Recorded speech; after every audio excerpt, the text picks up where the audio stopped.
Let's go! Diva's ready to go. Anyway, hello. This is me. I'm Seth. Welcome to the grand finale. This is gonna be the final stream. I know we're starting off heavy. I know maybe I shouldn't say that right from the get-go, but anyway, today will be the grand finale, the culmination of all of my experiences as a streamer or something like that. We're gonna be marathoning Pokemon Platinum. First off, how are you all doing? I know it hasn't been that long since you last saw me, since I was streaming yesterday. It's been a while since I did 2 streams in a row. Well, back-to-back days at least. I mean, there was at one point, I was put on this schedule, and honestly, that was, like, the worst part of my time here. That was definitely terrible, and I hated it a lot, but it was kind of the only way I could fit it into my my schedule, unfortunately, at the time. So yeah, my hands were kind of tied, but hey, you know, we're not living that life anymore. Now I'm gonna be free after this.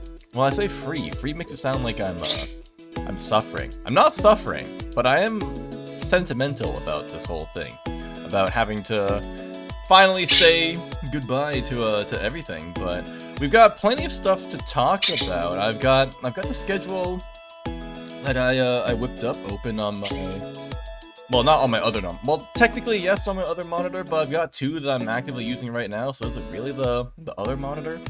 But I'll be able to keep track of what we're doing. But at least for the first hour, we're gonna be we're just starting the marathon and talking now.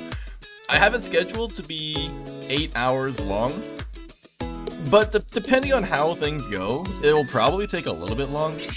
I'm thinking it's probably going to be closer to 9 or 10, somewhere between there, but we should still finish within a reasonable time. It is going to feel pretty weird waking up at like 8, streaming at 10, until like 8, and then having to participate in a fucking Clash tournament afterwards with RP, and then sleeping, and then it's Monday. But yeah, that's just my life now. I guess that's just who I am now. I have no choice. But yeah, I mean, there's gonna be several things to talk about. The more I look at it, the more I'm like, I'm not sure if I have enough time set aside for each topic to talk about, but that's why I have the free talk section afterwards, after each section. And then of course we got the big original song premiere at 5 p.m, which is in 7 hours. Holy shit.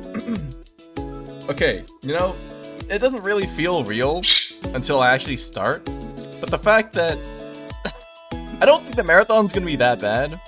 I mean, the longest stream I've done was like 6 hours, and this is potentially going to be almost double that. And that 6-hour stream was pretty painful. And that 6-hour stream was also a platinum stream. What the hell? So after this, the 3 longest streams I'm gonna have are a chess stream, which was like 5 hours, a platinum stream, which is like 6 hours, and then a fucking platinum marathon stream, which is gonna be like 10 hours. Well, it's fine. I played platinum enough. I should be able to do this fairly quickly. Now, the practice runs I did, I beat every trainer I could find. Well, within, like, reasonably every trainer I could find. And also going to areas that I probably definitely didn't need to go to.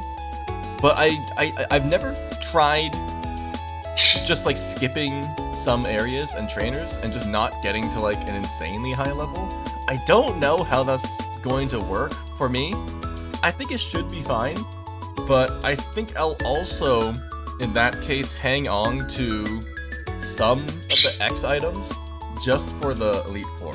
Because usually I never use X items, but like for a speedrun purposes, that's kind of necessary. And at least early game, I know you can't really skip trainers. Because look, here's the thing. Let's just do this. You know, we'll treat this just as like a normal stream that goes on for like a really long time. There's no need to worry about. Don't think about this being like an actual finale. Just think of this as like a normal stream that's gonna go for like 10 hours. But yeah, we won't be talking about the anime until 11, and I'm hoping to maybe beat the first gym by 11. We'll see. We'll have to see. Let's do this. Let's waste no time. I mean, is it really gonna make that much of a difference? Bro, why is the platinum thing tiny? What the hell? Did I change the aspect ratio for exportion? I think I did. I did. Okay, export this as 100%. Bam, there we go. Okay, cool. Fixed. Let me open the game now. Game, where is it? I love emulation. Don't tell anyone I said that. But for games that you can't get anymore, you kind of don't really have a choice. Screen capture? Game? Hold on. He's capturing the wrong window.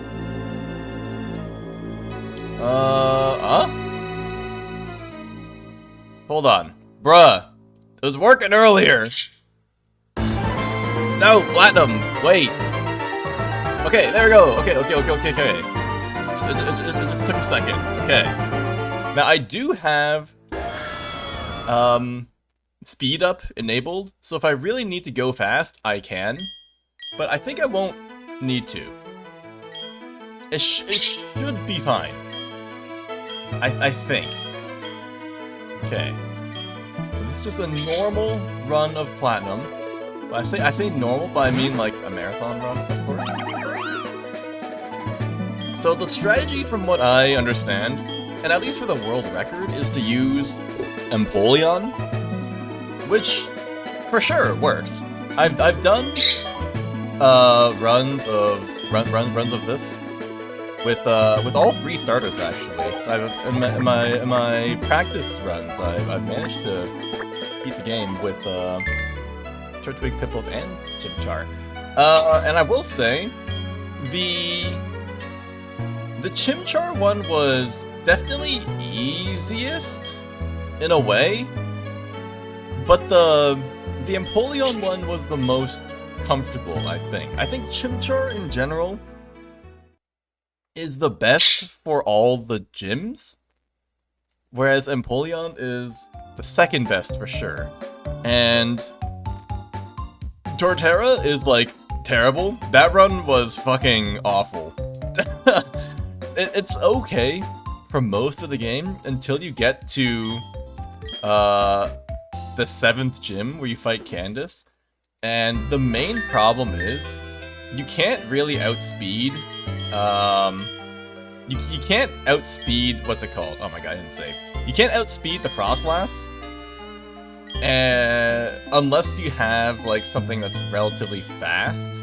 Like, if you have this minus speed nature, you're fucking doomed, because the Abomasnow is like always gonna come out first.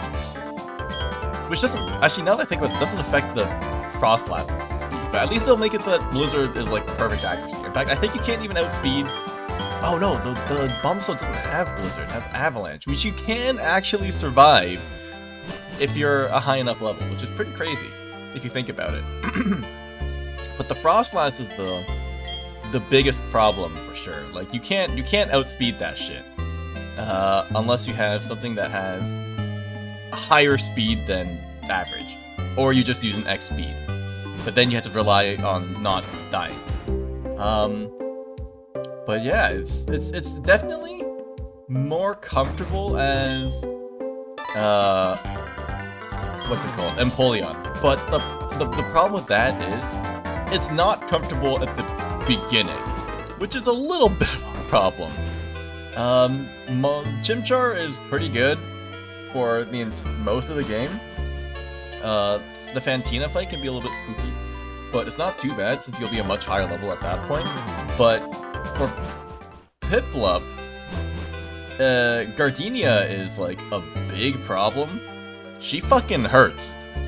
And there's not much you can really do about it. Like, the highest level you can be, from what I find, is still like mid-20s, which is about the right level to be.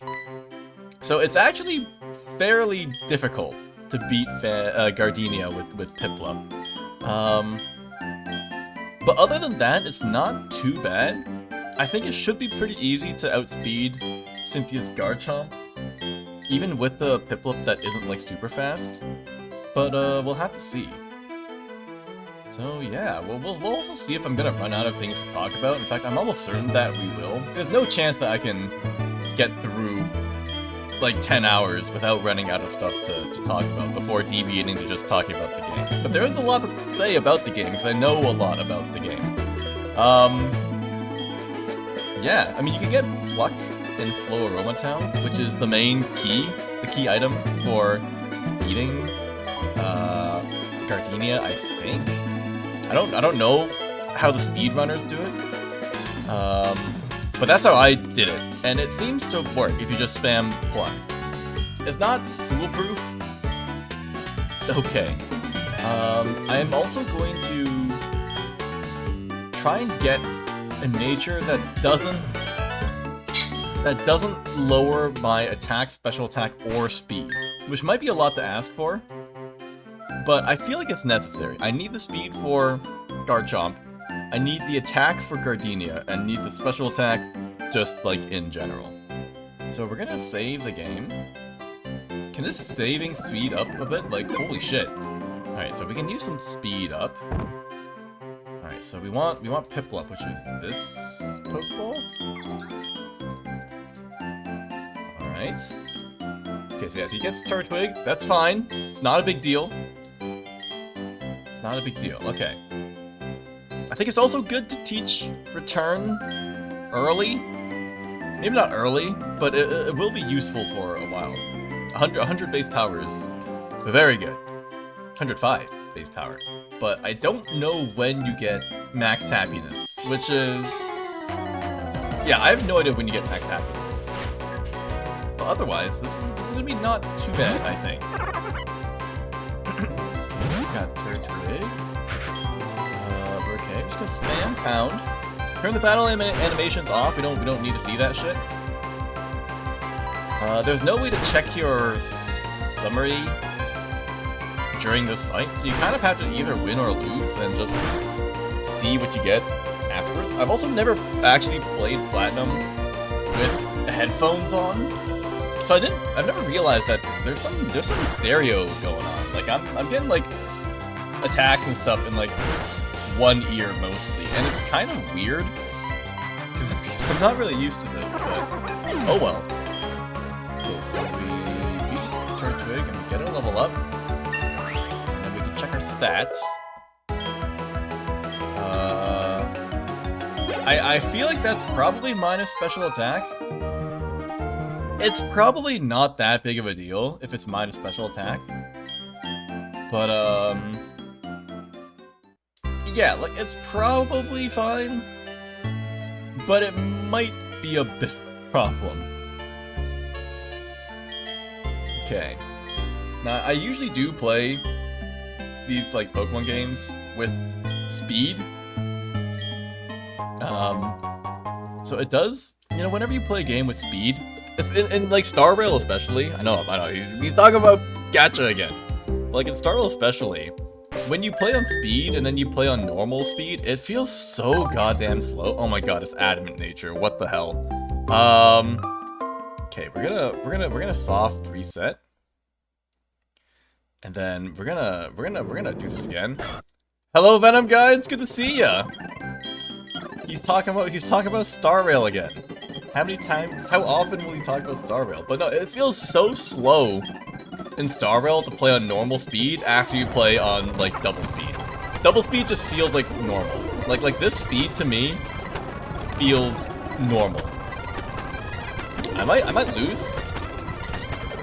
He's cracked. Okay, I don't know what speed that is. It looks kind of slow, but the special attack is nice. This might be like a quiet nature. Let's see. It's lax. Lax's plus defense minus special defense, I think? You know what? Fuck it. This is fine. Alright, this is good enough. It should be good enough to beat the game comfortably. Alright, so to be on time, some animations are cooler in normal speed. That is true. Normal speed lets you at least like see the details of some animations more. Especially like Seely's ultimate. Like when she ults, I'm like, what the hell is happening? I'm at a fucking rave right now. But then when it's on normal speed, you can at least kind of see what's going on. Kafka ult too. There's too much shit going on. And some auto attacks too. Auto attacks, normal attacks. I'm on league speak right now. But what was I saying? To be on track with the marathon, we should be getting one badge approximately every hour.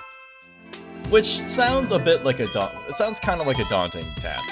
Which is crazy considering that the speed runs, like the world record speed runs for the game, are like, it's like 2.5. It's definitely less than 3 hours long. Which is a badge like every 15 to 20 minutes. That's crazy. What the hell? How the hell are you getting a badge every 20 minutes? Black Swan, ignore Acheron, her animations are probably cool no matter what. That's true. It is unfortunate that I probably won't be able to pull Acheron. Looking at how my my Sparkle pulling is going, I'll give you a hint, it's going terribly. My Sparkle luck is non-existent. I got up to like 78 pity, and then I pulled Yanqing, and I'm like, fuck, what the hell? So I'm still holding out hope for getting Sparkle, because the simulated universe reset is tomorrow, and I'll be able to get some more Jade from that. It's always Yanqing. It's always Yanqing. I think my Yanqing is like E2 now. I'm pretty sure I pulled Yanqing at least twice. I pulled Yanqing twice. No, three times. I pulled Yanqing 3 times, I think. Himeko, Japard, Seely. No, not Seely. What the hell? Seely's not a standard banner. What's her name? Clara. I never got Bronya, I never got Welt, which is fine. I did not mean to nickname. I ended up getting Bronya on the selector, 300 selector. I honestly have not used her that much. Mostly because I haven't been using Seely that much, and I feel like once I get Sparkle, I'll be using Bronya even less. Because I don't have two carries that want action advance. The only one I have is Seely. In fact, the only DPSs I have are the DOT team with Kafka, Seely, and Daniel. And Daniel's eating up too much SP with Bronya. That's not happening. I stopped using Bronya when I got Kafka. I never started using Bronya after getting Kafka. Kafka, DOT is all you need. That's all you need. DOT solves all problems in the world. Is an enemy accosting you? Just inflict DOT and then trigger the DOT whenever you want. I do wonder if like a Bronya on a DOT team would like work at all. I know probably not because Bronya gives like crit damage, but you know, it's fine. I feel like the action advance on Kafka could be pretty good. Maybe I'm cooking, but I don't think I am. I might just consume too much SP. I feel like the current best DOT team is probably fairly optimized. It's hard to top the current best team, which I do have. I'm glad that I do have the best DOT team. But I'm sad that I might not get Sparkle.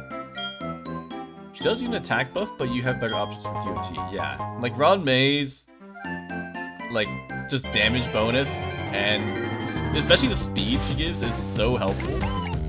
So yeah, I think it'll be hard to top that. So I think I won't pull for an Acheron mostly because I don't have the funds. And I'm gonna save for Xuan on her rerun after it, I think. After this current banner, so that I can get at least started on... Well, not started. Probably just like... the entirety of Mono Quantum. I think after that, I'll only be missing... what's her face? Lynx? I have Lynx, but she's not built, like, at all. Which is fine, I think. Like, it's probably better to just use a different sustain. So, yeah, I do kind of want to try Mono Quantum. I have Silver Wolf, too. And Xuan is, like... From what I've seen, cracked, which does make me regret not pulling her before. But if I think about it, I'm kind of glad that I never pulled for her on her first banner, because considering how badly my pulls have gone, if I pulled for her, it would have just delayed getting all the current characters that I have by one, technically, right? If you think about it, it just like shifts it over by one because you insert another character early. Which means I might not have gotten, like, Kafka's signature weapon, Pain. I might not have gotten Bronbe, I might not have gotten Wokwa, so it's a little bit, I guess I'm grateful that I didn't pull Xuan initially. Xuan can be pretty good. I think the biggest part is just, like, how strong of a sustain she is, and also the 15% crit rate. That's pretty juicy. You know, you can't really complain about the free 15% crit rate.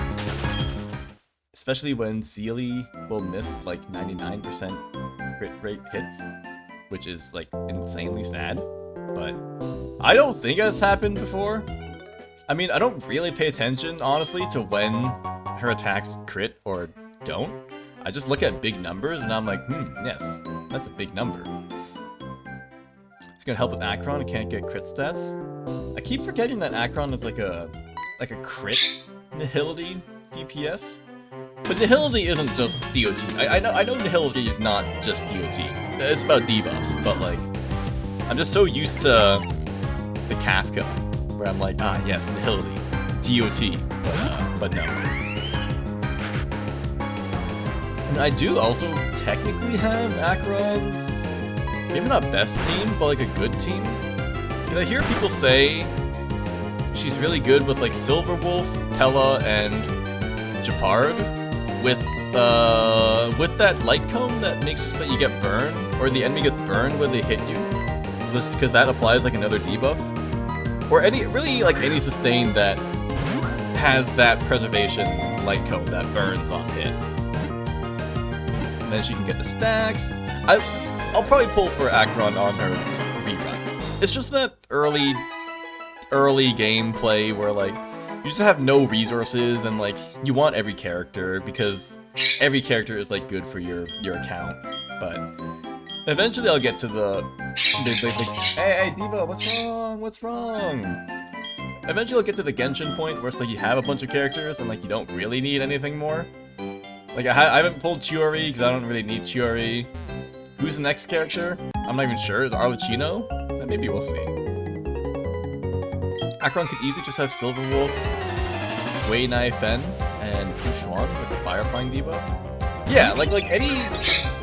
I feel like Akron's team is pretty flexible, which is good. And then just the only limiting factor is how good of a build you can get on it, which is always the hard part. Relic RNG is truly painful. Like I was farming for a good Rudolent set for Sealy, but like I finally got an orb that had quantum damage bonus, attack percent, crit rate, and crit damage, and I'm like, holy shit! When I saw that, I was like, holy shit! Is it my time to shine finally? And then I said to myself, the only way this could possibly go wrong is if the fourth substat was something trash like HP or defense, or just like flat attack, and then all the future rolls rolled onto that trash stat.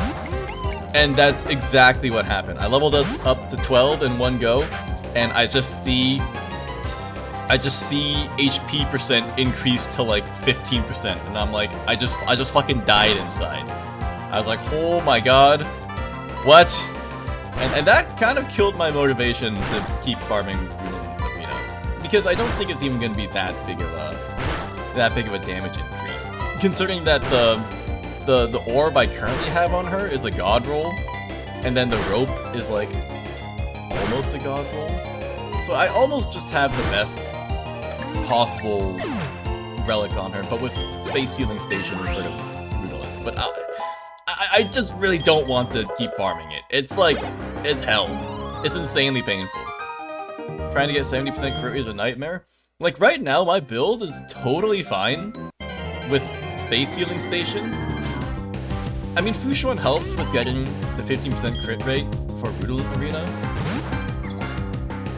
But to an extent, it means you still need to get 55 crit rate, which is like not bad, but you ideally don't want just 70%, right? You want a little bit higher, but I mean, like the seal you have right now is honestly like about as good as I can really get. Like I think I can improve her by farming the hacker space, like her main relic set.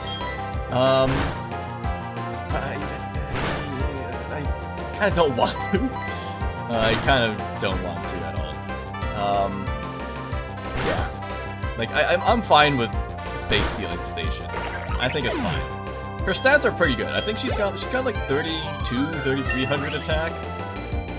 I got her signature light cone. She's got like 70... She's got like almost a perfect ratio. She's got like 77 and 150 like 6 or something like that. Like it's a pretty good ratio. So I'm content. I think, I don't know.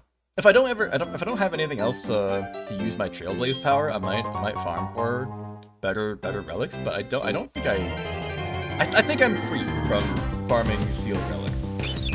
Mostly you can interpret that as I'm in immense pain after that Rudolph Arena roll, and have given up on farming Rudolph Arena. Granted, you could also farm Rudolph Arena for Daniel, but my Daniel is also fine, I think. I don't think I need to really farm Daniel. It's fine. Daniel's fine. I just hate artifact rolling, dude. It's just the worst. And it's insanely sad when you get like terrible rolls. Alright, so I think we're making pretty good time to the first gym. Pretty good time. I think part of a strategy is to like not use Pokemon Centers that much and just use healing items. Arena can suck it, crit stats avoid me like the plague, especially when I'm farming for DOT. It's terrible. It's especially terrible when you like farm for one set and then you get like insane stats for the other set that you can farm from that area. Like when farming Hackerspace, I get like insane drops for the Withering Guard one, and I'm like, bro, who's gonna use this? Clara? Pretty sure Clara would still prefer 4-piece Streetwise boxing or whatever it's called. It's fucking pain. It's pure pain. There's no two ways about it. It just sucks. I mean, at the same time, I feel like my luck with relics is bad and my builds are like mid, but they're pretty good still. Especially when you look at like support characters, when you can add like a support character, and just seeing like how bad other people's builds are. It sounds kind of mean, but like you can just like look at like a level 80 Sealy in like the support menu, and you'll just see people with like 2300 attack. They got like no crit stats at all, which I'm sure is fine for normal content. Well, actually, in this game, there are some bosses that are a little bit harder, but it just makes you appreciate that. Even though your build is like kind of mid, it's still better than like the majority of builds, which is pretty crazy. But it does at least put things into perspective. Put my mind at ease when farming. Because at this point, it really is kind of just like min-maxing. I don't need to farm more. My stats are good, and I can clear hard endgame content. It's just my min-maxing brain is like, you have to get better. You have to get better relics. You have to keep farming. The farm never ends. But maybe it does. Maybe it can end. You know, you don't have to get the best ones. You can chill. Rest easy. You were strong, or however that meme goes. But yeah. I mean, I woke up a little bit earlier today so that I could use some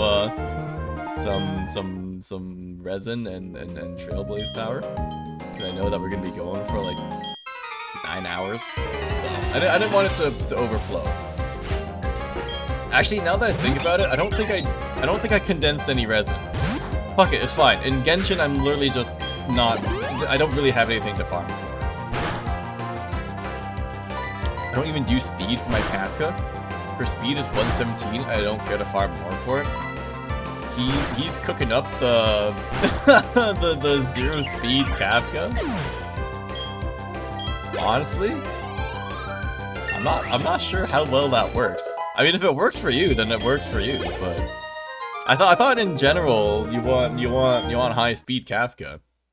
I mean, even if you put boots on her, that'll be 125 speed. I think she has 100 base speed, right? Or 95 or something like that. I think 100, right? But in general, you want speed. I've never heard about that. Oh my god, Jeep, hello! Welcome to the stream. I know you probably won't be able to stick around the whole time, but I'll be here for a long time. You want high speed Kafka, especially with Black Swan? Yeah, my Kafka is like kind of hyperspeed. After the pain stacks and raw mace speed, she gets like 180 or 190 speed. I'm like, holy shit. Gotta go fast as fuck, boy. I do have her with speed boots, so her attack is a little bit lower than normal. But you know, it's fine. You compensate the lower speed with, or the lower attack with more speed. Whoa! Thank you for the gift sub, Jeep. Holy shit. Thank you so much for the gift sub. I was like, what is this camera sound? I don't remember this. Because I never really get that animation to play, so thank you, Jeep, for the gift sub. You gonna stay as long as possible? I really appreciate it. Thank you so much. Do you use the Glamoth set for Kafka? I do. I do? I do. Yes, I do. I was trying to think, like, do I? Yes, I do use the Glamoth set. I'm pretty sure I almost hit the... I'm pretty sure I do hit the 160 threshold. I'm pretty sure I hit the 160 threshold on like one pain stack. But I don't remember. I just hit stuff and go fast. Just attack and go fast. Okay, so get the Poketch, and then we'll sprint to the first gym. Yeah, no, thank you again for the gift sub. That's crazy. I mean, this is like the one time, and probably the only time. Well, oh my god, Jeep! Thank you for all the gift subs. Holy shit! What is this hype? Oh my god! 20 gift sub. Holy shit! Thank you so much, Jeep. You do not need to do this. I was literally just going to say that. Final donation send-off? Oh my god, Jeep, you really don't need to do that. I was literally just about to say that this is like the one time where I would say something like, don't follow me, don't subscribe to me, don't follow me on Twitch, don't follow me on Twitter, don't subscribe on YouTube. It's like, it's the end. You're not getting any more of me. So you can follow and stuff, but you're not getting any more stuff. You just did? I know you just did. Thank you so much for all the gift subs. I'm sure a lot of these people aren't even here right now, so they can't thank you for it either. So I will thank you on their behalf. Now I'm not sure if I'm actually gonna be able to beat this Turtwig now that I'm looking at this. This boy is tanky as hell. I don't know if it has absorb. Okay, yeah, that's good. That's pretty good. If it keeps using withdraw, we should be fine. I forgot to go fight the other trainers though. Okay, never mind. We'll be fine. I know it's kind of moody in your last stream, but I wanted to do something. I appreciate it. It means a lot. Just the thought of it means a lot to me, really. So yeah, thank you so much. We'll be here for a while. So I don't really know what. so we'll be doing this for a while. But again, thank you so much. I don't really know what to say. There you go. You get some thanks for the subs. But anyway, thank you anyone who's here for for showing up for the last stream. I know it's kind of, for anyone new, it might be, I don't know, not unfortunate, but just like not weird either, but like you're not getting any more of me. This is your only chance to see me. Which, you know, take that how you will. Like, maybe to some extent that doesn't really matter, but I mean, if you ever wanted to see more, I've got all my streams, almost all of them archived on Twitch and YouTube, depending on which you prefer to watch the videos on. There are some that I forgot to archive in a timely fashion and have since been lost to the void. So there may be some gaps in the archive, but I would be surprised if anyone could find those gaps. There's like maybe two for sure, I think. 3 maximum gaps in the archives across these 3 years of streaming. So if you can find those gaps, then that would be impressive, frankly. But I don't expect anyone to be able to find those gaps. They're not like they're not like any they're not very obvious where the gap is. Because there are some times where I just don't stream for like a couple days or like a week, so don't use that as the metric for when there might be a gap. But anyway, we're gonna keep going now. I don't know again. I don't know if we're actually making good time or not. It feels like I am, but there's still quite a few trainers on the next route. I think it does take. I feel like it takes more time to get to the first gym than it does to get to the second gym from the first gym. But I'm not sure about that. That I'm not too sure about. I know the feeling of missing gaps happens to me too.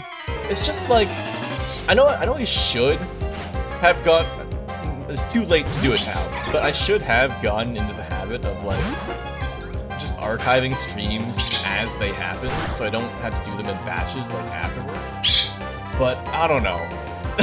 Just like my brain is like, no, I might lose here. Never mind. I'm gonna win. Nah, I'd win. Like I should archive streams right away, but I just don't. For no reason. I just don't. But I should. So yeah. Level 4 hype train, holy shit! What the hell is this? Hype train level complete level 5? I've never gotten a hype train before. Hype train emote? What the fuck is that? No time like the end to experience all of this. That's crazy. Emotes are being delivered? What is happening right now? Okay, so I think we are gonna make good time. I was wondering, I was thinking about the, like how long the stream is gonna be. I was like, I'm pretty sure I don't need to eat anything. Like I was like, I should be fine to not eat, because I do that all the time anyway. I think I just need a drink. I think that should be fine. If I just have like water I have tea as well, coconut water in the fridge, chilling. That should be fine. I don't think I need to eat. I don't need to take any. I don't need to take any food breaks for sure. I might need to take some bathroom breaks. The bodily processes are not stopping for the marathon. That's for sure. But I don't think I need to do anything food-wise. Hydration is important. I got a metal straw recently. It's pretty nice. Oh my god, not the confusion. I got a metal straw, and it's pretty nice. I can see where the appeal is. It's not only satisfying to use like a metal straw, but I don't know. It kind of feels like it makes the water taste better, you know? It kind of just feels like it tastes a little bit better. I'm not sure if that's actually true or not, or if it's like some placebo effect, but you know, if it makes us think it tastes better, then the feeling it may as well be as important as the real thing. So I don't know. It came with a brush as well. One of my friends also has a metal straw, and they said that their straw doesn't have a brush, which I feel like is fine. You probably don't need a brush, right? It's probably just nice to have. It's probably just nice to have, because there shouldn't be anything too gunky inside, as long as you just like let it dry properly, or like flush it with water after using it. Like if you're using the straw to drink a smoothie, I can understand why there'd be like residue inside, but otherwise I don't think I really need the brush. Like I'll use it for like tea and water. And I feel like as long as you just drink some water with it afterwards, it should like self-clean in a way. I'm running out of PP for bubble. Now I mentioned many times that I've played this game a lot. Here's your first Pokemon Platinum factoid. The next trainer we're gonna fight is one of the 3 trainers in the entire game. Maybe lower the game volume a tad, your voice is a little overtaken by the music sound. No problem. Thank you for the heads up. It looks okay on my end, but thank you for the heads up regardless. Let me turn the sound down just a touch. Okay, so it's a little bit lower now. Yeah, feel free, anyone, to mention if the audio is like not good. I tried to make it sound okay, but sometimes I just don't talk directly into the mic, so it might sound a little bit quieter sometimes. So yeah, thanks for the heads up. But here's the first factoid. This trainer here is one of the 3 trainers in the entire game that either moves around randomly, or you need... Okay, well, it's one of the 2 trainers in the entire game that you can go slightly lower if you like, but it's okay now. Alright, cool. I think I'll just keep it here then. Thank you again. This is one of the 2 trainers in the entire game that wander around randomly. Every other trainer will either move in a set path, or just turn around on the spot, or just don't move at all. There's only 2 trainers in the entire game that move randomly like this, and we'll run into the other one fairly soon. Actually, it's also in this like first stretch of the game, and then excuse me, Jesus, and then there's no other trainer like that ever again for the rest of the game. Well, maybe there's a trainer or 2 in the post game that does that, but I'm pretty sure no, and also I don't really play the post game because I think the post game is kind of mid in Platinum. It's not bad for Pokemon games. The post game here is pretty good, but I just usually stop playing after I become champion. But yeah, no, there's one other trainer who will walk around randomly, and we'll see her later on as well. And then there's one trainer who you have to talk to fight. You can stand in front of them and everything, and they won't fight you, which is kind of weird, but it's fine. That's also in the early parts of the game, believe it or not. All right, so we'll get to Orberg. Actually, I think I don't know if I go fast, maybe I'll be able to finish this in a timely fashion. Also, I completely forgot that I do need to catch some Pokemon for TM moves, HM moves, I think. Not I think. I know. I meant to catch a Bidoof, but I forgot. And so now I'm gonna have to catch one at some point, probably just by chucking balls at it. We need Rock Smash, we need Cut. And then we need a water type for a Waterfall. So I'll probably also catch a Bibarel later on. Or some other water type. I don't know. I'll figure something out. Anyway, here's Rock Smash. We can also catch a Geodude, but I do still need something for Cut, so I may as well just catch a Bidoof. It's not like I need Rock Smash right now anyway. Okay, yeah. You need a Gym Badge to use HM moves. Yes, this ain't my first rodeo, hiker dude. I've been playing Pokemon since single-digit age. I've been playing Pokemon since Diamond and Pearl were the newest Pokemon games. That's crazy. I shouldn't say stuff like that. It makes me feel it makes me feel too old. I don't like that. I'm getting old, dude. Just during streaming, an entire 10% of my more than 10% of my life has gone by. That's crazy. I started when I was like, what, 21, 22? Something like that? I'm 25? Bruh. What the hell? What the fuck? That's crazy. Is this a Geodude? It's a Psyduck. Does Psyduck learn Cut? I think it does. Does it learn Cut? I think you learn Cut. I'm gonna look this up. Psyduck Gen 4. Cut? You don't learn Cut, but you do learn Waterfall. That's good enough in my books. Because we do need something for Waterfall, and I don't want to. Oh my god! I don't want to teach Waterfall to Piplup, because Piplup is better off knowing Surf. Alright, Seth, it's time for me to get ready for work. Glad you could make it. Hope to see you again when I'm back. Happy graduation. It's kind of sad, but I'm happy for you. Thank you, Jeep. Thank you. Have fun at work. I'll be around until, like, I don't know. I'll be around for a while longer, so there's a very real chance that I'll still be live by the time you come back. But if I don't see you again, then it's been a pleasure streaming for you and chatting with you and having met you and everything like that. So thank you for dropping in. Thank you for the subs, and thank you for everything in the past. So have fun at work. Get going. I don't want you to be late. I don't want you to be late because you were watching my final stream.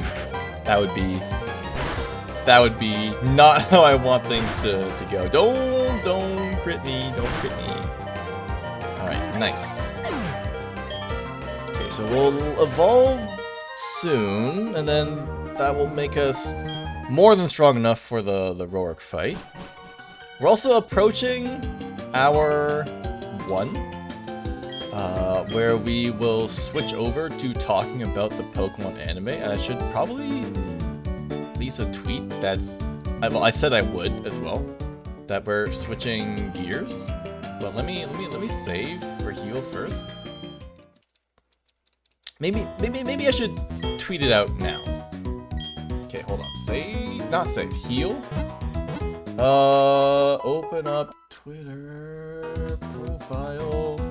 Copy the hashtags. Copy the hashtags, you fool. Post.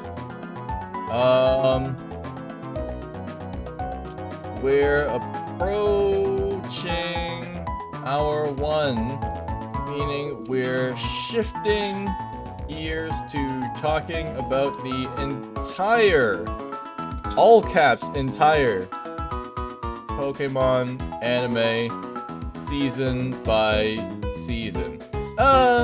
Generation by generation.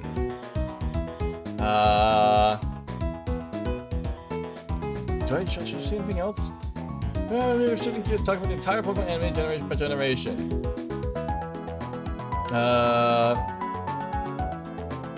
Twitch.tv/Seth Live. Maybe we'll put the hashtag in there too. Alright.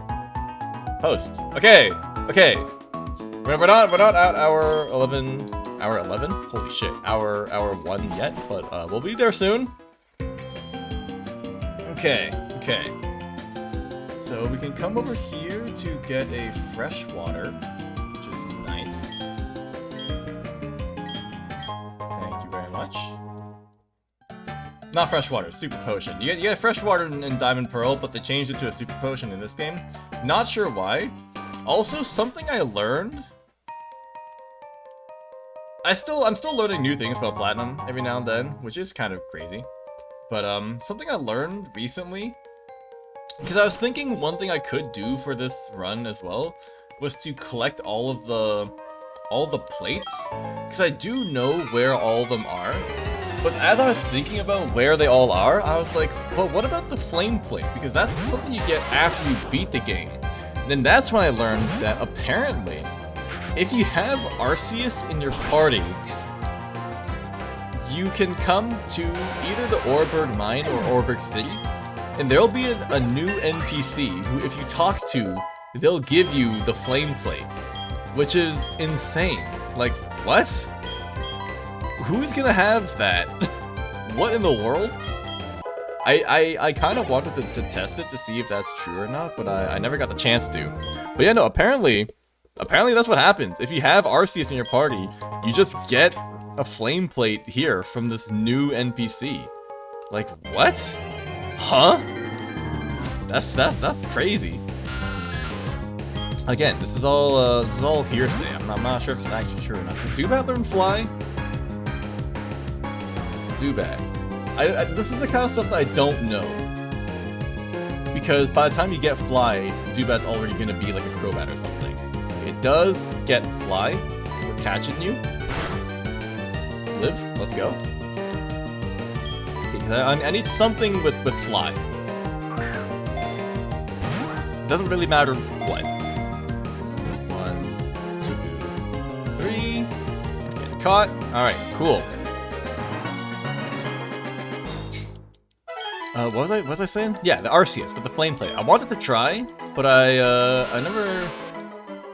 never actually did it.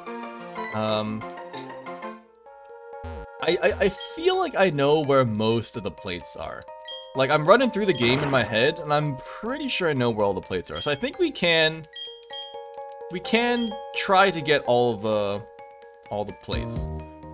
I was thinking of having some like graphic maybe of like having like all the plates, but maybe I will. Just like a really quick thing. You know what? Let's do it. Pokemon plates. Is there a nice image of all the plates? Pokemon plates Arceus.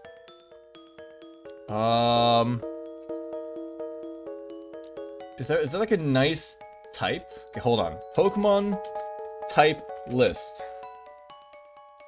I just need something that looks nice and not like ugly. We're doing this on the fly here.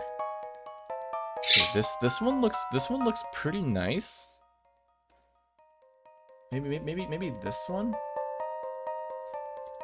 Okay, let's go with this one. Okay, open this. Because there's no normal plate and there's no fairy plate. Okay, copy image. Copy image. Create new from clipboard. Okay, and then okay, and then we're gonna let's double it up. Okay, so we're gonna change the layer size. I should have done this earlier. I was wondering if I wanted to, and I decided not to, but now I'm like, maybe I should have. Let's change this to 600 for now. And then move you up. delete the fairy plate and delete the normal plate. Okay. And then put the water plate here.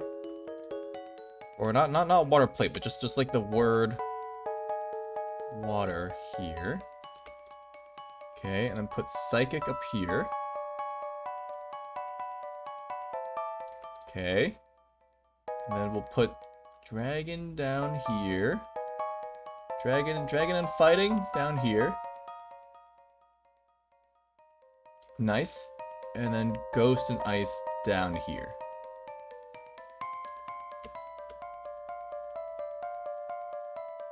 Something like that. Alright, nice. And then we'll crop that. Edit crop.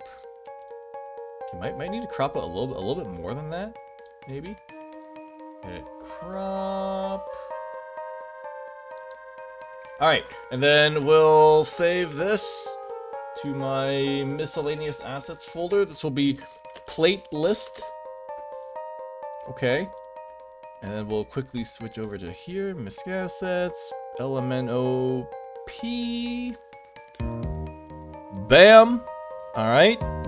And this will be my list of plates to collect. Alright. Okay, nice. Do I have an X thing? I do. Is it huge though? It's kind of huge, but it's fine. It'll have to do. Okay. Let's lock this. All right, nice. Okay. Let's collect all the plates, cause why not?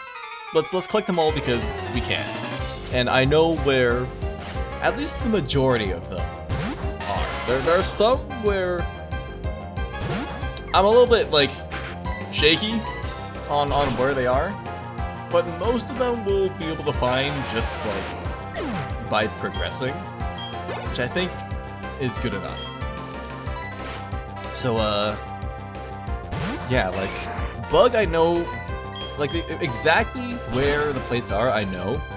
Bug I know, electric I know. Fire I'm gonna have to just ignore because we can't get the flame plate. Grass I'm a little bit shaky on. Water I know. Rock I think I know. Dragon I know. Fighting I know. Dark I know. Psychic I know. Flying I know. Let me just look at the screen so I can use escape rope. Ground? Okay, I'm actually not sure where the stone and ground plate are. Hello RP, welcome to the final stream. Hello. Thank you for your continued viewing support. But this will be the final time you see me stream. This won't be the last time you hear me though. Of course, we got our fucking Clash tournament after this too. Isn't that crazy? I'm gonna be streaming for like 9 hours. And then I gotta play a fucking Clash tournament afterwards, and then I sleep. Oh yeah? Yeah, you better not forget about the Clash tournament. We're getting those big dubs. We're getting 3 wins. It'll be our first 3-win Clash, I think, right? I don't think we've ever gotten 3 wins before, but we're doing this. We're getting those dubs. ARAM Clash is where it's possible to get 3 wins. Rift Clash, too sweaty. You feel like we have? Have we? Have we? There was definitely that one where we were missing one person and we had like 2 randos or something like that, and maybe we got like 3? Did we? I feel like we've gotten to the finals and lost. Like 2 and then a loss. I'm pretty sure we did. Fuck, I can't remember. I don't know if there's any way you can check your previous Clash history, but we've definitely made it to the final round before. That's for sure. I just don't remember if we've actually won before or not. I mean, maybe we have, but I just can't remember. But anyway, let's get those 3 wins. I'm tempted to buy a premium Clash ticket and hedge on the fact that we could win. But again, ARAM Clash is like prime time for when we can shine. Rift is too sweaty. Rift is way too sweaty. So Gamba addict? Don't call me a Gamba addict. Just because I play Star Rail and Genshin at the same time doesn't mean I'm a Gamba addict. It just means I like gambling. I can quit whenever I want. Okay, so it looks like okay. So we're at hour 11 now. That is basically Otani. Basically, I suppose he did Gamba a lot. But, I mean, when you have that much money, what else are you gonna do with it other than Gamba? that's like, what else are you gonna do, right? That's what you do with the money. Yeah. Alright, so we're in hour 1. Well, we've entered hour 2, and I have Pokemon anime discussion scheduled for hour 2, so for the next 2 hours, which is probably how long it's gonna take, I'll be talking about the entirety of the Pokemon anime season by season, because that means that each generation will get approximately 15 minutes of talking time, which is pretty crazy now that I think about it. But that should be approximately how much time it's going to take. So that's very long. Yeah. So a couple of years ago, I think like 2 years ago at this point, I started watching the entirety of the Pokemon anime. Oh shit! This Cranidos is faster than me. What the hell? How slow is this Prinplup? What the fuck? But anyway, I started watching the entirety of the Pokemon anime. Because, at least at the time, let's go, we love those crits, at least at the time, the anime was still airing, and we knew that it was coming to an end, so I was like, this is like, I may as well watch the anime. Also, now that I think about it, Lax Nature might be minus speed, which is not great, but it should be fine. So I rewatched, not really rewatched, because it's not like I've already watched the entire thing. I've definitely watched the entire first season, for sure. But I definitely have not watched the entire rest of it. But I watched the entire anime, all 1,000 plus episodes. Granted, I didn't really pay attention while watching, but that's kind of for the best, because the entire thing is very, very mid. It's mid at best, which is not great. But that's just how it is. So the first generation. So, like to talk about it's an anime for kids. So it really is an anime for kids. Oh my god, you're taking 2 steps and I'm counter Pokemon. It really is an anime for kids. Like once I've watched all of it, that becomes very, very apparent. The first generation, especially, so the original series, which includes the Indigo League and Orange Islands, and actually also Johto and Johto Journeys apparently is part of the original series, which I had no idea, but I'm gonna treat them as separate. The first generation especially is insanely bad. And I feel, maybe this sounds harsh, but I feel like for people who say the original series is the best, they're just fucking being clouded by nostalgia glasses. They're seeing the whole show through nostalgia glasses. It's bad. The first season is bad. It's good in the nostalgia sense.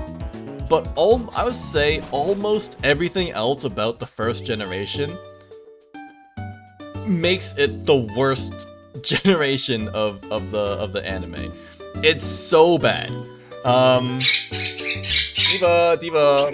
It is the start of the series, but it shows Ash at his most immature.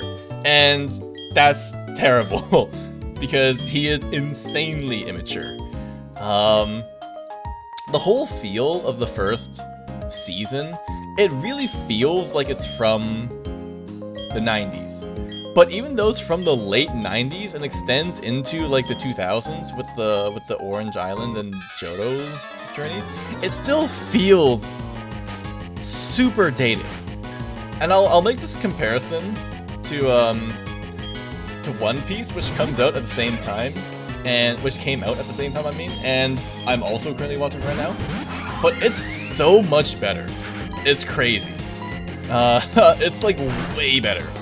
And it doesn't even feel that old. Like, it feels like it's from the 90s, or 90s of course. But like, as you watch more, it really doesn't feel that old anymore. Which I think, which I like. Nostalgia makes it seem good, but it actually isn't. You probably watched one episode 15 years ago. Yeah, like, if you watch it again, you'll see it's really not that good. It's pretty bad. The art is dated. Granted, I don't particularly like the anime Pokemon art style for the trainers, particularly. Of the Pokemon, that doesn't really matter much. But at least for the trainers, unlike the people, I don't really like the art style. They give Ash like the fucking snake eyes. He's got like not just like oval eyes, but like it's like a grain of rice shape. It's like insanely oval.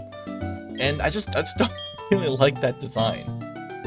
They changed it in future generations, but for the majority of the anime, that's how he looks. But I don't like it that much. But no, for the first generation, like, there's so many bad parts of the first generation, I'm not even sure where to start. The art is mid. The story is almost non-existent, and that's kind of a problem with the entire anime itself as well. There isn't really a story. There's no real plot other than Ash going around collecting badges and a shitload of filler in between. Like, everything that happens between Ash collecting badges and all that jazz is like... Hold on, also, I have to find a Badoo first. Everything that happens between Ash collecting badges is filler.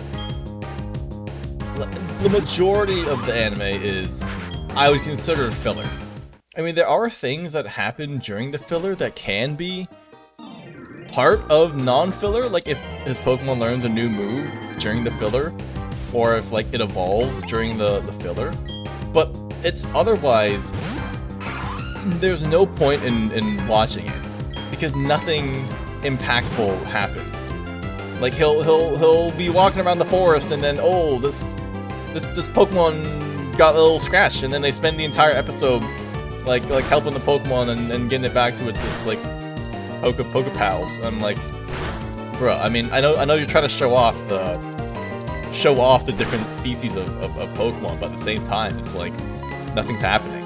And that's the entire season. But the first generation especially is bad because of other things that are wrong with the generation. I would say the more interesting part of Pokemon is the battling, right? You want to see the Pokemon using moves and fighting other Pokemon. The battles in Gen 1 are terrible. Holy shit. Gen 1 has the worst battles ever. By far. A big part of the Gen 1 battling is how you knock a Pokemon out, and how easy it is to knock a Pokemon out. There's not a single battle in Gen 1 that lasts longer than one episode. And that's crazy. Maybe there are some battles, like during the Indigo League, but at least just a normal trainer battle, or like a gym battle, it will never go past one episode of battling. And at worst, it will be like a couple minutes of battling, where each Pokemon uses like a couple moves, and that's terrible. The most egregious example, in my opinion, is the Koga fight, where I think Koga sends out like Butterfree against it, or Koga sends out like Venomoth against Ash's Squirtle. Koga uses Sleep Powder to put Squirtle to sleep, and then the judge is just like, Squirtle can't fight anymore. And is eliminated. I'm like, what? It's just asleep, my guy. You can wake up. No, the judge is like, nope. Nope, Squirtle's asleep, you can't, it's unable to battle. I'm like, what? What the hell? It didn't even use a damaging attack, and it took out Squirtle. What the fuck? And that happens throughout the generation as well. A lot of the battles just end in like one move or two moves, and that's it.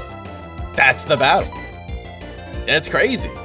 And that's just how it was back then. And I think that really takes away from the entire experience. So the first generation really is not that good. There are some parts which are interesting, to say the least. Not in like a bad way, but like in a surprising way. Like how they showed that Charmander literally almost died, or how Pikachu also almost got its like eyeballs popped out by Brock's Onyx. Like, there's some parts which you probably wouldn't see in like more modern Pokemon, but otherwise there's so many just like parts of the original series which are so bad that I don't understand. And like, again, Ash is the most immature during the original series, and you can really see that when he gets some Pokemon and just like releases them in like 2 episodes. And I'm of course talking about his Primeape. He catches Mankey in like 1 episode, it evolves in that episode, and then he releases it or gives it away in like 2 episodes later, and then we never see Primeape ever again in the entire anime. And I'm like, what? And then he releases Pidgeot, he releases Butterfree. We never see them again, except for Pidgeot. But all those other released Pokemon we don't see again in at least in the first gen. So I don't know. It's just not good, dude. It's just not good. There's no story. There's no overarching evil plot line. Because for the future generations, they introduce some stuff with the evil organizations for that region. But in Gen 1 and 2 for the anime, there's no like main plot with Team Rocket. They just kind of appear, try to steal Ash's Pokemon, they get thwarted, and then they're gone for like another episode or 2. So for the most part, there's no real like plot there either. And Ash getting the bandages in Gen 1. Gen 1 is especially bad with Ash not beating the gym leader, but still getting a badge. Which is like what? Like, if you think about the battles Ash had in Gen 1, the gym battles. He lost to Brock, and then beat Brock because he triggered not beat but getting a badge. Yeah, okay, let's go over this. He lost to Brock, and then on the rematch, he triggered the sprinklers because he like caused a fire or something, which caused it to start like sprinkling water everywhere, which weakened Brock's Onyx, and then also made it more conductive because it's wet now. And then he used Thunderbolt and won. So that's how he beat Brock, by kind of cheating. But we call it strategy. Oh my fucking god, dude. This Prinplup is really slow because of the lax nature. I didn't really consider that, but it's too late to restart now. I don't want to lose an hour of progress. I should probably save the game though. arena where fire Pokemon are fighting. Yeah, like he just triggers, like, or like he just blows something up and like the fire sprinklers start sprinkling, and that severely weakens Brock's Onyx. So that's how you got that badge. Well, we'll call that like a pseudo victory. He fought Misty for the second badge, but Misty wasn't really a gym leader because it was taken over by her sisters, and if I'm remembering right, Team Rocket invaded, interrupted their fight, and then her sisters just gave him the badge without actually beating Misty. If I'm not mistaken, that's what happens. The third fight against Surge, that's like a real victory. Granted, he did lose first, and then he won. But that was like an actual victory.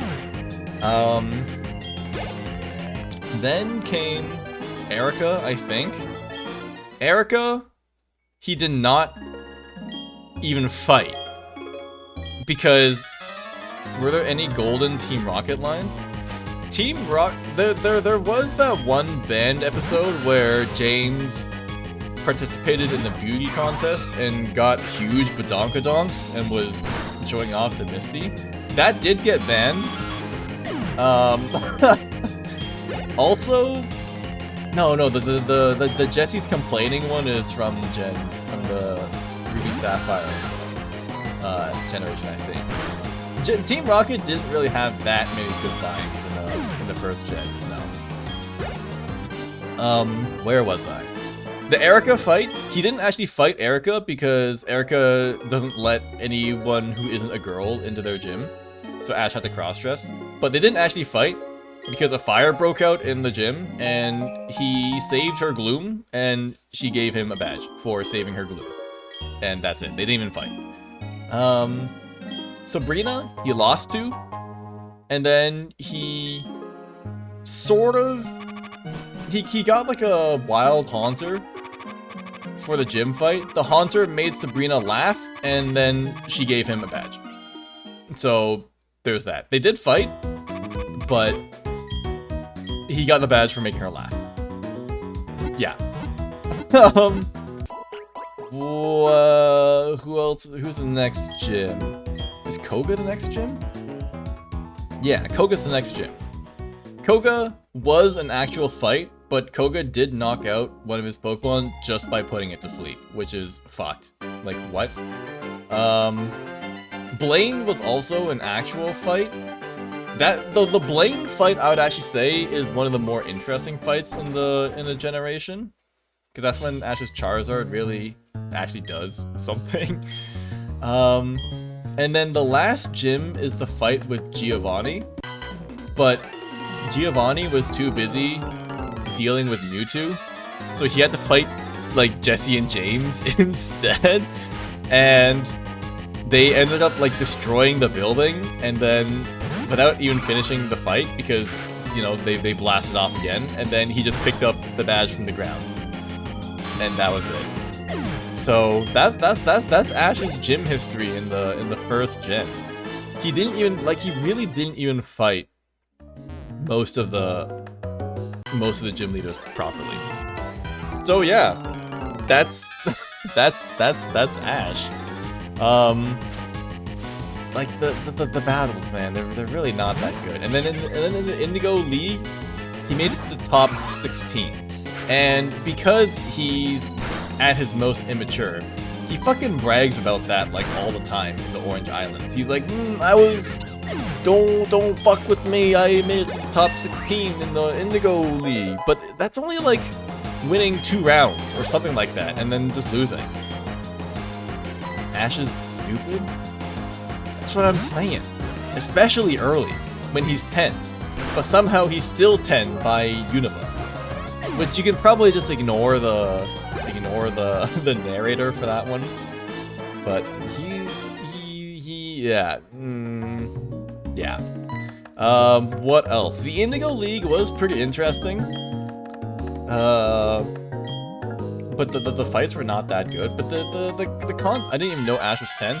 Yeah, I mean, a lot of people will say that you're allowed to get your first Pokemon at the age of 10, but that's only an anime thing where they say that, because if you play the games, you'll literally see like preschoolers with Pokemon. So it's only an anime thing that you get your first Pokemon at age 10. So Ash is 10 when he first starts his journey.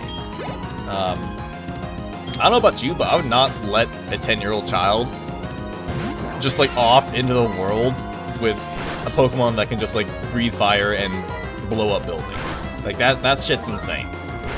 But that's just how it is in Pokemon. I forgot to use Pluck. It's fine. Yeah, the Orange Islands were more interesting because just the setting itself was at least cooler than Kanto, in my opinion.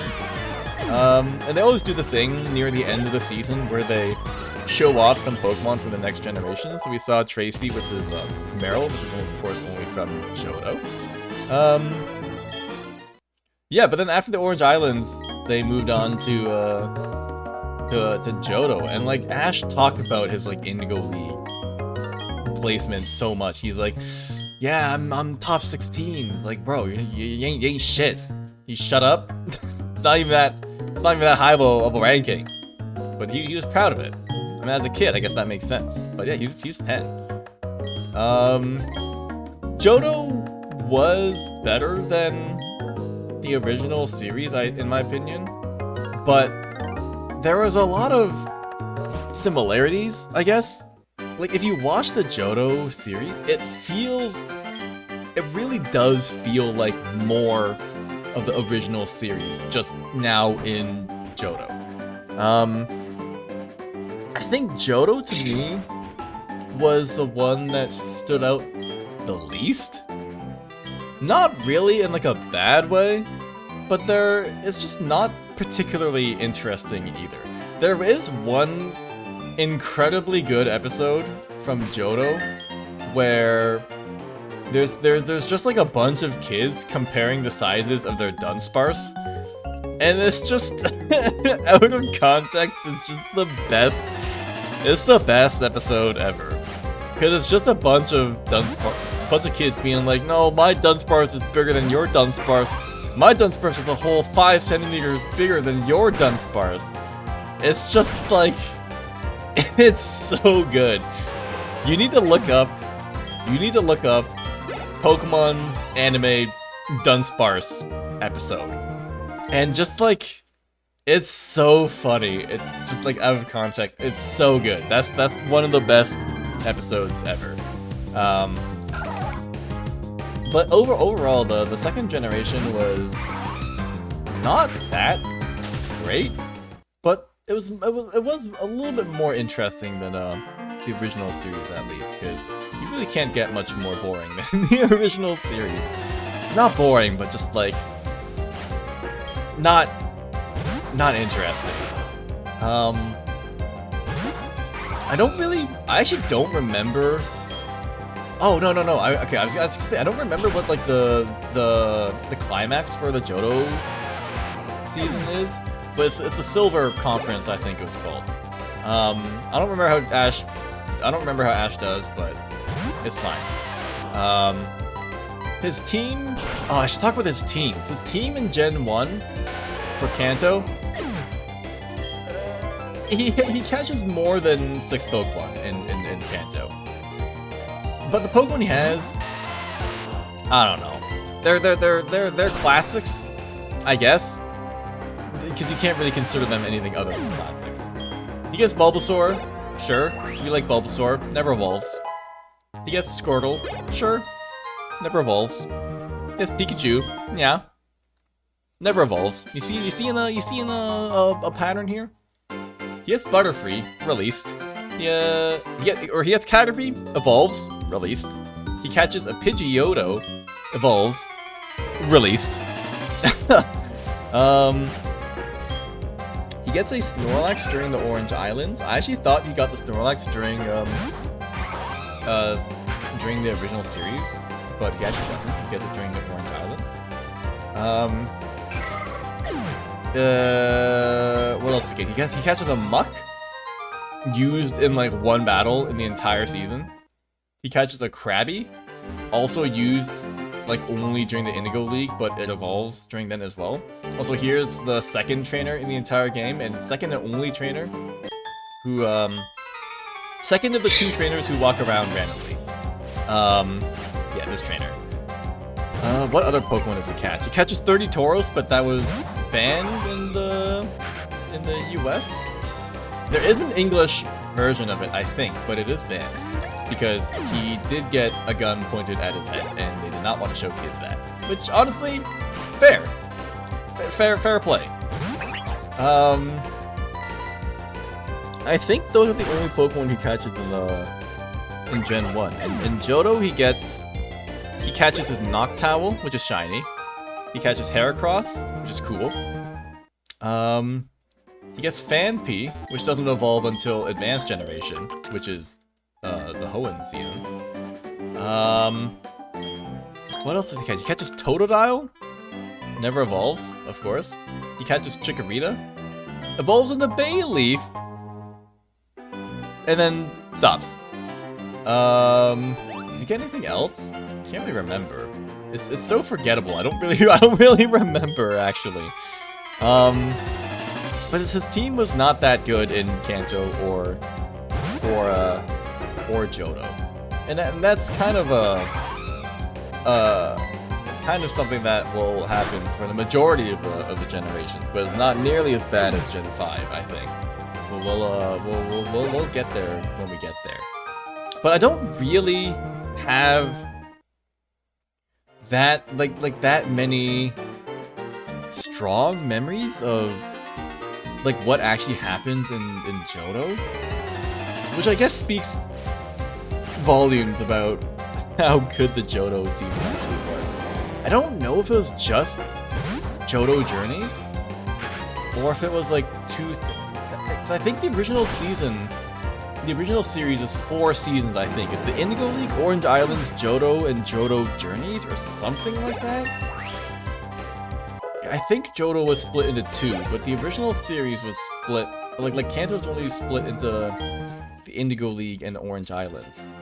At least, I think. I don't actually remember. But yeah, there's not that much that happens in Johto that I'd really consider noteworthy.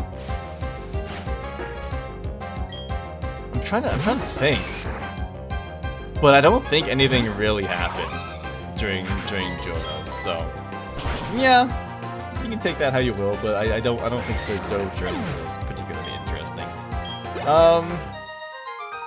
What else?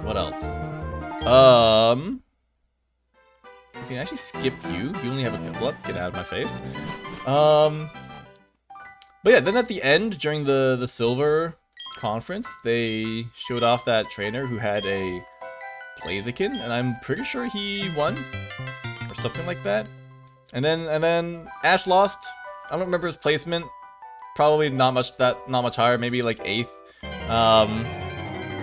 And then it was off to Hoenn, and I think Hoenn, the Advanced Generation is where Pokemon the anime started to pick up the slack, I guess. It started to get much more interesting in Hoenn. Bro, can you attack the Dustox, please? I think it is much more interesting in Hoenn. The battles especially are much cooler, and even if you just watch it, like look at it, it looks much more modern than the Indigo League and Johto Journeys. So what to talk about in Hoenn? The battles, I guess. Battles are cooler. They last longer. I don't know if there are any that last longer than 1 episode. I'm pretty sure no. But I think some of the ones from the Battle Frontier last longer than 1 episode, but again, I'm not 100% sure, and don't quote me on that. But yeah, no, the battles are more interesting. This is the generation also where where James wants to send women back to the Dark Ages where they belong, which is insane. And you will never get that in modern Pokemon ever. But it's funny. It's fucking hilarious. And I'm pretty sure this is also when James tries to rhyme itching with complaining instead of bitching, which is also peak comedy. But yeah, no, the battles are much more interesting. They're longer, and there's much more obvious like training for some of the fights. Like he teaches. Oh no, I'm thinking of Staravia. Never mind. I take that back. But there is more training, and this is when Pikachu learns Iron Tail, and will keep Iron Tail for the rest of of history, really. But the fights are much more involved, at least, and Ash at least earns all of his badges through normal fights. Granted, his fight with Watson, he had a supercharged Pikachu that was just able to one-shot all of Watson's Pokemon, even though I'm pretty sure Manectric has Lightning Rod, which should negate damage, but I don't know if it does that in Gen 3, actually, now that I think about it. But at the very least, he does earn his badges. Some fights are kind of BS, like Ash loses against Brawly with his fucking Hariyama. Like, what the hell? Why's he got a Hariyama? What the fuck? That's insane. Or he loses to his like Makihita and then evolves into Hariyama and then he wins? Like, what? Excuse me? What the fuck? Imagine fighting Brawly in the games with the Hariyama. That's crazy. But I know the fights are much more interesting.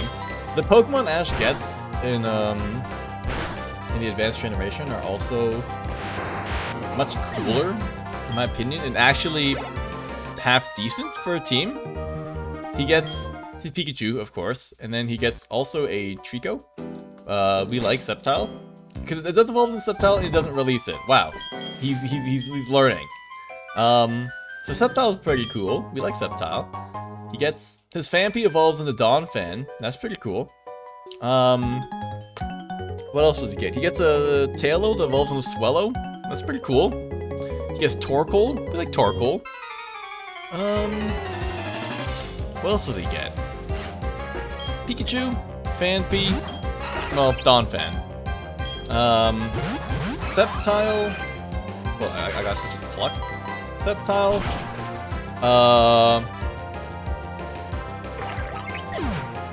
Pikachu, Donphan, Sceptile, Swellow. He gets Glalie and Torkoal. And I believe those are the only Pokemon he catches. But like his team for this generation is actually like pretty good. It's definitely up there for one of the better teams he has. And I think that definitely helps for keeping it more interesting, and not just seeing like a not evolved Pokemon like Squirtle or Bulbasaur just like beating the shit out of like Dragonites and stuff like that. But it's actually much more interesting in that way. The whole vibe of the generation is better, I think. It's much more modern feeling. And Ash has matured a little bit. He's more humble, I guess, than before. He doesn't brag about his placements in the previous like conferences anymore, which is, you know, maybe we shouldn't say that's like a huge step, but it's a step in the right direction. So we don't get that anymore, which is good, I think. We'll fight these two. So overall, the advanced generation is not too bad. Now there is actually like an overarching plot with Team Magma and Aqua,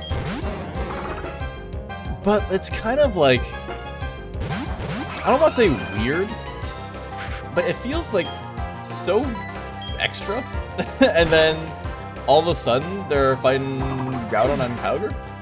I mean, they do encounter Team Aqua and Magma throughout the season 2, but I don't know, it just feels not that memorable. Or maybe I'm just not remembering them well. Like, it just doesn't feel like they did that much with the Eevee teams. But, I mean, Pikachu did get possessed by Kyogre, I think. Honestly, the red and blue orb, I never really understood. Because in the games, you use the blue orb to summon Groudon, and the red orb to summon Kyogre. Or at least that's what Maxie and Archie do. But I don't know if they just had the wrong orbs or not, because in the anime, it's like swapped, I think. Or something like that. Like the anime and the game have it swapped. And I don't know which one is like the right orb color. I honestly don't know what the right orb color is. You would think the red orb controls Groudon. You would think the blue orb controls Kyogre. But I don't know if that's actually the case or not. I genuinely both cannot remember and also don't know. Because it seems like it's switched. But I just don't remember if it's because they just like grabbed the wrong orb, which is why they can't control it properly in the game, or if that's just how they are. But yeah, I mean they beat Maxie, they beat Archie, and then that's like it. They save the world, and then we just don't see them ever again. I actually don't remember what happens. Maybe they get arrested. I'm not sure. Overall, it's not bad. I'd give the Advanced Generation like a solid like a solid C or something. It's not bad. It's just not great. I did actually make a tier list for this whole thing, talking about the battles, the vibe, and I think the plot. The plot was more like the evil generation, I think was how I had organized it, but it's not bad. But I'm just not that much of a fan of Hoenn to begin with. So I wasn't particularly interested in Hoenn that much right from the get-go. As you know, I'm a Gen 4 kind of guy, so I was looking forward to watching the Sinnoh League victors. But I do think, before finishing up talking about the Advanced Generation, I will say the Battle Frontier was definitely the most interesting part of Advanced Generation, because that focused on like the Battle Frontier and less about Ash actually journeying around, which I know Pokemon is about Ash journeying around, but it's just not interesting, you know? It's just not that interesting seeing Ash going from city to city and interacting with like Aerons and some other weird Pokemon just like on the road. It's just not interesting. Maybe there are some, if your favorite Pokemon is like a Diglett, I'm sure you'll love seeing the episodes with Diglett. But I will say Diglett is not my favorite Pokemon, and I'm not interested in seeing his interactions with Digletts. But yeah, no, because the Battle Frontier focused on the actual battling aspect, and also because the Battle Frontier brains are actually like strong trainers, the battles themselves were much more interesting. I just don't think Ash lost against any of the Battle Frontier's brains, which I guess is for the best. Also, there's the Draco plate. Let's mark off some of these plates. Okay, so we got the Draco plate. Oh no! I should probably actually lock this. Okay, so we got the Draco plate.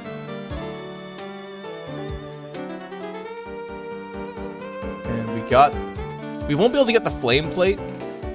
We'll just get rid of this guy right now. Put that there. Okay, nice. Okay, we're keep track. What was I even saying? Yeah, I don't think he lost against any of the Frontier Brains, but like, I don't know. Maybe there's not much you can do about that. He's just like, nah, I'd win. But that's also Ash, I think, his first experience fighting like actual legendary Pokemon, because Brandon had the 3 Reggies, and then this is also when he called back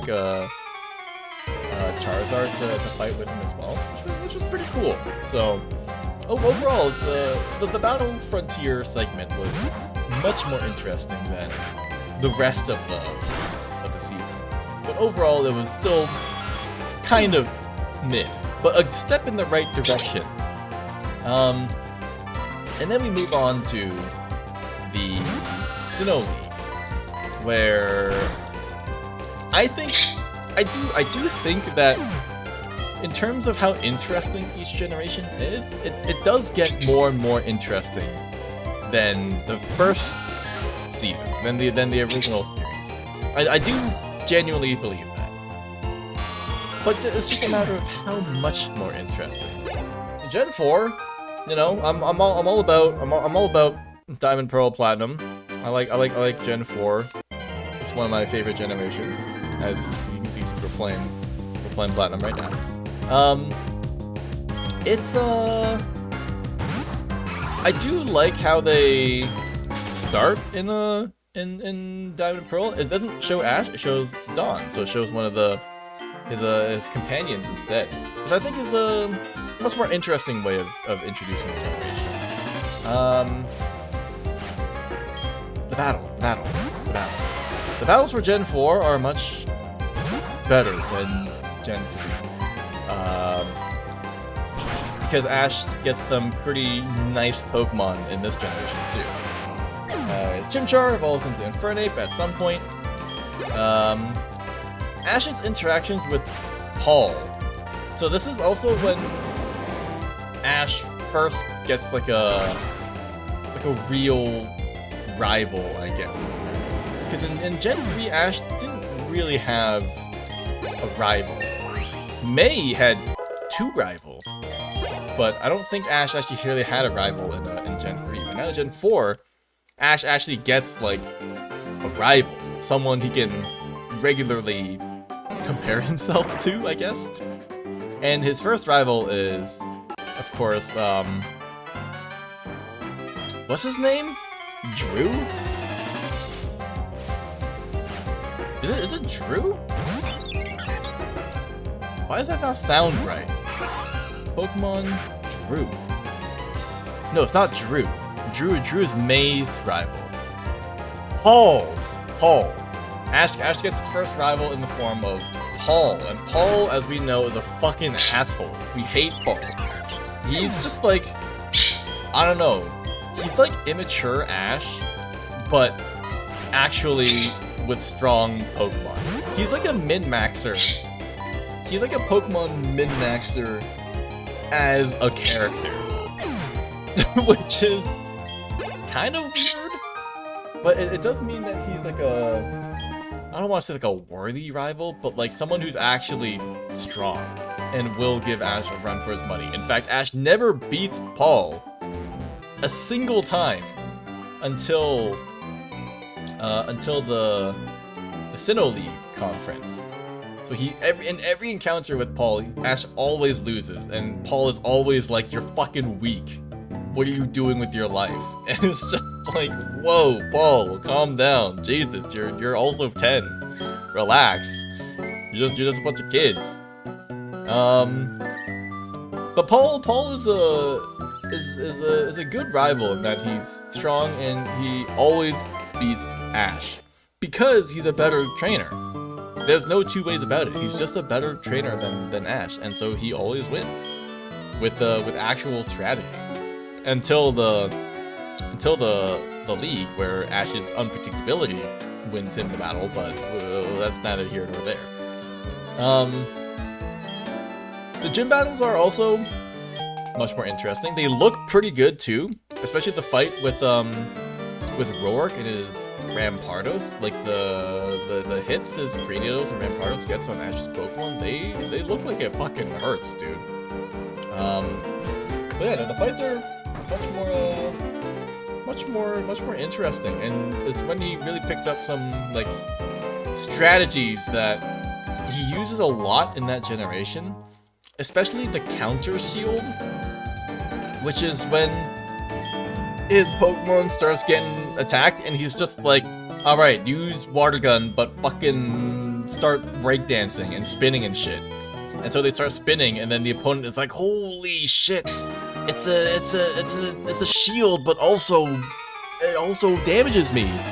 And he just wins almost every time by doing that. I mean, against Fantina is also like, alright, now spin. And everyone's just fucking using counter shields and spinning and shit. Everyone's just spinning around in Gen 4, but it's a common tactic that you'll see him use. Even if it's not for shielding, like blocking attacks. If like I don't know, he'll just like spin to dodge, which is just kind of weird. Like, why does spinning let you dodge attacks? I don't know. It just does. It's like, why can't you just jump to the side? Why do you have to spin? I don't know. A Hydro Pump or a Hyper Beam will be coming towards him, and he's just like, alright, dodge and spin. Why do you have to spin? Why can't you just dodge? What's the spinning doing? But, I don't know. It's something that he does a lot, and then he stops. But then he does it again later on in the Master, in Journeys. I mean, I'm pretty sure, or at least Cynthia does it against him. But we'll cover that when we actually get to Masters. What was I talking about? The battles. This generation, like the previous one, also featured the Pokemon contests. So it wasn't just Ash, and I think that's also something I didn't mention, which I think is a good part of Gen 3 and 4, is that it's not just Ash doing stuff. It's also his companions doing stuff. Because in Gen 2, you know, Brock and Misty, they're just there. They're just vibing, but they're not really doing anything, you know? They're just chilling. They're just journeying with Ash, but not really having any development for their own. But at least in Gen 3, when you have May and Dawn in Gen 4 practicing and participating in contests, that's like extra character development in someone who's not Ash that you'll also see throughout the generation. And that's good. It gives you more stuff to watch. And I think that's good. The contests were pretty interesting. Contests in general, with like the combination moves and all that shit and making things look pretty, sure, whatever. I'm not sure how that happens, but we just let it happen, and it's fine. Don't worry about it. Yeah, no, the contests were pretty interesting. I think Dawn's Pokemon are also pretty cool, and it would have been nice if Ash got some of Dawn's Pokemon. Like, imagine if Ash got like a Mamoswine or like a Togekiss. That'd be sick. But nah, Ash had to get a Chimchar, a Staraptor, a Weasel of all things. Didn't evolve into Floatzel. Turtwig, which evolved into Torterra. Cool. And Gliscor. Gliscor? Gliscor is pretty cool.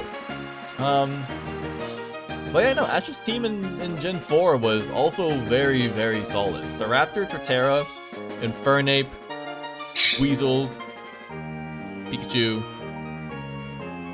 Gliscor. So like his team is pretty good. Okay, now this is the fight where it might be a little bit spooky, so we're gonna save the game. But we're making great time, I think. What was I saying? The battles, the contests. Gen 4, I will say, is the worst gen for Team Rocket shenanigans. Every single fucking episode, without fail, Team Rocket will show up and try to steal some Pokemon. Every single episode. This includes episodes with gym fights. Team Rocket will show up and fucking will try to like steal Pokemon during the gym fights. They'll get thwarted and like blast off again, but like every single fight they'll have every single oh my god. Oh okay, that's no good. That is no good. Let me give me a quick restart. Like every single episode, Team Rocket will show up and try to fuck shit up. And that will happen every single episode. Like if a gym fight's going on, Team Rocket's fucking digging a tunnel under the battlefield. They'll pop up and then they'll get blown up and then blasting off again. Or they'll hit some water and they crash a Wake's gym and then get flooded out. Every single battle, every single episode, Team Rocket will appear and do something. And it's so forced. It's terrible. It's so bad. But it's just what happens. And there's nothing you can do about it. It's just what happens in Gen 4, and it's terrible. It's so boring seeing Team Rocket every single episode. Okay, Sunny Day is fine, I think. I think that's fine. So it was super boring seeing Team Rocket every single episode. Just doing the same thing over and over and over again. What else? Battles, vibe, the plot. Okay, I am slower than Cherrim, because it turns out slow Primplup is kind of bad. By kind of bad, I mean really bad. Okay, I can't even one-shot this thing. Okay, I'm gonna need to switch and also heal. In fact, I'm wondering if I'm even gonna live this. Can I even take out the Cherub? Bro, this Primplup sucks. Oh my god, this Primplup is garbage. What have I done? I should not have gotten one that was my speed. Okay. What was I saying? Gen 4. Team Galactic. Team Galactic at least seems much more competent than what's it called? Team Magma and Team Rocket. Like they're actually doing stuff that progresses their goals. So they do capture the Lake Guardians. They do summon Dialga and Palkia, and they do create the new universe, but then Cyrus just like fucks off to the new world, and like we never see him ever again, and even his subordinates are like, oh shit, he's leaving. But I think that's fine. I think I'm gonna use an X attack.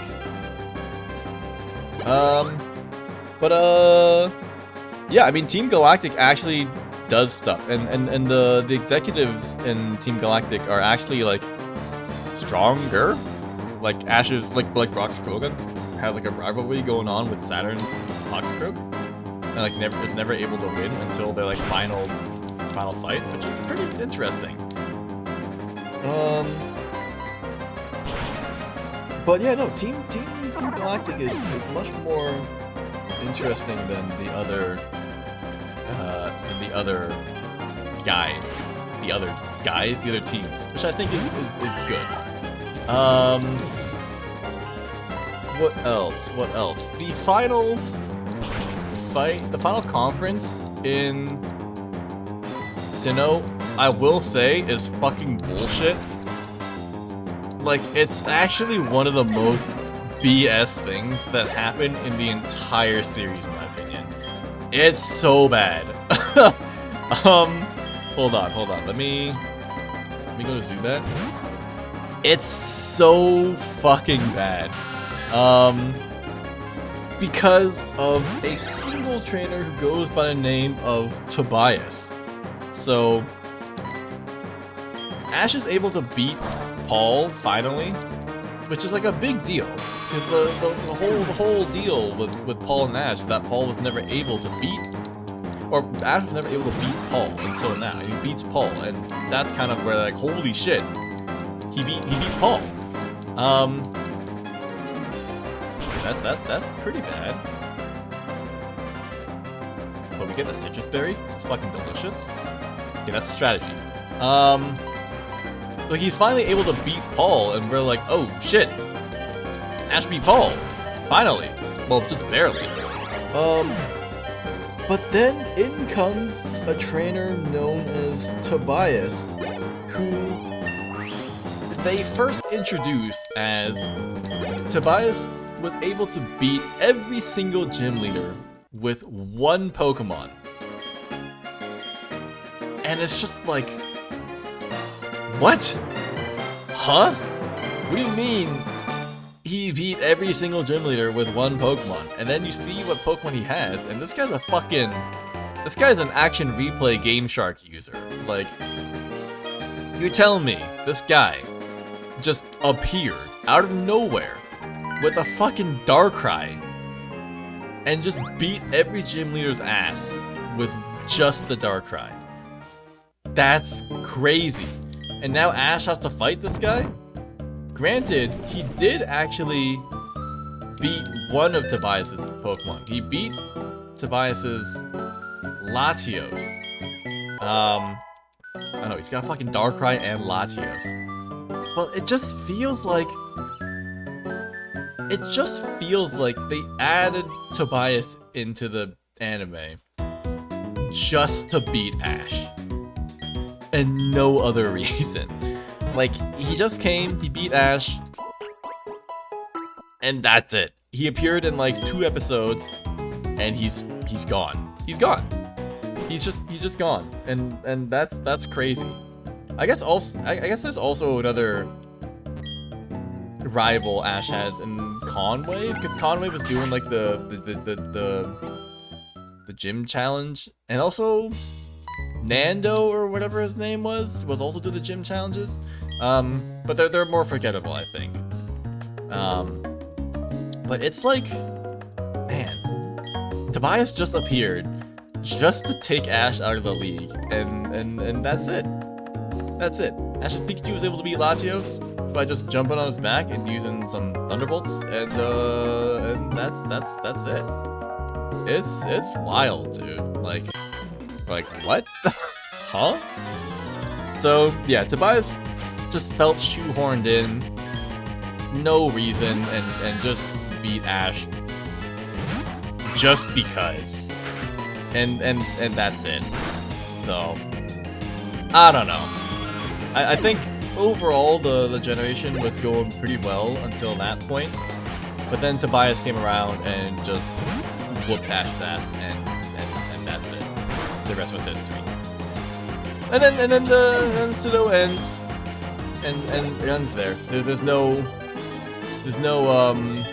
what's it called?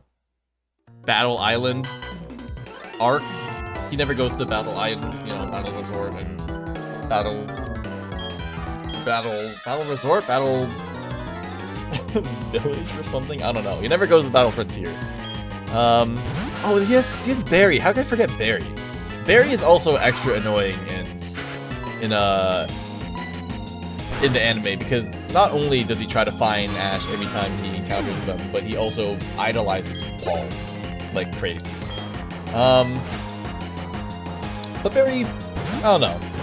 He is what he is. A recurring rival who's annoying. And that's the 4th generation. Overall, better than Gen 3, but maybe not by that much. Also, this is the only trainer in the game who you can face and everything, but you have to talk to them to actually trigger the power. I don't count the ones in Gardenia's gym, because you have to fight them regardless. But this one you can literally just like stand in front of and you don't have to fight them. yeah, then after Gen 4, Ash moved on to Unova, Gen 5. And there's a lot to say for Unova as well. Namely, the one thing for Gen 5, I will say, is that I feel like Gen 5, I don't know, maybe is when the battles really picked up. But I'd say Gen 6 is where the battles really picked up. But the battles, again, are much more interesting in Gen 5. They feel more involved and more drawn out, but like in a good way. Like it feels like Ash is actually really fighting for the badges and actually having to come up with some level of strategy to actually beat the gym leaders. Like he lost against Lenora and had to come up with actual strategy to beat Lenora.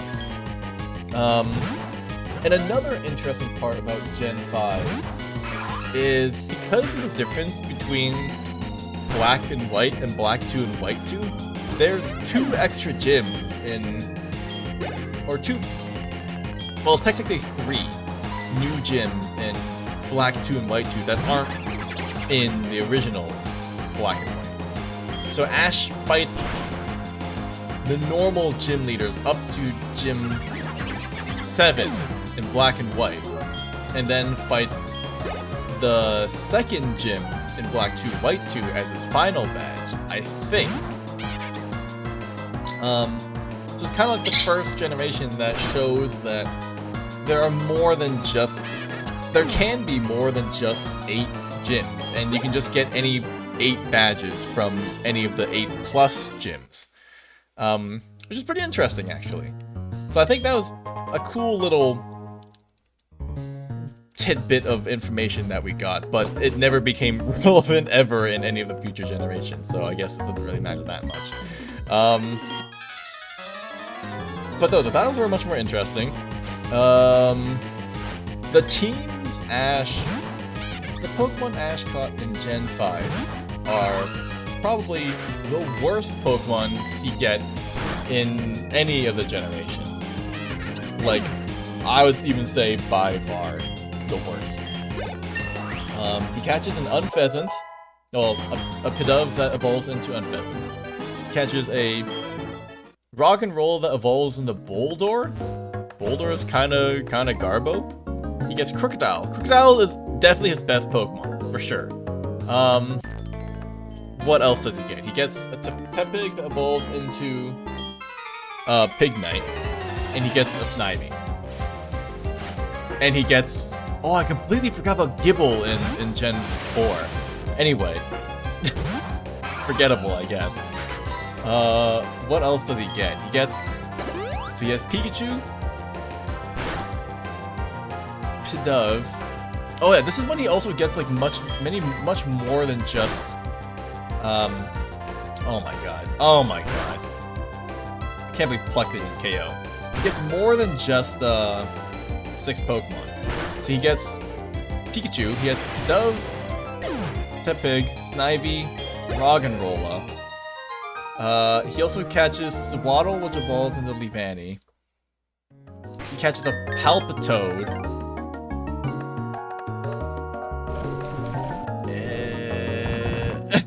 What else did he get? Does he get anything else? Hello, Red. Welcome to the final stream. We're currently talking about Pokemon and Ash's. I'm on the Black and White series. I'm on the Black and White series. Time for discussion.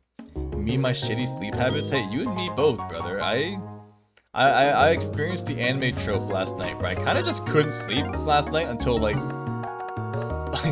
3. So I'm running this marathon off with like 5 hours of sleep. So I'm gonna be streaming for like almost double the amount of time that I slept last night, which is not great, but it is what it is, and it is not that great. But oh well. What was I talking about? Ash's team in Gen 5. Garbage. Actual trash. Like, he gets a Palpitoad? What? He catches Palpitoad, uses it like twice? Boldore? Bruh. 5, maybe like 5.5 hours of sleep. Definitely not that much. I feel pretty good though. I don't really need that much hours, that much sleep. It's fine. I'll be fine. What else do we have? Unpheasant? It's okay. Unpheasant is okay. Oh, Mika, hello. Oh, you're also popping in for a bit before work. We had Jeep here earlier as well, who also had to leave for work. But it's highly likely that I'll still be here after you work as well. So I'll be here for a while. Palpitoad is great. It's the only water type he's ever caught. Water ground? Yeah, I mean, yeah. Palpitoad, I don't know, it's just that never really shines, I guess. He never really uses Palpitoad that much. Like, I don't know. As a Pokemon, it's fine. It's just, he's never really ever using. Maybe you're still asleep. Don't worry about it. Don't worry about it. What else was I saying? Palpitoad, Unpheasant is fine. Snivy? What the hell? Why, like, I'll never understand why Ash doesn't just, or why they don't evolve Ash's Pokemon. It just does not make any sense to me at all. But, I don't know. Snivy? Sure. Whatever. It would be much better if it evolved in Superior, obviously, but then he would have to deal with his rivals, Superior. Which, I guess Ash's Snivy wanted to beat as its Snivy, or something like that. Honestly, I don't really remember. But it's like, bro, can you just like evolve your Snivy, please? Tepig evolving into Pignite, but then not evolving into Emboar. I don't know, it's just a common theme for Ash to use Pokemon that don't evolve, but somehow they're still like the strongest Pokemon in existence. It's just crazy. What else did we get? Boulder I'd mentioned. Leavanny? I don't know, I kinda like Leavanny. Mostly because I just like using Leavanny in the actual games. He does, I almost forgot, he does have a Crocodile. Crocodile is definitely the best Pokemon on his team in Gen 5, for sure. Maybe if not for the fact that if Crocodile loses its glasses, it just turns into a fucking wimp and like can't fight at all. But that's neither here nor there. But he does have a Crocodile. Crocodile's pretty cool. Crocodile had style, that's true. And Crocodile had style and had power. So Crocodile was definitely the best Pokemon on Ash's team. For Gen 5, but a lot of his other team members just were like, I don't know, it felt, to me, some of his Pokemon, like to me, Palpitoad just feels as out of place as with Ash's like Muck in Gen 1. Like, it's just weird to have it, for me. It just doesn't feel like a Pokemon he would have, but I don't know. Maybe that's just more of a personal opinion, I guess. What else? The plot vibe of Gen 5. I mean, it's also just like filler overall. Like a lot of the stuff that happens between gyms and Gen 5 is also just like the same as in Gen 4, 3, or you know, 1 to 4. Every Pokemon anime is filler. Literally every episode that doesn't feature a major battle is filler. And that's, I don't know, I've already mentioned it earlier with the original series, but it just, I don't know. It just feels like really stretched out. In like a bad way, because some filler episodes are particularly not interesting. Oh my god, can you not paralyze me? I should definitely have verified that Lax Nature doesn't lower speed, but it definitely lowers speed. With all 1,000 plus episodes, only about 500 are actually important. I would even say that if of those 500, most of the content that happens in those episodes are not important. And like, it's only really ever important when Ash's Pokemon like evolves or learns a new move, or Ash gets some sort of new strategy. Oh my god, bro, paralysis, dude. Oh my god, bruh. Okay, let's go. Would you say the movies are important? I would say the movies are not important, but the movies are much more interesting to watch than the episodes. I will say that, at least, because the movies are not canon, but they're cooler than the anime, and that's worth something, I think. They're like their own self-contained story. Speaking of story, Gen 5 is when Team Rocket is the coolest. In like an actually good way. Cause this is when like Jesse James and Meowth kind of put a pause, at least for part of it. They put a pause on their like usual Team Rocket shenanigans and actually do some like pretty interesting things by like infiltrating Unova and like just like actually doing stuff. Only the Mewtwo and Latios are important because they get referenced at the end. That is true.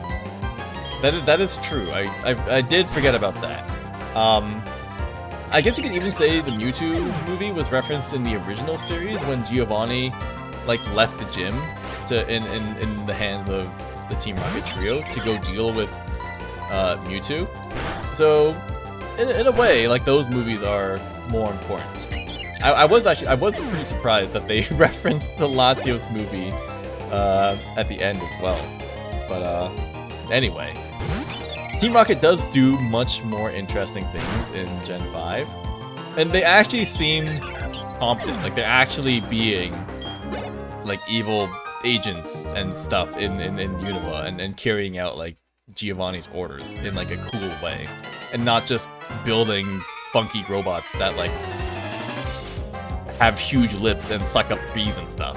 Like, it's actually pretty interesting what they do while they're, you know, acting as these like evil agents. Because eventually they stop and it's like they're back doing the usual Team Rocket shenanigans. There's also reference to the end of the 2019 anime with Mewtwo and the clones flying. They're still flying after 26 years? Oh, wait, yeah. He does do that, huh? It's been such a long time since I watched the movie. I was thinking of watching the movies as part of the Pokemon rewatch, but I ultimately decided against it. I mean, I've watched like first movie, Pokemon 2000, and also like The Power of One, like so many times. I think the most recent movie I watched was the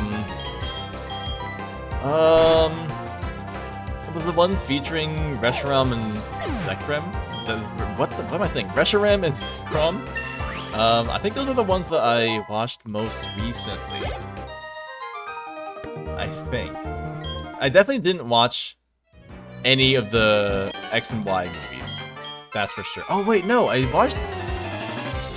No, Genesect is also... No, that one's also part of Gen 5. Okay, never mind. Yeah, I'm pretty sure the Gen 5 movies are the ones I stopped. The ones I watched most recently. I gave up on the movies after the Zero Aura movie. It was so bad that I gave it completely. That one... Is that one part of that, like, alternate timeline where, like, Pikachu talks and shit? Like, is it part of that, or is that also just, like... Or is it, like, not? I genuinely don't know. Yeah? Okay, that's what I thought. Okay. Cause I thought, yeah. Okay, yeah. Those movies, I had zero interest in watching those movies. Yeah, I'm not interested in watching those ones, like, at all. What else to talk about for Gen 5? Oh yeah, Team Plasma. So... I don't know, what was Team Plasma trying to do exactly in this one? They got N. Did they get Kyurem? I actually can't remember what exactly they did. It's marketed as a second Lugia movie, but Lugia is completely irrelevant. Nice. Love it when it happens. Speaking of Team Plasma, go ahead. The floor is yours.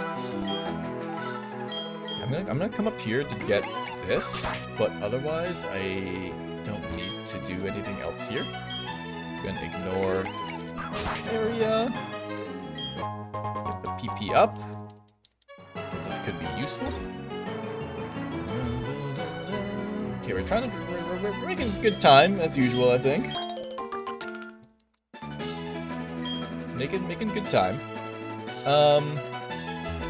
What was I gonna say? Team Plasma. Team Plasma? I don't know. Or well, it's Team Rocket that messes up the shrines that are like blocking off the like Landorus and Thunder pronouns, right? Like it's Team Rocket fucks that up.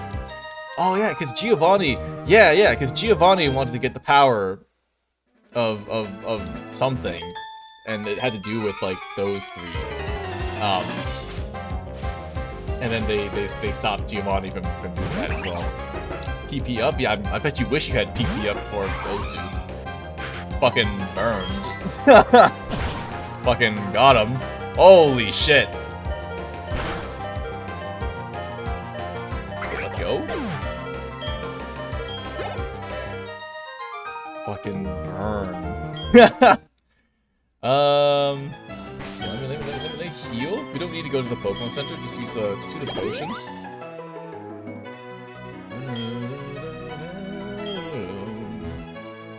Yeah, we'll go over here. Huge wall of text. Team Plasma was supposed to be introduced after the Venipede episode at the start of the series, but because the episode features images of a destroyed city in the week before, the episodes were never released and the whole show had been completely rewritten. Oh, dude!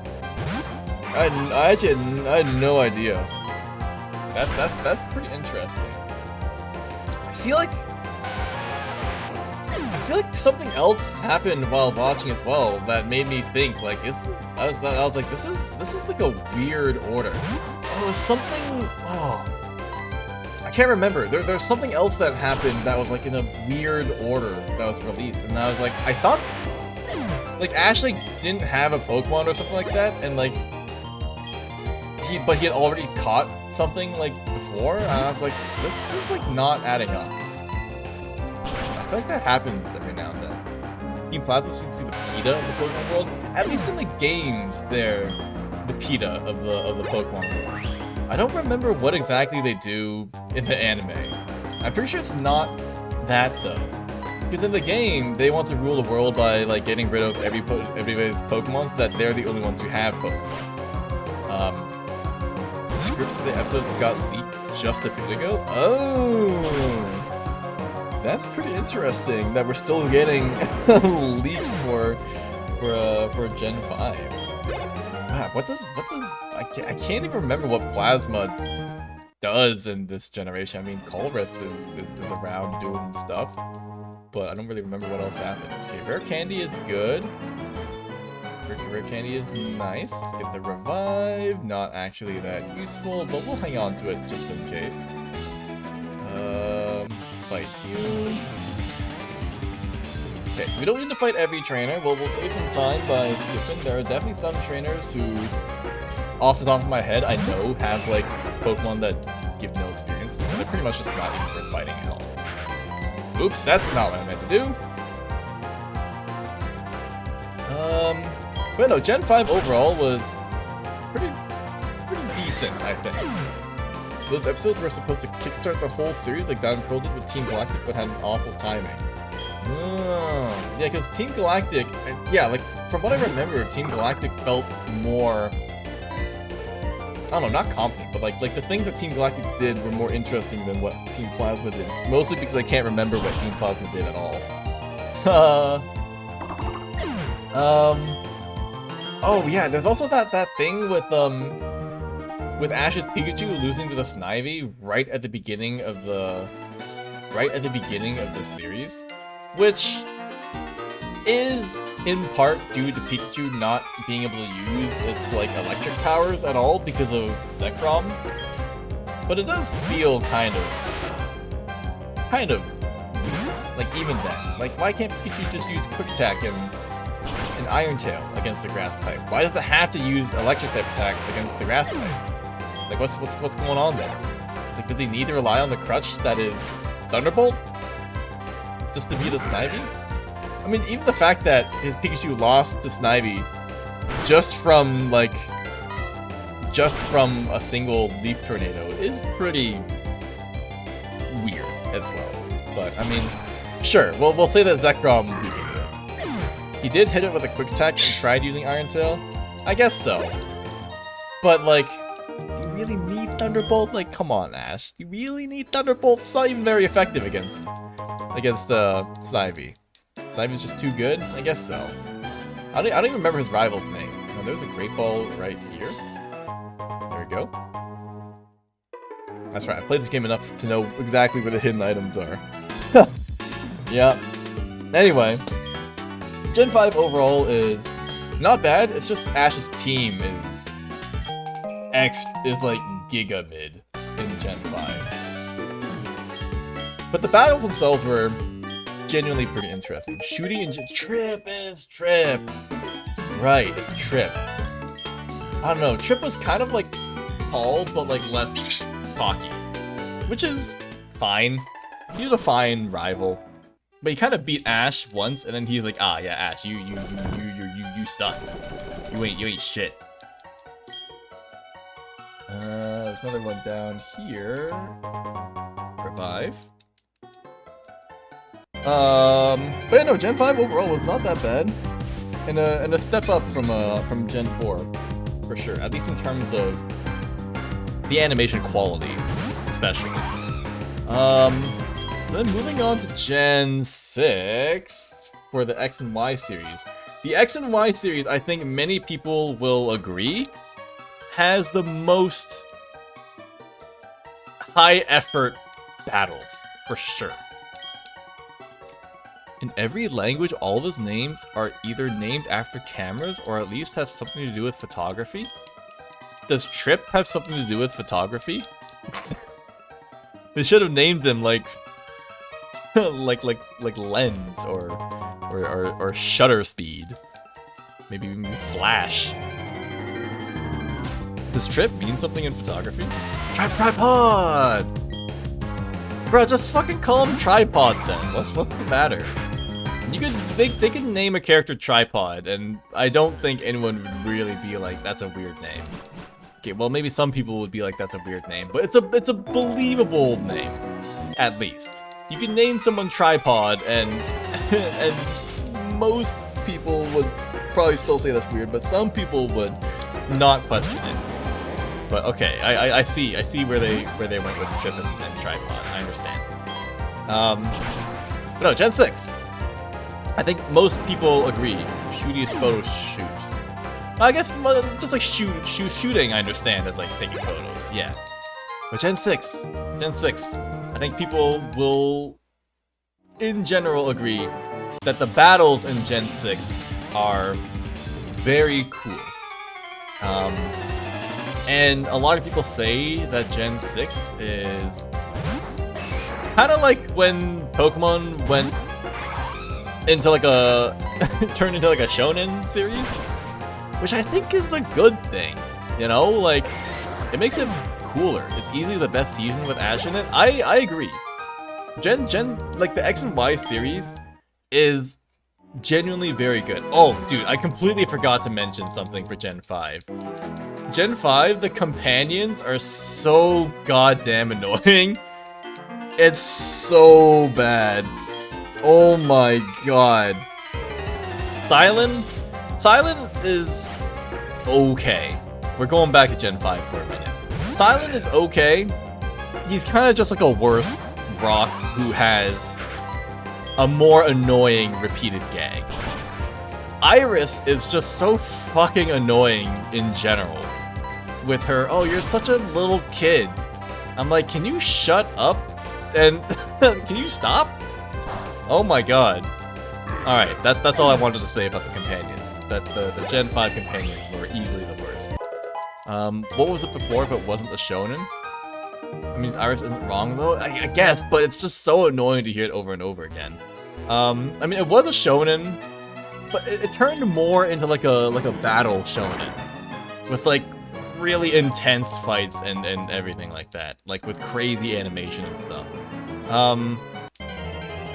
Anything after X and Y just prove that Ash is just a kid. Like X and Y, Ash is definitely the best Ash, I think, because he gets some pretty crazy, especially with Ash Greninja. The battles with Ash Greninja are just like insane animation-wise. Like if you look at the final battle with Greninja versus fuck, what was it? What's Trip's Pokemon? Superior? Not Superior. What am I saying? Gen 6. Who was it? Charizard, yeah. The fight with like Greninja and Charizard, it's so fucking crazy. It's like it's like I'm watching Naruto, but like in Pokemon. And that's a good thing. And I'm not saying that Naruto is good. I'm not saying it's bad either. I'm just saying that the fights are actually like, they're actually pretty cool. The Pokemon that Ash gets in X and Y are also much better. Greninja, Talonflame, Goodra. I love me some Goodra. Granted, he did release Goodra, but it kind of came back later, so I guess we'll give that a pass. Like his Pokemon, what else does he get? Talonflame, Goodra, Noivern, Palucha. Yeah, like his Pokemon are actually pretty cool in Gen 5 or Gen 6. It's too bad that he doesn't get anything that Mega Evolves, because that was kind of like the main point, like the main gimmick for Gen 6, Mega Evolution. But he only ever faced people with Mega Evolution. Granted, he does have Ash Greninja, which is kind of like Mega Evolution, but like also not really, but like kind of, yes. So it's too bad that he didn't get anything with Mega Evolution, but it's not a big deal. But no, some of the fights are genuinely very, very interesting. I'll never understand why they gave him a Mega until 2019. Yeah, they could have very easily given him a Pokemon that can Mega Evolve in X and Y, but just didn't for some reason. But oh well, it is what it is. What else to talk about? Team Flare, I guess. Talk about Team Flare and the whole like squishy subplot. It's fine. Zygarde, it's kind of weird what happens with Zygarde. How there's like, how do they can like talk to each other, and like the fact that they can talk to each other maybe is not that weird, but the fact that they can just like talk like humans is a little bit more weird to me. Like how come they can just like talk to people? But I don't know, the whole thing with Team Flare, Lysander still trying to murder everybody and committing genocide was not that bad. And teaming up with Team Rocket and even Steven Stone to actually take down the gigantic stone Zygarde with like Greninja's chakra sensing was genuinely pretty cool. People speculated that his Charizard or Sceptile would come back and they would be his Mega. That would be pretty cool. I think it would have been cool if Ash got like Charizard Y, so that he could like fight Elaine's Charizard X.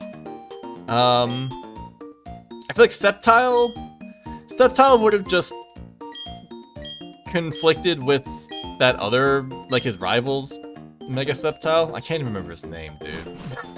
Trevor? Not Trevor.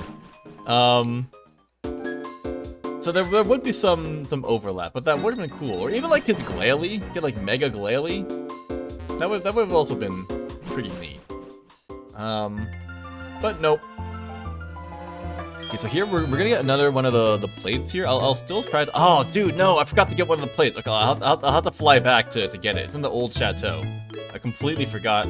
I completely forgot that I'm even trying to get the plates. Yeah, I forgot the bug plate and the dread plate. Oops. Yeah, I'm trying to. If you couldn't figure out what that type chart on the side is, it's me trying to get all the plates because I kind of just know where they are.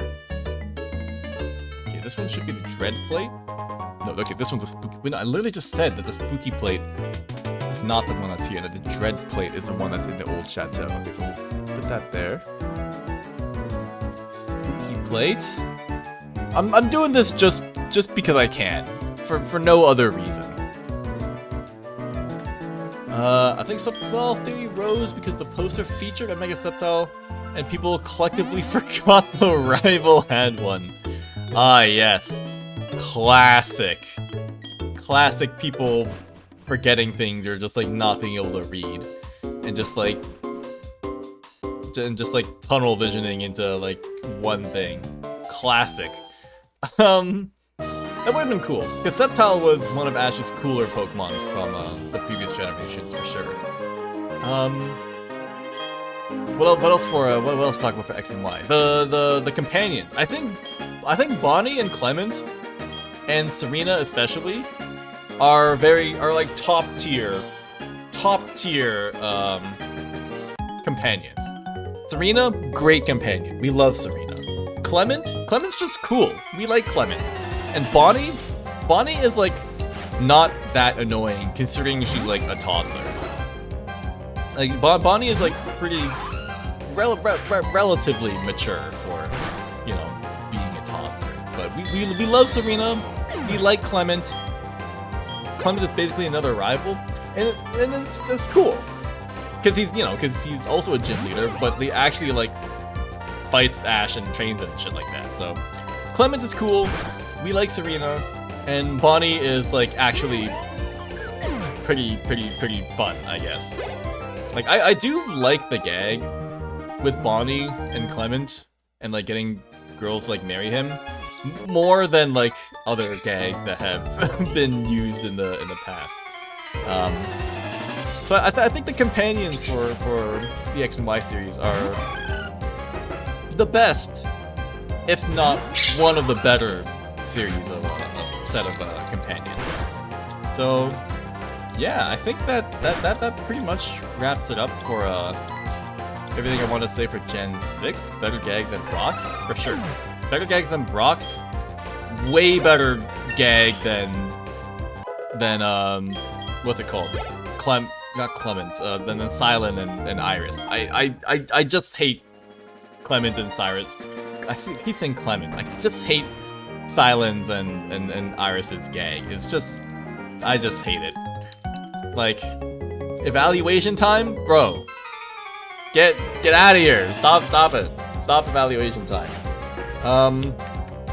But no, Gen 6 was very good. The battles are very cool in Gen 6, some of them. And oh, one other thing I really liked about Gen 6 is, maybe not for like every battle, but for like a lot of battles, when like Bonnie or Clement or like some other trainer is like battle begin or like battle start, there's actually like a little animation like showing the battlefield and like zooming out, and there's like sparkling and like cool like effects going on that like kind of reflects when you start a battle in like the games, and there's like music playing and there's like cool cinematics showing off the two trainers in Pokemon. The Yu-Gi-Oh! Versus screen, yeah. Like, it actually looks very cool. Especially for, like, major battles against, like, gym leaders. Or even just, like, the rival fights. Where there's just, like, the camera is just, like, flying around. Like, the camera will, like, show Bonnie. She'll be, like, battle begin, and then it, like, zooms out, and then, like, you know, get, like, the two cuttings for the trainers. It's cool, and I wish they did that more. But they only did it for Gen 6. And so I think Gen 6 X and Y is probably the best gen. probably like X and Y is probably the best overall. Maybe there are some things for the next two that I do like, but overall I would say that Gen 6, X and Y, and XYZ are the best for sure. So I guess that means we should move on to Sun and Moon. What is there to say about Sun and Moon? I think the most obvious thing to say about Sun and Moon is the art style. After X and Y, everything goes to shit. Maybe not to shit, but it goes in a different direction in not a great way. So Sun and Moon, the art is obviously very different. I'm gonna die, I think. I'm dead as fuck. I'm living. Let's go. The art is very, very different. I think the general opinion is that the art style is bad. But in my opinion, I think it's not bad. It's just different. But if you think about the art style in the grand scheme of things, I know this is starting to like become some big picture stuff. I meant to give you this earlier as well. The art style is goofy and weird, but it's fitting for the overall feel of the season. I know Ash goes back to school. He's like an extra kid again, considering what he just went through in Kalos. He's like regressed in age in like the most literal sense. The star looks shitty, and Ash as a character gets kidified in a way it's annoying. I think he's definitely less mature now. Like he regresses in age basically, but I think the art style is fitting for Alola. Like Alola is like a fun, quote unquote fun, region, and I think that's reflected in the art style. So overall, I would say the art style is not bad. It's just different, but it's also fitting for the region itself.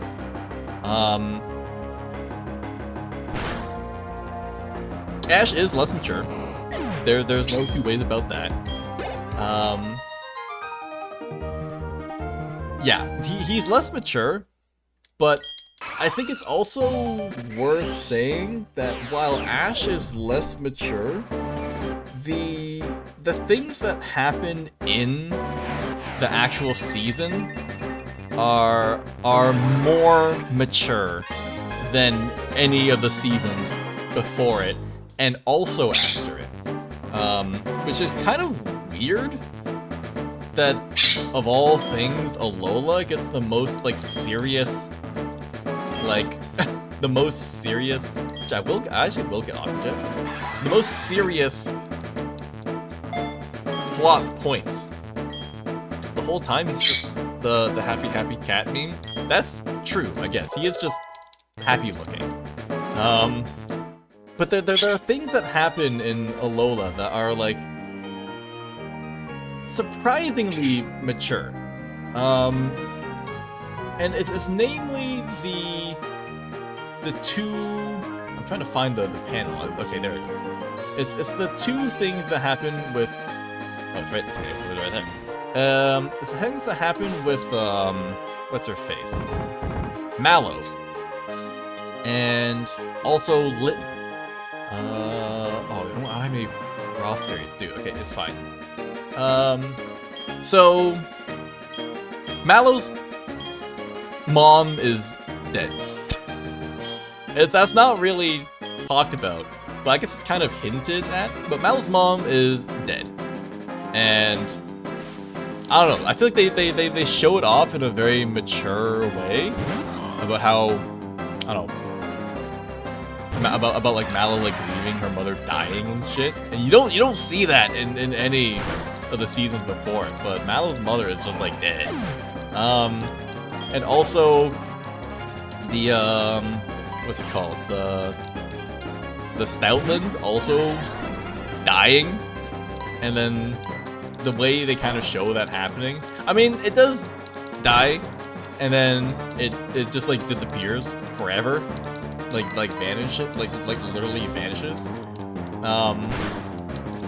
But I don't know, the way they show it off and just like present the whole thing happening, it's just much more mature than anything they've shown before. Like, they don't show Pokemon dying before.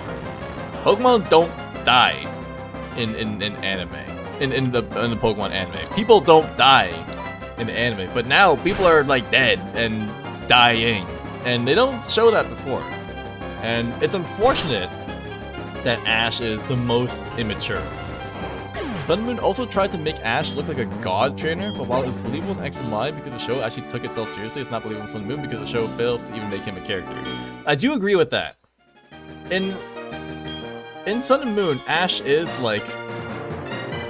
he does seem much stronger than in other generations, which you can argue that it's... I don't know, he's in like it's not like the island, not that the island challenges are more like primitive than gym challenges, but it seems like it's more like a trial rather than like a gym.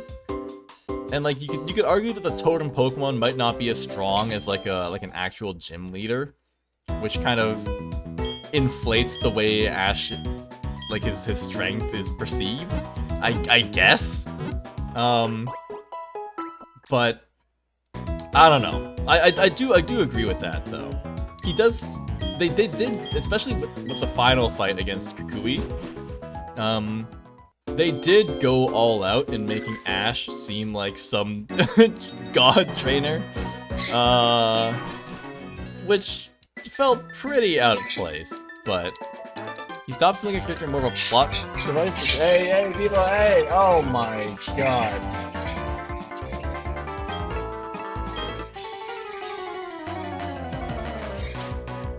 Good thing I have my headphones on, Jesus. Birds can't flush anyone else out enough for Ash to not be there. They do need Ash in, like, everything. That is true. Especially with, like, the Z moves and stuff, like, gee, Mom, why does Ash get to have the special Pikachu Z move? Like, what? And he was kind of, even in like the very first episode, you could tell it was happening because he kind of got chosen by Tapu Koko. He was kind of like deemed the chosen one right away, and it was like, oh, okay. I guess this is just gonna be a thing that happens now. His classmates are, I don't know. Everyone's just a kid. It's just a bunch of kids, right? It's just a bunch of kids going to school together. The worst part is that the vast majority of episodes would be better if he wasn't there. I can agree with that, yeah.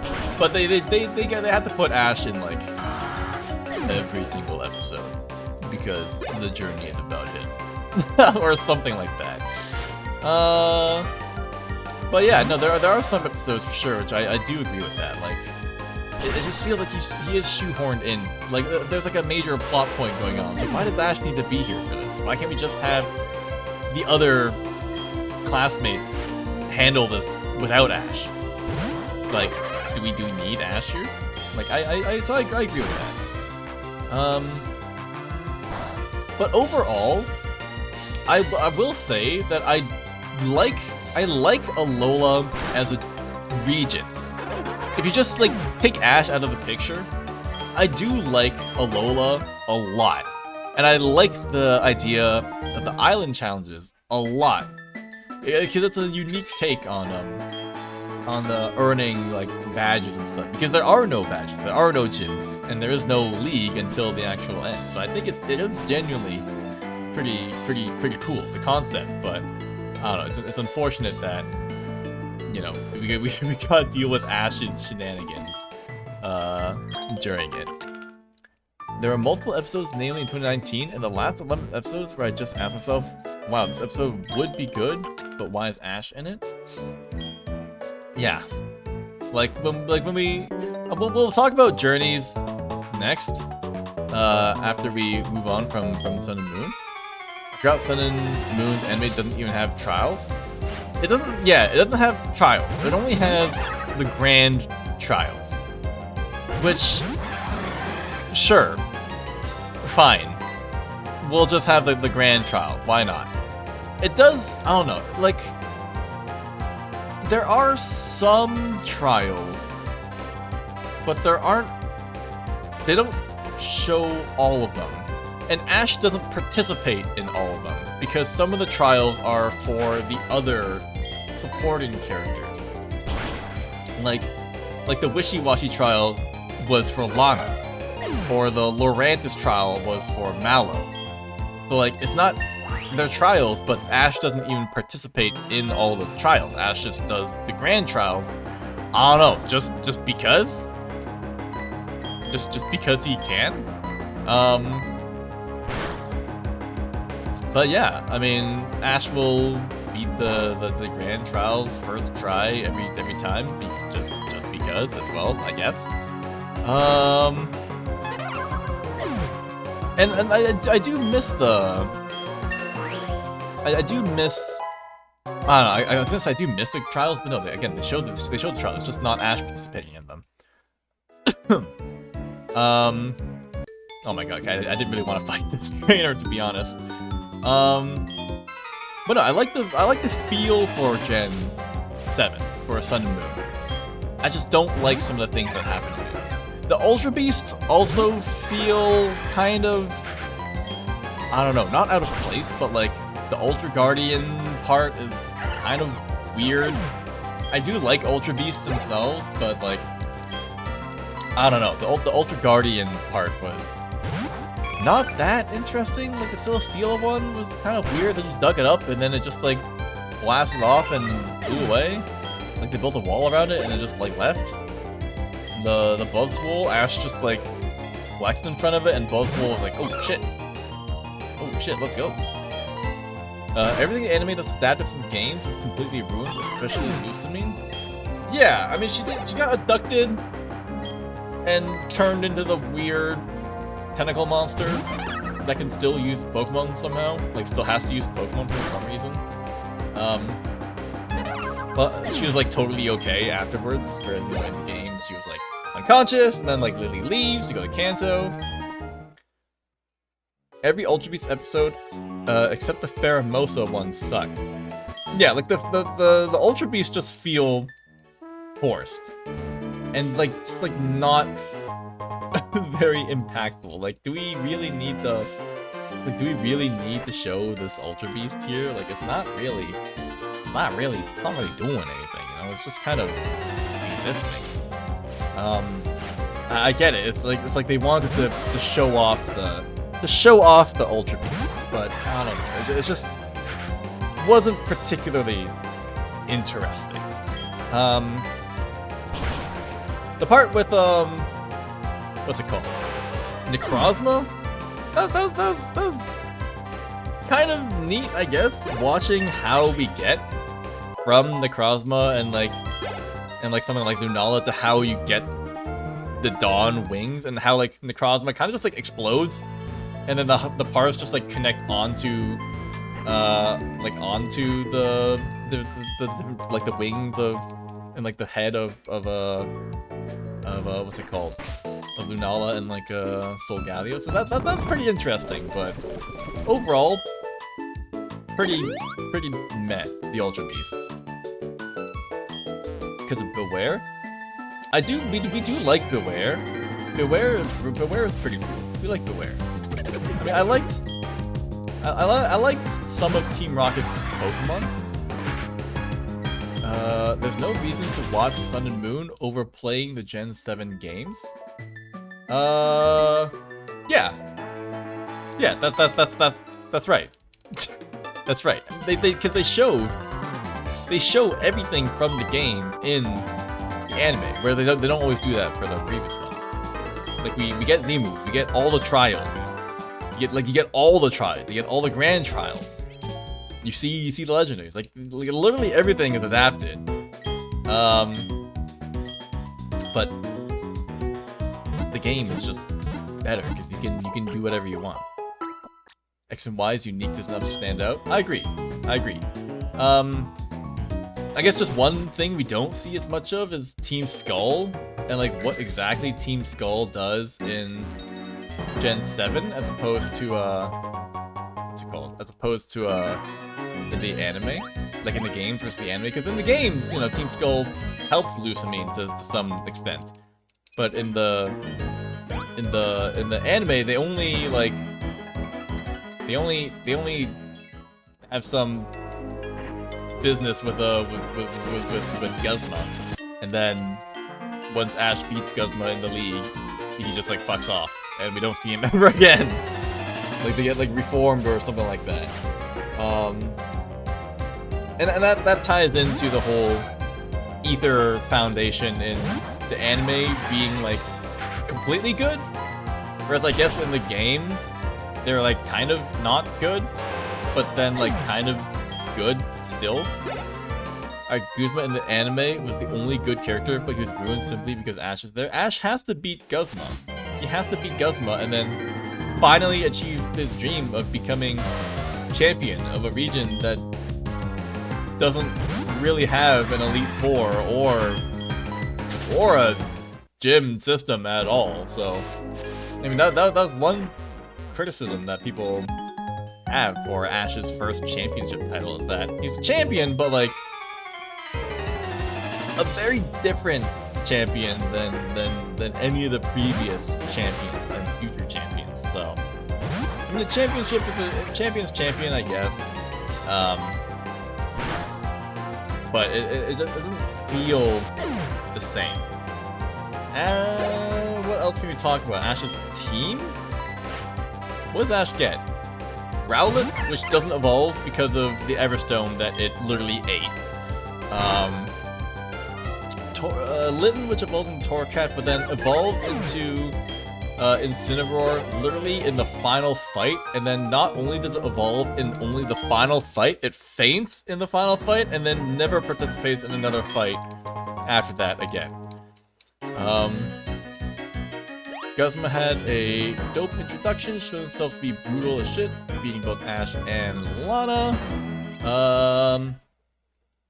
He's awesome, and then Ash is like power plot armor. Yeah, power friendship. I can beat Guzma if I put my mind to it. Mind over matter, stuff like that. Yeah, I do like Guzma in the anime. He's a good, like, not really like a villain, but he's just like a good, I guess, what is it, like a foil? He's just like a good foil to like all the happy trainers that are in Pokemon. Incineroar was pointless, but I can say the same about Pokemon's entire existence. Like, Incineroar is, I don't know. I wish it wasn't during the final fight that it not only evolved, but then also fainted. What else did he, what else did he even have? Lycanroc? Sure, Ash can get the special Lycanroc because he's Ash Vaughn. What else? What else is on his team? Melmetal? Melmetal was pretty cool. It is kind of weird that he gets Melmetal, but I don't know. I guess we'll give him a pass. He's not as good as in the games, but damn, there's one character I didn't want them to fuck it up. There's Guzma. I do love Guzma. He's probably like one of my favorite characters from the entire series, honestly. Like I do really like Guzma because he's bad, but like he's not evil. He's just a bad guy, and I like that. He's just a guy who's bad, but he's cool. He's badass. He's not just bad. He's badass. No, we love Guzma. What else to say about Gen 6? The Z-moves are cool. There is one thing I do want to say about Z-moves later on in Journeys. Z-moves are cool, I guess. Ash had to get the special Z-moves. Can we talk about the fight between Ash and Kukui and how fucking desperate Kukui's team is? Like, you mean the... Like the team he has? Like the Pokemon he has? What did he even have? I don't even remember what he had. And the only part of the Kukui fight that I really remember is the fight between his Incineroar and Ash's Torracat, and then the Tapu Koko versus Pikachu. I really don't remember any of Kukui's other Pokemon, which might be saying something as well. In fact, I don't even remember what he has in the games. It's been such a long time since I played Sun and Moon, because I always just played Ultra Sun or Ultra Moon, and you don't fight Kukui in Ultra Sun and Ultra Moon. But I don't even remember what he has. But like that fight against Tapu Koko and Pikachu was like, what? What do you mean? What do you mean? Gee, what do you mean Kukui gets to just use one of the Island Guardians just because? Braviary, Incineroar, Lucario, Empoleon. Oh, right. Oh my god. I forgot about Empoleon Venusaur. And then Tapu Koko joins in, so his last Pokemon is never revealed. Oh, I never even realized. That's the most desperate for viewers team I've ever seen. Imagine if they replaced Venusaur with, Charizard. Just because. But,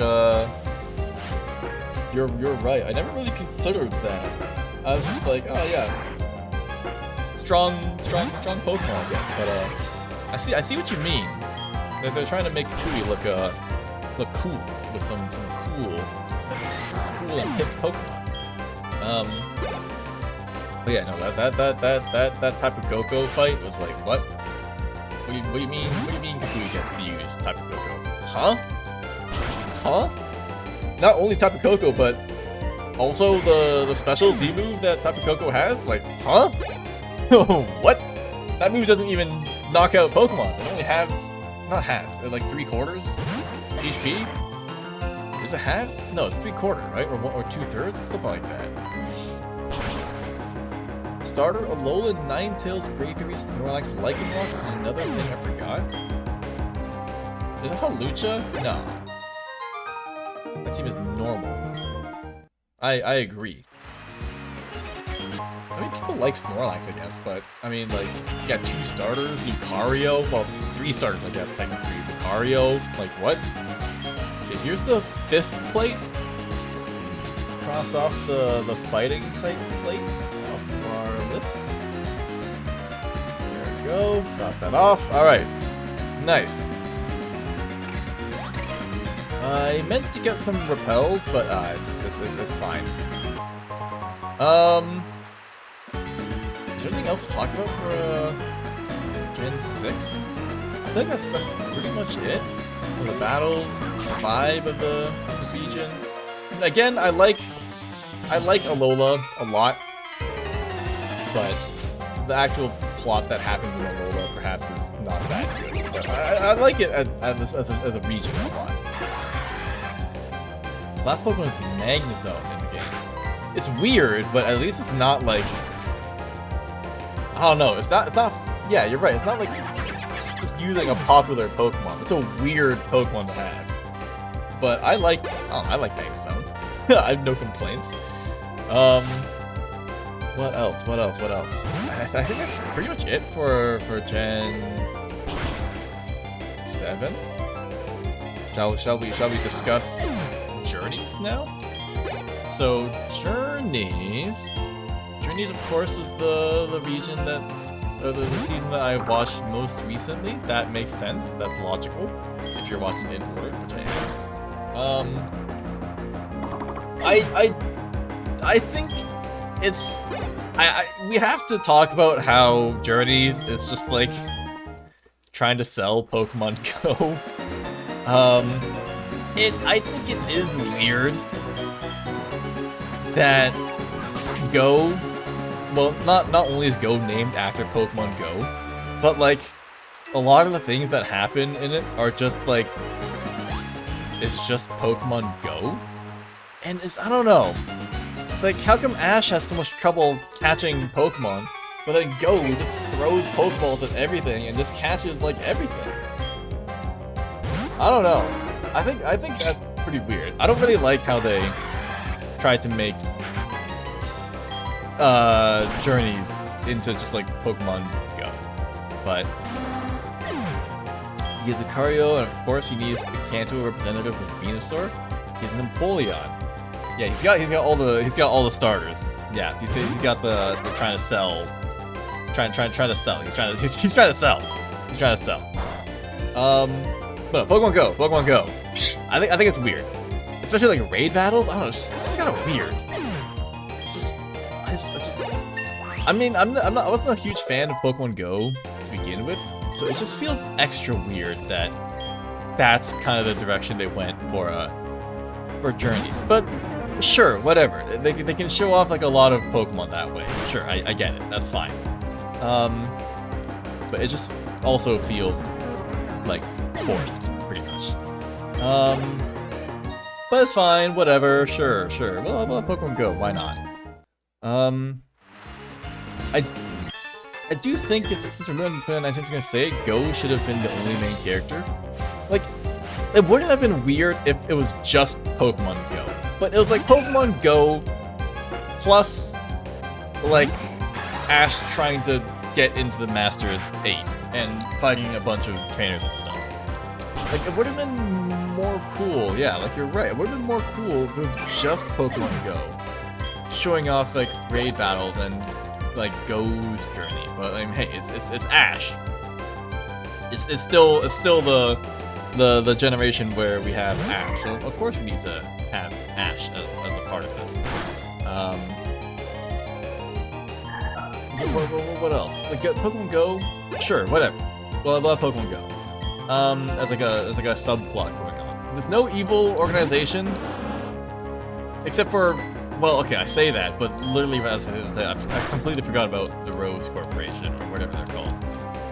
Eternatus, sure, they catch it, release the, or they study it and something like that. I don't really know. Honestly, I don't have too much to say about that.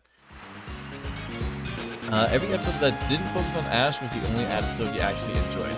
I think you just hate Ash, which is understandable, I guess.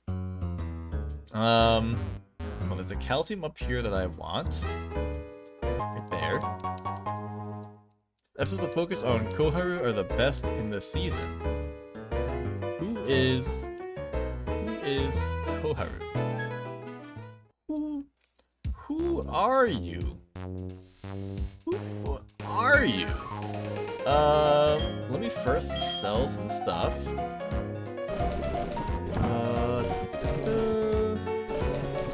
Sell this, sell. Sell these.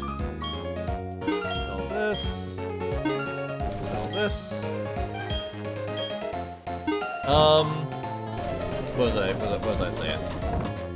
I can't remember.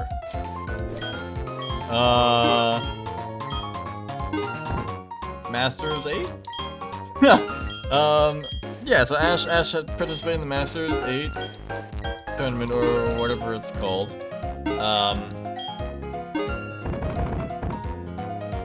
Hold on, I'm losing my train of thought. Give me a second. I gotta buy.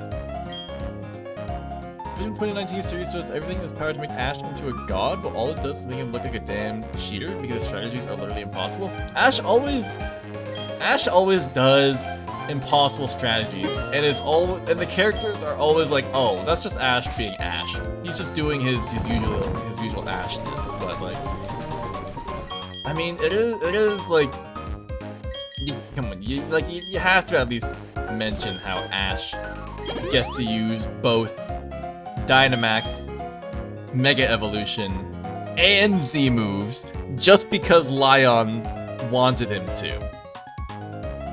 Best battle is against a one-off character with a girder. Oh, I forgot about the girder guy versus Surfetched. I completely forgot about girder guy.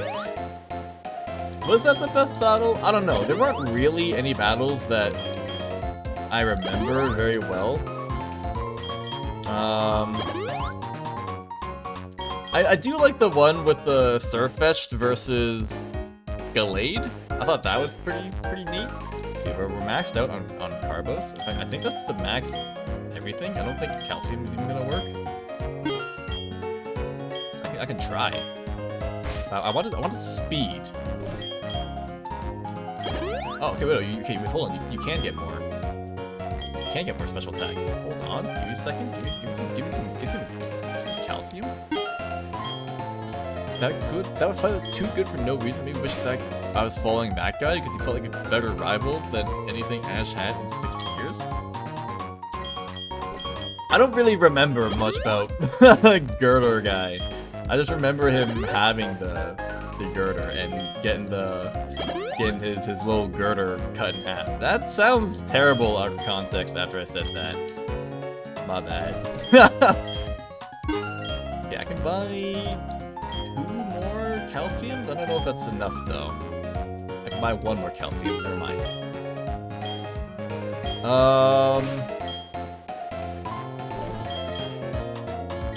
Okay, never mind, okay. But no, Journeys was not bad. I mean, it's like obviously, it's the final season. Like even before Ash won everything, you knew Ash was going to win everything. I think the only episode I enjoyed Ash in was the Spirit episode because Rika is way too good for the show. Okay, so I will say that I watched the dub mostly because I wanted to just put it in the background and not really watch it. So I wasn't really paying attention to every episode. It was more like I was listening to every episode in like one ear while doing something else on my other monitor. So unlike watching One Piece where I'm actually watching every single episode, I was mostly just listening to Pokemon. So there's a lot of things that I don't remember because I wasn't actually paying attention to it. So, but anyway, whoa, I've completely lost my train of thought. What was I? Well, then it's even worse. Yeah, the voice actors are not the same because I was watching it in dub. That's right. Because if I watched it in sub, I'd have to pay more attention to it, and like, I don't want to say that like I don't want to pay attention to it, but it's like I kind of want to do other things too. I was mostly watching it just for the nostalgia factor. But no, Journeys was fine. It was okay. I mean, again, you could tell that it was going to be the end before they even showed Ash winning. Just by the fact that they were going through all the previous generations, going like showing off some characters again, and like not like wrapping up their stories, but just like updating everyone on like where they are. Like, oh, now like this is where Dawn is. Like this is what Brock's doing these days. Like it's obviously going to be the last season because they're doing this kind of like they're showing off all these old characters. It's like this is the end, isn't it? And Ash's battle against Lion, come on. Lion gets to use Gigantamax, Ash gets to use Gigantamax, Mega Evolution, and Z moves? What? Ash absolutely would not have won if he wasn't able to do that. Bringing back past characters was just a show paying homage to itself in the most cheap and nostalgia-baiting way possible. That's pretty much what it is. Yeah, I mean, it's very obviously nostalgia bait. I mean, sure, if you like that character, you might not care that much that they're just like pandering to the audience, I guess, but like it does feel forced. It's like we don't need to see how Dawn or May are doing these days. We already know that they're still, they're still doing their thing. We don't really need to see them again, but it's just like, I don't know. It's just them being like, oh, we're done. You're not gonna see these characters again, so we may as well show them off one more time, I guess. So like, you know what? I understand. But like, it was blatantly obvious that Ash was going to win for sure. Ash wouldn't have even made it to Masters 8 if the writers were trying. That's true. Like, how come Ash is able to be the 8th, like, of all the trainers in the world, we're saying that Ash is the 8th strongest? That's crazy. There's no way. There's absolutely no way. But, hey, you know, Ash beat Raihan. Now he's in the Masters 8. Pretty much right before the Masters 8 actually starts. And then he gets to participate in the Masters 8, and then he proceeds to beat every single champion in the past. Beats Cynthia, beats Steven Stone, beats Leon.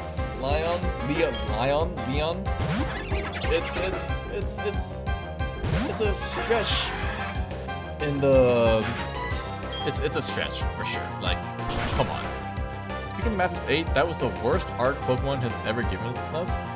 I mean, you could argue that it's cool seeing the champions fighting against each other, but that's also fan service.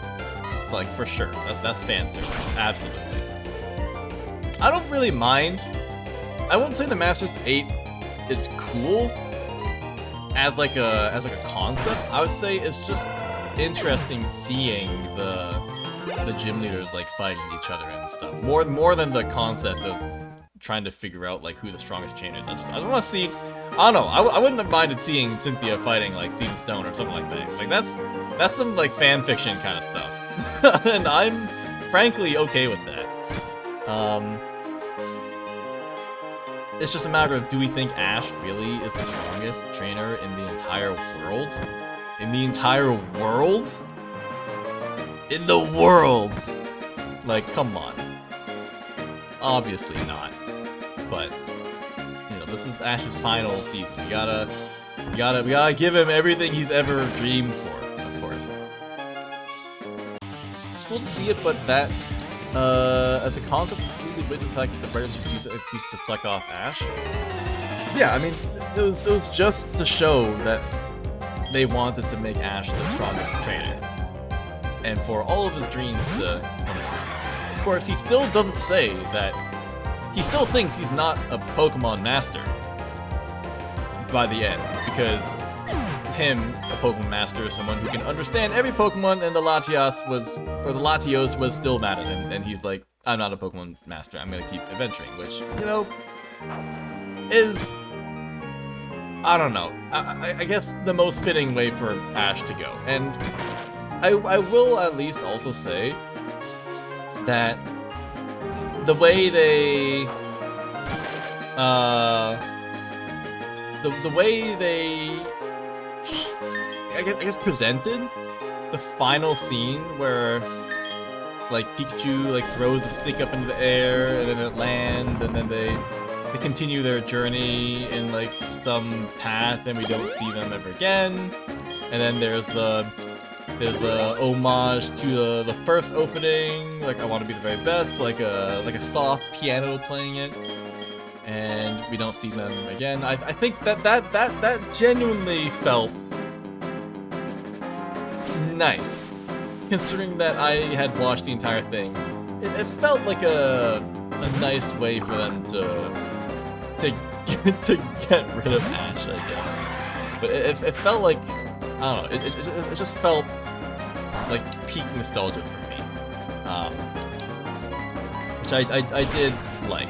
I'll admit, I did like the way, like the very last scene of Ash like walking down the path. They reach the crossroads, they threw the stick up in the air, and then it lands, and then it was like, I wanna be the very best, like no one ever was, and then like the screen fades to black, and then it's done, and that did fill me with some nostalgia. So I will say that felt pretty nice.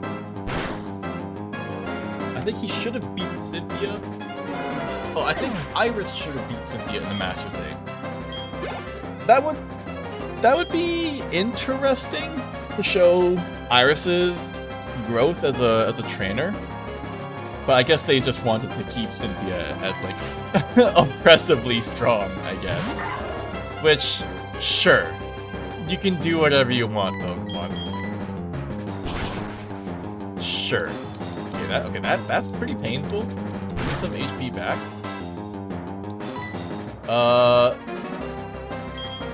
You don't have a citrus berry? What's happening here? Am I gonna be okay? We should be fine. Let's go. That would have given anyone other than Ash some semblance of character development. I mean, I guess you could argue that the fact that Iris even made it to the Master's 8 and was fighting against Cynthia to begin with is some indication of her being a stronger trainer now?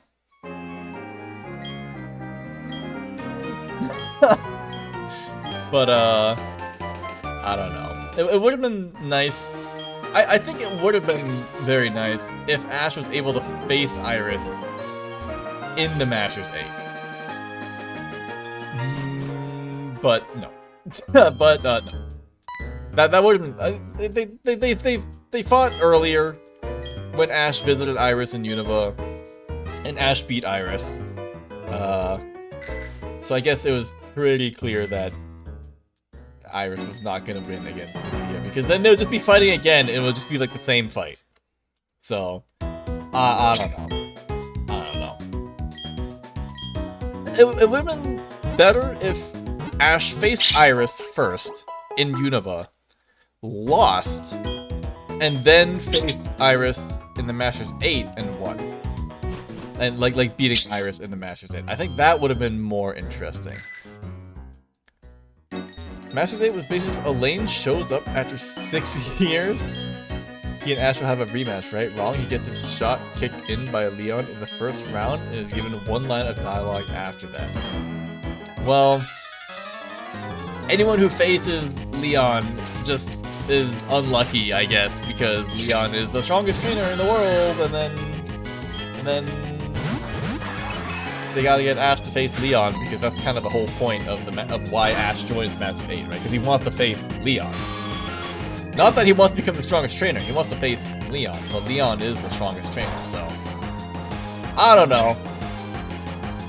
I also don't like the way Leon says Mega Evolved in the anime. I don't know if you've ever listened to him saying it in English, but it just sounds weird. He's like, evolution, beyond evolution, Mega Evolve! It's just like, why are you saying it like that, dude? Can you say it like normally, please? Iris fights Cynthia, and should have won, but no, because the regulars are too incompetent to give anyone character development. I don't know. Again, you could argue that because she even made it to the Masters 8, that's development enough, and that she's still a kid and still has ways to go, and that Cynthia just has more experience. But I don't know. I'm not a writer. It was Lance vs. Diantha because it's the only fight with an unpredictable matchup. That's true, because we never really see Lance. Lance especially, we don't really see like ever almost. And Diantha too, we don't really see her fighting that much, so we don't really have a good measure of like how strong they are. But like Steven Stone, we've seen him fighting in X and Y to beat up the giant tiger statue, and we've seen Cynthia fighting stuff too. So, and we've seen Elaine as well. But you're right, I never really considered that we don't really know much about Diantha and stuff.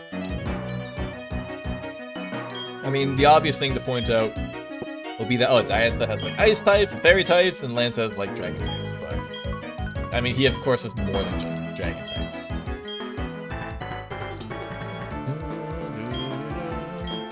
The Ash vs. Steven was shit like the rest of the arc. I don't really remember much of their fight. I know Steven Stone gets the Mega Metagross, and that Paul helped train Ash to face the Mega Metagross and stuff like that. But I don't really remember anything else. I mean, Ash's team in Journeys was more interesting, I think. Surfetch is pretty cool. Dracovish was... Dracovish is just kind of weird as a Pokemon, but sure, it's fine, I guess. Dragonite, he gets the nice Dragonite, while Iris gets the evil Dragonite. Like, overall, this team is interesting. Lucario is, again, just more fan service. They completely skipped Leon vs. Diantha in favor of 4 recap episodes, and only because they wanted to rush out Ash for Cynthia. Did that happen? I honestly can't remember exactly what happens. It has been a while since I last watched it, so I don't really remember what happens, frankly speaking. Alright, so just fly to Zubat. And then I need to backtrack real quick to get some of the plates that I missed. I forgot to get 2 of the plates in Eternal City, so I'm gonna quickly go back and get these. We're gonna continue with me trying to get every plate, because why not? And I'm gonna get some super repels here. I'm gonna sell the star piece and sell the drain punch. Keep grass knot. Grass knot's important. Bye. And then super repel. Leon vs. Diantha started off screen and only a brief recap of how Diantha got. Oh right, yeah. All we saw was Diantha's Mega Gardevoir, like, fainting and then reverting, and then they're like, oh, Leon is the winner. Right. I forgot. Until now. Now I remember. The writers are completely incompetent. Well, did I really buy 75 super repels? Whoops. Well, it's a show meant for kids, so we can't expect incredible plot elements. Okay, so we'll get the insect plate and then we'll get the dread plate.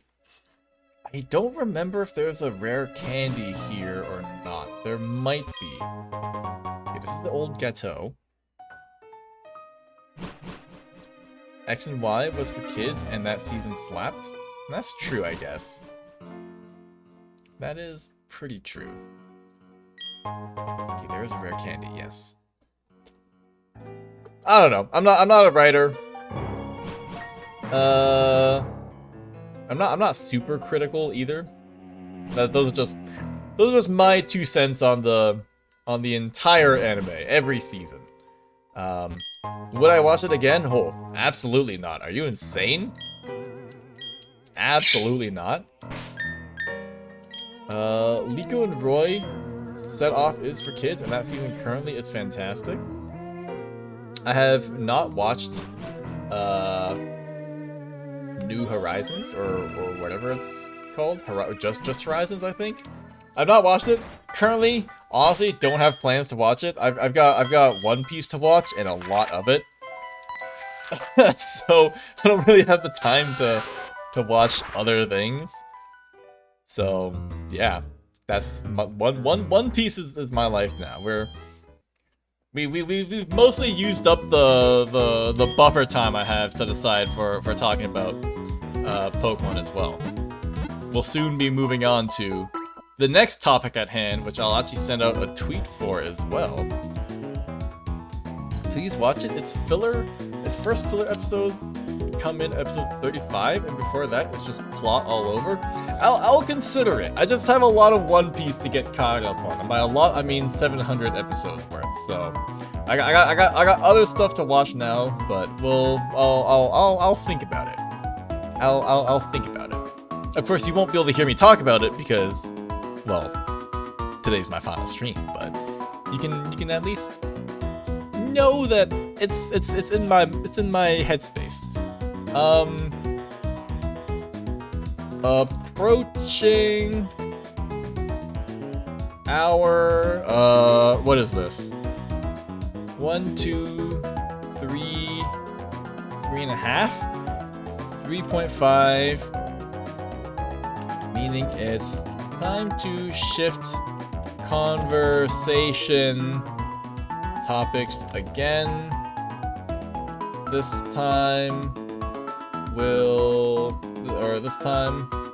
I'll be talking about my time as a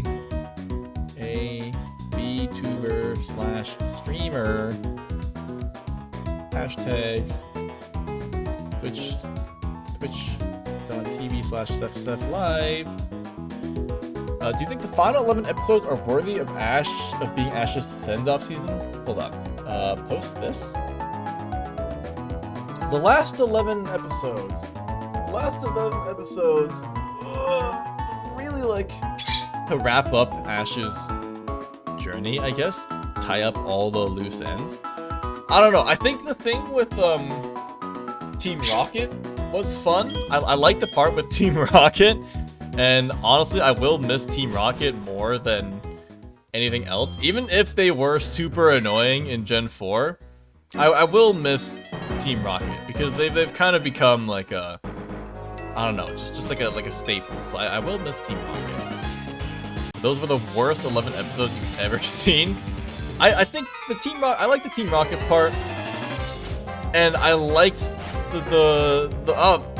I like the very last scene. Thank you for the redeem, MB. Thank you for the redeem. Did it even throw?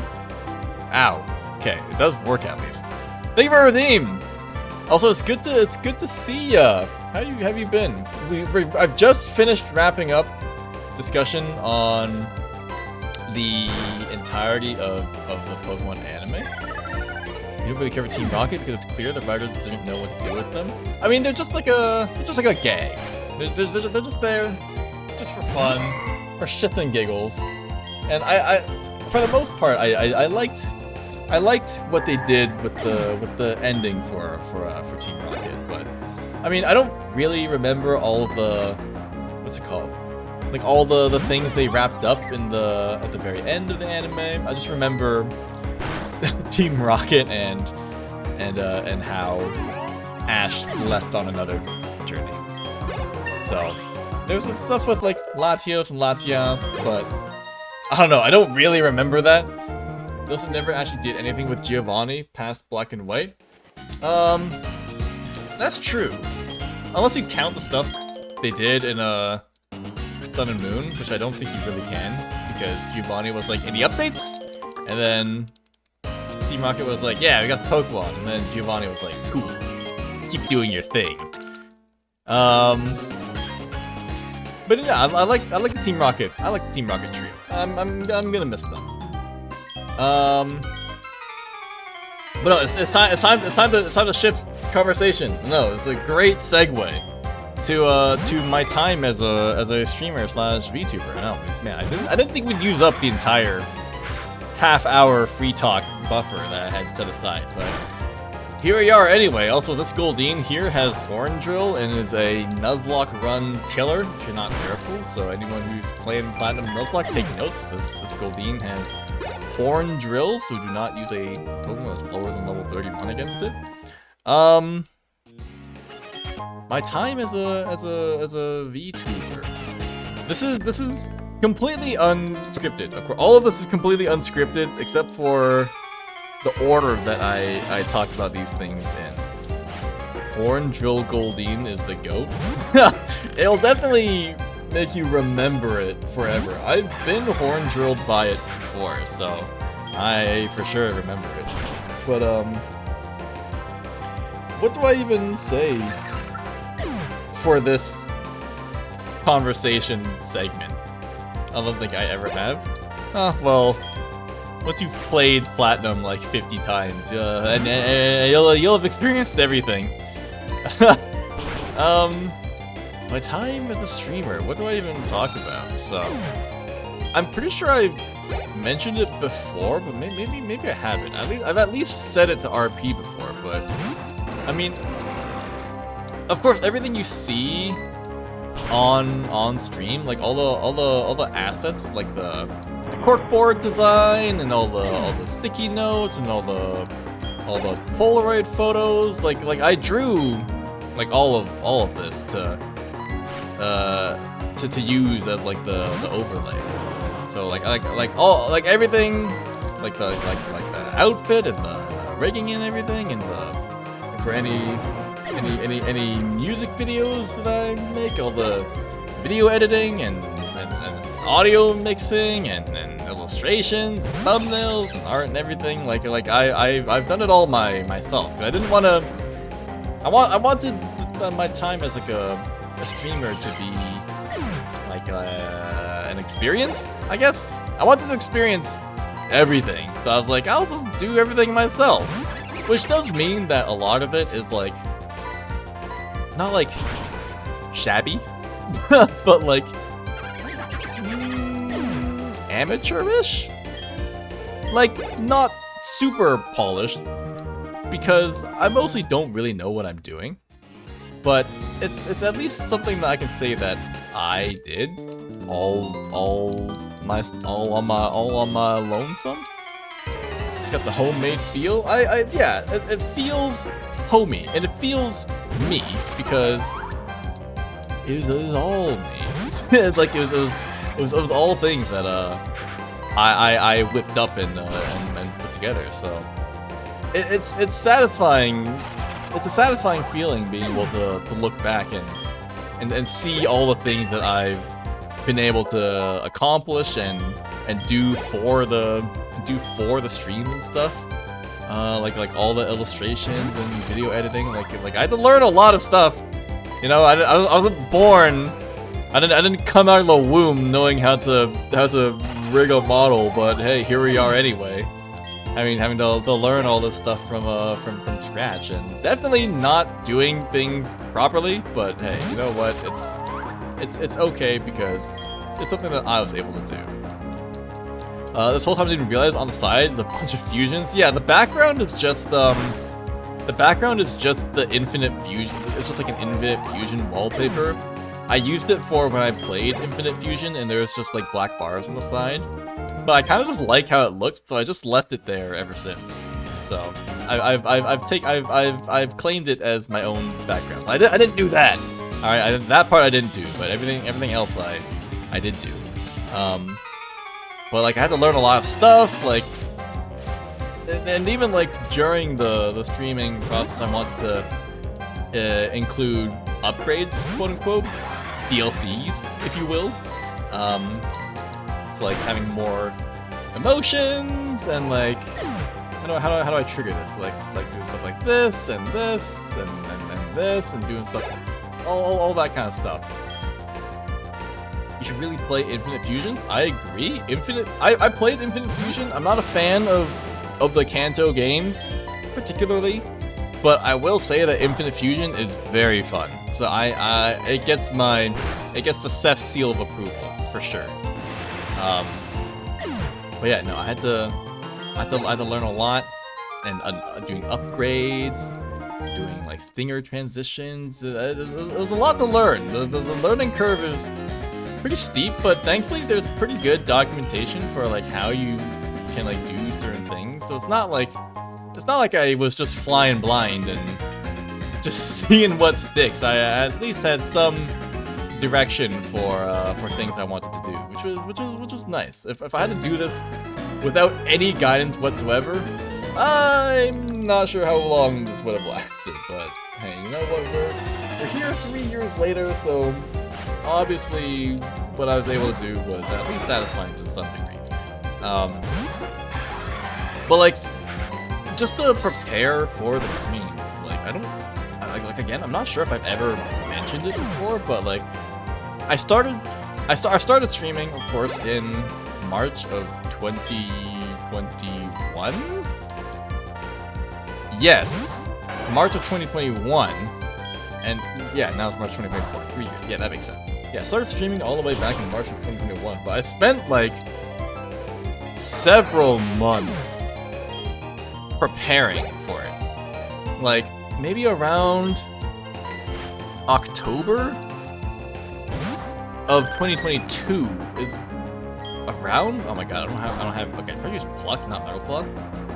Probably around when I first started to like actually prepare to stream. Well, maybe like more like deciding that that's what I want to try. then that'd be October, November, December, January, February, March. It was maybe more like November that I actually started working on it, but in October at least for sure, I was like more tossing the idea around in my head, playing with the idea, and just like thinking about if this is actually something that I want to try doing. And I decided that it was, and the rest is history, of course. Yeah, no, I spent a lot of time preparing for streaming, you know, learning about how to actually stream. What is a stream key? What kind of things can I do to make the stream look nicer and stuff like that? So, I mean, there's a lot to learn. There's good resources. I don't need that yellow shirt. There's good resources out there for learning. If anyone wants to learn, I can't remember who I watched a tutorial of, but like they released like newer, updated versions of the tutorial with like more information and stuff. So like the whole process is very, very well documented. I think even the rigging program, like Cubism, I think. Like they've even released like the 5th version now. I mean, when I used it, it's only the 4th version, and now there's a 5th version now. Like holy shit, new update just dropped. Yeah, no, there's a lot to learn, but the whole process was really fulfilling. Seeing everything come to light, especially, and slowly but surely being like fleshed out over time. It's a very satisfying feeling for sure.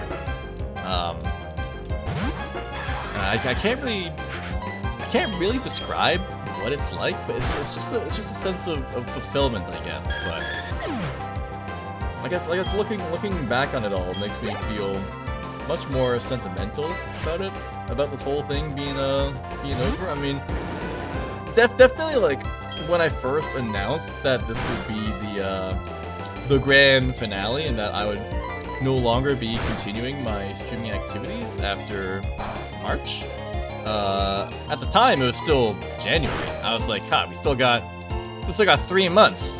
I'm not worried at all about it." And now we're on the final one. And you know, as we got closer and closer to the day, and I was like, "Oh, we've only got like a month left. Oh, we've only got like a week left. Oh, we've only got the next stream left." It's like, I don't know. It definitely makes me feel like I could very easily just go back on my word and just be like, April Fools. I'm actually just gonna keep continuing, but like now that we've gotten to this point, part of me is like, oh, but what if I just keep going? Because back then, you know, I say back then, but I've already decided that I was going to finish last March. But then I was still like sure of my decision, and I still am sure of my decision, I guess. But I mean more like we're getting toxic plate in here. I mean more like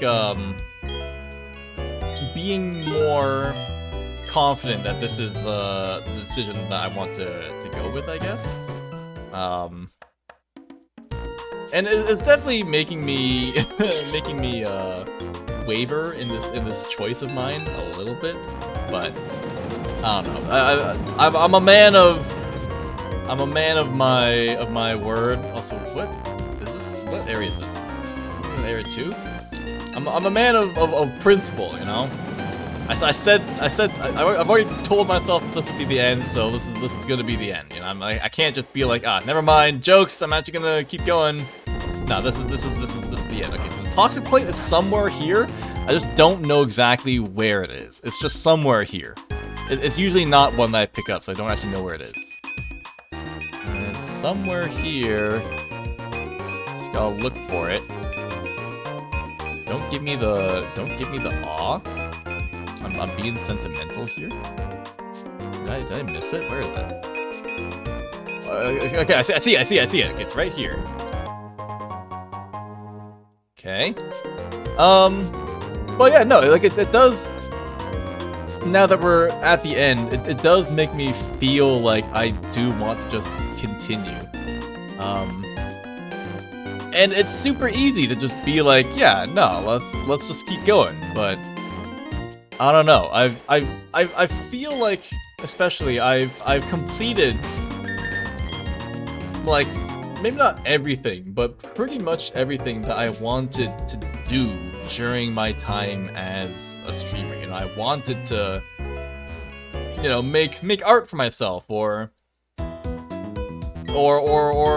hope hope that some people would draw like fan art of me, and people would like watch me, and I'd reach some kind of like milestone during streaming, whether that be like a membership on YouTube, or like partnership on, not partnership, affiliateship on Twitch. It's like these are things that I wanted to say that I was able to do on YouTube. I think the redeems are the redeems broken? Hold on. Also, thank you Diana for the redeems, but I think the redeems might be broken. Bruh. Hold on. I thought I set this up properly, but maybe they're broken. How do I check this? That works. Trigger manager? You got 25k in channel points? Maybe you should use them? There's no other time to use them. Redeem title. Throw 100 Pokeballs. Yes. That's exactly right. Why does it not work though? This definitely worked before. This is some scuff. I should use mine too. This is the end.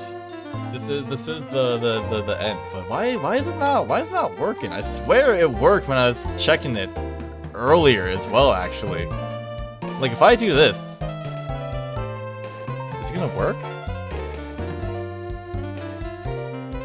With my infinite channel points?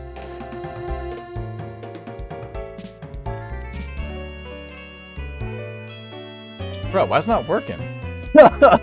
I genuinely don't know why it's not working. I think you have to like authorize something on Twitch, but I swear that I did. Maybe I didn't. Hold on. Maybe if I close tits. If I close tits, we're ahead of schedule, so I can afford to do this.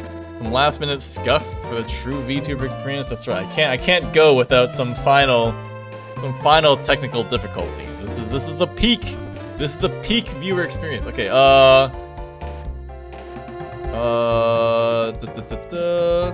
It's supposed to try to authorize something, right? Okay, what if I log in? Okay, if I try logging in, closing the tits, exactly. Def live. Is this my password? Is this my password? Is this my password? Oh my god, my authenticator app? Do I actually even have this set up on my authenticator app? That's a great question. It's asking for it, so I'm guessing I do, right? Twitch. Oh yeah, I do. Oh, dude, what? Remember. Okay, hold on. Log in complete. That's usually good. Okay, and then we close tits again. We open tits again, and I think it should ask for some authorization, I think? Hopefully? Fingers crossed?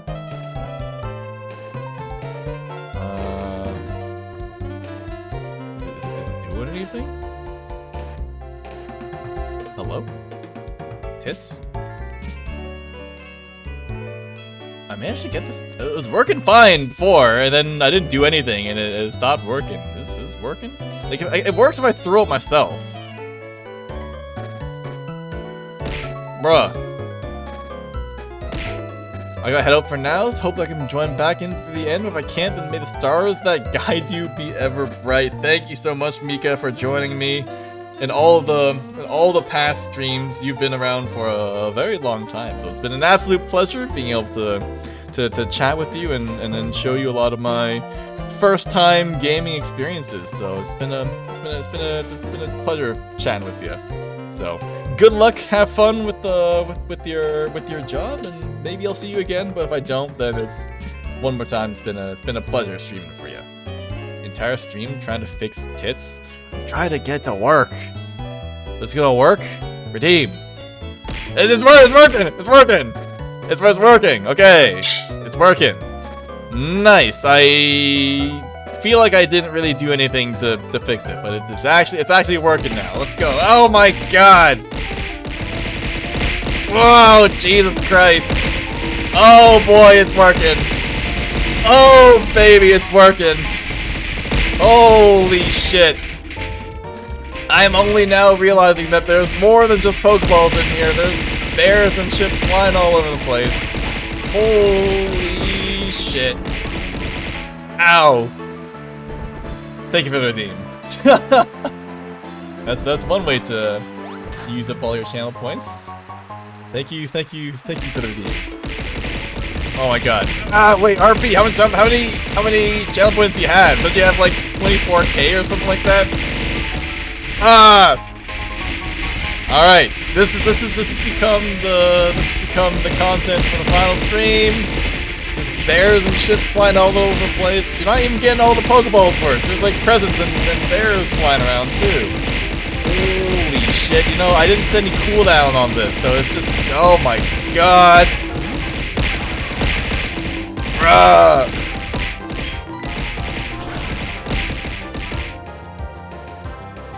Thank you, Redeem.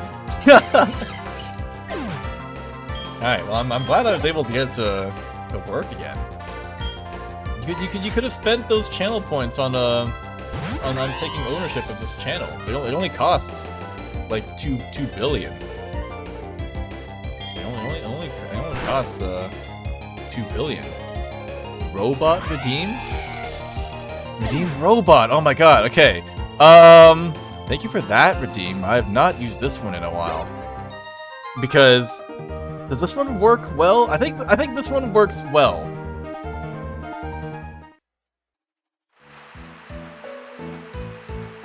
But I might need to turn the audio volume down a bit.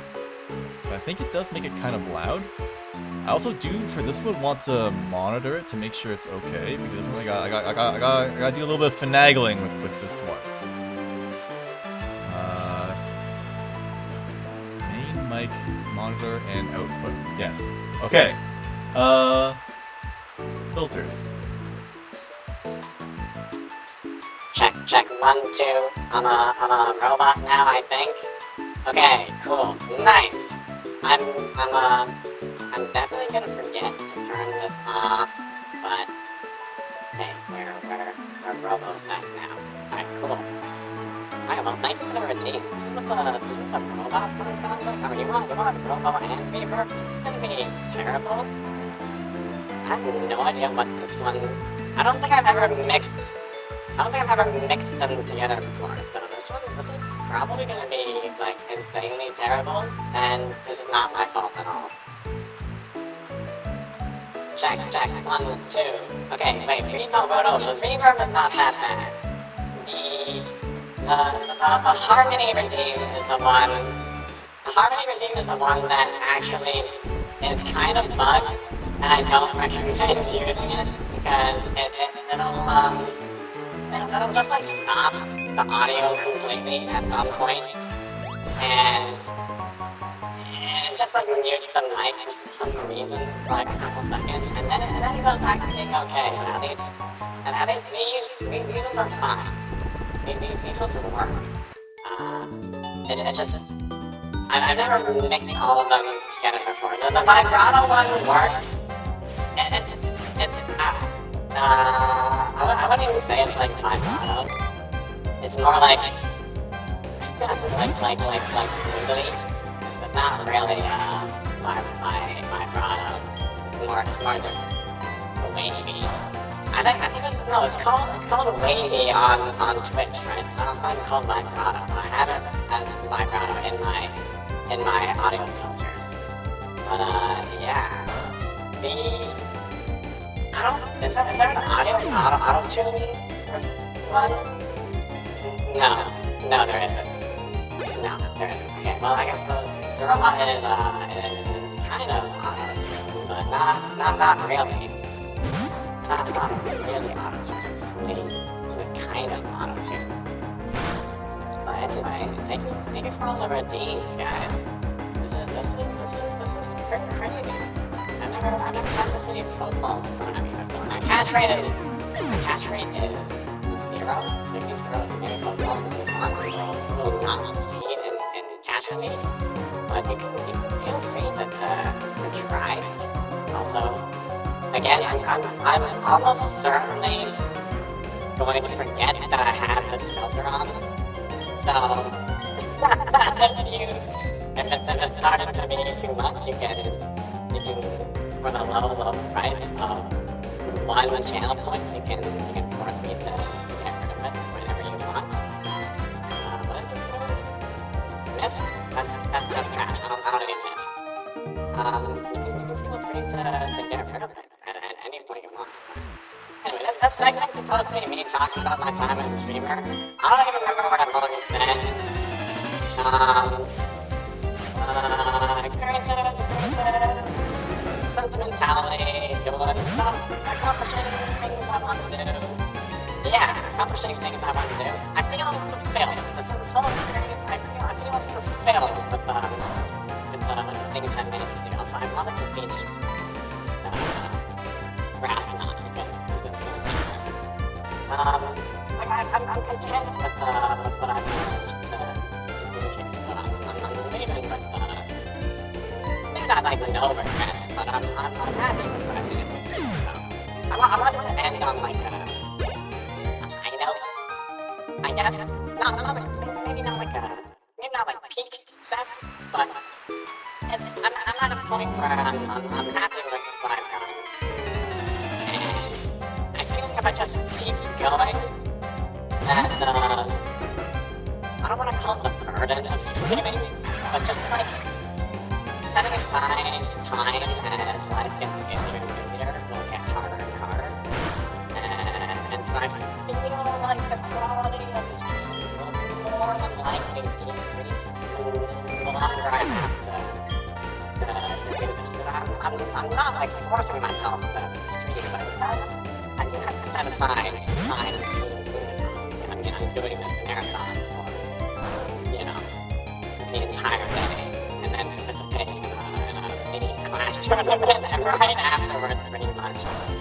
But there's actually no breaks in between. So it's definitely a huge time commitment, both on stream and off stream that I spend, with all the planning and stuff. So it's no small task being a little small time streamer. I'm a small indie streamer, but that doesn't mean we spend any less time doing this. I'm sure all new other streamers or whatnot watching this right now can probably agree with that. We spend a lot of time doing this. It's a big investment, so as life gets busier, it's getting harder and harder to find time for the stream. But it's ironic that, I had all the timing delays, like last week, a couple weeks ago, being sick and stuff, or just being really busy, and then it's ironic that next week is literally going to be the least busy week that I've had in a while, and it'd be perfect for streaming, but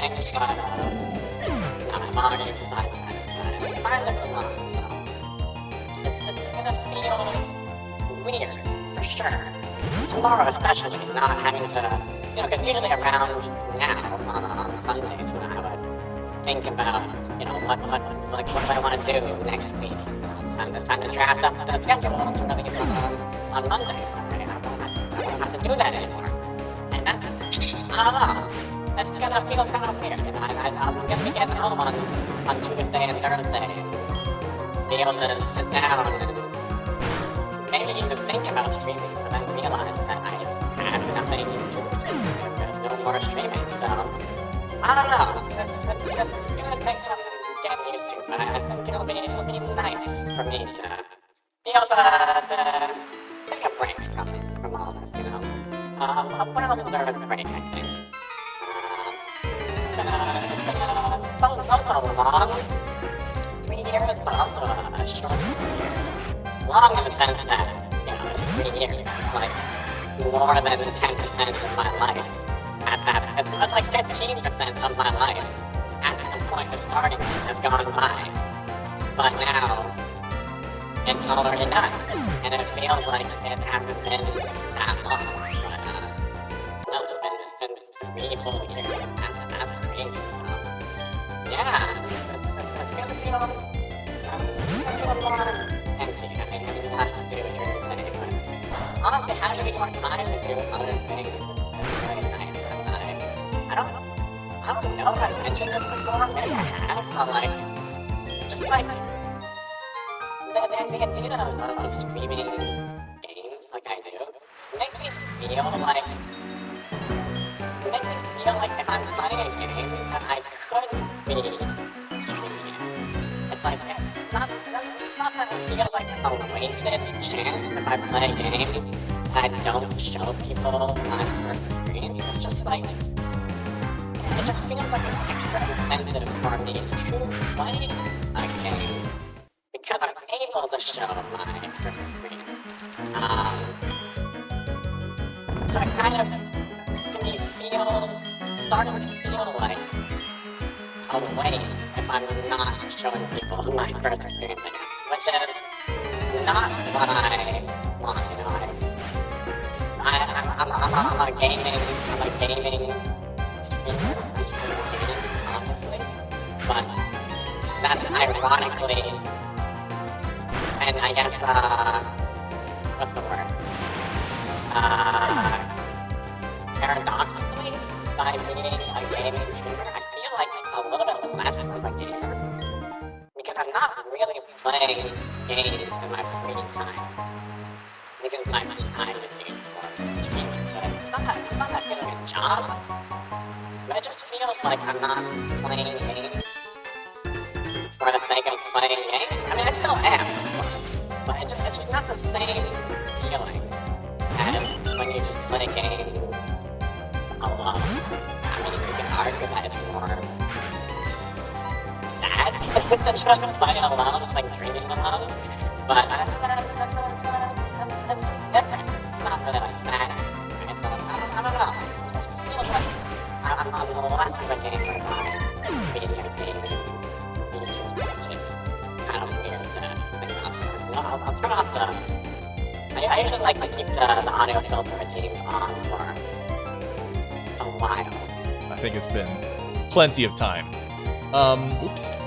But, yeah, no, well, I'll have much more free time to play games. I mean, the most recent game that I've played just for myself was, Dragon Quest XI. So I was playing that a couple weeks ago, I guess, at this point. And it just felt nice being able to play a game just for myself, and not because I was, you know, showing anyone or even really have anyone to talk about my to talk about my what's it called, my whole experiences with. Oh, is that for even? Oh, sorry, I was victim to the AI takeover for a second. Sorry, I'm back in control now. I'm back in control.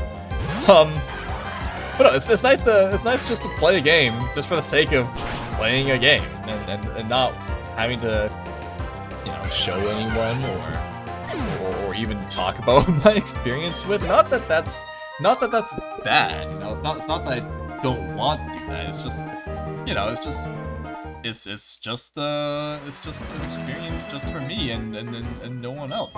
I get to be greedy that way, I guess. But yeah, so I'll have more time to myself, which is gonna be a welcome change, I think.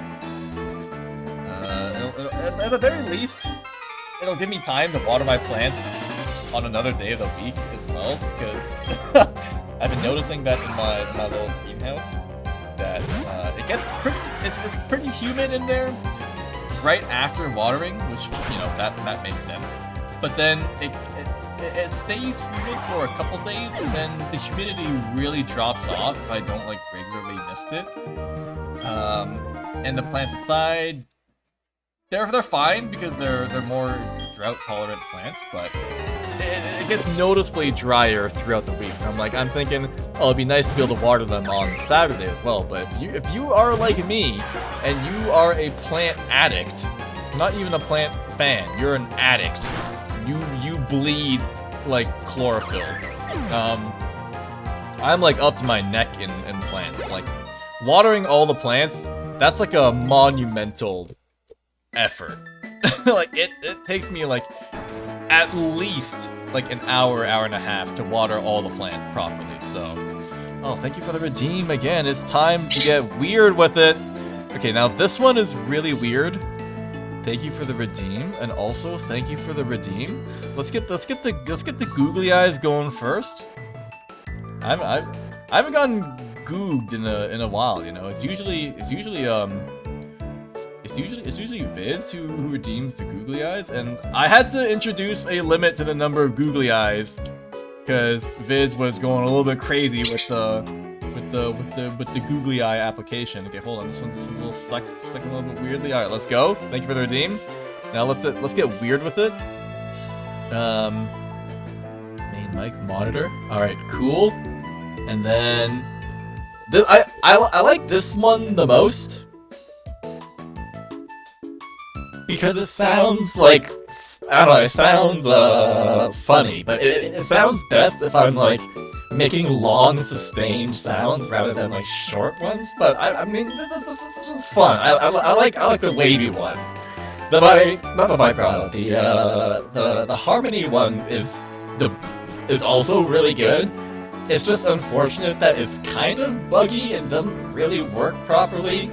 But yeah, this is pretty fun. Especially when Diva squawks as well, because it also makes her wiggly as well. And this is just a fun one. Okay, so we'll keep this one on for a while. Thank you for the redeem as always. Where is it? Turn that one off. Another Seth bot. Sorry. This is Seth bot talking, not normal Seth. I will speak on behalf of Seth for the remainder of his experiences section. What was the last thing I said? Man, I'm losing my train of thought like crazy. It's not that there's too much to talk about. It's just like I don't know what to talk about. Like, what am I talking about, dude? What did I even say last?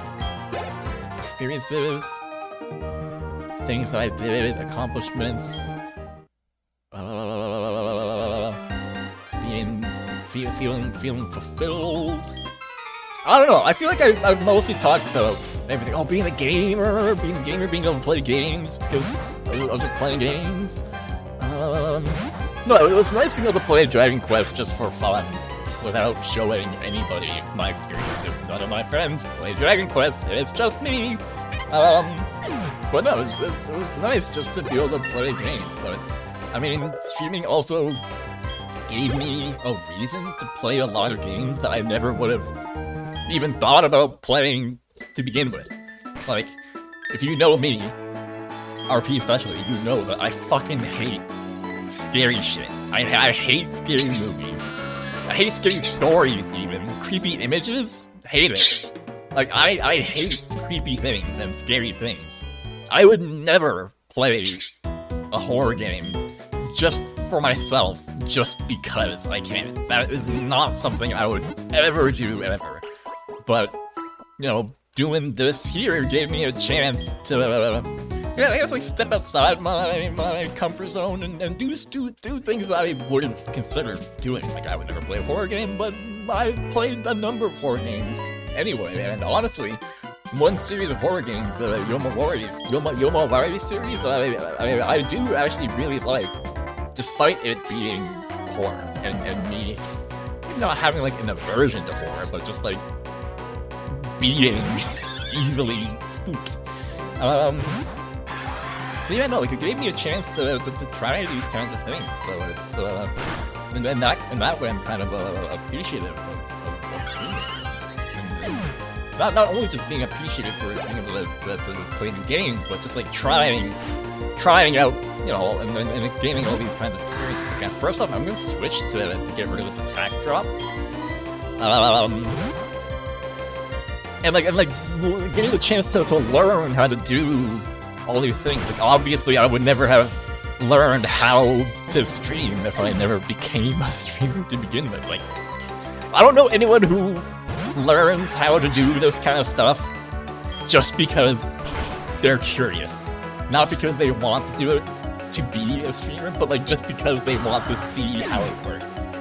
I think very few people would do something like that, so it's, no, it's giving me a chance to really appreciate the amount of time that people put into the whole, you know, process of streaming and being a streamer and stuff, and it's eye-opening for sure, because a lot of people put in much more work than I do. I feel like, you know, I already, as is, feel like I'm up to my neck in work sometimes, and then having to stream on top of things, but then, you know, other people streaming like every day and doing so much more than I am. It's just like, wow, these people are actually insane with how much time they put in. Just want to say hello and all. Saw some retweets. I want to at least stop by. Thank you for stopping by and saying hey. It's unfortunate this is my last stream, but it's nice that you decided to drop in and say hi anyway. Welcome to the stream. The name's Cepheus. I'm a wandering stargazer turned virtual streamer. But yeah, no. So I've just been going over some of my experiences as a streamer as a whole. Looks like you're Diana's friend, so thank you for dropping in. Maybe you'll look and see what I'm like before I leave forever. But again, thank you for dropping by regardless. Don't. That's not what I sound like, by the way. I forgot that I still have the waviness theme going. You know, I may as well turn it off. Actually, you see, I completely forgot that I had this. Thanks for the routine, but let's turn it off for now. Alright, there we go. Back to normal. Haven't been visiting anyone's stream for a while, but want to do this? No, I shouldn't, but I want to anyways. Ah, well. Thank you for dropping by. It means a lot. Seeing some new faces before heading out. It means a lot, really. So, thank you for dropping by. Lost my train of thought again. I'm a streamer. I guess there's one other thing that I did want to talk about, I guess. And it's mostly because I decided that this would be my final year. Like, well, again, it's going back to a year ago. It's last March. When I decided that this would be my last year. I probably shouldn't have done this. And I guess this is one thing that I will kind of regret going forward, but because I knew that this would be my final stream, I kind of didn't want to put too much effort in doing like collab streams with like my friends and stuff and the people I've met. But I don't know. It feels, well, thinking back, maybe I shouldn't have done this, but I feel like I didn't want to do too much collab stuff because I didn't want to make people more sad that I'm leaving. which is, I don't know. I mean, thinking about it now, I probably shouldn't have, and I do regret not interacting with the people that I've gotten to know more in this time rather than less. You know, now that I'm saying this, I feel like I've not ruined things, but just like maybe I shouldn't have pushed people away. I guess not really pushing away, but just like not trying to do more. Damn. I know it sounds bad. It sounds bad, but I had good intentions. I had good intentions. Like I didn't want to commit so much to a bunch of friendships that I'm just gonna be like, oh, sorry, I'm actually gonna like leave in like a couple months. So I don't know. At the time, Eva, can you stop? Holy shit! Oh my god! All right, let her scream it out. You got more? You got any more in you? But no, it's just like I don't know. At the time, it felt right. Let the bird squawk. It felt so right doing the wrong thing. It felt so wrong doing the right thing. Good lie, every day like good lie. I miss hearing your bird. Diva is the real star of the show, right, Diva? Alright, she's off to have some snacks. Alright, well, yeah, Diva's the real star of the show. It sounds bad, but I had good intentions. It sounds like the excuse I used when I walked away from someone having a seizure. Jesus Christ. That does actually make me think about something that I've mentioned to a friend before. Because this is like completely unrelated. But I've thought about doing like CPR training, or not like CPR training, but like first aid training. Because it just feels like a nice skill to have. But then I thought about what it really means to have first aid training. It means that if someone is dying, you have to help them. And when I thought of it that way, I was like, Jesus, I'm not sure if I trust myself with that amount of responsibility, you know? It's like sure, I've been trained, but like if someone's passed out and someone needs to do CPR on them, and I've had CPR training, I don't know. Like you know, when you do the training, you do it on the dummy, right? But then like in a real situation, you know, this is tense. Someone's dying. Like I'm not sure if I don't know if I trust myself to be able to do this, you know. So I ultimately decided to not do CPR training. But I don't know. Your one-off comment reminded me of that thought that I had literally just a couple of months ago. I was like, maybe I should do CPR training, but then it's like, even if I do it, I might not put my skills to use in an actual medical emergency. Yeah, what was I talking about before? Oh yeah, my regrets.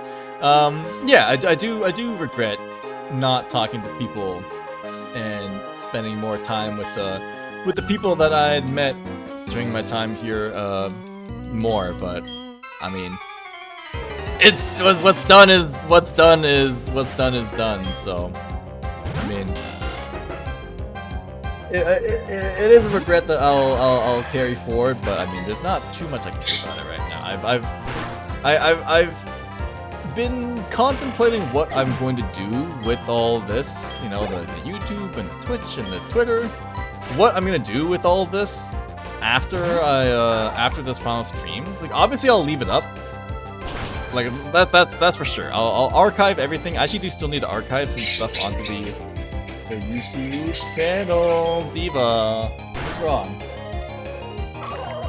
Finish archiving stuff, but then I'm not sure what exactly I'm going to do with like social media. Like will I keep using Twitter? Will I keep using Discord? I don't really use Discord. Well, not this streaming account much, at least.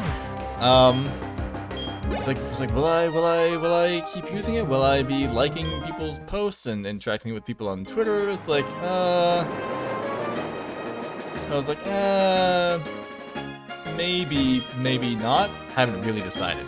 I shouldn't put watching any of that meant following. I know it's so late, but I'm glad I was able to be here for this. Ah, thank you. And I know I said like, oh, don't follow me, don't follow me, sorry, I tend to mess things up. Oh no, it's no worries. It's the thought that counts. I appreciate it a lot. I'd say don't follow me, but that's mostly just me joking around, being like, oh, they're not gonna get any more content from me, which is true. But I don't know what I'm gonna do with like the Twitter and the everything else. So it's gonna stay up, of course, but I don't know if I'm gonna be active on it at all, really. Probably. At least right now, probably not. But I mean, things can change, so I guess we'll have to see. You don't tell me what to do, I'll follow you again. You can follow me as much as you want, but you're not getting any more out of me, unfortunately. Or fortunately, if you hate me, then hey, you can take solace in the fact that there isn't gonna be more of me if you hate me. If you don't hate me, then I don't know, maybe you'll be indifferent. But yeah, so was there anything else I wanted to talk about as being a streamer? You didn't mess up? Oh yeah, you didn't mess up anything. I really do appreciate the thought of following. I really do. So, and it's stuff like this that makes me sentimental. Even these like one-off interactions with people who will come by and chat, say hi, we chat for a bit, and then maybe I'll never see them again. And I do think about, you know, like what like where those people have gone. Not like wondering, oh, will they ever come back? But just seeing like the first time chat. It's nice seeing new faces, no matter what the situation is. So I appreciate the thought a lot. This is Gym 5. Oh, thank you for the bits. I think. Well, I'm honestly not sure what that is. I never set up a proper redeem notification for that. I'm pretty sure that's the bits, but thank you so much, Diana. But yeah, so this whole experience has been more fulfilling than I could have ever wished for, really. Got to learn a lot, got to meet a lot of people, got to do a lot, try new things. It's been an unforgettable journey. And again, it's when I think about stuff like this and realizing that I'm not gonna do this anymore, that makes my will falter a little bit, admittedly. You know, makes me think, oh, maybe I can just keep going, but I've already decided that this will be the end. But no, I'm glad that I was able to show everyone what I'm able to do. Only when you feel comfortable through something, at least know you're okay and all. Completely up to you. My only regret is not seeing you sooner. Oh, well, don't say stuff like that. That makes me even more sad. I'm kidding. That means a lot. Seriously. So, yeah. I just wonder if anyone will find me after I leave and be like, oh, hey, who's this guy? I mean, and that's why I like have everything like archived. It's that if you ever want to go back and see something that I had done or said, you can go back and look for it. Or if anyone just like by some random chance stumbles upon my streams, they could be like, oh, hey, who's this guy? And then you could follow the paper trail that is the streams that I've left to see, you know, everything that I've done and created and accomplished and tweeted about. I mean, I have my own tweet hashtag on Twitter that you can use to see all the tweets that I talk about for streaming content. The hashtag Seth tweet, you can check that out to see anything that I've tweeted before that I've included it in, at least. So it's kind of like a digital paper trail, I guess. I don't know what the digital equivalent of a paper trail is. The paper trail is obviously like physical. That's like receipts and stuff. What's like the digital equivalent of like a paper trail? It's something I've never thought about before until now. Just a shower thought, I guess. The digital equivalent of a paper trail. But no, so it's like a data trail. I guess. Like a tweet trail. It's not just Twitter, of course, but it's everything online. But yeah, no, everything's gonna be archived. You can go back and watch anything I've done before. I mean, there's hundreds of hours of content for me. I mean, I've streamed. Let's say approximately I stream 40 weeks a year. Approximately 40. That's missing 12 weeks a year. Yeah, let's say approximately 40 weeks a year I stream. I stream 3 times a week. Yeah, I think 40 is on the lower end, and the 3 streams a week is 100% on the higher end. So that's 40 streams. For 120 streams a year. That's 360. Streams per year, right? Am I dumb? No, 40 weeks, 360 streams. 40 times 3.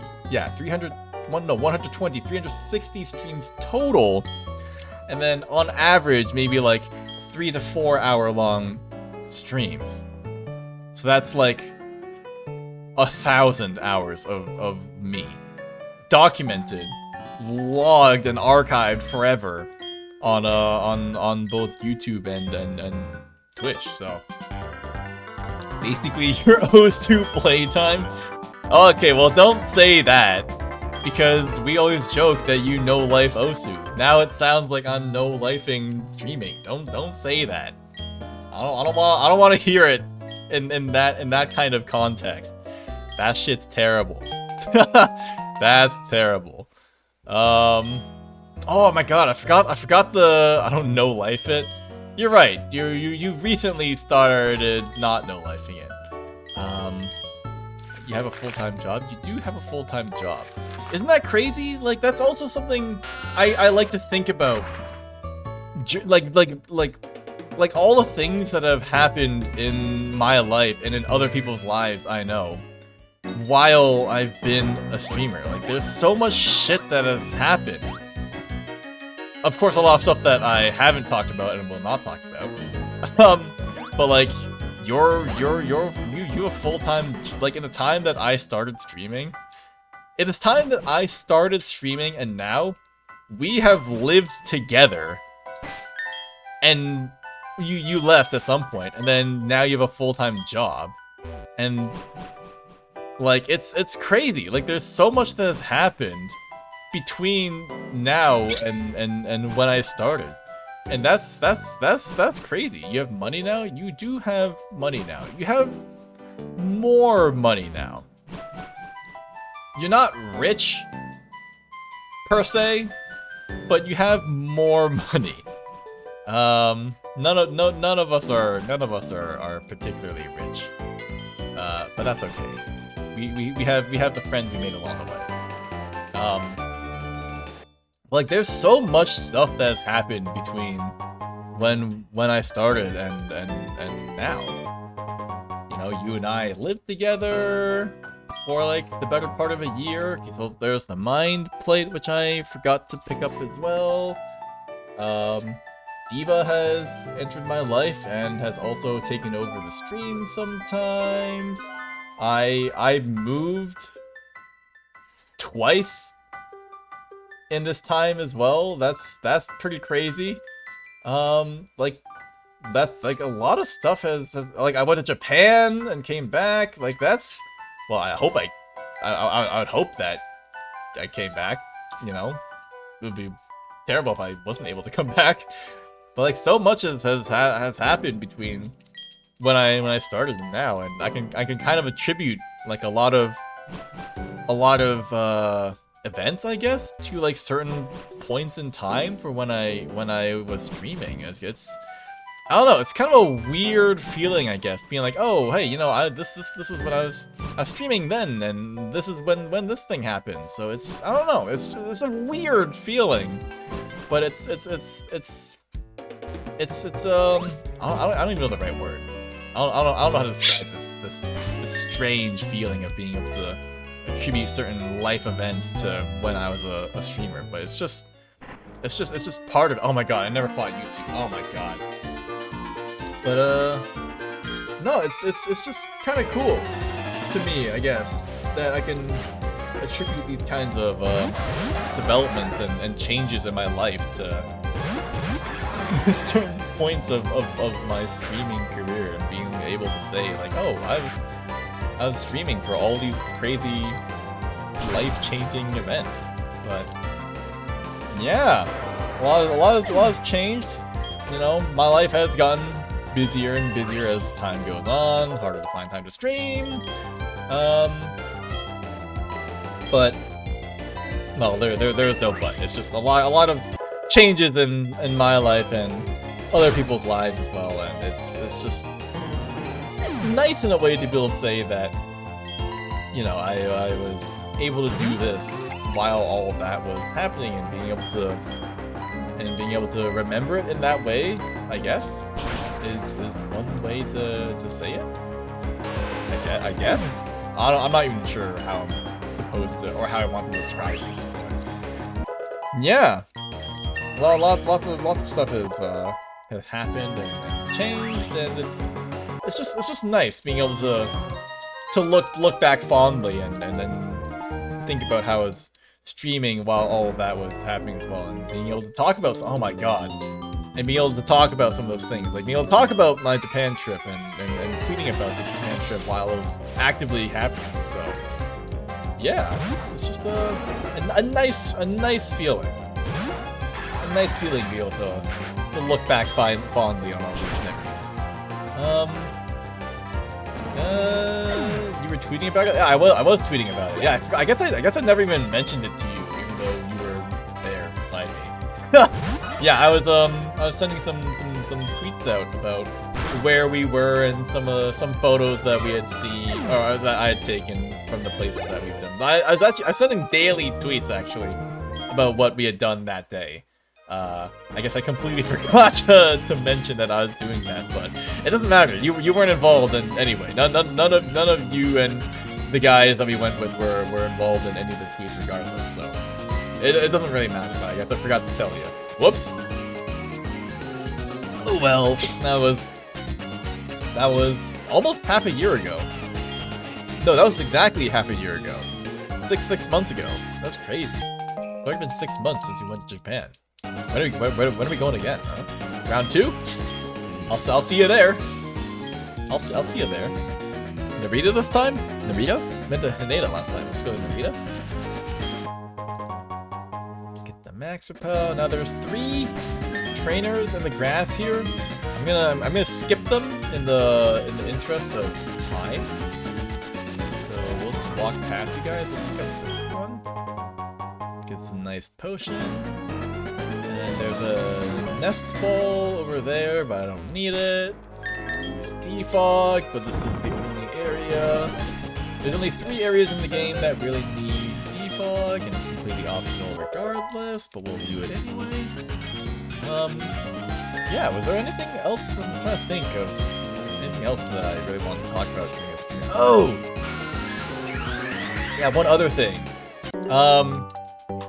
So as you may or may not know, I have a playlist on YouTube called Music Stuff, I think it's called Music Stuff.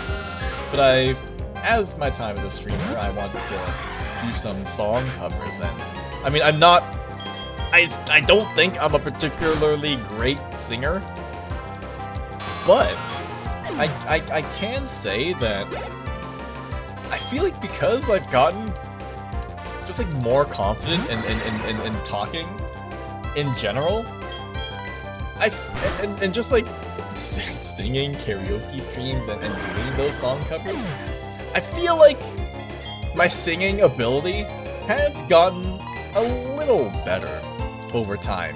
Maybe not like, well, not maybe. definitely not that much better, but I feel like I've gotten noticeably better if I try. If I don't try, it's still just the usual me being bad at singing. But I feel like overall, my singing is like not bad now. Now that this much time has passed, and after having the chance to have practiced as much as I did, so I don't know. It's nice looking back on and seeing my own character development. I feel like I sing worse and worse every day.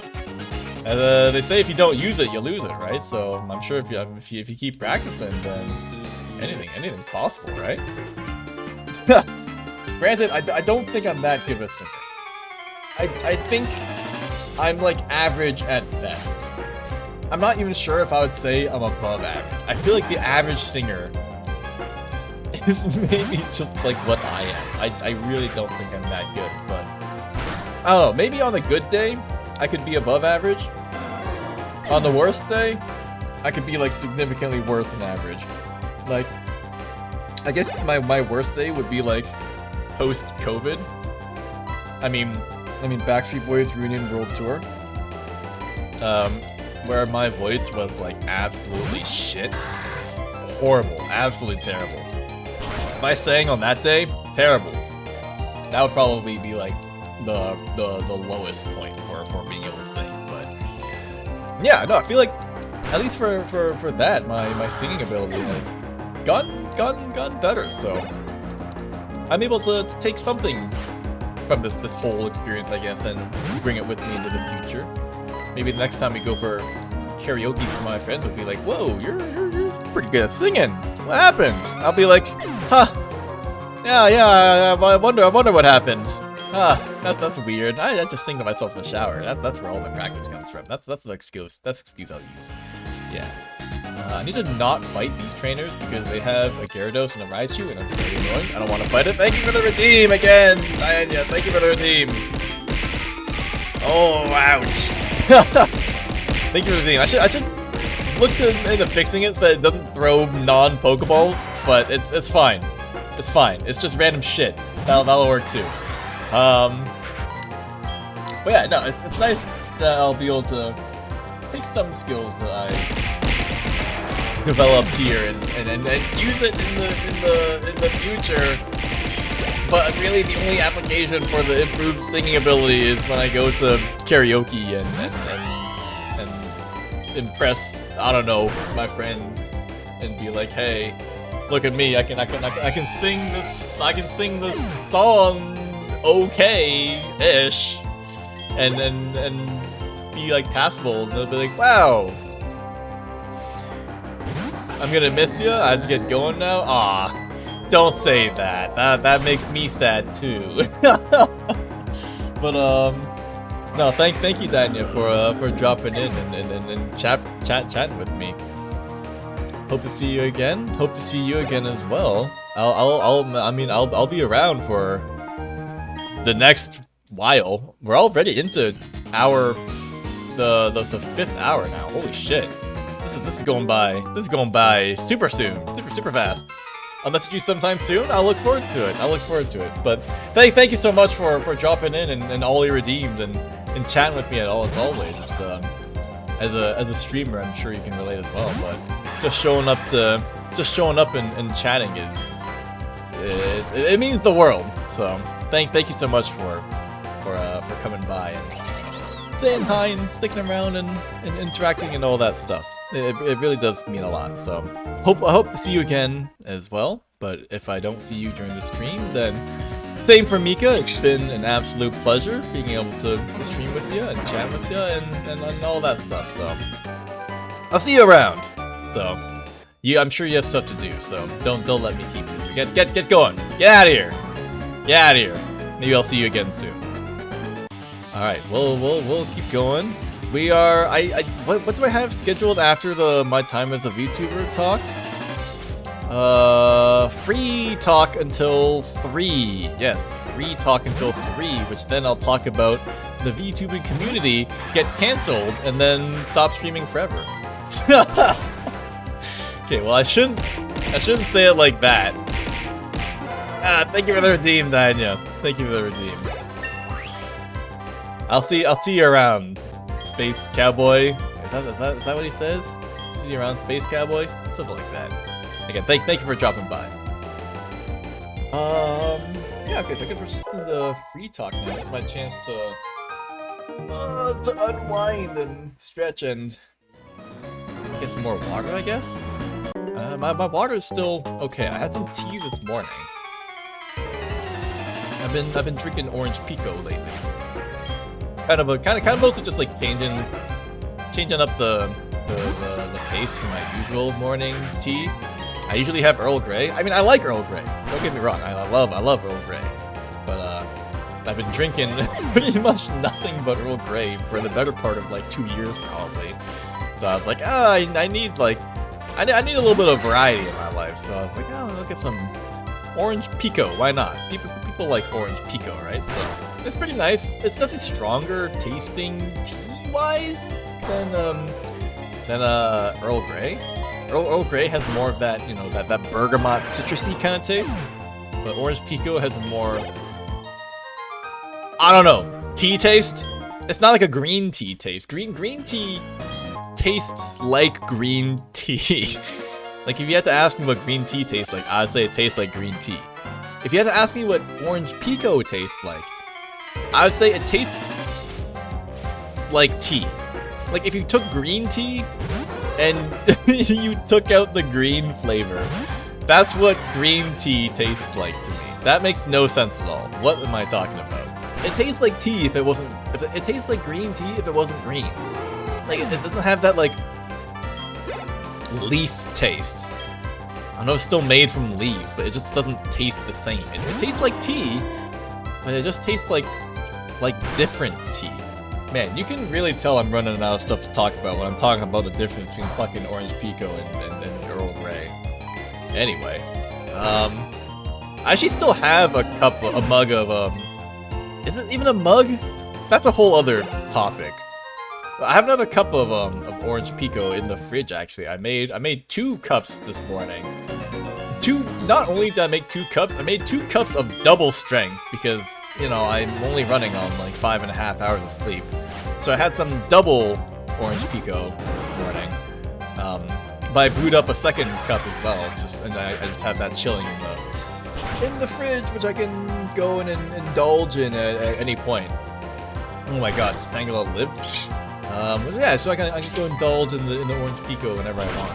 I've still got this other glass of water, but I said that it's a cup, but maybe a mug, but it's pure glass. Does a mug have to be made of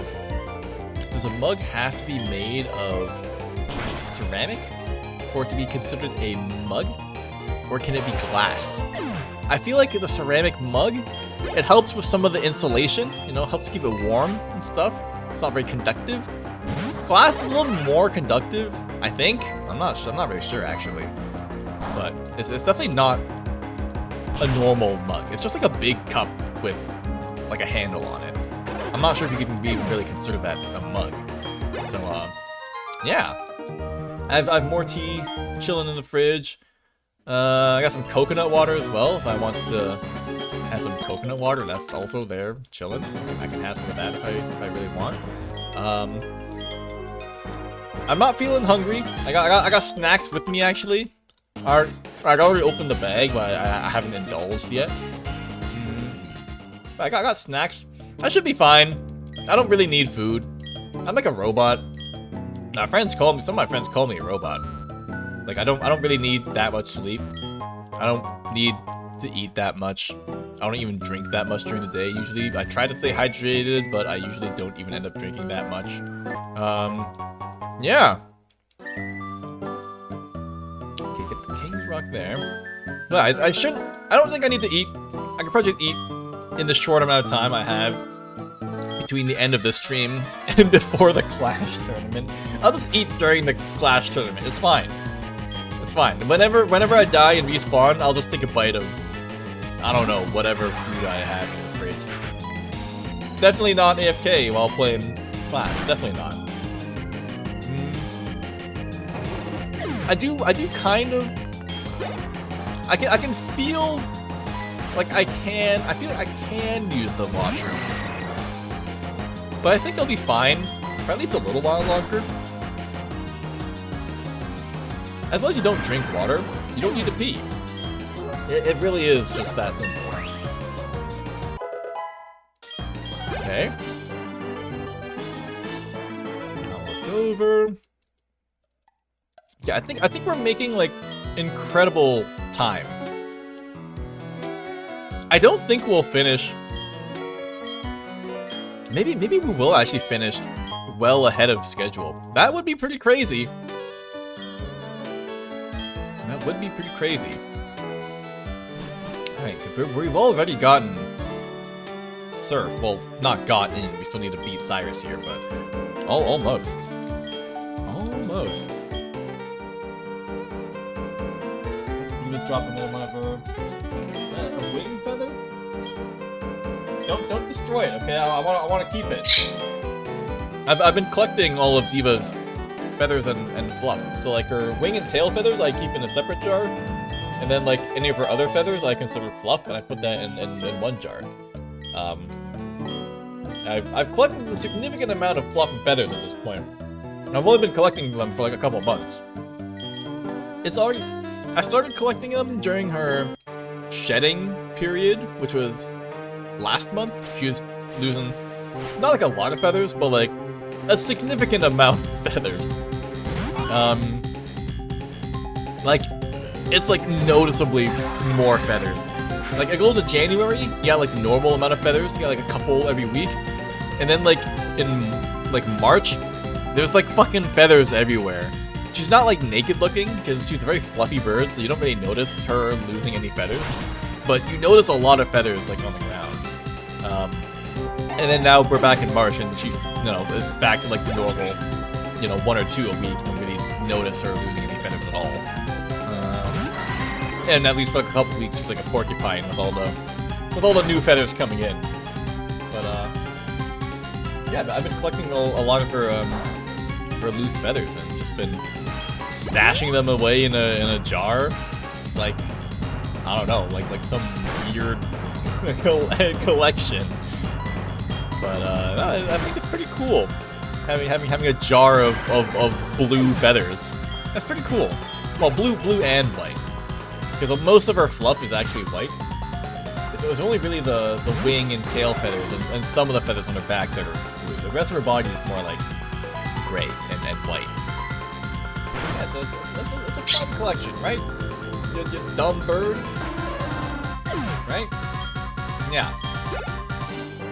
Alright, so with this, now we finally have Surf, and that opens up some new areas. So I do need to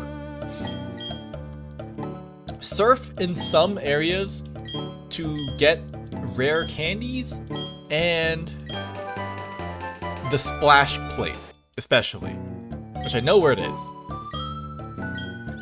So we're gonna go do that. The rare candies are useful just as a final boost in levels before the end.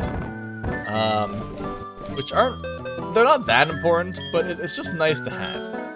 Okay, so Surf is a nice power boost on top of Bubble Beam. And then once we get Ice Beam, that will finish up our final moveset of Grass Knot, Drill Peck, Surf, and Ice Beam. And that will allow us to beat the game. I mean, we've already got a higher level Pokemon than Volkner's Ace. I could probably beat Volkner right now. Well, okay, maybe not, but... Okay, so we need to go to Canalave, yes. But first, I want to go over here and get a rare candy. So this is time that's worth it. Worth spending to get a rare candy. There is one more in the Floaroma Meadows. I'm pretty sure. I think I'll go for it as well. It's not really that out of the way. Okay, so we'll get this rare candy. Yeah, it's not that out of the way. I think we can afford to get this one. Okay. It's just one super repel away. Okay, the other side of this river has the Electrizer and Thunderbolt, but we don't need that, so we're gonna ignore it. Okay, the Meadow Plate, I'm pretty sure I need Rock Climb for. I think, and the Stone Plate, I need like Surf. I need Strength for. I think honestly, I don't really remember. I might have to look it up. That's the Leaf Stone. Is this the rare candy? That's the Hyper Potion. There's a rare candy here somewhere. Is it this one? Yes, okay, it is. Alright, nice. The rest of it, I really don't care about. Fly me to the moon. Let me play among the stars. During the... Oh, no. During the day, I think you get the, I think you get the black glasses during the day, but if you get the wise glasses is morning, I want to say. I don't really remember. Which one do you give me? Ah, shit. Okay, so it is the black glasses, but yeah, I don't really want black glasses. That's not particularly helpful. Okay, so we need the Splash Plate, which is down here. Just south of Salacion. Not Salacion, Sand Gem.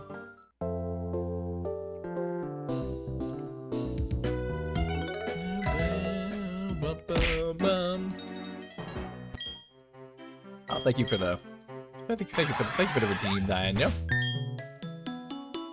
Painful Pokeball throws. Okay, skip the trainers because they give very little experience.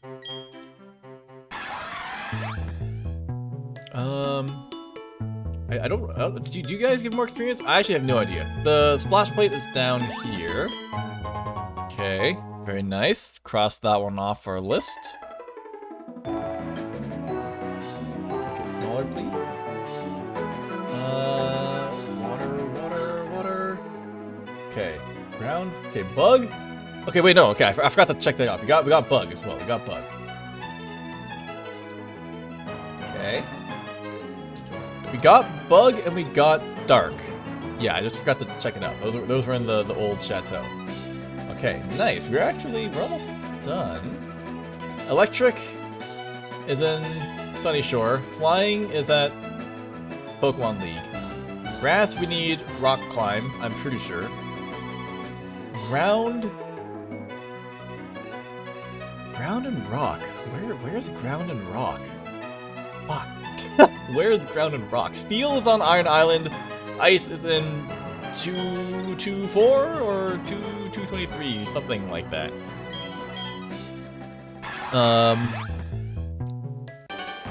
Is this an all-plate speedrun? Not really. It's just more like I just decided that I would collect all the plates, just like as like a side quest, I guess. Mostly just as like a test of my own knowledge to see if I actually know where all the plates are. I don't remember where exactly the rock and ground plates are. There's one in the Orberg Gates. I think that's just the ground, like the earth plate. I don't remember where the stone plate is, really. I'm trying to think. Like I know I don't have the flame plate, but it's post game anyway, so you can't get it during the game. But you can get it from the NPC who will give it to you if you have an Arceus on your team in Orberg City. But I obviously don't have an Arceus in my party. Icicle I know, Meadow I know, Flying, Sky I know, and Zap I know. I just don't know exactly where the stone plate is.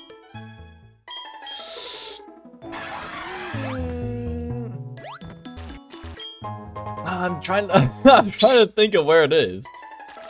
You can always hack one in. Better yet, I could hack in an Arceus and talk to that NPC who gives it to you. I don't know where that NPC is. I think it's in Warburg. I think it's in Warburg. It's in Warburg Mine, I think. It's just 1 minute in Pokehex. Yeah, I got Pokehex in the game folder as well. I could just open it up right now and give myself an Arceus. No, I think I will, because I've never talked to the NPC ever, and I didn't even know that NPC existed until like a month ago. So I kind of wanna see. I don't know if you need to trigger the event. I may as well just trigger the event then. I can set that in Pokehex as well, and then just see what that NPC is like. Oh my god, okay, I kind of didn't really want to fight these trainers. I kind of just want to go. I always knew he was there. I never knew he was there. Eva! Yeah, I never knew that there was an NPC who gives you a flame plate if you have an Arceus in your party. I did not know that. I only recently learned that. I played Platinum a couple tens of times. Well, how are you getting Arceus and getting the flame plate? What the fuck? Okay, let's get that flame plate. I checked it off, but it was only in principle. Let's check it off for real now.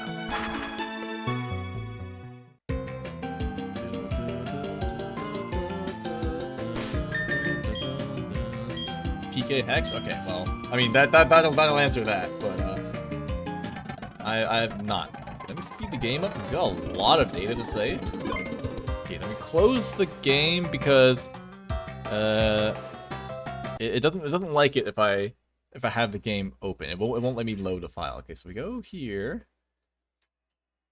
Where's the folder? Okay, open up PK Hex, and then grab the save file. I know it makes a backup folder, but we'll make my own backup just in case. You got Arceus in BDSP before it was actually out. Nice. Okay,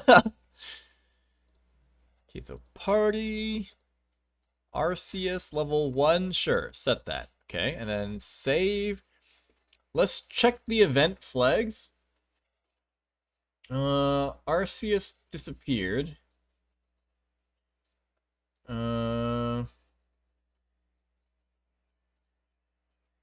Arceus disappeared. There's some like weird event flags that I'm not really sure why they exist. There's like, oh, found the rare candy in Old Chateau, found the big pearl in Old Chateau, found the never melt ice in Iceberg Ruins. Like, why are these events? It needs to be either the Hall of Origin Arceus or the event Arceus. Okay, I'll have to set the location then. Okay, save that. Party Arceus. Met location. Hall of Origin. It's at level 80, right?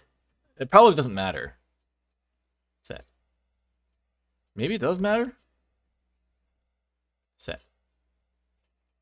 Or hack in the Azure Flute and catch it in the post game. That would be an interesting way to wrap it up. But I like PK Hex. PK Hex. Okay, export save, export main. Save the game. Alright, and then load her back in. Pokemon Platinum, this one. And then hope that the game capture works. Should work though. Okay, well you can hear it, but you can't see it. Oh, there's Arceus. Okay, Hall of Origin. Okay, well, it's level 1, but it says Hall of Origin met at level 80. You can also use the encounter database and the options to hack in the encounters. You don't have to manually set. Oh, that's true. Bro, where is it? Why is it not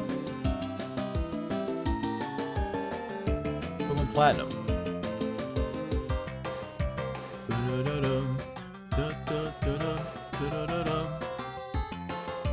There we go. Okay. So where is the NPC? He's like somewhere over here. This guy? Who is the NPC? Is it on the top? Like somewhere over here?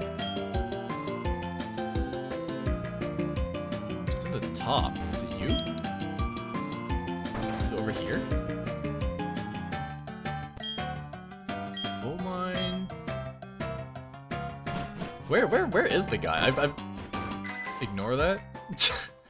Where is the... I know he exists, but I don't know if he's in Orberg City or if he's in, like, in the mines. I don't remember where he is. Fuck it. Google. Orberg City. I thought he was in the library. I think he's in the mines. Orberg Mines.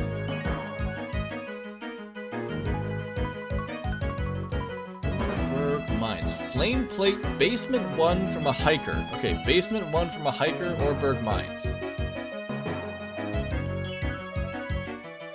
Okay, so we'll go down to basement 1 then. Oh my god, okay, get me out of this encounter, will you speed? Super hell. Okay, basement 1, there's a hiker somewhere.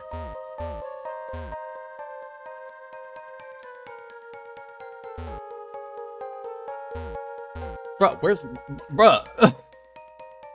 Basement 1 from a hiker who appears at the entrance. Bro, wait, what? From the entrance?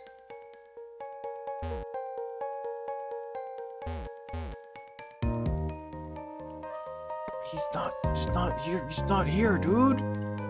Orberg Mine Flame Plate. Pokemon Platinum, the Arceus Factor. Okay, no, I'm looking at him right now. Wait, what?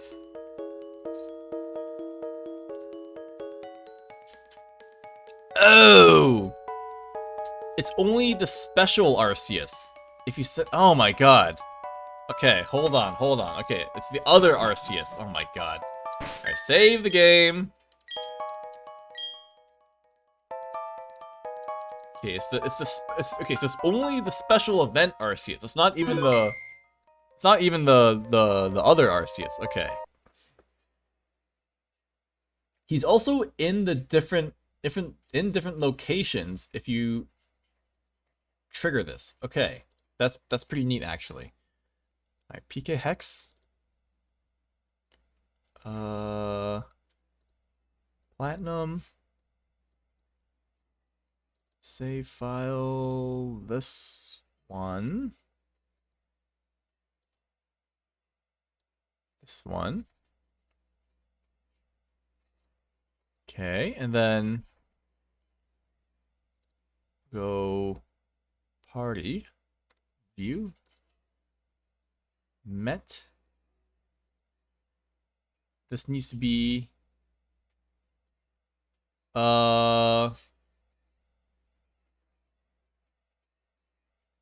daycare couple. Where is it? We want Wi-Fi gift? No, Pokemon Movie 12. Pokemon Movie 12. Send the Arvis over to Platinum, a special event. This is the one we need, right? I honestly have no idea. I think this is the right one though. Set. Encounter type invalid. Arceus. I honestly don't know what that means.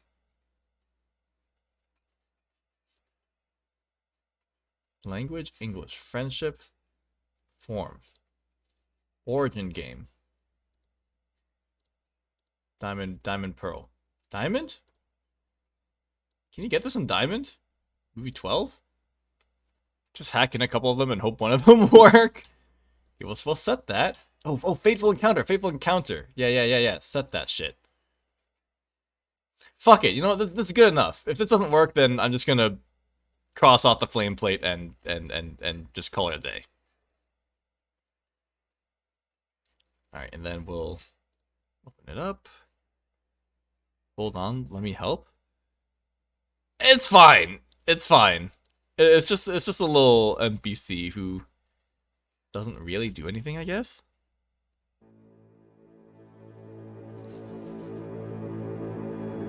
Okay, now if the game capture would work, that would be excellent. Okay, he's not here, so I have once again fucked it up. I think, you know what? I think I forgot to set it. Pokemon Movie 12 had a fateful encounter.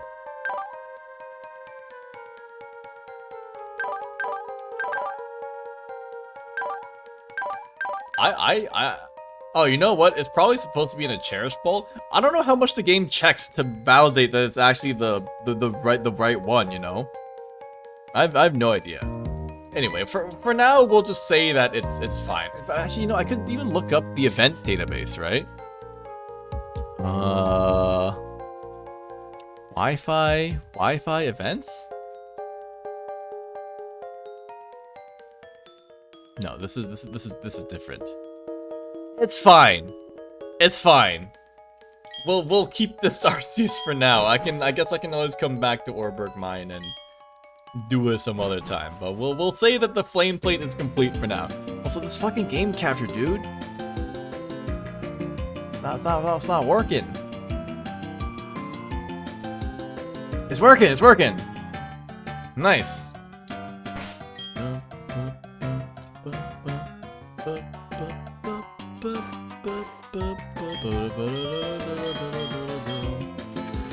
Alright, where are we going? We're going Cantilever. Get the iron plate.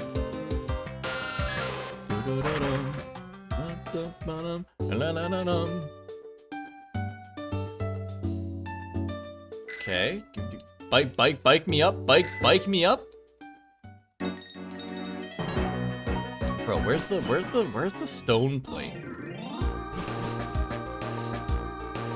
I'm pretty sure I know where the earth plate is. I just don't know where the stone plate is. I'm pretty sure the earth plate is in the Orberg gate. But I'm not 100% sure. Maybe just hack in the Azure flute. It says you need the. If you send a special event, only the special Arceus given away will activate this event, which is essentially a history lesson. Or yeah, like it says you need, at least on Cerebi, it says you need the special Arceus, but I don't know if you need the different Arceus. Pokemon Platinum Weird Mine.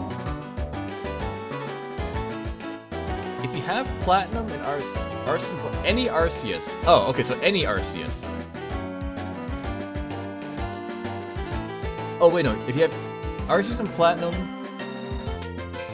any Arceus being given away for the newest movie in Japan, a hiker will appear in Orberg Mine and give you a flame plate and leave.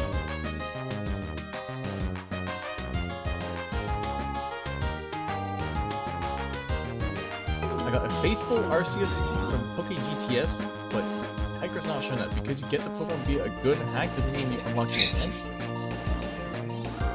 event. You also have to have the Wonder cards in your game when you download the event Pokemon. Whatever.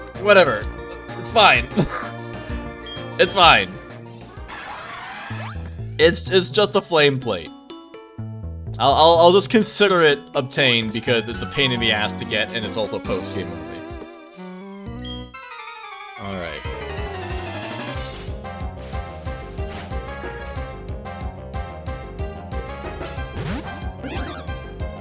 Okay, we'll just continue for now.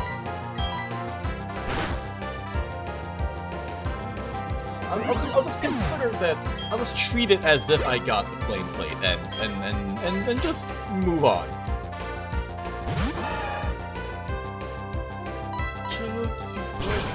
Drill peck.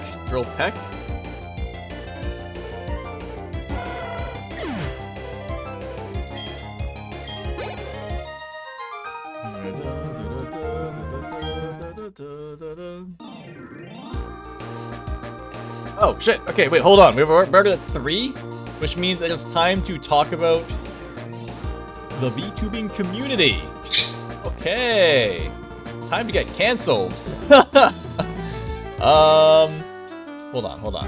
Where's copy this? This is hour 5? Oh my god. In hour 5 now. Time to talk about the VTubing community as a whole. And then the link, which twitch.tv/SethLive. Oh boy. It's not bad. I'm just joking about getting cancelled. I say as I say egregious shit and get cancelled anyway. Okay. The VTubing community as a whole. I set aside 2 hours to talk about this, 1 hour of actual discussion, and then 1 hour of free time. I'm not sure, I'm definitely not going to take up that much time. In fact, I'm not even sure if I really have that much to say about it to begin with. But I feel like it would be worth talking about it anyway. Now the stuff I say may, I wouldn't say offend people, but maybe some hot takes, or perhaps not hot takes, depending on what your opinions may be. But some of it will be just like normal stuff, normal discussion. But I wanted to talk about the VTubing community as a whole. So obviously, being a VTuber, I've had a chance to not even just like interact with people in the VTubing community, but also just like seeing people interact with each other in the VTubing community. And how do I want to pace this discussion? I guess I should. I mean, RP, I've already told you some stuff about the things that you see in the VTubing scene, but like among a lot of VTubing, like not. It seems to be more apparent in VTubing than it is for like normal streaming. Maybe it's just because VTubers are more active in the social media scene than compared to regular streamers. But you see a lot of people just like tweeting about stuff that bothers them. And that's fine. You know, you're allowed to say whatever you want. But you see a lot of people, or at least I see, I don't know why I get this on my feed, but you see a lot of like drama in particular. And you know, I like watching other people's drama as much as the next guy, you know. We love drama. But they'll just be like openly talking about drama and stuff. They'll be like calling people out. I mean, I always joke with people about having to, maybe not always, but at least with RP I joke about, you know, writing twit longers and stuff, apologizing about things. But you always see people just like get like at each other's throats, just like trying to like end each other's careers. It's just like, what is happening right now? Can we not just like all get along? But I don't know. I guess being a VTuber, maybe you feel like you can talk about like, I mean, there's that meme where it's like, don't mess with me, I'm a VTuber, and then or something like that. I'm not even sure where I'm going with this, but like it's something that you see a lot. You see a lot of drama. You see a lot of people like, oh, don't follow this guy. If you follow this guy, don't follow me, I'll block you. It's time for me to end your whole career. Oh yeah, sorry, I forgot that you're also a VTuber. It's time for you to write that tweet longer and the Google Docs information that documents all of our poor interactions. But so much of it is just like one-sided drama, and then like, oh, you have to go to the other person's point POV to see the other side of the drama, and then it's like, it's just crazy. It's just people at each other's throats, and it's just crazy. And I mean, sure, you can talk about whatever you want, and if there's something that's bothering you, you should feel free to talk about it. But it's like, I don't know why I see it so much though, you know? It's like it's a lot. It's like a lot. Why can't we all just be nice to each other? Why can't we be friends? Why can't we be friends? But there's just a lot of stuff that's gonna happen. I read a tweet longer about how disrespectful you've been to me for moving to Twitch and how you hurt me so much. Well, all I can say is sorry, I guess. I'll look forward to that a bit longer. But I don't know, there's just so much drama. I don't know if it's like people being able to hide behind like an online persona, to be able to feel like you're able to just say whatever you want. It's just insane, some of the things that I've seen. I mean, maybe it's also because it's a more open community that people feel like they can talk about this kind of stuff, whereas maybe they might feel more, or maybe feel like less inclined to talk about it with like other people. You know, maybe you feel more comfortable talking about it online as opposed to talking about it with like, you know, other like actual people. But I have no idea. So I wanted to avoid drama if I could, as my time as a streamer, and I'm happy to say that I think I have been able to avoid drama. You're supposed to make a 10-minute long apology video where you don't actually say sorry, but only remotely give idea of your story, and sorry, you forgot the part where you're also supposed to like subtly shift the blame off of yourself and onto other people. And like just like subtly suggest that it's not actually your fault, and that it's just someone else's fault, really, in the end. But there's just so much drama.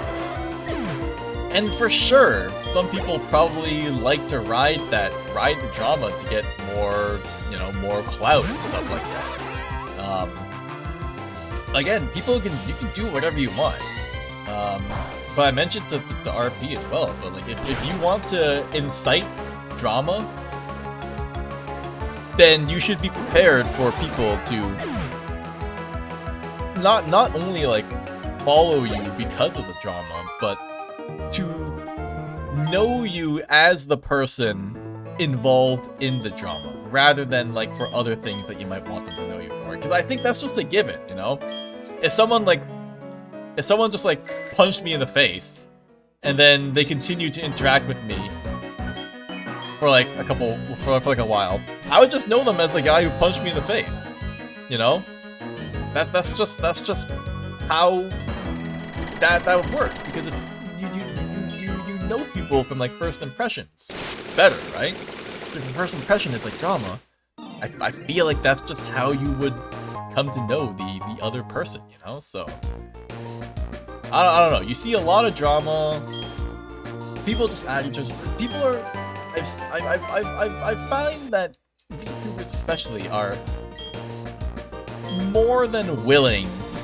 They're like very ready to start drama. Like I feel like I read things like I'm really gonna get canceled, huh? I feel like I read things about people saying stuff about how they're like hesitant to talk about it, but I feel like, I don't know, like there's just so much, what's the word? Like if you see how much effort goes into like trying to destroy someone's career, are you really that hesitant to like talk about it? If you're putting that much effort into trying to ruin someone because maybe they said something that you didn't agree with, is that really like being hesitant? I don't know, man. Don't look at me. I don't know. But it's, I don't know. Drama is something you see a lot of. And I usually don't even read it. If it's like some serious heinous shit, I usually don't read it. But if it's some drama over like, you know, art commissions or just like, oh, this person said something that I don't agree with, yeah, I'll read that. I'll take a couple minutes out of my day to read that. Sure, why not? But I'm gonna know that person as the drama person. That's just how the cookie crumbles, you know?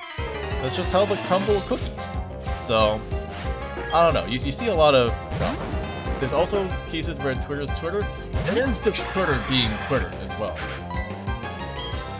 It's just, I don't know. It's just the VTubing community, I would say, draws in, for the lack of a better word, a lot of vulnerable people. That might be a good thing, that might be a bad thing. It might be a good thing in that, you know, these people can maybe find support in each other, but it's a bad thing where, you know, there's just more vulnerable people all in one happy little community. But you'll see, you'll know what I mean if you look in the VTubing community. There's a lot of people who be part of, I guess minority groups is the word. Just like more vulnerable groups. But that, you know, that is what it is. But you end up seeing a lot of these kinds of drama posts all the time.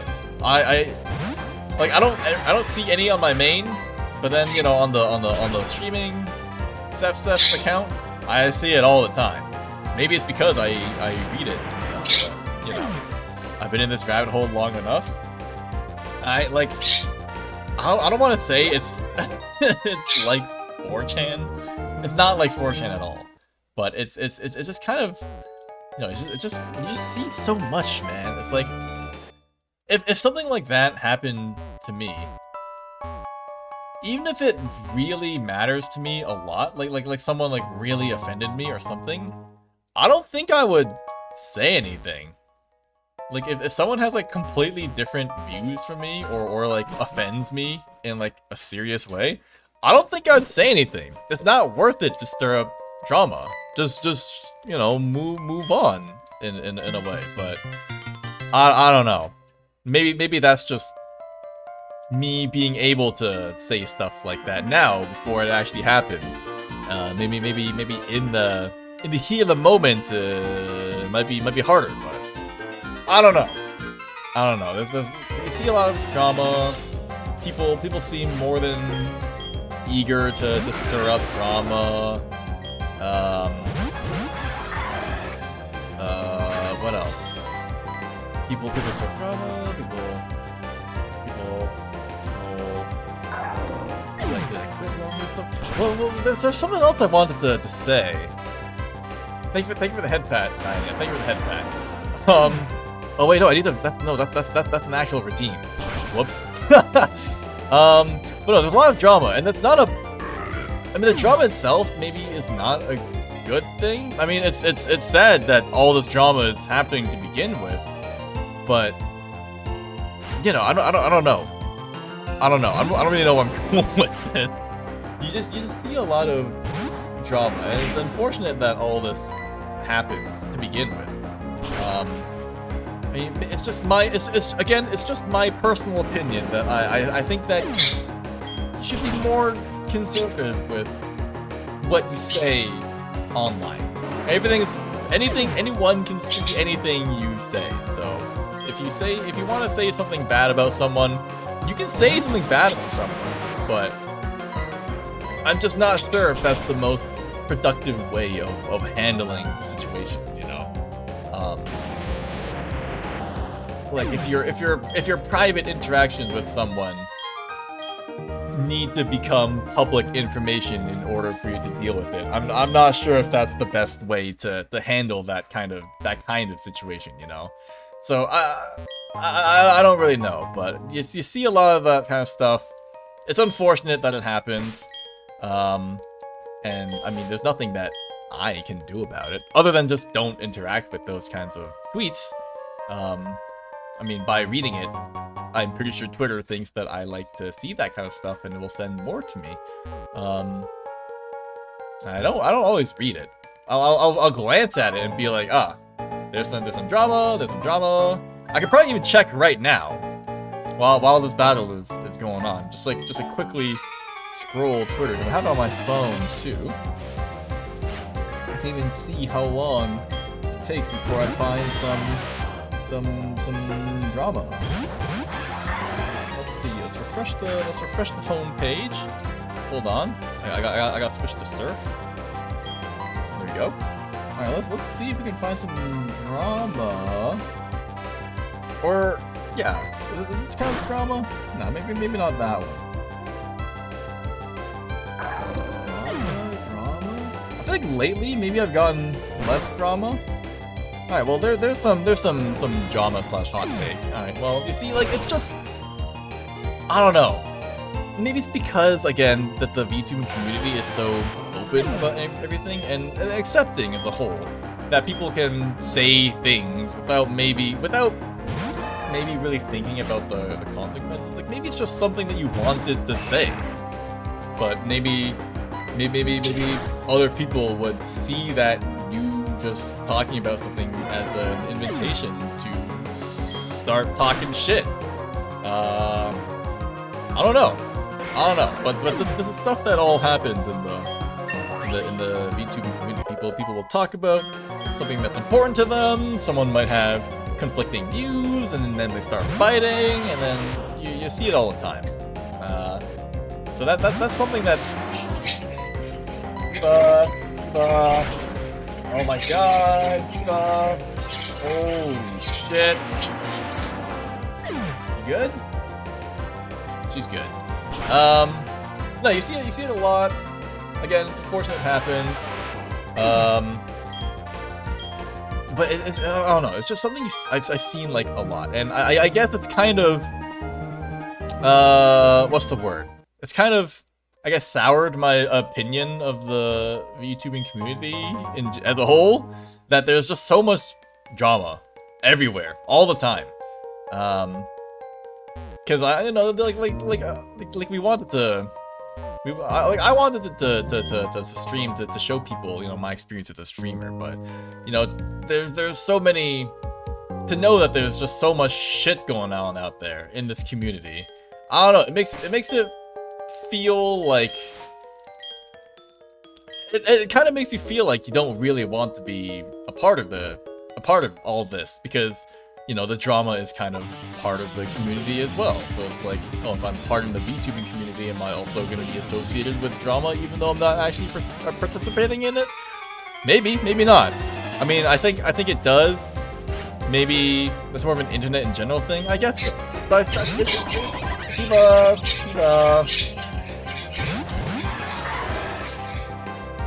You good? But it does at least make other people's opinion of VTubers worse, for sure.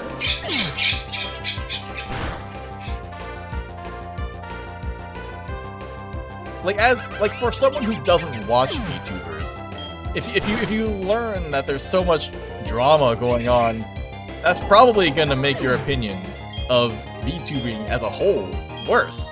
Probably. Yeah. I mean, I don't really have anything more to say about that. That's pretty self-explanatory, but I don't know. There's just a lot of stuff. I mean, I at least wanted to avoid being a part of any drama, so I kept my mouth shut. Me who doesn't watch VTubers. Yeah, you don't watch VTubers, but I mean, you have your Osu drama, which is like its own can of worms, which we won't talk about here, but you know, you got your own you got your own problems to deal with. But the Osu drama is something. Yeah, your Osu drama is something else. Put the iron plate in my bag and cross it off the list. So yeah, there's a lot of drama. I choose to not participate. If you aren't at the top, the community is pretty good, in my opinion. I guess so. It's because the people at the top, you know, they're the ones in the spotlight. But yeah, the VTubing community still overall pretty nice. Very, very nice to each other. But that's another problem. It's not that it's bad to be nice to each other, but it leads to what we say is toxic positivity. And that's something that I witnessed happen in real time. And it's just, I don't know, kind of wild that this is happening. Is that because of all this drama, I feel like, again, this is partly just a theory, but also partly observations. Because of all the drama, you also try not to say things that would offend other people. Like if you haven't stirred up drama, if someone hasn't bothered you, you try not to bother other people. That makes sense. But like you kind of watch what you say, so you try to say things in like a positive way, I guess, so that you don't offend anyone, which is fine. That's fair. But this kind of leads to this idea of like always being positive, like no matter what, and like always supporting people's decisions or trying to like encourage them, even when that's not what you should be doing. And the best example of this is I saw it one time in a Discord server I was in at the time, where someone had mentioned this someone is like pretty young, I guess. They're like a teenager. They have like a job. I guess maybe like a late teens, maybe almost 20. They have like a job, but they're talking about, and they're talking in one of the channels about how they were going to quit their job and pursue VTubing full time. Now, for context, I should mention that they are, like me, a small streamer. A small streamer, you know? Just someone like me. We don't really pull that many viewers. We don't pull really any income at all. And they said that they were going to quit their job and pursue VTubing as a full-time career. And everyone who was responding to that was like, yeah, let's go. Let's go. You can do this. You got this. And it's just like, I'm just sitting there seeing these replies come in. I'm just like, what? Huh? No. Wait. Like you can't be serious, right?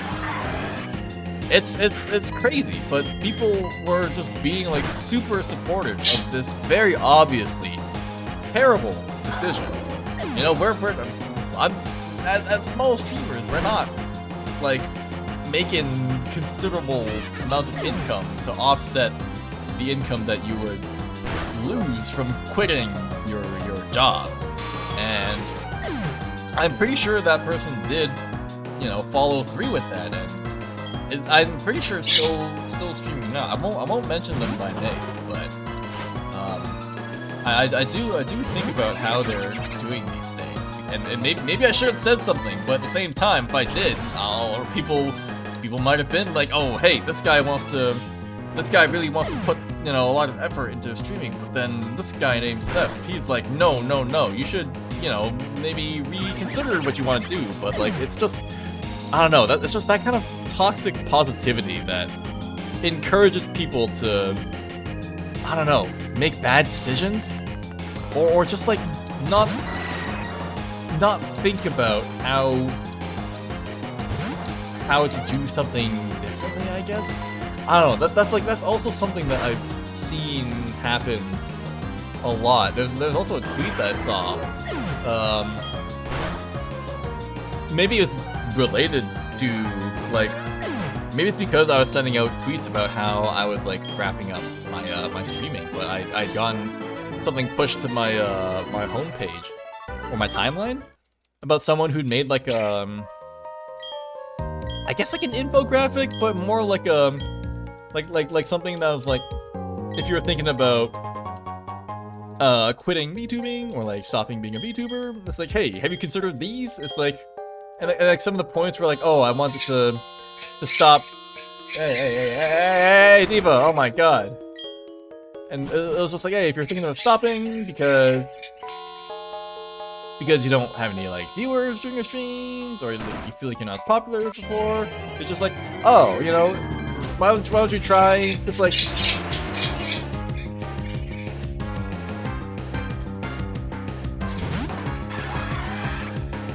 Alright, the bird is going crazy. But if we just like, if you just try new things, just like play more games, you know, try putting yourself out there more.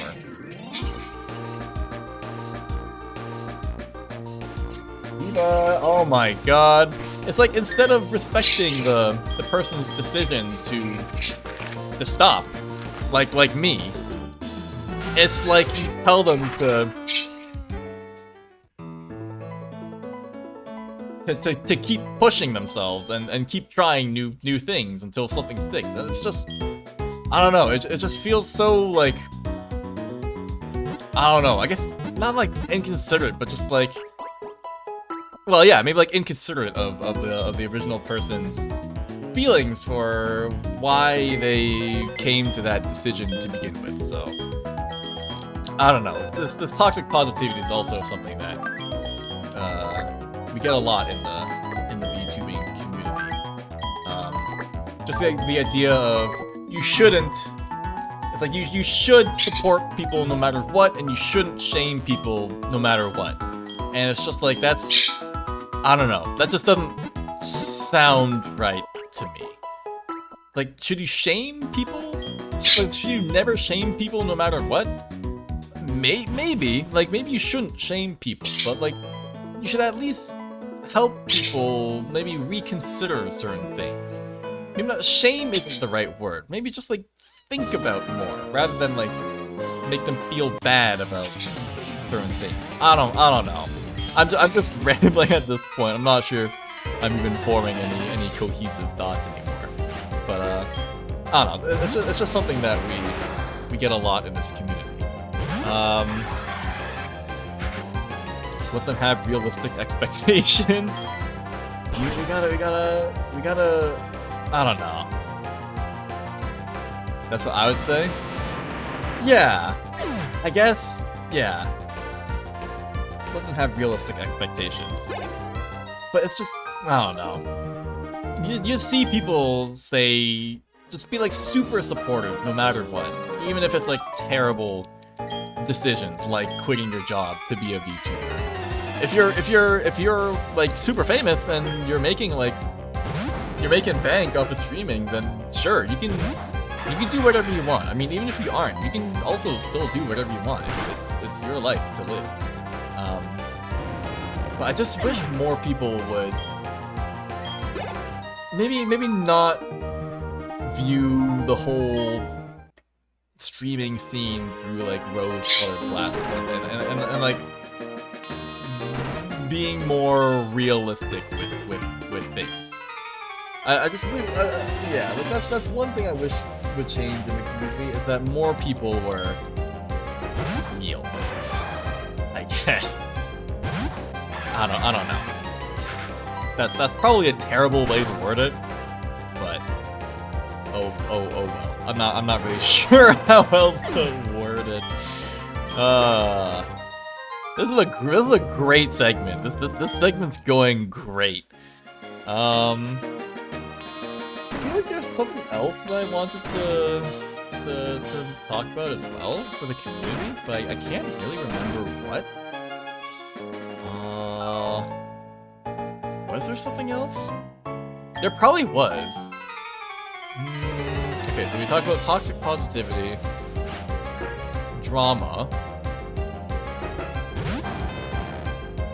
What else? What else? What else? I mean, we can talk about some good things. I mean, I mentioned before that the community is very open, welcoming.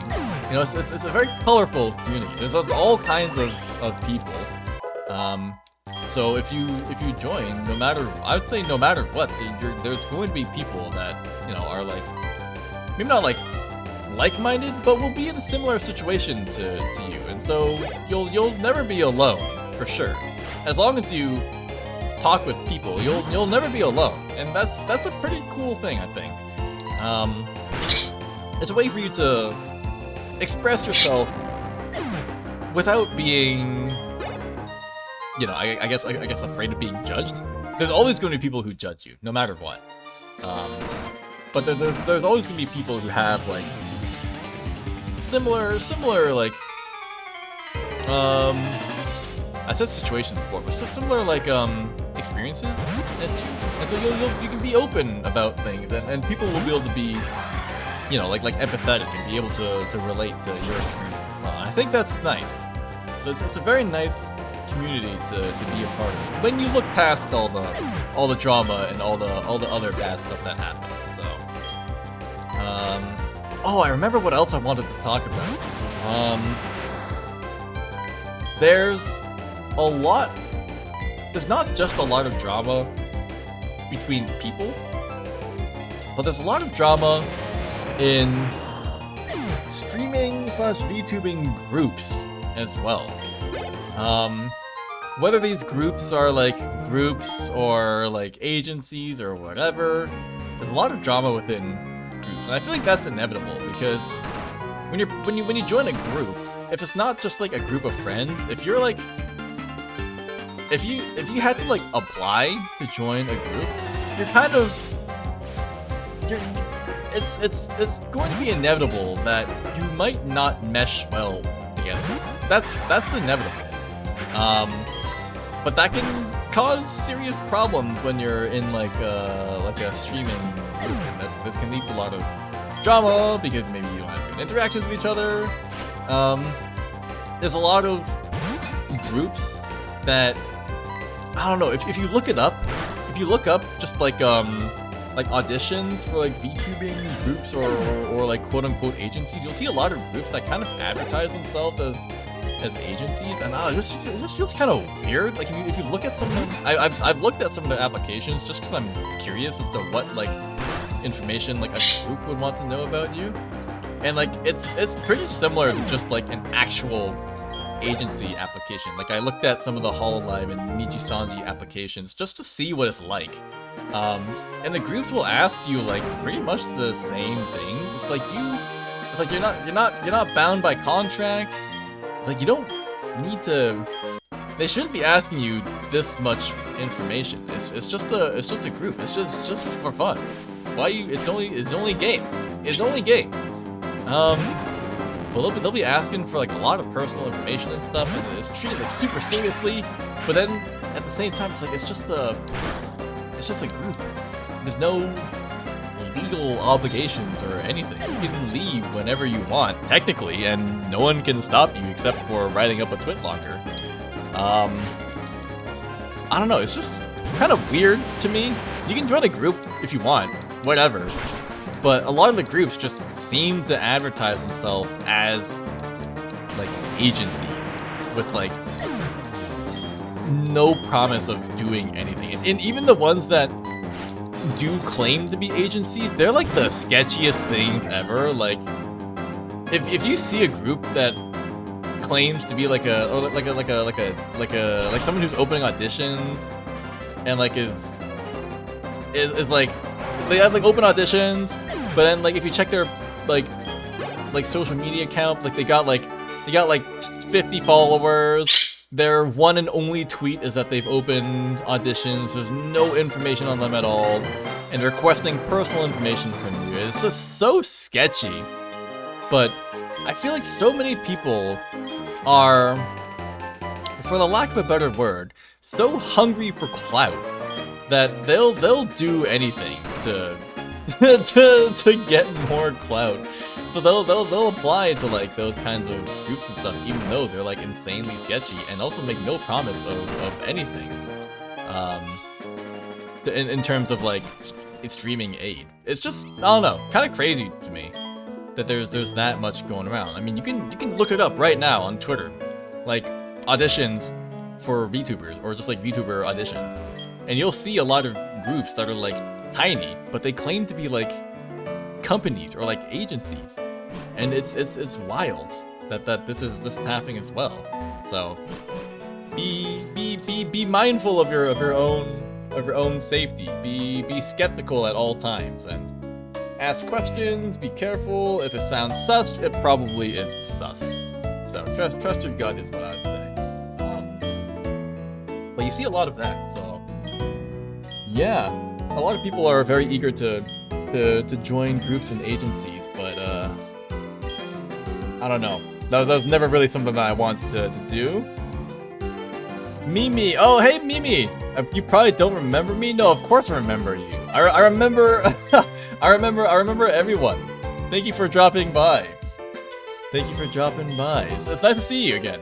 How have you been? How have you been? We're well into our platinum marathon. We're almost entering hour 6? Holy shit. God damn. I feel good though. We're pretty close to being done too. Love you, Seth. Aw, Suge. Love you too. It's good to see ya. It's good to see ya for the final stream. Seeing you guys, seeing all you guys here is making me feel more sentimental as well. You're gonna make me second guess this decision, but I'm again, I'm a man of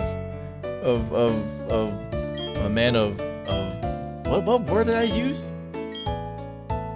Standards? Nah, that's not the right word, but anyway. It's good to see you, like seriously.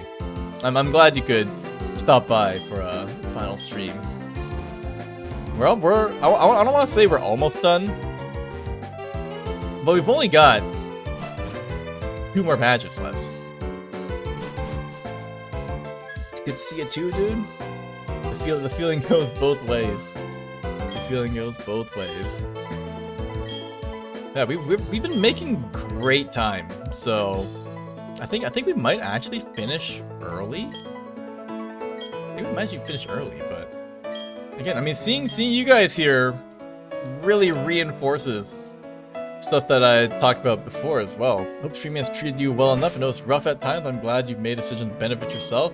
Thank you. It's I mean, it's not a decision I make lightly. If I could stream longer, I absolutely would. I mean, I can. It's not like there's anything really stopping me from streaming, but it has just become more of a time investment, and I feel like, again, I'm happy with how things are now. So I feel like if I stop now, I'd be at a point where I can look back and think fondly of all the time that I spent here. So. And that if I keep going, eventually the quality is gonna drop, and I don't want that to happen. So I feel like I'm ending on a high note personally. So yeah, thank you for dropping by again, and seeing you guys here reinforces some stuff I just talked about the community being super friendly and welcoming, and being able to meet all kinds of cool, nice people and people who can share similar experiences to you. So stuff like this will these are the parts of the VTubing community that I'm gonna miss for sure.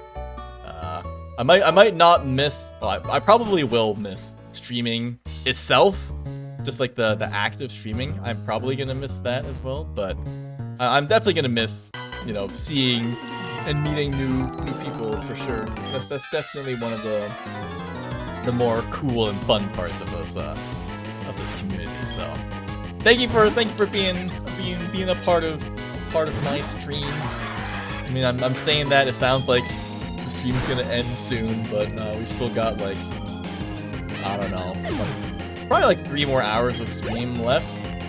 we've really been going for 6 hours, huh? It's really been 6 hours? Oh my god.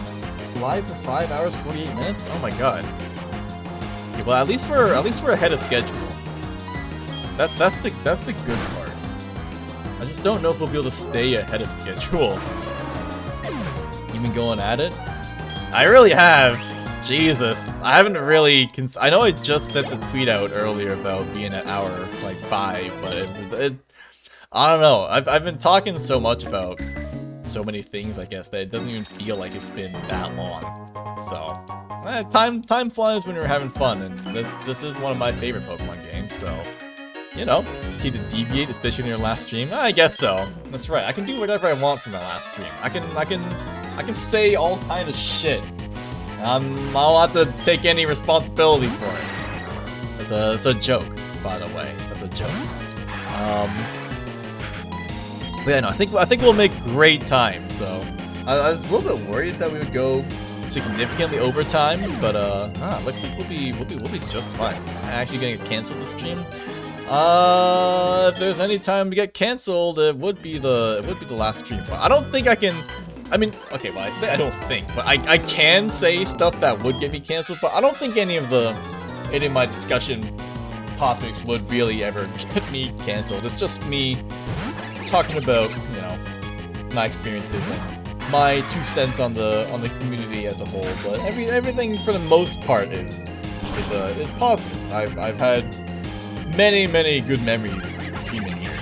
I've never had bad memories from the community, directly, not directly. I mean, I've read and seen other people's bad experiences, but at least I can personally say that I've never experienced anything that makes me go, man, I wish I wasn't a VTuber, or just like, man, or something happening and just like it really leaving a sour taste in my mouth. So I've only got good memories of my time here, so I can move on.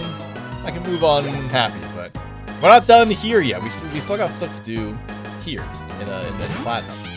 So no, I forgot to. No, wait, no. I marked off the iron plate. Okay, nice. What are we missing? Grass. I need rock climb. Flying electric ground. Ice rock. I don't know where I don't remember where the stone plate is. The earth plate is Orebird Gates, I think. Where's the stone plate? I'm not about to go across the entire region looking for it. If I can't find it, I can't find it.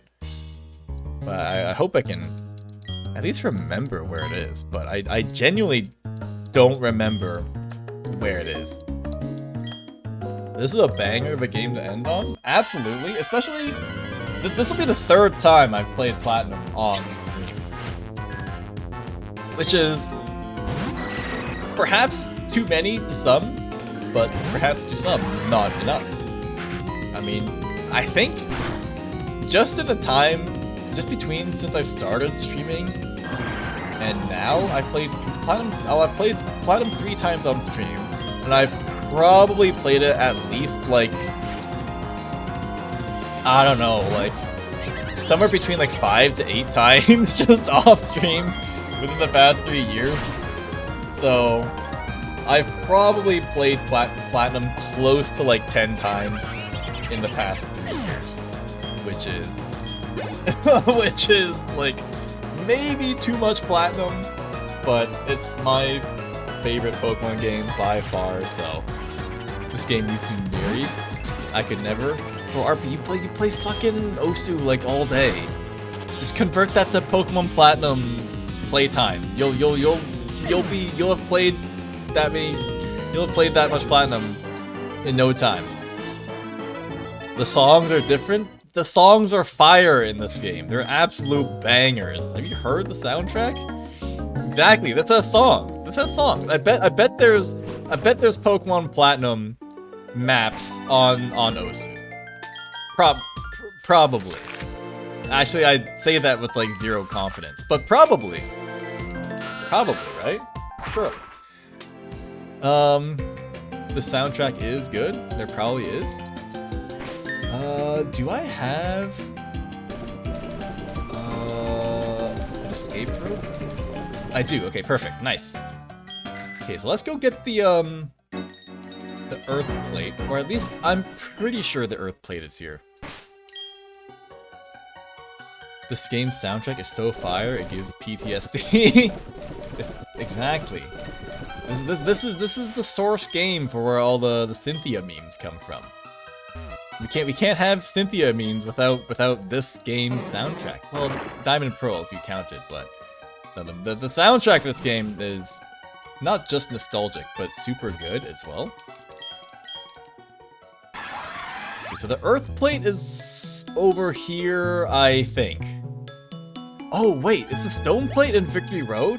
Oh, the stone plate might be in Victory Road. Hold on, I'm having visions. I'm having visions of a stone plate. Wait, no, hold on. The visions of the stone plate are turning into Dark Pulse. I'm actually thinking of the Dark Pulse location instead. Okay, never mind. Never mind. I take that back. The visions of stone plate have faded and turned into visions of TM Dark Pulse.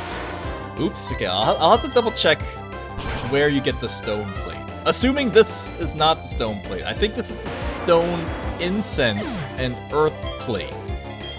But don't quote me on that, because I'll be honest with you, I don't even remember the last time I've actually come down here in the Orberg Gate. I just know that it exists, and that there's a plate here, and that there's an incense here. I just don't know exactly which plate and incense it is. Pretty sure it's earth plate and stone incense, but I also thought the stone incense was in the Fuego Ironworks, which, oh my god, I don't even have strength. Hold on, I think Psyduck can learn strength. Strength. Can you learn strength? Yeah. Man, Psyduck is strong, dude. What the hell? Get strength? Okay. Okay, get strength. Okay, this one... Is this the incense? This might be the incense. Is it the incense? Okay, no, that's the earth plate. Okay, so I was right. This is the earth plate. And so this should be the stone incense? Again, I can't even remember the last time I came down here, but I'm pretty sure this is the stone incense. No, that's Focus Punch, bro. What the fuck? Okay, the stone incense is in Fuego Ironworks, as I thought. Well, anyway, this is plate or ground.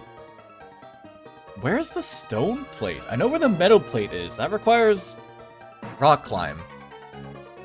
Stone plate. I'm looking it up because I genuinely don't remember where it is. Stone plate Pokemon. Diamond Pearl, Heart, Diamond Pearl. It's in Mount Coronet. Oh my god. Is it in the waterfall room in Mount Coronet? Oh my god, hold on. Is it in the waterfall room? Is that why I, like, never encountered this ever? It has to be. It has to be. It's in the waterfall room! Okay. Let's go. I do actually vaguely remember. Okay. Nice. Alright, so... yeah, alright, we know where to get all the places then. Let's go. The universe has actually spoken to me now. I can't believe I thought it was in Victory Road, and I thought of the Dark Pulse TM instead. Alright, anyway, let's fly to...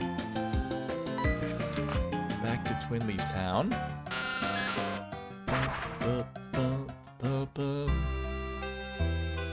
Okay, and then we could get an old... you know, fine, why not? Let's show off some hidden item secrets. There's an odd keystone right here, which is kind of weird. I think this led to some like fan theories, but I'm not too sure on that.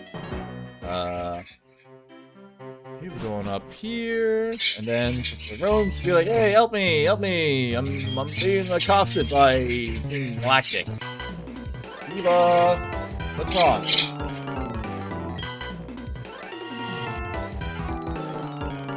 I'm glad that for some reason OBS doesn't really pick up Diva's like, incessant screaming as much.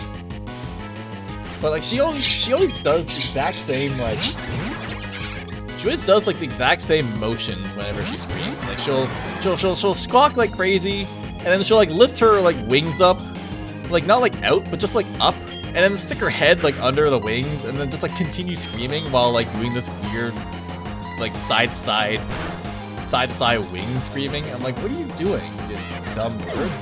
And then I'll scold her for screaming, and then she'll start like fixing her feathers as if she hasn't done anything wrong. You are a little demon, you know that? That's right. Alright, well, we can actually skip 2 of the trainers here. We don't even have to fight all of them, actually. Because I'm pretty sure I've reached a level where we can skip a lot of trainers, and it should be fine. I might fight them anyway, but we don't really need the experience anymore. Because we should be at a high enough level where we should be able to handle most fights. Honestly, even a Cynthia fight now, I could...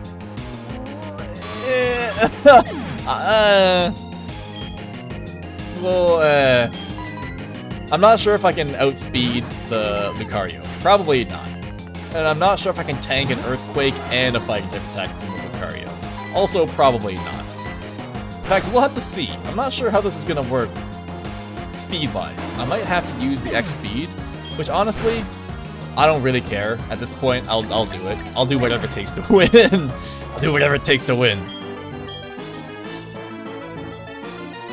Alright. And so, the sun sets on hour 6, as we soon enter hour 7th. Holy shit. Oh my god. Live for 6 hours, 40 seconds. Well, ain't that something? Ain't that something? I feel pretty good. I should probably drink more water. I did say, like, probably 3 hours ago that I feel like I could probably use the washroom, but I'm doing just fine. If I had more tea, I could probably force out a bathroom break, but I'll be fine. Okay, use surf. Take out the Bronzor. I'm just wondering, like, how many trainers I should skip. I think in the snowy area, I'll skip more trainers.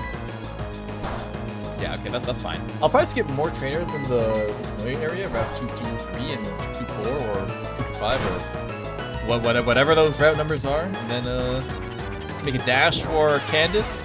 Candace, Dick, can you fit these? Alright, fine, whatever. And then rush out the Galactic business, beat up Giratina, beat up Volkner, Victory Road, Pokemon League. All right, yeah, there wasn't that much to do left. Gym 8, Galactic, Gym 7, Galactic, Gym 8, Victory Road, Pokemon League. There's not that much left to do. We're almost home free. I have strength. I don't think there's anything that we need strength for that I really want to get. Alright, we're gonna go. Oops, and then use a repel. Don't even need to heal, we're fine. Healing is for the weak. We don't need heals. Just give me repels.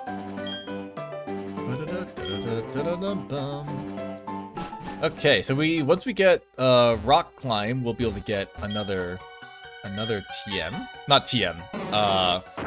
Another plate. An ice heal. We don't really need that. Oh, I usually go from a Celestic Town. I usually go from the Celestic Town side. You don't have to push all these boulders and rocks, but it's fine. It's fine. Get rock polish just to sell for some money, but I don't really need the money actually. Okay, ignore that item and then Is this a rare candy? I don't think so. There is a rare candy down here though. If you go up here, it's like it's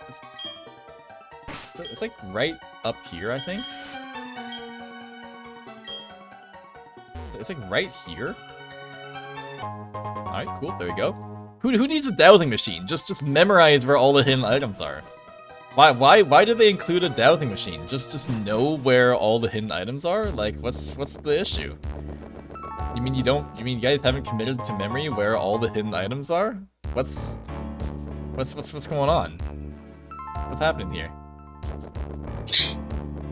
I'm kidding, of course. I did need the dowsing machine to find the toxic plate, so I guess I'm a hypocrite. I at least knew where it was, I just didn't know exactly what tile it was on. Alright, so yeah, we're only missing the electric, which is in Sunny Shore, the sky plate, which is in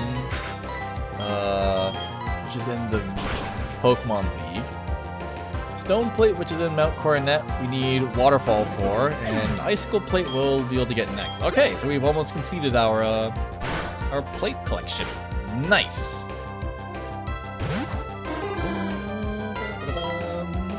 Take out the pseudo widow. Okay, very nice. Okay, we're gonna get to mid 60s probably. And then we might be around level 70 for the Cynthia fight. It might be fine with the poor speed. I think we'll be fine. I think I can afford to skip a lot of trainers on this route in favor of speed. Eva, what's wrong? Okay, but we're rapidly approaching. I'm not actually too sure. No, yeah, I'm pretty sure we've surpassed now the longest stream I've done in the past. I'm pretty sure the one before was like just over 6 hours. So this is like this is now the longest stream I've done so far. Cool. It doesn't feel like I've been live for 6 hours, but I have been playing this game non-stop and we're already at Gym 7. So I guess that puts into perspective how long I've actually been doing this for, but oh well, we're close to the end now. Close is relative, of course. I feel like we're close, but maybe we're not actually that close.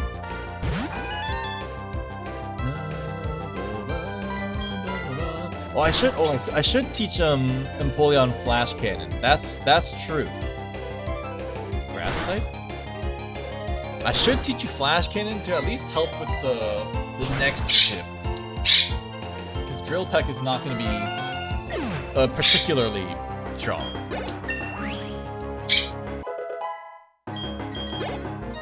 Okay. And we may as well upgrade Metal Claw to Flash Cannon. Pretty sure this is not pro speedrun strat. The speedrun is insane. Like, holy shit, dude, it's going crazy. The speedrun would have beaten this game like twice over, and then some. Like almost 3 times over in the time that it took me to get here. That's insane. How do you play this game that fast? Where you get like a badge every 20 minutes. That's insane. I'm pretty sure that's glitchless too. I think. That's insane. Eva, what's wrong? You want some snacks? These are for me only. You can't eat these. They have chocolate in them. It says cocoa powder. You can't eat cocoa powder. You don't know that. You see me eating something and you're like, gimme some of that. You can't have this. Oh, she's going crazy for it. You can't have any. You can't have any. This is for me only. Okay, so we can skip, or at least try to skip this trainer. There we go. Poor Diva. She gets seeds, and well, less seeds, more pellets. The pellets are good for you. They're part of a well-balanced diet. You can't eat chocolate. It's bad for you. Good birds don't eat chocolate. All right. I'm doing this for your own good. You don't understand that though. I could be eating like a burger and you'd be like, give me some of that shit. And I'm like, no, you can't eat burgers. Burgers are a human food. You can't have it. She doesn't understand. She's just a burger.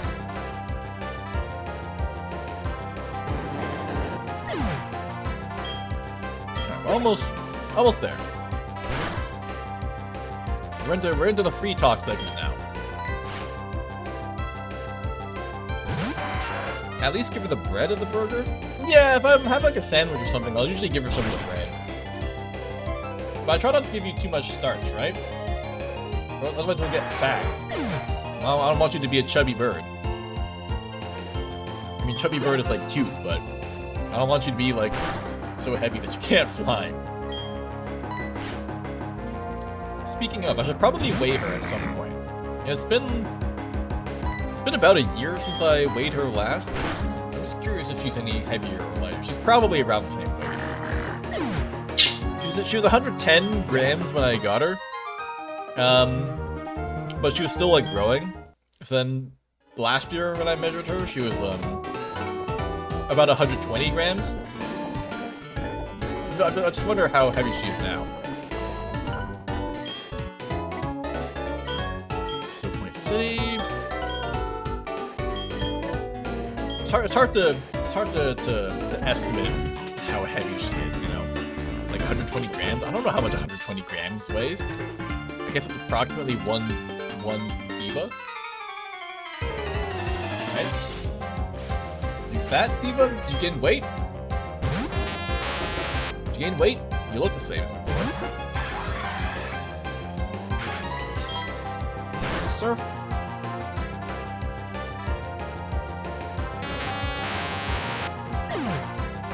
We'll be able to get the icicle plate soon, which is nice. And then get the other plates as we keep progressing. The stone plate I'll have to backpack for. Go back to Mount Coronet because I don't you won't have waterfall then. But it's fine. It's a short little detour. It shouldn't take too long. So there's a lot of hidden items in the snow area. All the snow looks the fucking same. I don't know where anything is. I just know that there is some sort of item here. It might be a nugget or like a PP max. It's a nugget. Okay, cool. Another trainer here. We're gonna try to not bite you. Okay, I say as I step literally right in front of the trainer.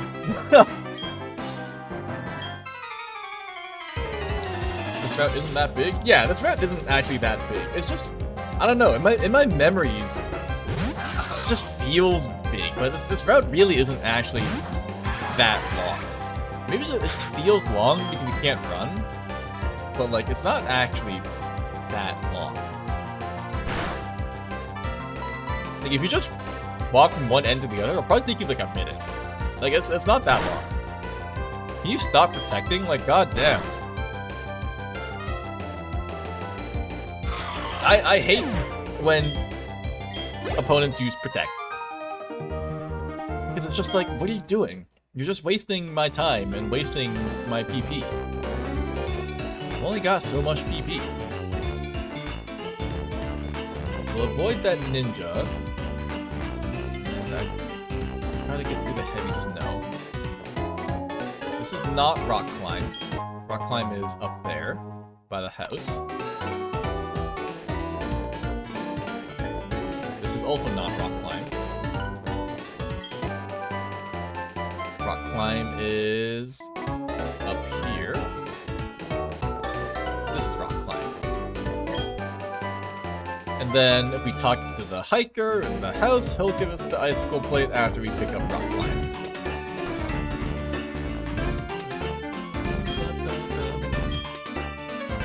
The rock climb is literally right behind your house. He's already given up on looking for it.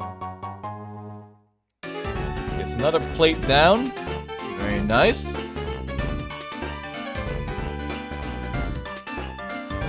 this guy right there. Okay. Nice plate. You found out about the snow. We'll teach rock. Oops. We'll teach. I think Psyduck can learn rock climb too, which is why I caught it. Ah shit. Ah fuck. Okay, I have to catch something else that can learn rock climb. Fuck. I thought Psyduck could learn rock climb, but I guess not. Honestly, I could probably just evolve Bidoof as well. If I don't have the XP share. Maybe I'll just evolve Bidoof. I'm feeling lazy. I think I'll just evolve Bidoof. And instead of catching another Pokemon that can learn rock climb.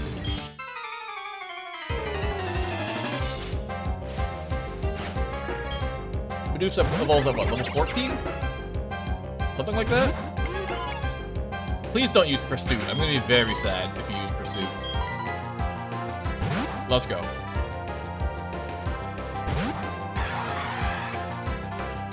Sucker Punch, let's go. 20? Nah. It evolves pretty early, I'm pretty sure. I'm pretty sure it evolves early at least. Bidoof is the best Pokemon.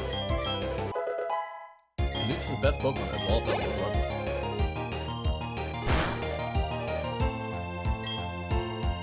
Riolu is too weak to be worth it. To even be worth switching.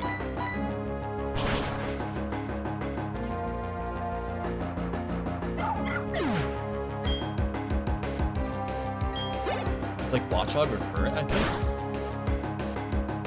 I'm pretty sure it evolved at a pretty low level. I guess we'll see. I won't look it up because I'm gonna evolve it no matter what anyway.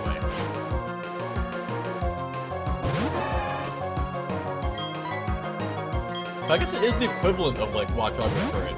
It's true. I never really thought about that before. I'm living. Oh yeah, I'm living. Easy. That's an easy live as far as I'm concerned. Bye.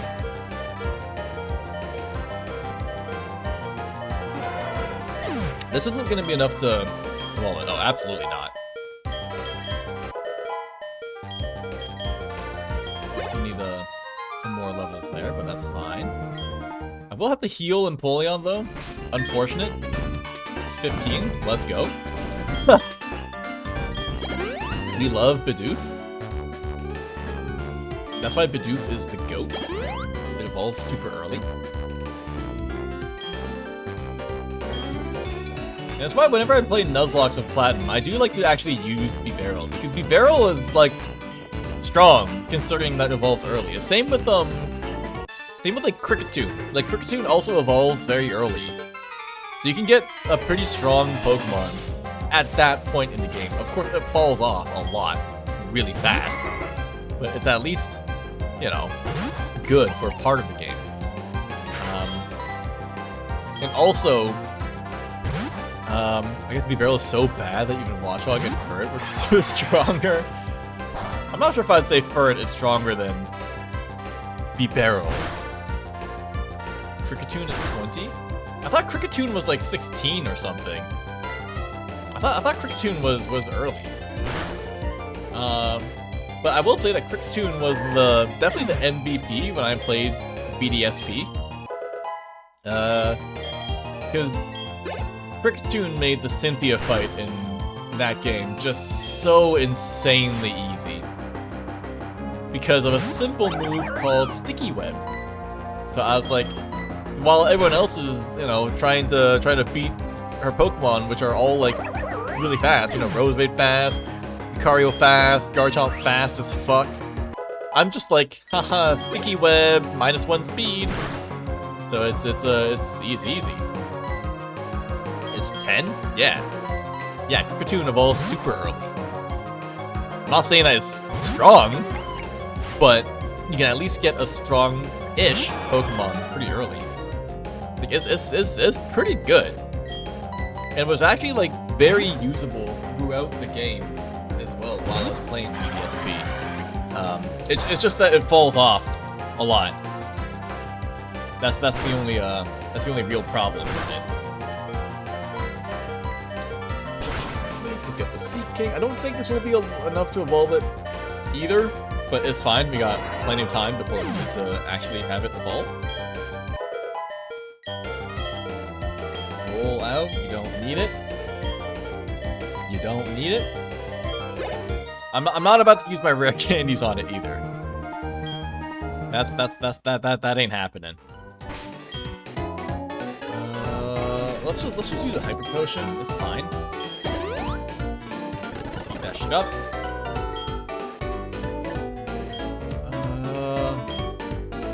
I don't want to use Cricketune at some point. I think you'll probably be disappointed. It's still not that strong. But like for what it is, it's decent.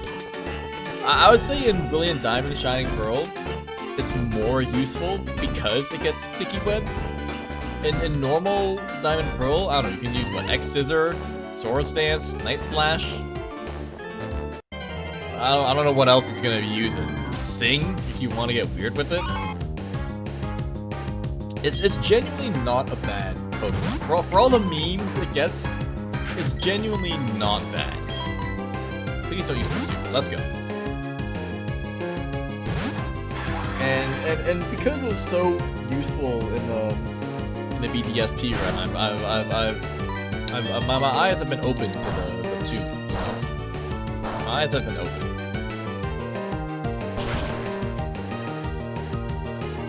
Okay, I'm not expecting to be good, but if I want a Pokemon, Poke MMO, sorry, I can't read. Kanto with Ariados, I could probably make Cricketune work. Oh, absolutely. Ariados is probably better than Cricketune, I would have to say, but you could probably make it work regardless.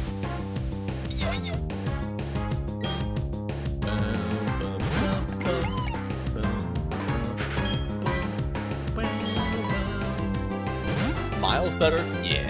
Ariados just gets better moveset, better typing even. Cricketune is just... It's just Cricketune. It's just Cricketune. But it gets the job done. Like Sticky Web against Cynthia in Brilliant Diamond Shining Pearl really cripples her entire team. Like, it just makes the fight so easy. Especially if you have a hyper-offensive team, which, you know, I always do. Better stats, and its stats aren't good to begin with? Yeah, Cricketune is just... The only stat that Cricketune really has is attack, which is a problem because it's both slow and frail. But hey, it can survive against the Spiritomb and then set up Sticky Web, and that's all that matters.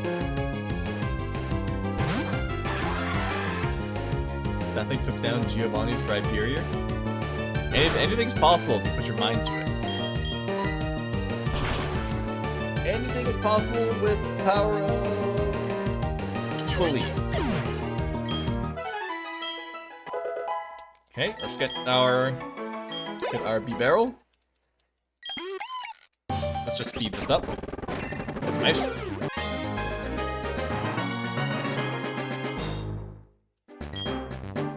You're gonna want to learn Water Gun, but I would say no.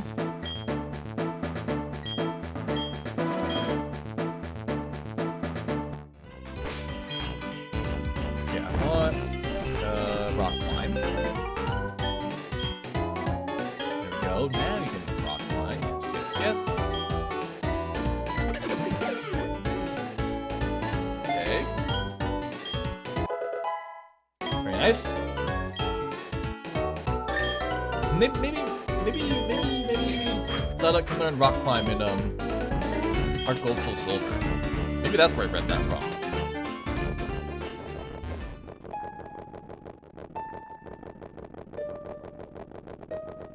Okay, this is... what is this? It's a nugget? PP? It's a rare candy. Okay, nice. That Pokeball down there was an Ultra Ball, I'm pretty sure. Don't really need it. I'm gonna buy some hyper potions, just because.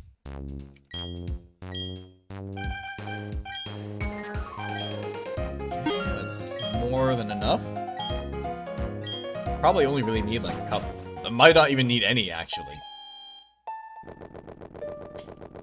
All right, let's do this. Okay.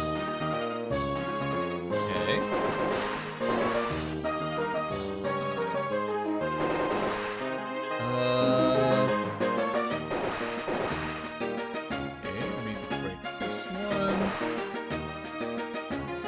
This one.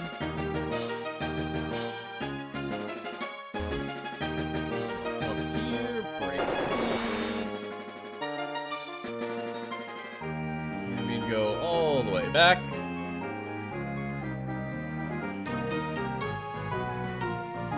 Here, and then over here.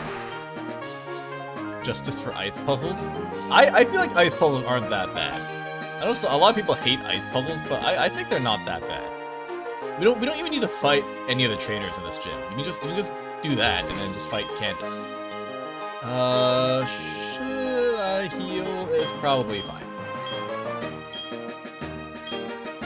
Probably fine. All we need is Surf and 2 flash cannons, so it should be fine. Oh wait, no, okay, maybe 3 flash cannons.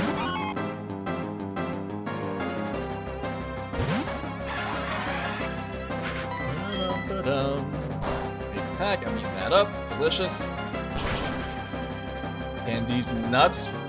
Got him.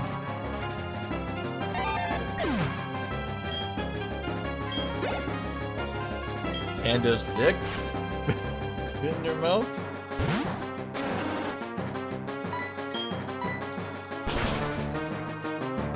Surf. Well, I'm all snacked up.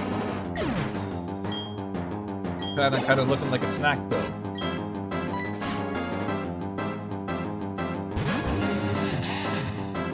Okay, so warning, sure, get flash cannon.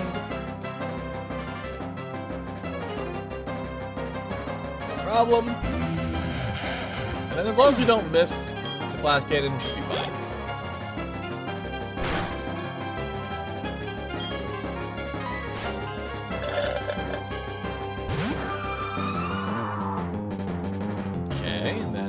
Flash cannon, take one of these. Bruh. Let's go. We hate evasion. Get out of my face. Okay.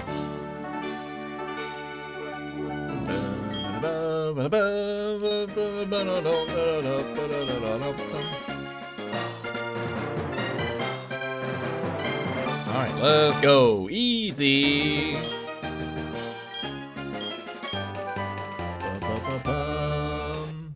Okay, so then we should also backtrack for Ice Beam, because then we'll have our final moveset. But we'll first pay Barry a visit before getting that. And also we may as well get the meadow plate too. I know where it is. Take me up. This is the Reaper Cloth. Or your Ice Punch Duskmar. I know competitive Pokemon memes. Ice Punch Duskmar to counter Landorus.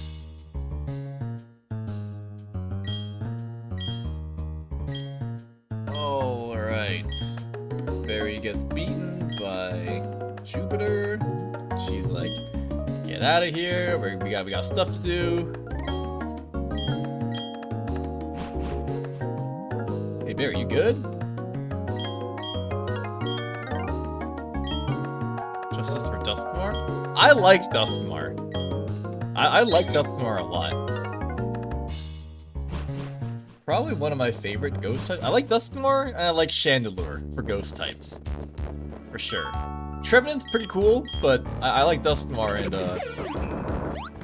Chandelure much more. It does make me kind of want to use Dusk Noir again. I think I used Dusk Noir on one of my very early playthroughs of Platinum, and I haven't used it in a while. But I like it. Maybe people, I guess, I don't know, competitive-wise at least, people maybe just don't have as much interest in like a bulky ghost type that doesn't really have any healing. But hey, you know what? In my heart, I like me some Dusk Noir. Dusk Noir is cool.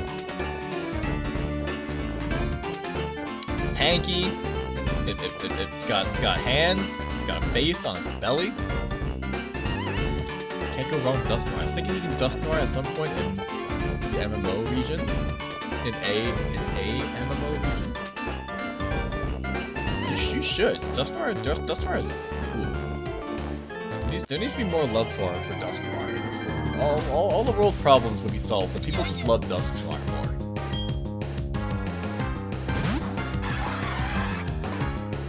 So the only things left are Team Galactic, Sunnyshore's City, Distortion World. I guess that's part of Team Galactic, and then Victory Road, Pokemon League, and then we'll be done. Ain't that something, huh? Okay, I think we're at the point where I can afford to skip more trainers. But if a trainer has Pokemon that I remember has like more EXP value, like a Machoke, I'll still beat it because it'll still be nice to get more experience. I just don't think I really need that much more for the Cynthia fight. Because we should be able to easily get like 7 or 8 rare candies just like on the way. Now, can I dodge this guy? Let's go. He's cracked. This is not Ice Beam. This one is also not Ice Beam. Ice Beam is over here. Just be careful of this trainer. I want to avoid unnecessary fights if I can. This one is Ice Beam. Alright, and we'll teach Ice Beam, replace Flash Cannon, which I used like maybe 3 times, and be content with our moveset. And this will be good enough to beat the game, for sure. Get rid of Flash Cannon. Need it. Get Ice Beam. We need that. Fly. Hailstone.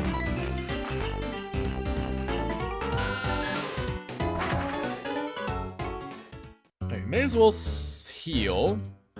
Also, we're approaching 5 p.m. Holy shit. Oh my god.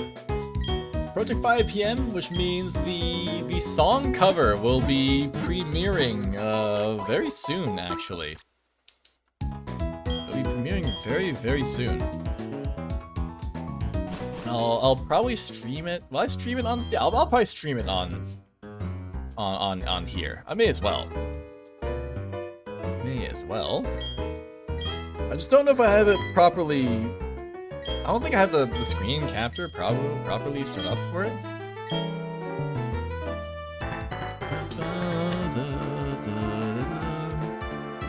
I can actually check now. May as well.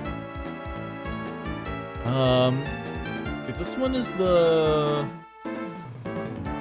window I use for the karaoke roulette. I think if I do this, I can just use this green region for the premiere. Let me see.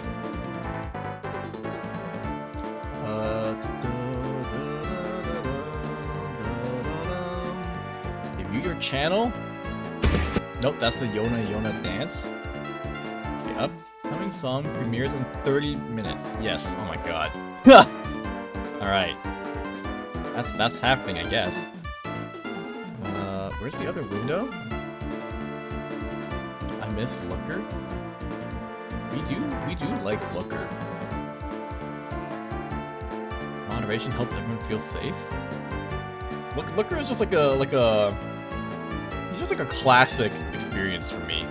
We love Looker. Okay, how's this look?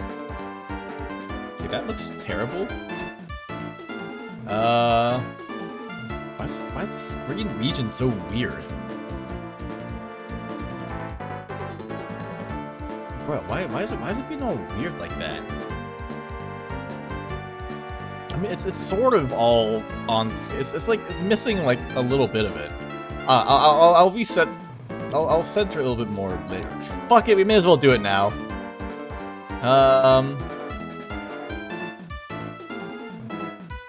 Oh wait. Oh. Okay, hold on. Whoa.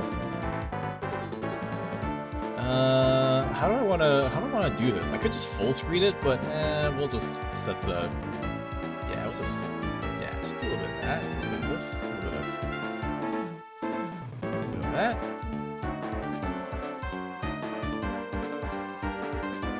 That looks pretty good, and then we'll just put that there and there, and there we go. That's good enough. All right, cool. We'll save that. All right. Premiering soon.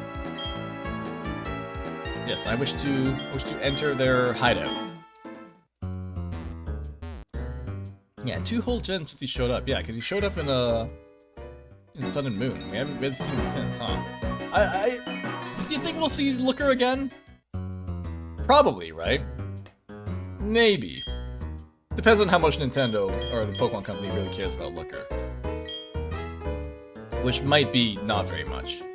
We're gonna ignore the Dusk Stone. We don't need it. Okay, we're gonna get the key card from here.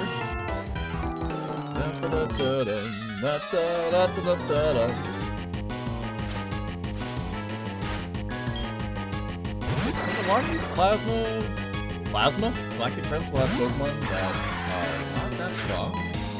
We should be able to ignore a good portion of them. Probably. He's gotta show up again. He's one of the most important characters in the franchise. That's true. He is related to like a lot of the, not like big events, but like a lot of interesting events at least. So I hope we see him again. Do I have to fight you? Fine.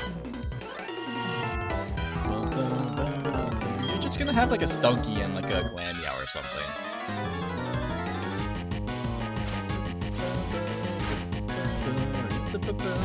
Houndour.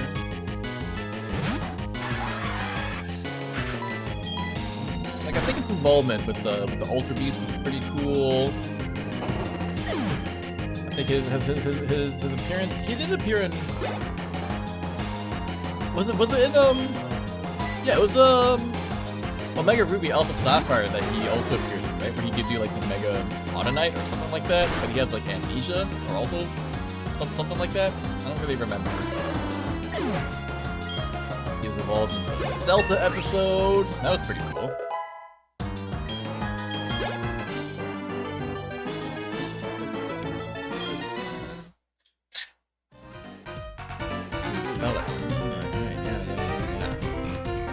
I need to play Omega Ruby Alpha Sapphire again. It's been too long since I played those games. Those games were like fire as well. I wish Brilliant Diamond Shining Pearl got the Omega Ruby Alpha Sapphire treatment. I wish that would have been so good, but nah. Instead of that, we get some bad remake. Not even a remake. It's just the same game.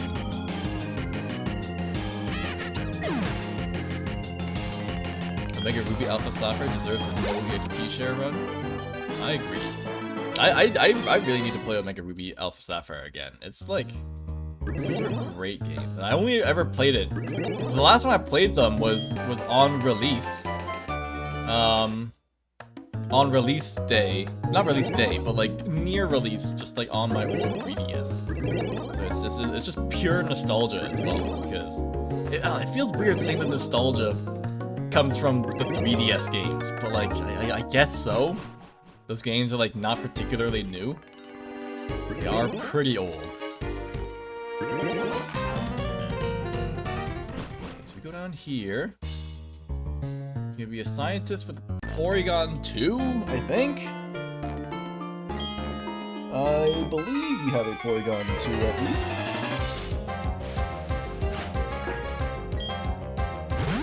At this point, X and Y are considered nostalgia? Fuck. Shit, man. I hate that. God. Doesn't even feel like that long ago that X and Y came out, but... I guess so. Man. I don't wanna think about stuff like that. That makes me feel old. I remember when those games came out. I remember when Diamond and Pearl came out. I remember it like it was yesterday. Good times. Good times. Okay, so we get the card down here. Well, this one's Sludge Bomb. The card's over there. He became 10 years old last year. 10 years ago feels like Ruby and Sapphire era, but those games are over 20 years ago. Oh god, well... I wasn't playing Pokemon back then, at least. I mean, I knew kids who had Game Boy Advances and were playing, like, Pokemon Ruby. I myself was not playing Pokemon Ruby, at least. I was playing the game on the DS. Oh, I should go back and get the... I should do it now before I forget. I should get the Meadow Plate, which is over here.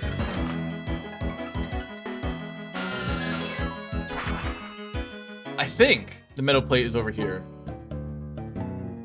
No. The Meadow Plate is not over here. It's over here. I think. Am I misremembering where the Meadow Plate is? Hold on. This is a test of Seth's knowledge. Is the Meadow Plate here? I'm pretty sure it is. It's in, like... You gotta, like, rock climb up, and then you gotta go, like... You gotta check the wall.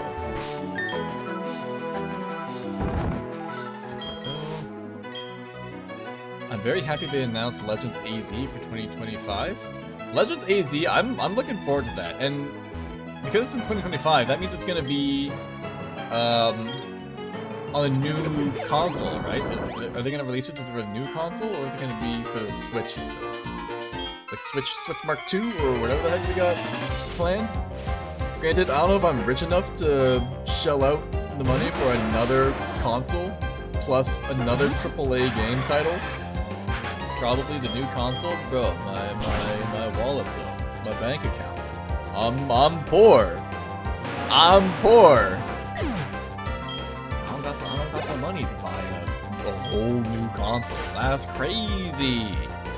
The game's gonna be like 80, 90 after tax. Oh my god. That's too much. Think of all the shawarmas I could buy with that kind of money. I'd be eating good for like weeks, months maybe. Maybe not months. No, whoa, no. This is a star piece. No. This is a star piece. What the fuck?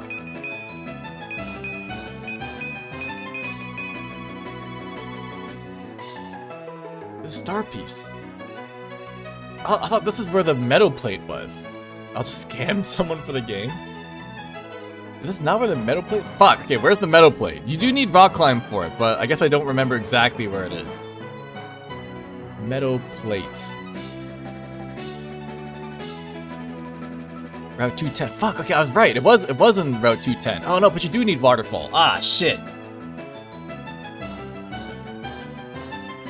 You do need Waterfall for it. Yeah, okay. So I was actually thinking about the right place initially. Fuck. Alright, fine. Time to go back. I thought it was here that the metal plate was, but it's no, my gut was right. My gut was right, my brain was wrong. I should think with my gut more instead of my brain.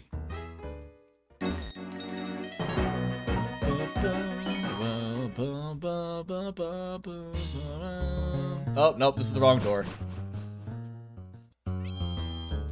Okay, we're gonna be preparing for the original song premiere soon, so that's pretty big. That's pretty cool. I think I get to have my own original song. Isn't that crazy? Look at little me. It's got its own song. It's crazy. What the hell? It's not even that good of a singer or video editor in that regard.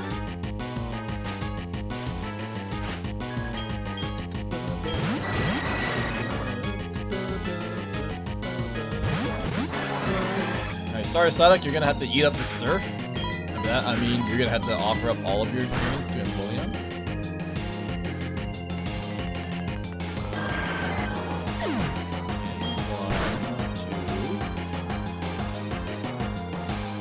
I think I will take a bathroom break before the premiere, at least. Might even take one after this battle, just so that I can. And that should be good for the rest of the stream, I think. I mean, I've made it like almost 7 hours without needing to use the bathroom even once yet, which I think is pretty good.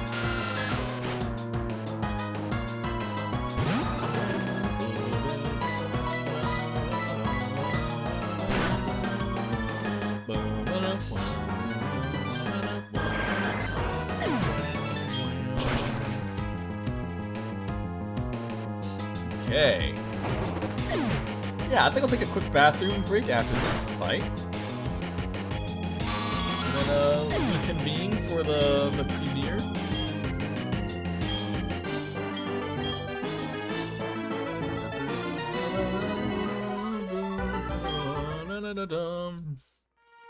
Can we save the game too? Since we haven't saved in a while.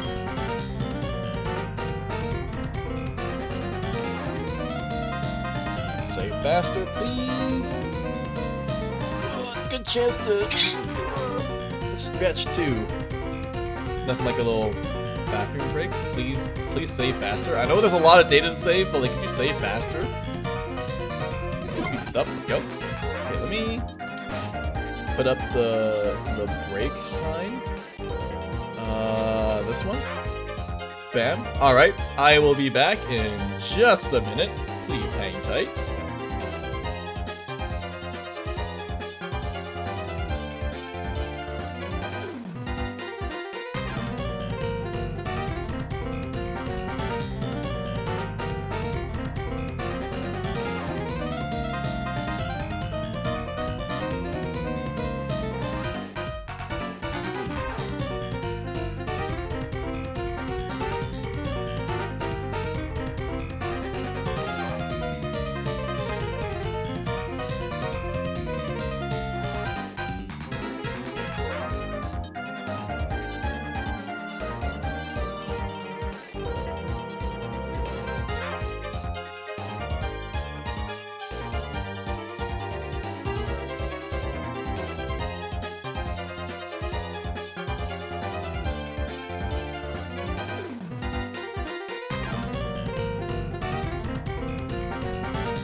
Oh no, Seth's artificially increasing his marathon stream time by taking care of necessary bodily functions. I'm recording. Alright, so it was only increasing our time by a couple minutes. Speaking of, should probably send a tweet out soon about the song. I keep trying to say song cover. It just feels so not strange, but like maybe strange to me that it's an original song. So I should probably send out a tweet soon. Okay, maybe now actually. Okay, maybe I'll copy this link actually, the YouTube link. We'll head over to Twitter. Post. Almost at hour 7 now, meaning the original song will be releasing soon. Releasing in 15 minutes. Exclamation mark. I'll be streaming the premiere, but you can watch it on YouTube as well. Bam. And then copy the usual tweeting hashtags. Bam. Post. Alright, let's go. Okay, cool. Alright, well, we'll keep going. The premiere is not yet. At least try to speedrun kicking Cyrus's god-awful team. I think I probably can. If I just ignore the grunts, I think I can, probably.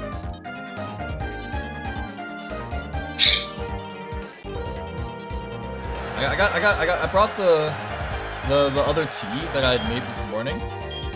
This morning was 7 hours ago, but well, 9 hours ago technically. But, I kept it in the fridge, so it's nice and cold. It's gonna be cold milk. Nice. I like my tea with milk, no sugar. Alright. Not sure if I'll be able to make it to Cyrus, actually, within 12 minutes or before the premiere starts, but I'll do my best. Just gonna ignore the trainers. That remind me, I should make tea. Tea is good. I would recommend it. I support that decision.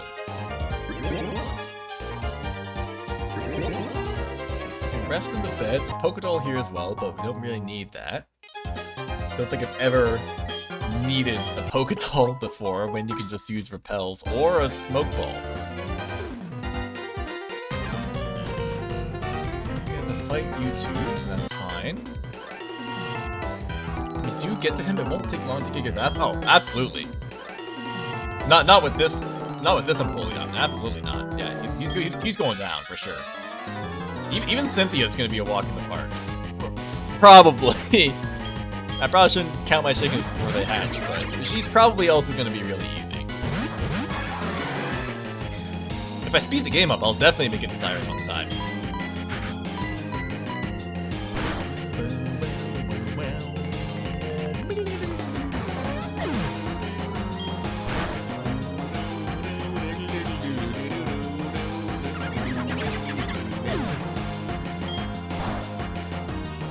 So ungodly shit. Like, if you look at his theme is like, he's got like 3 Pokemon that are weak to electric, and then like 2 Pokemon that are weak to fighting. Like, he's got a Pokemon that's weak to electric, quad weak to electric, and then a Pokemon that's weak to fighting and quad weak to fighting. Like, it's actually so insanely unbalanced, his team. It's pretty crazy. I mean, I guess the Pokemon he owns, I guess it kind of makes sense. Like, they're at least sort of fitting Pokemon. But it's just so, like... it's not very threatening. Maybe in a Nuzlocke run, you might not have the right Pokemon to handle those you know, this Pokemon, but really just need Thunderbolt to take out 3 of this Pokemon, and then like some fighting type to take out the rest. We talked about it on YouTube like last year. Yeah, we've definitely talked about this before, but it's like, it's not good. Yeah, I don't need to barrel anything to Surf. Claim the XP for myself, which is probably not gonna be that much to get. I think with all the rare candies I have, I can afford to skip a lot of trainers.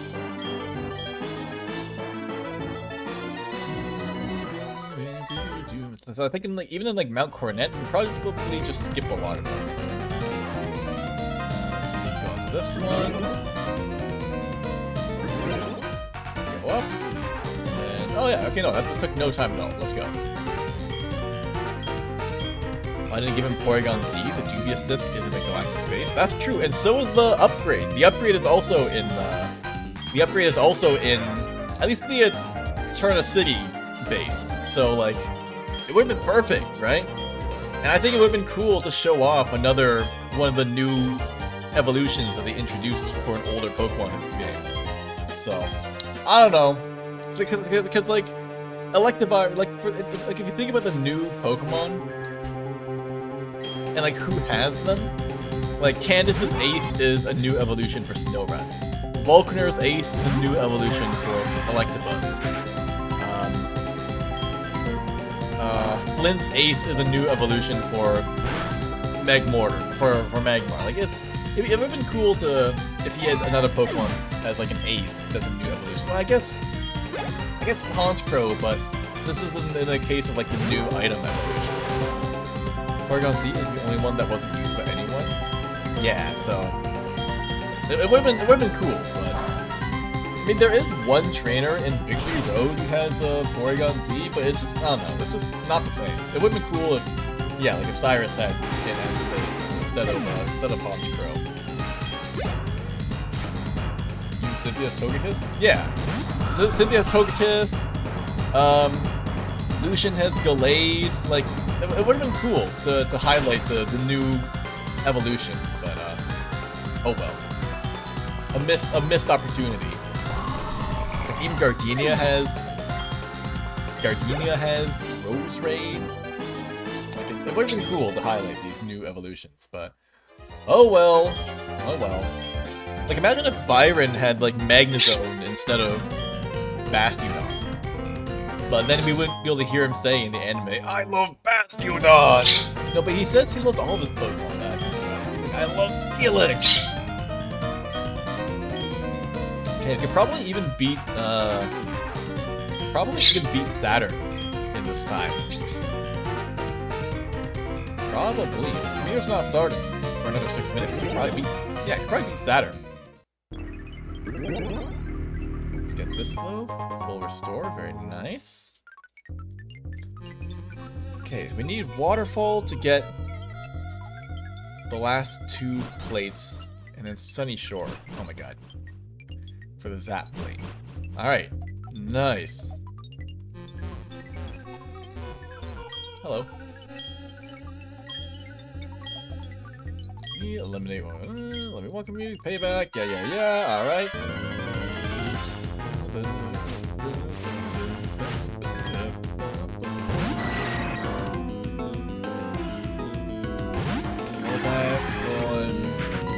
Going down. Bye. I mean, Surf is really all you really need for this game. For the speed. Surf and some other damaging attack.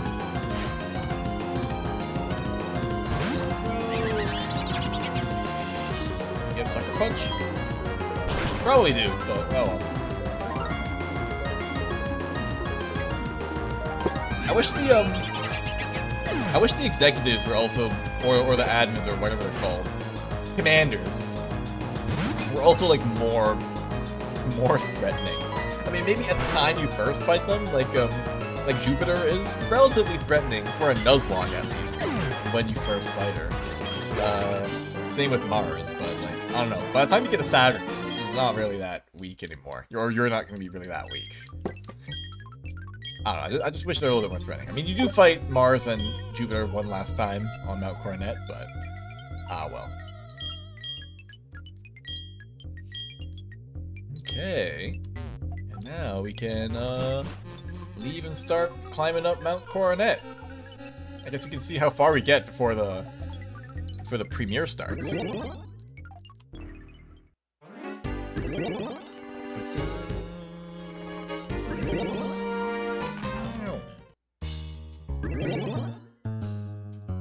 Okay, yeah, so I'll stream the premiere here as well, but you can also just, oops, you can also just watch it live on YouTube as well if you prefer, and then you can just mute it here, and then come back, because it's definitely going to be a little bit desynced, so it's up to you which one you really want to watch. I won't be saying anything during the premiere, I'll probably just mute my mic, but I'll at least talk about the song at the end. Afterwards. Okay, we'll use Super Repel. Over here. I forget what this is. Oh, it's protein, okay. Cause I thought the protein was in the rock over here. Maybe what is this then? Like an iron? No, it's nothing. Bruh, what the hell? What the fuck? Okay, fast as fuck, boy. Ride the bike. Now, I think I'd set the premiere to have like a 5-minute count timer, but does that start? Yeah, okay, I guess that starts at the specified premiere time. Fast as fuck, boy. Speedrun this shit.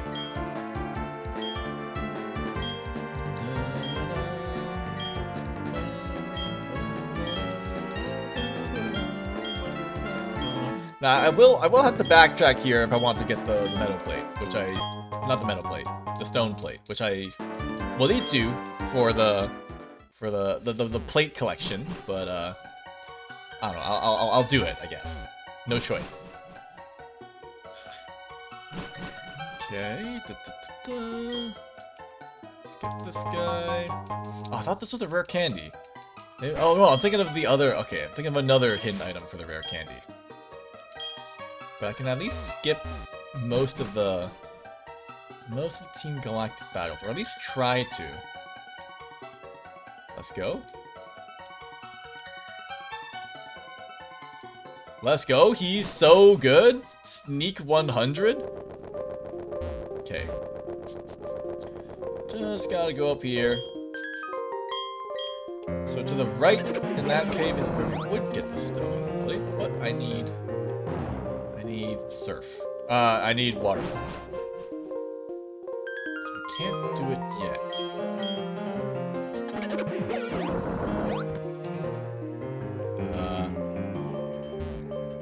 Let's go. Okay, you know what? I didn't actually mean to fight you, but oops. Premieres in 60 seconds, but again, I'm pretty sure there's a countdown for it. You know what? I should probably quickly beat this trainer and then hop in the premiere for a quick 3-4 minute break and then continue with Pokemon. Oh, here we will begin shortly. But I think there's the timer, right? Or does it just play right away? Fuck, I guess we'll see. I'm not too sure. Premiere will begin shortly.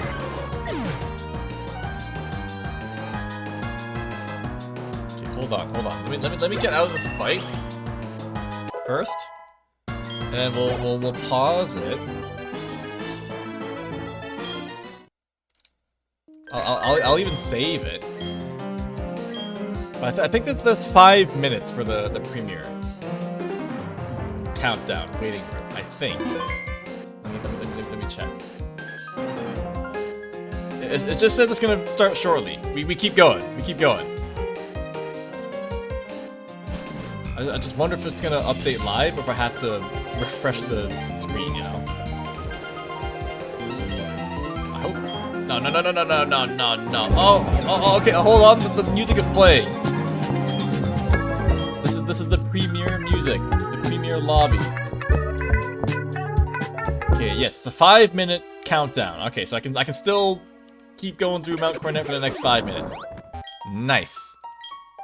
I'll switch over in like the last minute. I think should be good. And then we'll listen to the song and then go from there. I don't think I'll be able to beat the game within the next hour, but within the next hour and a half I think is reasonable. The distortion world shouldn't take that long. Okay, that's also not the one I was thinking of. There's one down here, I think.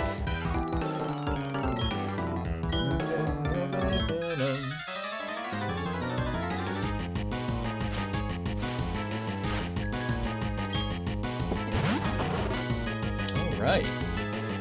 Original song titled I Was Here. Releasing 3 minutes 48 seconds. And counting. T-minus 3 minutes 40 seconds. I'm excited to show you guys what I've been working up for my my magnum opus. Well, making an original song was one of the things that I really wanted to do while I was a VTuber. So I'm glad that I was able to do this, even if it's not the best. It's pretty mid, but I think it turned out pretty well, despite being kind of mid.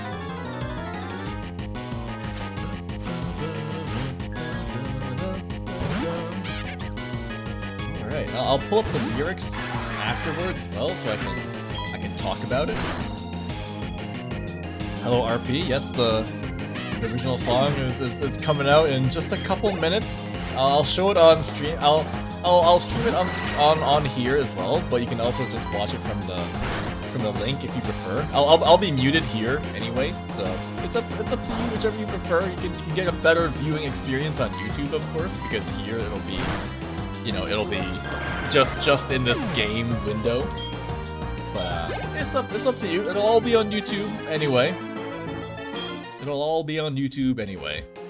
I've listened to the song too much. I feel like I've listened to it enough to the point where I feel like I don't like it as much anymore because I'm listening to it so much. But I think overall it's not bad. Okay, I think we'll finish this battle and then we'll switch over to the premiere cam, and then we'll just sit in the lobby, just waiting for the premiere countdown to count down, and then we'll continue with Pokemon. I'll have to mute the game, or we'll pause the emulation. 1 minute 48 seconds. Okay. It's imminent. It's imminent. Holy shit! I scheduled this as the last event for the marathon, but now I was like, man, that's gonna be like 7 hours away. But here we are, at hour 7. Jesus. Okay. It's soon. 1 minute 20 seconds. No problem. Use Drill Peck.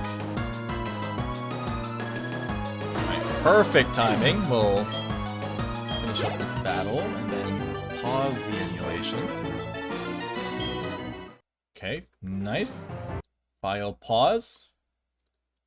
Alright, and then we'll switch over here. Bam! Hold on, make this a little bit bigger, maybe. Alright, it's overlapping with me, but fuck it, it's fine. Oh yeah. Alright. Let's go. It's overlapping with me, but it's whatever. It's fine. It's fine. This is fine. So yeah, you can either watch it on YouTube or you can watch it on here, depending on which you prefer. I mean, it's gonna be pretty much no difference. No different if you watch it on YouTube versus if you're here. It's just a matter of me being here. All right, we're in the final 9, 8, 7, 6, 5, 4. All right, I'll catch you guys later.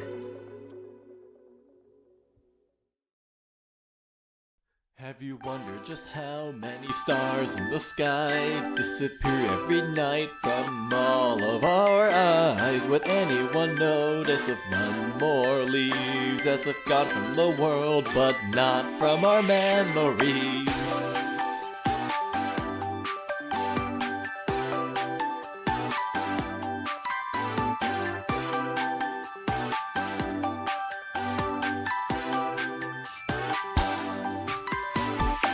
I never tried that hard to leave a strong impression.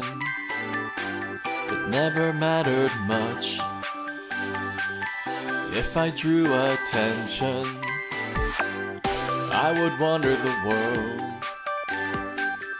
with no place in mind to go to, just to see the stars and the things that they've all been through. But then I open my eyes to what's in front of me, plugging in for all the world to see. If you listen close, you may be able to hear. Stick around and we can say, I was here.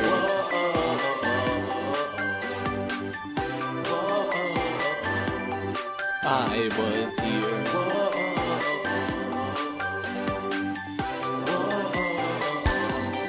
I was here. Everyone I've met, and those I could call my friend, the memories we've made, I'd hope there would be no end. I got to learn so much.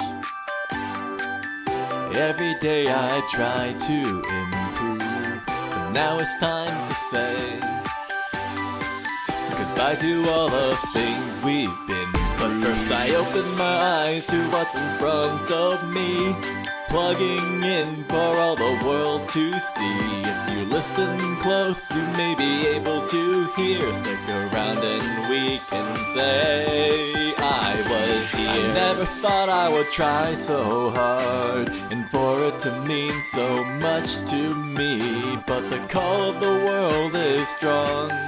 It's time to get up and go and see.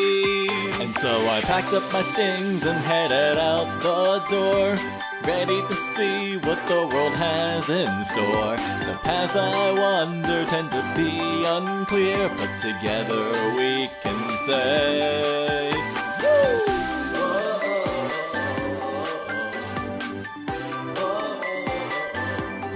I was here.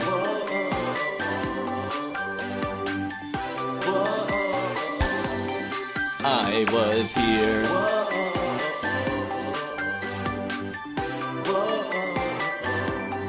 I was here.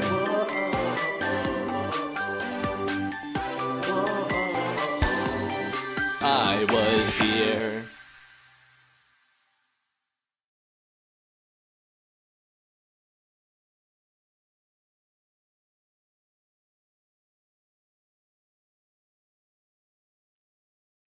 All right, that's that's it.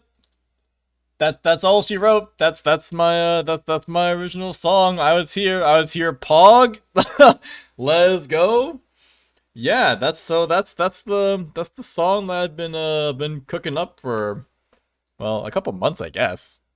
I was here, and that's right. You were here, and in fact, Red, you were chatting in the premiere chat, which means that anyone can now see the live reacts, and we'll be able to see that you were there as well. So I was here, you were here, RP was here, we were here, I was here. So yeah, that's my song. Oh my god, I forgot. Holy shit, I forgot that you actually can't fight these guys if you don't have 2 Pokemon. So if you don't have any revives, nothing, you actually have to leave and come back, which is hell. Yeah, that's my song. I was here. I'm not a particularly great singer, but I don't know. To be able to say that I did that, I don't know. It feels pretty nice, even if it's not like the greatest song ever. So I took a lot of time to find some music from DOVA-SYNDROME, who produces a lot of free for use music, like literally every day. Finding a track that I liked, and then writing the lyrics for it, which took a long time, and I don't know, it felt weird writing lyrics for it, but anyway, I may as well talk about the lyrics, I guess. If I pull up my Word doc that contains my handwritten lyrics for this song. Alright, here we go. Alright, so where will I put this? I guess put it over here. And still keep playing. We got a game to beat. Keep playing. Alright, so what can I say about this this song? Let's put this over here. I don't got any space on. I don't got no space on my Windows, dude. Okay, so I mean, I may as well talk about the lyrics for the song. Please don't listen to it again. Just listen to it once and then commit it to memory and never watch it ever again. I'm kidding. So the song opens with, have you wondered just how many stars in the sky disappear every night from all of our eyes? So I wanted that to be, that to allude to, let's go to my playlist, it'll stay there forever, I guess, because the video will never be removed, probably, unless something happens and YouTube just like implodes and all the videos disappear. Well, I hope you liked it, regardless. It's an homage to my time as a streamer, so. That first line, have you wondered just how many stars in the sky disappear every night from all of our eyes? I wanted that to be a reference to all the streamers and YouTubers out there who we may have never even heard about. Who, you know, their existence might just, you know, they might start streaming, and they might just finish streaming, and we might never know. Just like, you know, the stars in the sky, the stars will be made and they'll disappear. We might not even notice, because there's so many, you might not even notice if one more disappears, which is why the next part says, will anyone notice if one more leaves as if gone from the world, but not from memories? I wanted that to be a reference to the fact that I'm leaving, and if anyone would actually even notice if I leave. And most people, absolutely most people, would probably not notice. So that's what that opening verse is about. And then the first verse is fairly self-explanatory, I think. I never tried that hard to leave a strong impression. It never mattered much if I drew attention. That's just how I've kind of handled things, I guess, here. I mean, it's not that I never tried that hard. I tried pretty hard. But maybe not like trying hard, but more like just putting in a lot of time. So maybe never trying that hard wasn't the most accurate way of saying that. But hey, you know what? These lyrics aren't meant to be. They're not meant to be a perfect reflection for everything anyway. So anyway, that's what that part means. It's just, you know, that's self-explanatory. You know, I put in a lot of time and effort. I could probably put in more. Definitely could have put in more.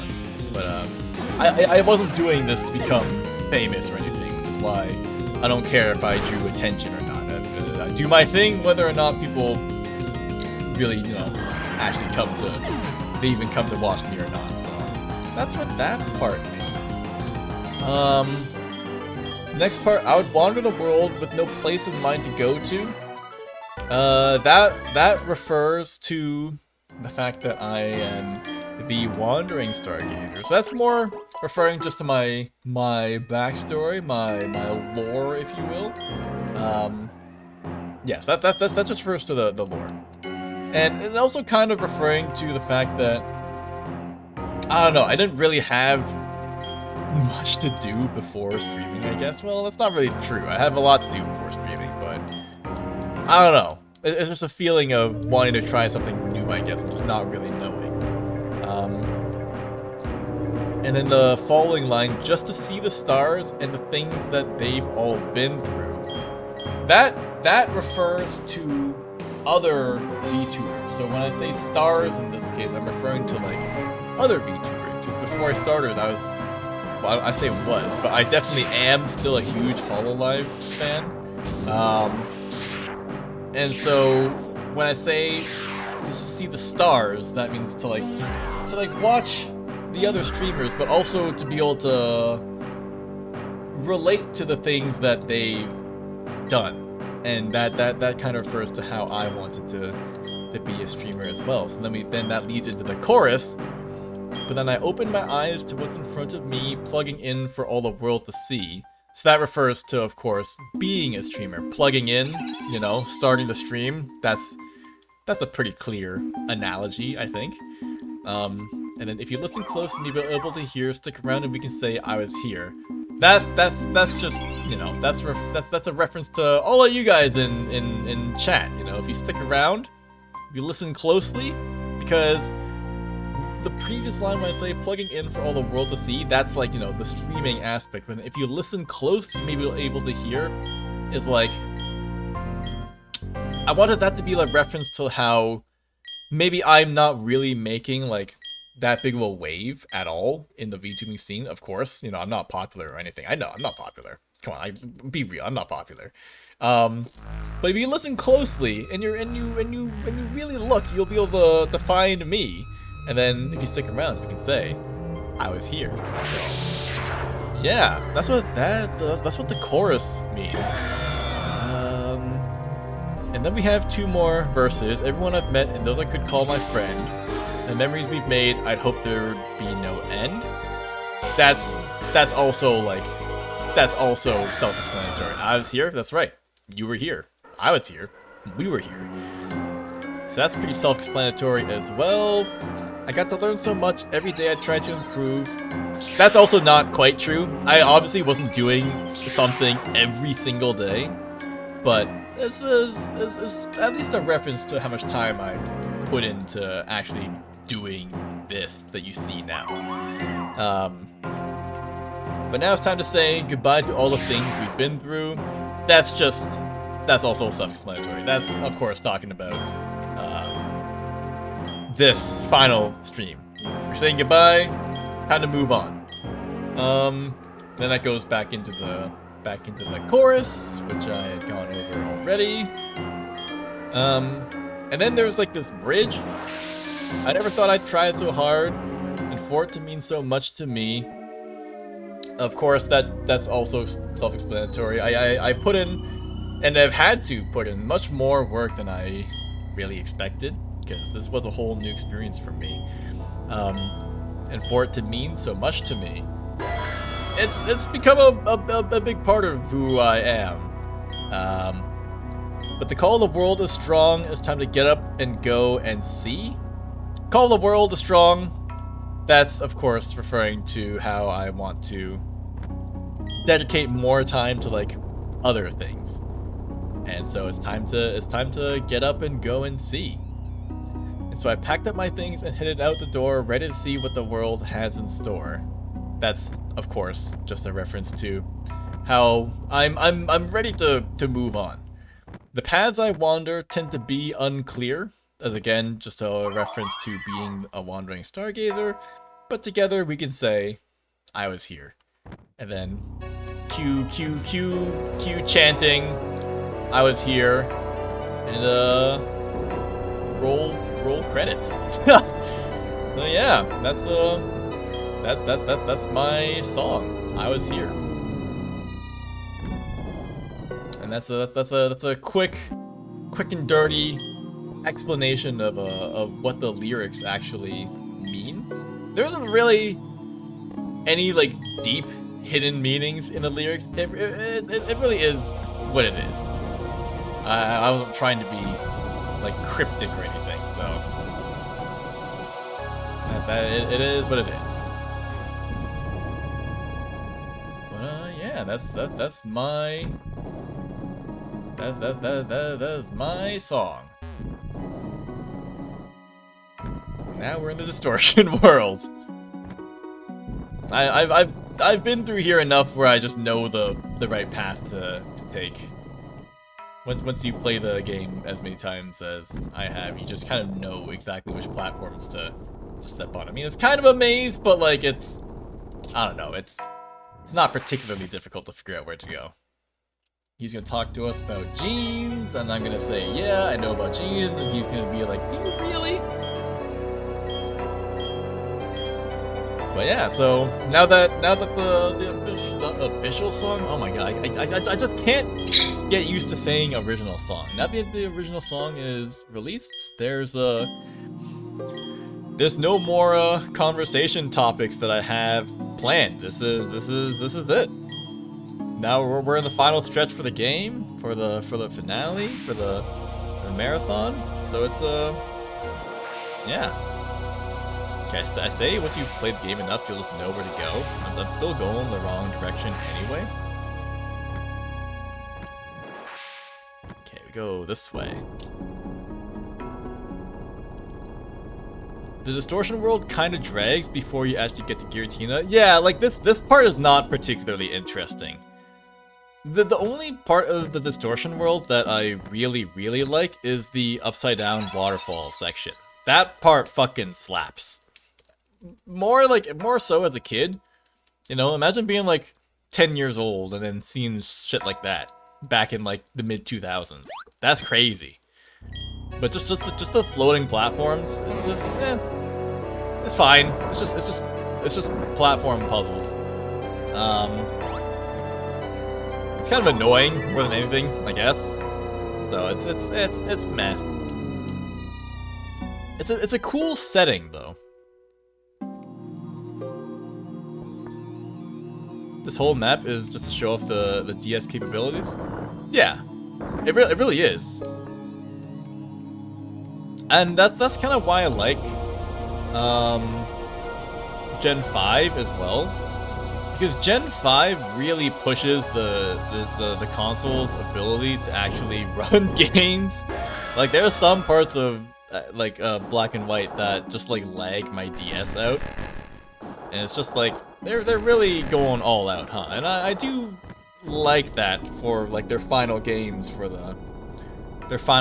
in each entry. That's why, in a way, I might prefer the distortion room in BDSP. Distortion room? Is there a distortion room? BDSP distortion room.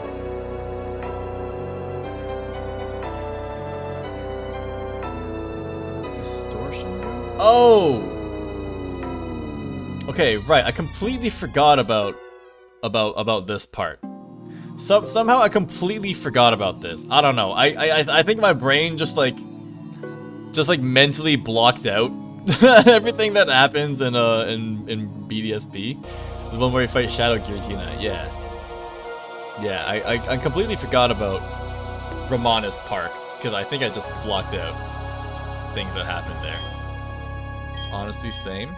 Oh, by the way, thank you for the redeem. It's just midnight. Hello, welcome to the stream. Welcome to the stream. It's unfortunate that you're catching me during my final ever stream, but I'm glad that you've popped by regardless. Thank you for your support during this marathon. We're at the coolest part of the distortion world. Bam! Look at this shit, dude.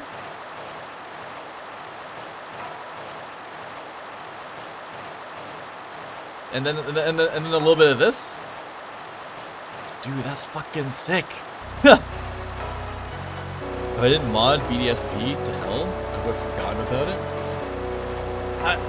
Yeah. I mean, I completely forgot about Romanus Park, so... Like, completely. It's not that it's a forgettable game. It's that I wish I could forget it game. Oh. Fucking burn, dude. But,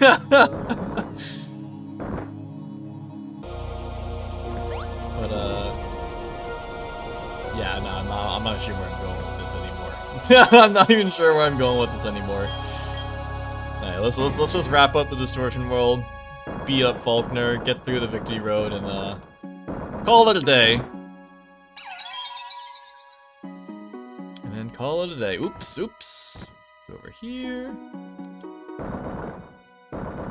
Push into here. Oh, I've mentioned to RP before that I'm fairly confident that I could probably play a significant amount of Platinum blindfolded. Just from how well I've memorized the maps and everything. The distortion world will cause problems 100%. Because there isn't really anything for me to know exactly where I am if I get lost, but I'm pretty sure I could get up to, like, very far in the game while blindfolded. I'm fairly confident. I think I can do the same with black and white, right? Like, there's just, for the ones I know really well, it's just like there's some areas that might cause problems. The distortion world in particular, Mount Coronet as well, maybe. But like, I can easily play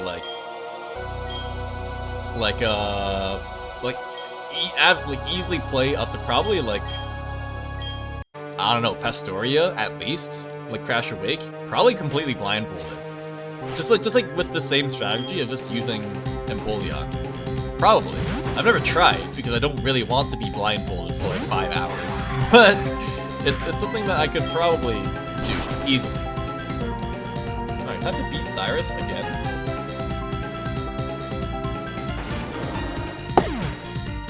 Trade-ins, Gym, and Victory. Oh yeah, Victory Road in Black and White. Yeah, for sure.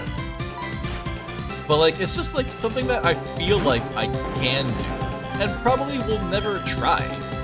But it just, you know, it just feels like I can. Like, I'm familiar with the game. I know the Pokemon's movesets. It's just, I don't know. It just seems easy. I mean, RP will be like, oh, that's crazy. How can you play Pokemon blindfolded? You want to try it? Actually, I would watch you if you try it. I would watch that. I might do since I've been stuck in hell for 6 months. I mean, if it helps you get out of hell, then, you know. There are people who play Mario 64 blindfolded. Yeah, but like with Mario 64, I don't know. To me, that's also just like memorizing inputs to do like the BLJs. You know, we love the BLJs, but I don't know. Like I believe I can do this blindfolded. At least a significant portion.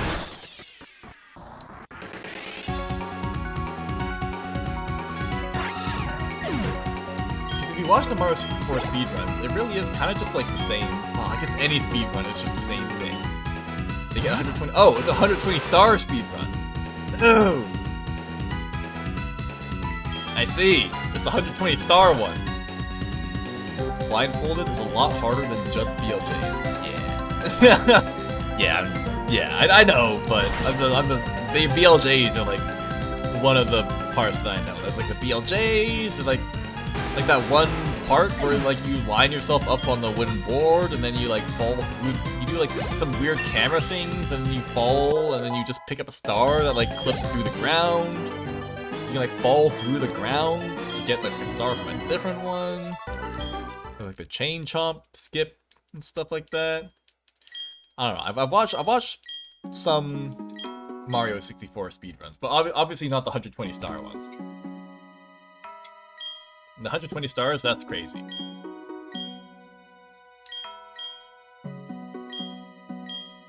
Alright, let's go beat Giratina's ass, and then go beat Faulkner's ass, and then get through Victory Road, and then fucking do this. I think we should finish the game within the next hour. I think we'll be able to finish within an hour. Don't hold me to that though. But I think we can just like speed run through Victory Road, ignore most of the trainers. We can ignore all the trainers before Sunny Shore, pretty much. Maybe I'll fight the one that has a Luxray and the one that has a Lopunny, and then we'll just go.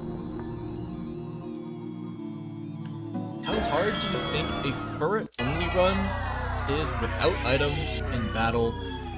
In Platinum, Furret only run. First gym, you'd spam Rock Smash probably to beat Roark. I don't think you can do it any other way. Gardenia shouldn't be too bad. Fantina, you might have problems with Fantina. I don't know what TM's Furret can learn that allows it to hit ghost types before Fantina's gym. That's the only thing I think it could be a problem. For Maylene, you can get Dig before the gym to beat Lucario. May have forgotten about that. Yeah, that's the only problem. I'm not sure if Furret has anything that can even hit ghost types. Like, I guess if it can learn Grass Knot, then technically, yeah. But I don't think, can it learn, like Grass Knot or like Rock Tomb? You can get those before Fantina, but I don't know other than that if you have anything that can hit ghost type moves. Ghost type Pokemon, I mean. Yeah, but I think otherwise it shouldn't be too bad.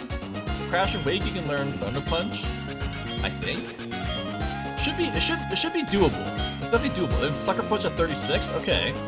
Oh yeah. Okay. That's totally fine then. Yeah, you'll probably reach 36 by Fantina. Yeah. No, I'm pretty sure that's doable then. Even if you're not 36, you should be close because Empoleon was level 36 by the time I got to Fantina, like exactly 36. So I think, yeah, that's doable. I think. Okay. I didn't even know Furret learned Sucker Punch. That's actually perfect then. Just gotta hope that you don't Sucker Punch during when it uses a Confuse Ray. That would be the only problem. But I think otherwise should be totally doable.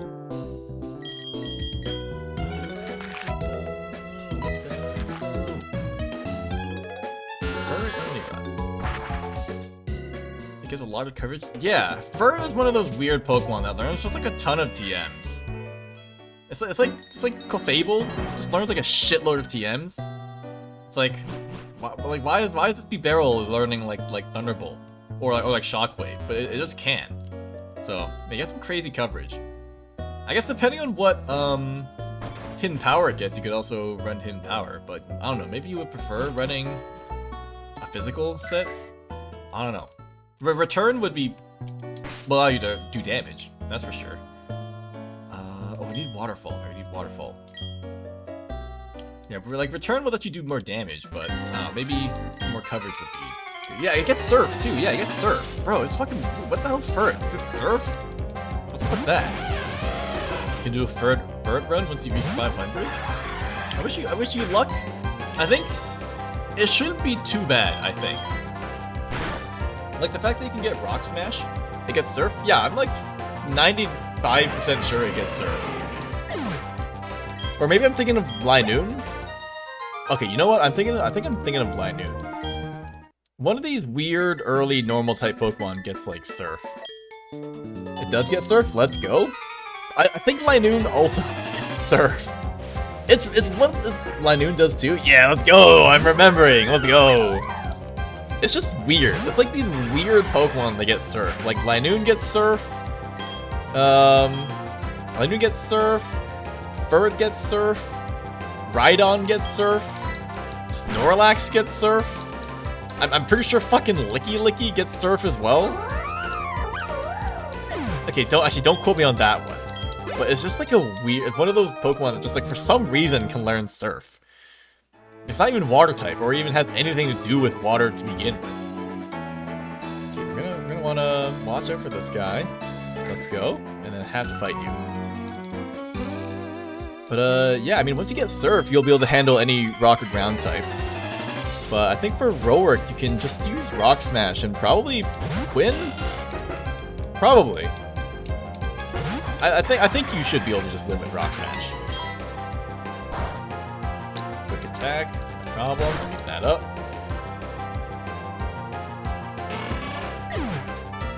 Okay. I'm playing out the rest of the game in my head, I think if we make a mad dash, we should be able to get it. Oh yeah, Licky gets Surf. Dude, yeah, like it's just one of those weird Pokemon that learns Surf. Even Weavile learns fucking Surf. Like, what is up with Surf? Why is Weavile learning Surf? It's just, again, it's just those weird Pokemon that learn these HM moves that make like no sense.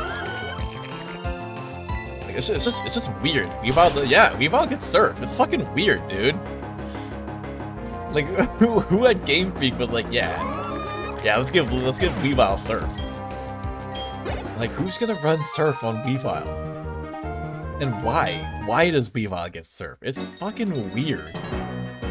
And it's only Surf that's like particularly weird because it's just like a wave of water, right? At least with Cut, if something learns Cut, you could be like, oh sure, why not? If something learns Rock Smash, yeah, you know, just like punch the rock or something, smash the rock. But like Surf is weird. Weird Pokemon are getting Surf. Those are the weirdest ones I can think of. Like, it's just weird for like Rhydon to get Surf. I think it's the Rhydon in the anime that even uses Surf, which is also weird. But that don't quote me on that. Okay, that's the Zap plate. Time to put another.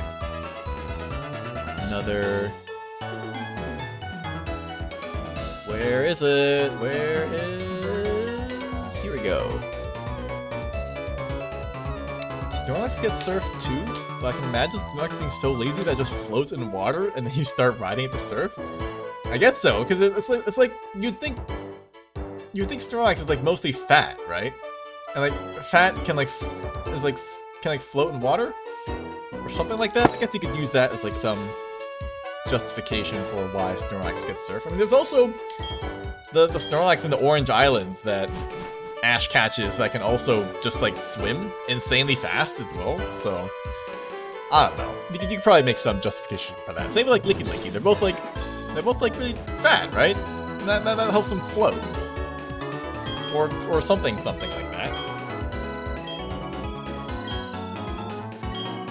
Okay.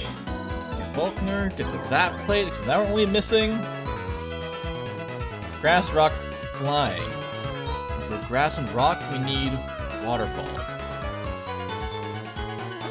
Again, there's no reason for me to actually get these other than just because I want to.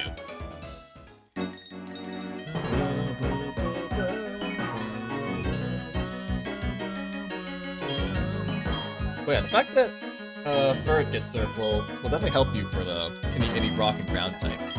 Absolutely. So I don't know if it gets what's it called? Grass Knot instead, which might be better against some Pokemon. Like Grass Knot against Bertha would absolutely just slap her. Like she's got what? Rhyperior, Golem, Whiscash, Hippowdon? Bro, that shit's all dying to Grass Knot.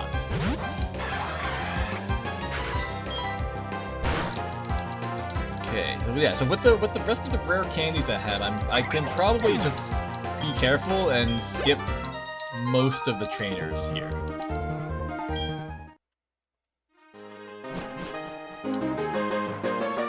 Okay, so spin, but most of these trainers we can't actually avoid. It does learn Grass Knot. Somehow that's not surprising to me at all. Okay, so Grass Knot can be an early answer to any Rock and Ground types as well. Yeah, I think a Ferret only run could be pretty cool. Grass Knot is another move that most things can really learn. Yeah, it's just like, yeah, Grass Knot also is like a weird move that doesn't really make sense for things to learn. Like, why does Empoleon learn Grass Knot? That makes no sense. Like, you're telling me this penguin who lives in fucking Antarctica can manipulate plants? There ain't no plants down there, dude. It's never seen a leaf before its entire life, and it can manipulate it? Like, what? But, yeah. I mean, hey, we'll use these to our advantage. Heart Gold, Soul Silver, Ferret learns Whirlpool? Okay, that I did not know. That's pretty weird. That is pretty weird. just doesn't make any sense. It makes no sense, dude. Like, why is it learning whirlpool? I mean, it'd be weirder if something like, I don't know, something like Rapidash was learning Surf. That would be weird. That'd be really weird. Was that any less weird than like Weavile using Surf? I don't know. Hard to say. But hey, Surf with Weavile, Choice Specs, Surf, Dark Pulse, Ice Beam, Nasty Plot, Weavile. Oh, dude, I'm fucking cooking, dude. Did I just say Choice Specs and Nasty Plot? I mean, not Choice Specs, because then that's terrible. Special attacking Weavile, let's go. Okay, the sun is starting to set now. It's shining in my eyes. I did not mean to fight this trainer. I want to avoid as many trainers as I can at this point. We're at more than enough of a high enough of a level. I could see a Rapidash surf if it had no flames and it was dead. So a dead Rapidash. Let it float on the water. I guess most Pokemon would be able to learn Surf in that case as well. 69, nice. Okay, I wish I didn't fight this trainer, but I did, so here we are. Alright. Man, we've been going for almost 8 hours now. Okay. I'm pretty sure we'll still be able to beat the game within the next hour, so we shouldn't go too late.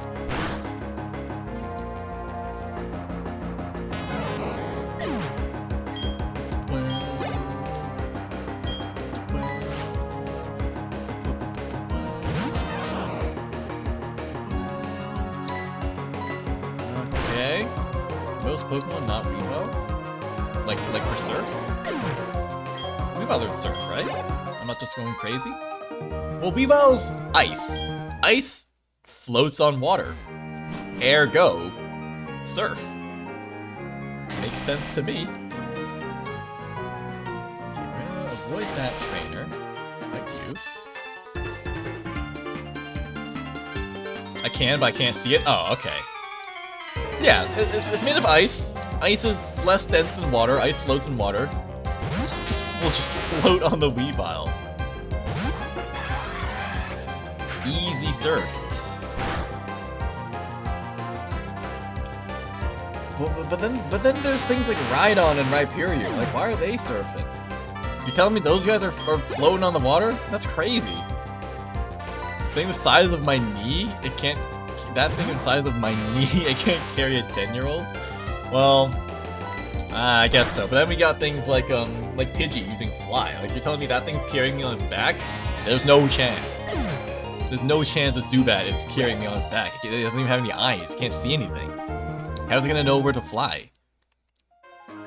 Maybe you're just like grabbing onto its tails? I guess? I don't know, dude. Alright. So all these trainers in the gym are gonna be the majority of the trainers that we had to fight. We skipped most of the trainers north of here, and then most of the trainers in Victory Road as well. And then just make a mad dash for the finish. I'm thinking of giving Empoleon the Splash Blade, but I don't think we really need to. It's probably fine. I don't think we need to.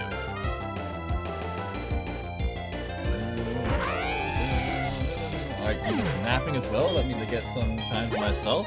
Peace and quiet. Okay, right when I said her name, she's now staring at me. Go back to sleep. You dumb bird.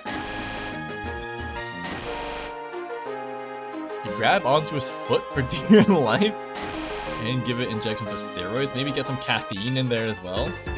It's gonna need some energy to fly. Like, what about Doduo? Doduo learns fly. Doesn't even have any wings. How's that work? Is it moving its feet so fast they can just like run on air? Like, what's going on there? It doesn't have any wings. Dodrio. Does Dodrio have wings? No, right? But it has a tail.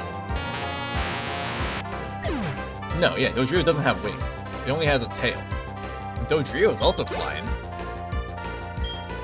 At least with, like, Golurk, it's got, like, jet engines. How the hell is this wingless bird flying? Dodrio twirls his head like a helicopter? Oh, how could I forgot? Right, I forgot that his heads can just act as helicopter blades. I completely forgot about that. That's my bad. That's my bad. I forgot that the bird with no wings can learn fly, but then the gigantic bug with huge wings can't learn fly. My bad. That's my bad. Bro, I wanted to dodge this trainer, but he's too attentive.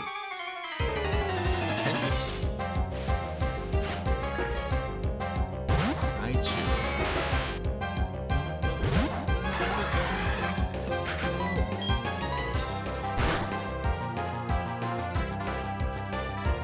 It's just free experience. Like even if Surf doesn't one-shot, a Thunder Punch from an Electivire at this point is not gonna one-shot me. If it one-shots me, it's deserved, frankly. So I'm confident that we can just fight Volta right now. Get a top gym leader in Sinnoh, let's get this over with, let's just give me your badge.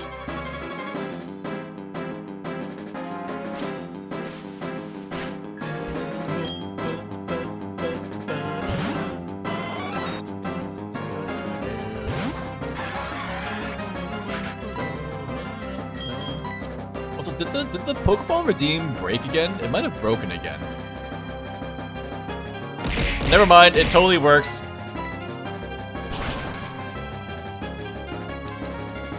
Never mind, it totally works. Okay, now the paralysis is more annoying. I might just use the full restore now, just because I hate being paralyzed.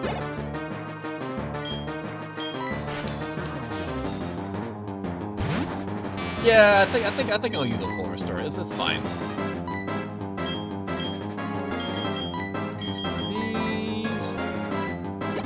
Not fun fact, Electivire's Japanese name breaks a cool theme that the Magby's and Elekid's lines names have? What? I don't even know what Elekid's name in Japanese is. Shall I look it up? Elekid. Elekid's name is Elekido. Electabuzz, his name is Erebu. His name is Elekiburu.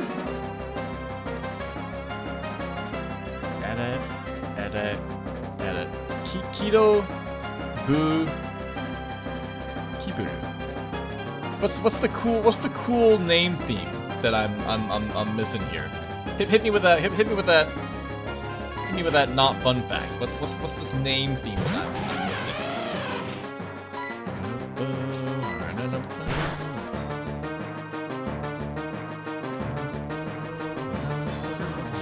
Oh, never mind. Elekid breaks that too. I know. Magmar is Boober. Booby? Okay, Magby is Booby, Magmar is Boober. What's Magmortar? Boobern? Nice. Classic names. Classy. High class names, frankly. Boober, Booby, Boober, Boobern. And Electabuzz is Elaboo. These are some, like, this is peak naming.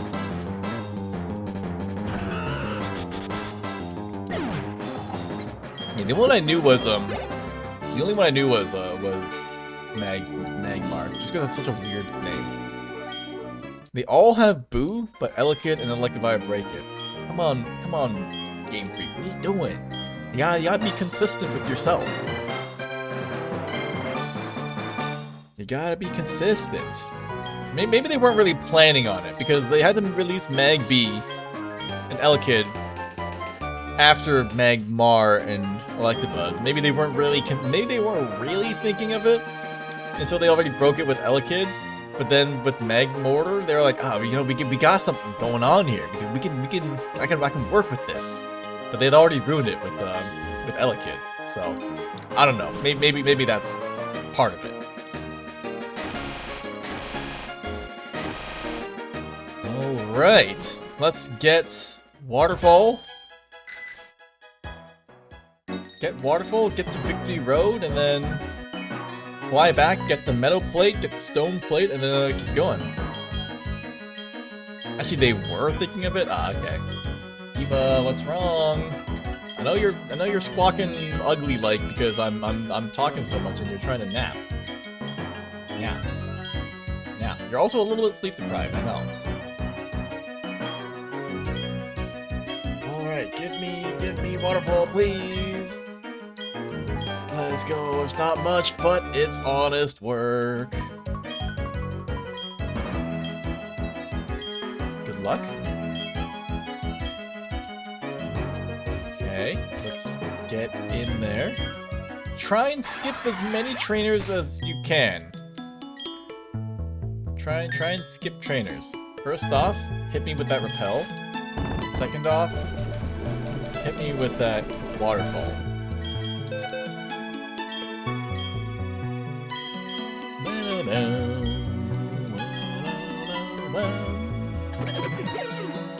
Okay. Pokemon Green Beta, there's a Pokemon known as Boo or Boo, which was replaced by Jinx, and it was supposed to be part of the Boo trio with Boober and Elaboo. Oh, dude. Okay, that would have been pretty neat. The Boo trio. Okay, dodge you. We're gonna need to dodge you as well. Okay, I'm not sure if that's possible. Pretty sure it's not. Bruh. The Boo trio. Boober, Elaboo. You can't just call it just Boo though, right? It's gotta be Boo something or something Boo. To fit the name theme a little bit better.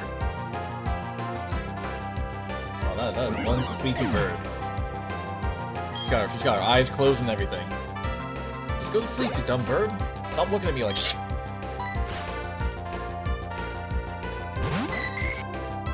Alright, the sun is set behind one of the buildings, at least. It's no longer in my face.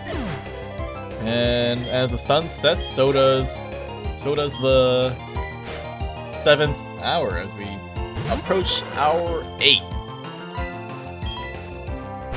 Just never got a proper name since it was eventually scrapped. Yeah, so I guess the Boo was just they had the idea but just never flushed it out before just going with Jinx in the end, which is too bad. That would have been pretty cool, but I guess that would have also meant that Jinx potentially could have gotten a new evolution along with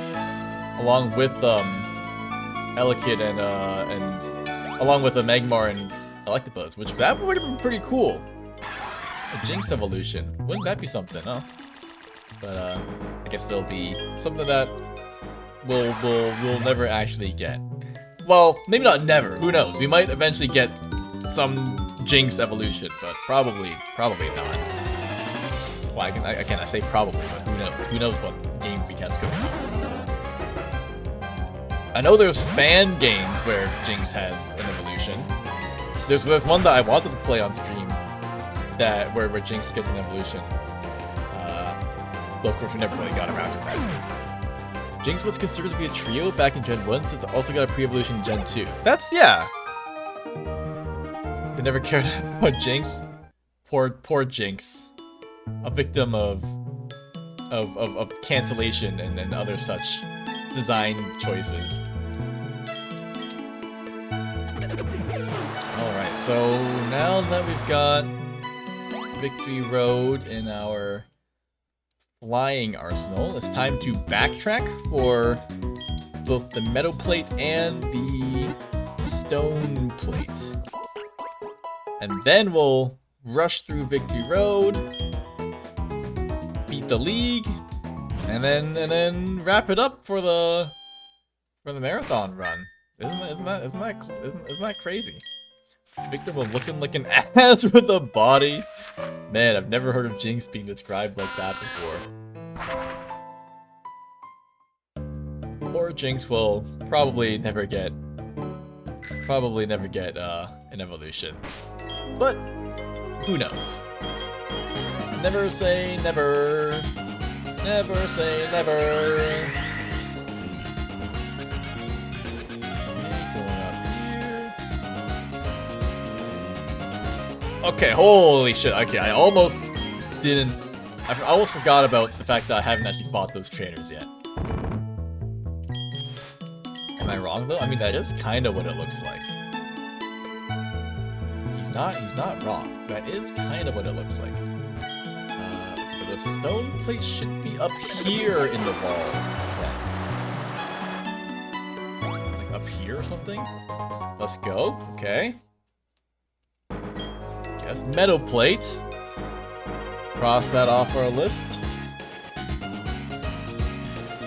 That right there. Nice. And then we'll get the stone plate real quick.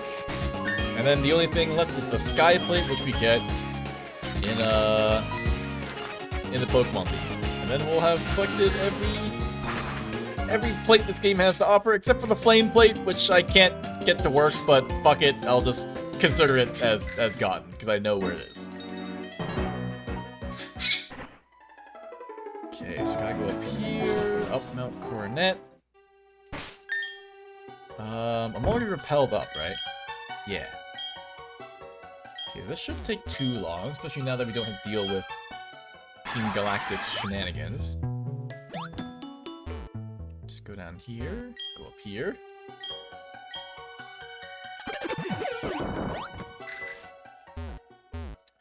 Okay, so the stone plate will be down here, past the gate. It's actually fairly close to here, because we don't actually need to go that far through Mount Coronet to get to that cave. Diva, what's wrong? Why squawking all ugly like, huh? What's the matter? What's on your birdie brain, huh? What's the matter? Talk to me, you dumb bird. She just wants to nap, and she thinks that I'm not letting her nap. You can do whatever you want. Don't let me stop you from napping.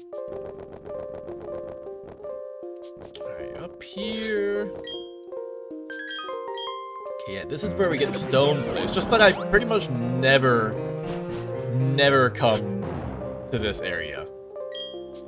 Because there's like almost no point.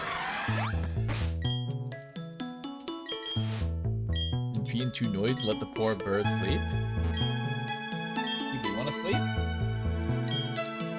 You look like you want to sleep, but you don't sound like you want to sleep. Don't worry, the marathon's almost over. You can take a nap. You can take a proper nap in a bit. Okay, get the stone plate. Very nice. What are these? Adamant orb? Oh. Okay, I completely forgot that this is where you get the orbs in Platinum. What the fuck? Okay, yeah. Nice. Completely forgot that this is where you get those orbs. Goes to show how much I actually know about Platinum. Nice. Okay, and then it's time to leave.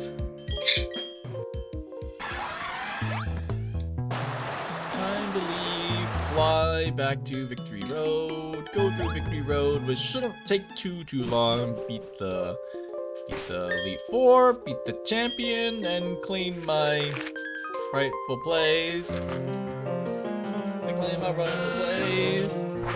I will travel across the land, searching far and wide. Okay. Alright, get me in. Again, try to avoid most of the trainers. Most of them we don't have to fight. This is not the right way. What am I doing? Why are the games called Diamond and Pearl, but the Adamant Orb and Lustrous Orb aren't actually needed for anything? Well, he's right. They only boost their stats. They're not actually part of it. It's not like the Red Orb or Blue Orb or anything, and they're not relevant to the plot, like, at all. Same with the Grisius Orb in Platinum. Well, you can't get the Grisius Orb until you come back to Distortion World after the game, but you know, still. Alright, here are the Pokemon. That's going to take us 5 hours for the HP bar to scroll down. Getting a speed hack. Let's go. Alright, nice.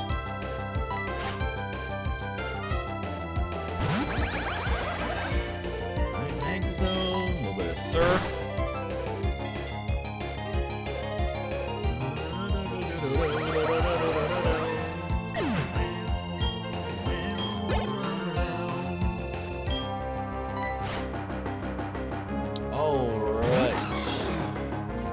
Yeah, we should definitely finish this within an hour. Maybe even within half an hour.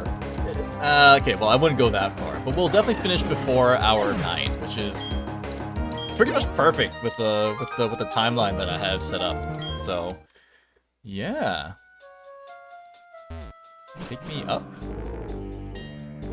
I want to go down here. The Adamant Orb and Lustrous Orb aren't even assigned to Palkia and Dialga? You mean like, what do you mean by that? The items you pick up? Oh, well, yeah. I guess in that case, yeah. They're just like items.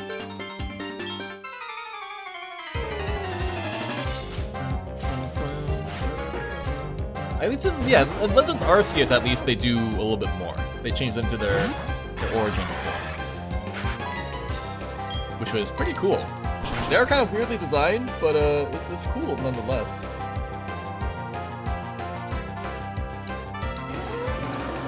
Alright, so even though the trainers in Victory Road give you more experience, I will not fight them because I don't need levels at this point. Because diminishing returns in a big way.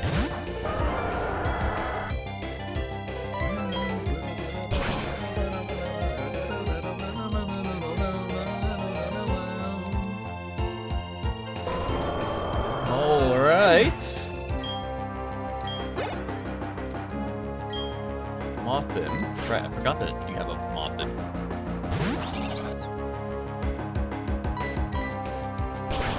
I don't think Drill Peck is actually particularly good. Not when you can just use other moves. But it's nice coverage for grass types and fighting types. But it's not really going to be much of a problem. Okay, push this boulder back. I'm gonna have to fight you, so you got like a Torterra and like a Licky or something like that. I don't know. You definitely have Torterra. But I don't know what other Pokemon you have.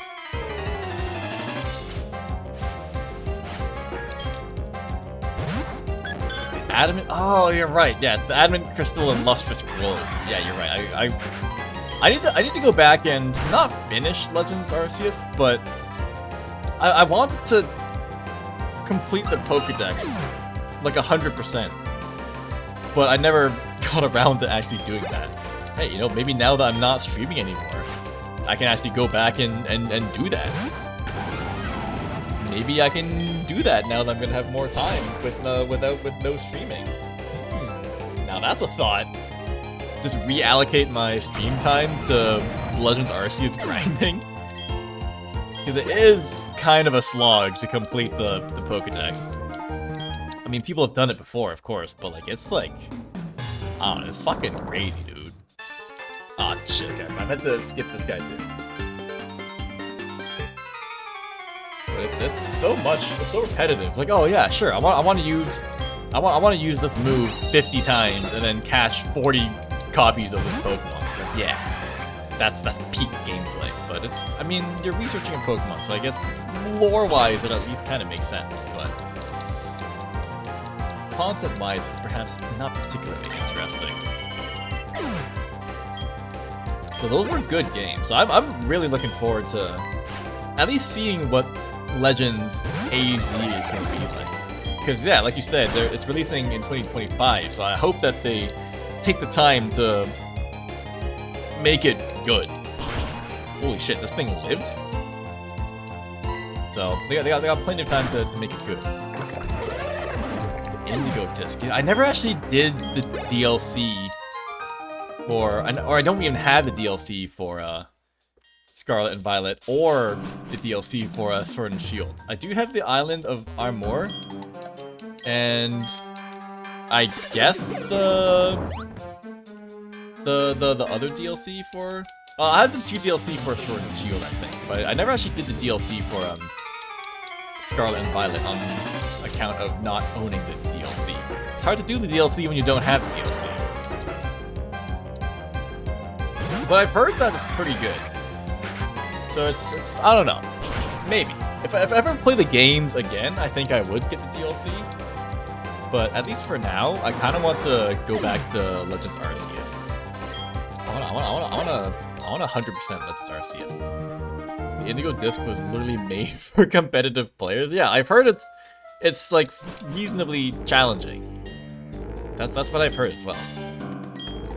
So I think that's pretty interesting. So if I ever want to play some more Pokemon, then I think that's a good choice, a good option.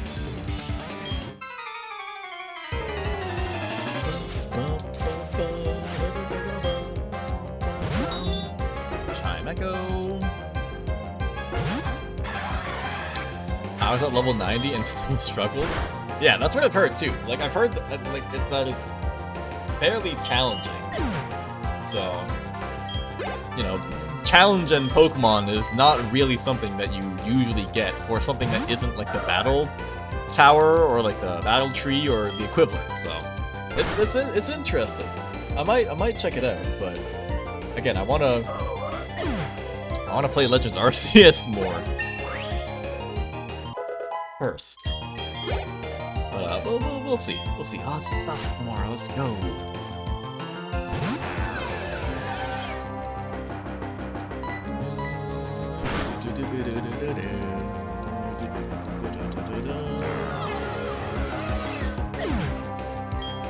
Okay. Yeah, I'm not sure if I'm gonna be able to outspeed the Garchomp or the Lucario, now that I think about it. You need to finish the base game and first DLC to play it. Right. Yeah.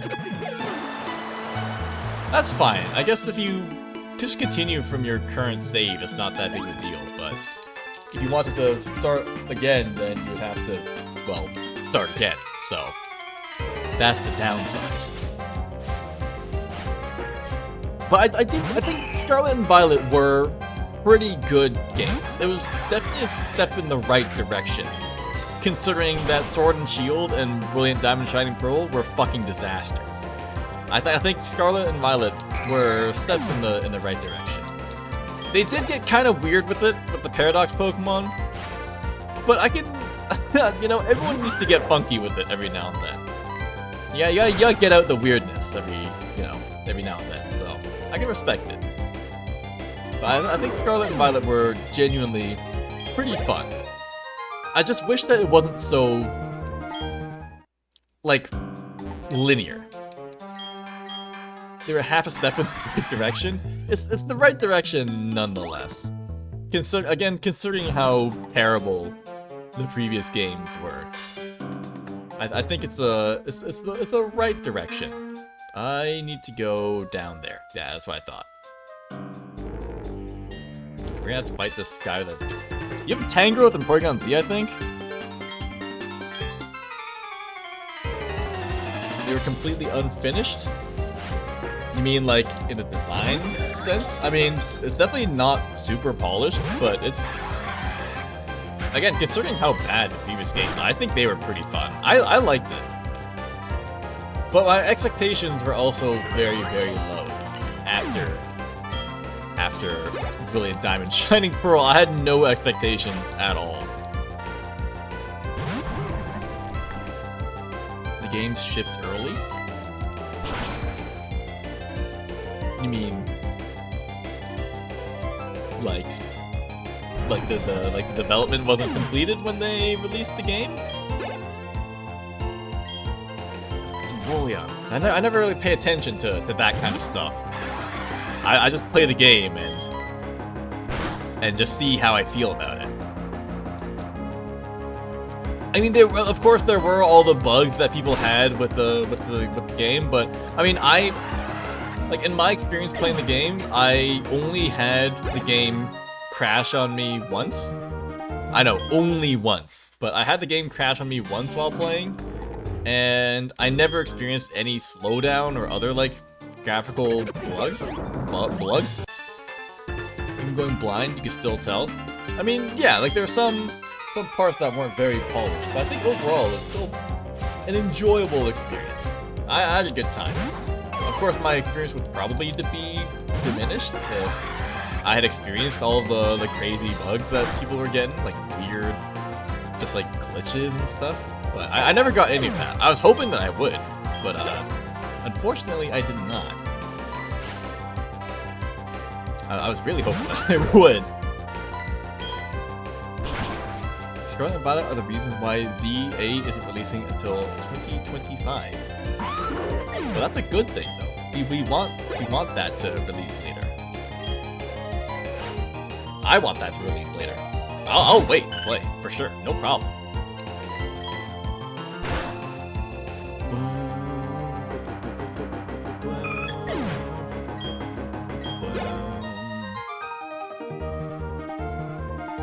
Tough characters like you. Alright, so with that, Victory Road is complete. Let me out. We got one more plate to get, and it's right here. Let's go. Final plate complete. Our collection complete, I mean. Don't even really need to cross this off. Oops. Put that shit right there. Bam! Alright. We got every plate, except for the flame plate, which we can't get. It's almost impossible to get it before you beat the game. You can farm for it in the underground, but I'm obviously not going to do that. You're crazy if you think I'm going to farm in the underground until I find the flame plate. That's absolutely insane. That's not happening. Okay, we're going to fight Barry first before healing. Doesn't really matter, honestly. Doesn't really matter.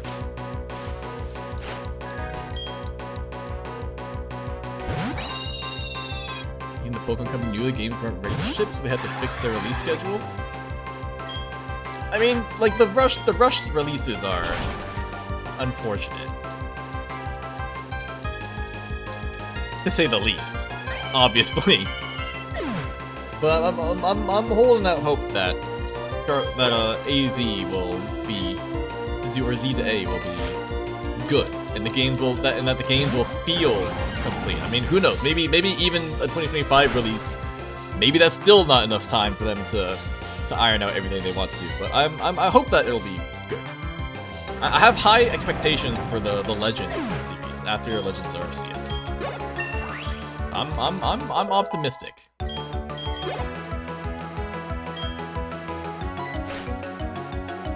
We'll beat up Barry. And then beat up the league, and then be able to end this marathon in high spirits. I feel pretty good. I don't feel tired at all. I could play the game again. You want to play the game again? You want round 2? Platinum round 2? Platinum marathon round 2. Let's do it. Introducing the outsourcing the game since they recently trademarked a certain Pokemon works. Okay. I mean, I know people say things like, oh, as long as they don't outsource to, like, LLC or whatever that company was called. But again, I mean, that was also just because they were rushed that the games were so unfinished as well, so I'm optimistic.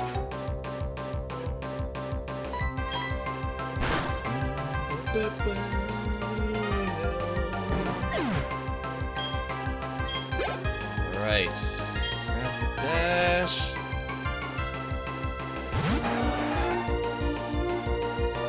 Okay, and then with this, we'll have access to the Pokemon League. We'll put away all of our Pokemon so that Empoleon is the only one in our party. This is the only one we need. We don't need anyone else. And then we'll go from there. So, yeah.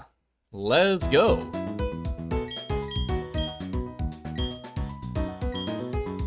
Better not lose anyone before me. Alright, let's go. Pause it, please.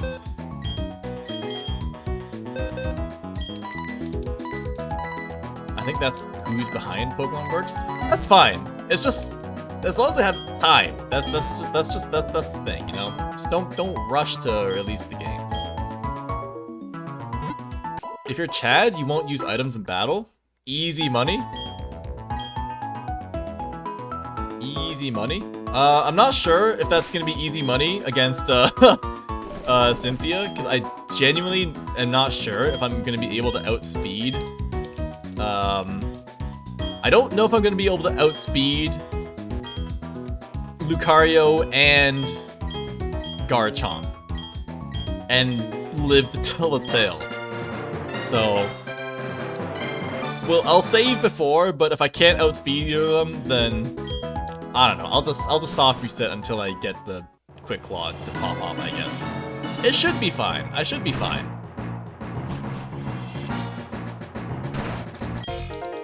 Alright. Let's do this. I'm pretty sure I shouldn't need to use any items in battle. Just some PP restoring after battle and some healing after battle should be fine. We're high enough of a level where we should be able to just one-shot things. It's just the fact that I have a minus speed Empoleon that might be a little bit of a problem, but we'll see. I'm hedging my bets on the on the level advantage working in my favor. Okay, well, clearly our attack is so low that we can't even one-shot a Yanmega with Drill Peck, so I'm just gonna use Ice Beam. You got this. Thank you, Mimi. Thank you. This is the final stretch. The end is, but I can taste it. I can smell it. I can feel it. Maybe don't rely on Drill Peck for the single double effective hits. Just use Ice Beam. No need to save PP. We got all the PP restoring items we could ever need. Vespiquen, don't use Drill Peck. Just use Ice Beam. Just use Ice Beam. What's the problem? Why are you not using Ice Beam? Just use Ice Beam. Okay, Elite Four should be fairly easy. I mean, Lucian should be the most difficult Elite Four member, but I don't think that's even gonna be particularly like that much of a problem anyway. Should be fine. And then we got a bunch of rare candies for a final little power boost. Should be fine to not use any items in battle. But we'll have to see, of course. Oh my god, even a Drapion is faster than me? Okay, there's no chance that we're outspeeding the the Lucario and the Garchomp. There's no chance. Alright, well, we'll just have to rely on Quick Claw, I guess. Oh yeah, there's no chance that we can outspeed the Rose Raid either. Maybe even the Togekiss. Bro, this is what happens when you get the minus speed nature. Crazy.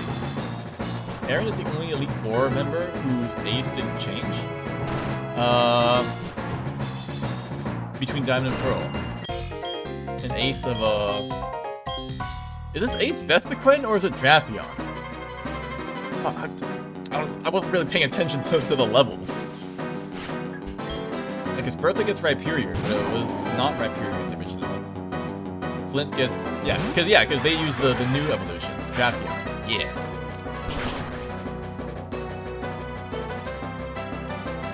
Get the new item trade evolution Pokemon, which I think is fitting, but there isn't really one that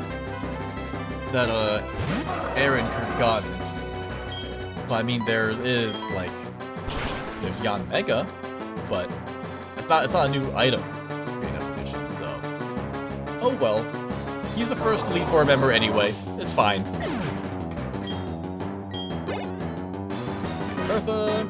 Should be no problem. My score. Steam. Alright, yeah, we'll be able to finish easily.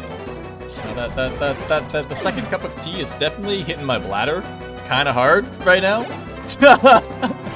I should be fine until the end. It's more like I can feel it. I don't really need to act on it, you know? We're still at that point.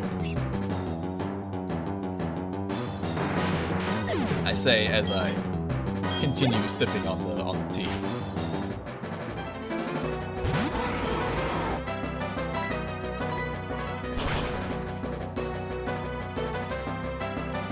Lucian's ace really was Bronzon, huh? I guess he uses Bronzon in the anime as well.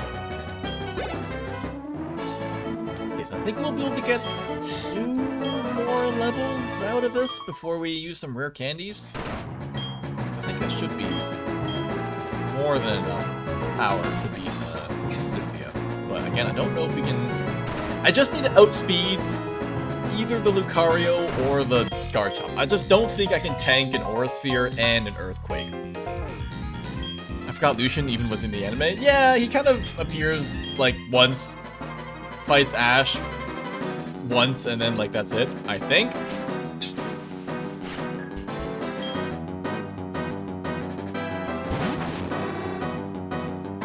He doesn't do very much in the anime. He doesn't do that much in the anime. Alright, Flint is just a couple of serves away. Oh my god. Thank you for the redeem. Holy shit. Maybe I should have fixed the Pokeballs. It really is just throwing everything instead of just Pokeballs. But hey, you know what? It's fine. Nothing like a little final stream scuff. He also fights Cynthia and loses because all the Elite Four do that. Yeah, they can't beat the champion because then they become the new champion, and then Ash is like, what? I wanted to fight Cynthia champion, not Lucian champion. I wanted to fight Cynthia.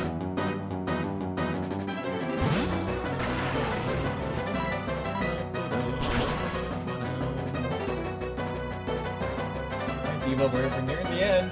You ready for this? Ready for this? Nah, she's too busy preening her feathers.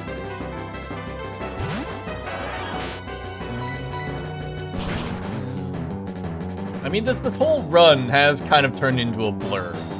That's kind of what happens with these marathon runs for me. Like, even when I was practicing this on the plane back in Japan, it's like, it just doesn't really feel real that, like, I play this entire game in one sitting. And that's not usually what I do. Obviously, I don't play Platinum in one sitting all the time, so it does feel kind of weird, but oh well. Okay, Flint down. If the riders are competent and they were back in Diamond Pearl, then Ash would get destroyed by Cynthia. Yeah, unfortunately, we have Tobias, who just exists to put an end to Ash's career. Let me heal, because we got 10 rare candies. Okay, that's actually more than I expected, but it's fine. Let's use a max ether on Surf, because why not? Why not, right? Maybe I should save after Lucian. Okay, I'll have to save after Lucian again anyway. I'm not really concerned about Lucian. Save faster? Holy shit, there's too much data to save. Alright, let's do this. Maybe I should have switched to the splash plate for Lucian at least.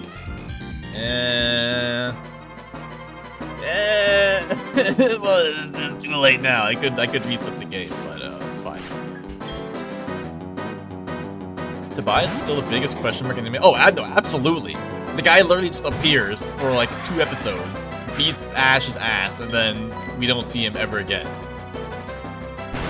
Okay, Mr. Mime used Reflect. Hopefully I can still take it out with Surf so that it doesn't set up Light Screen as well. Let's go. Go ahead and set up your Reflect. Also, I really got outsped by Mr. Mime. There's no chance that I'm outspeeding the Garchomp or Lucario. No chance. Okay, I should be able to eat that up. Also, Splash Plate would have allowed me to two-shot this Gallade, but oh well. Okay, never mind. Let's go. We love high rolling the damage. So I think we can get one more level up, which is pretty nice. Oh yeah, you got Focus Blast, huh? He would have been perfect for the Masters 8, but nope, Elaine is there instead for some reason. Well, I guess because Elaine is like the champion for X and not X and Y, but at least like strong. Yeah, he's just there for some reason, huh? He really is just there for some reason. Take out the Bronzong, that's fine. This is fine. It's gonna full restore. Yeah, if I had the Splash Plate, I would have been able to take out this Bronzong, I think. He doesn't do anything. He helped save the world from the crazy giant stone Zygarde or something like that. He loses and fucks off in round 1. Oh well, in the match 8, sure. Yeah.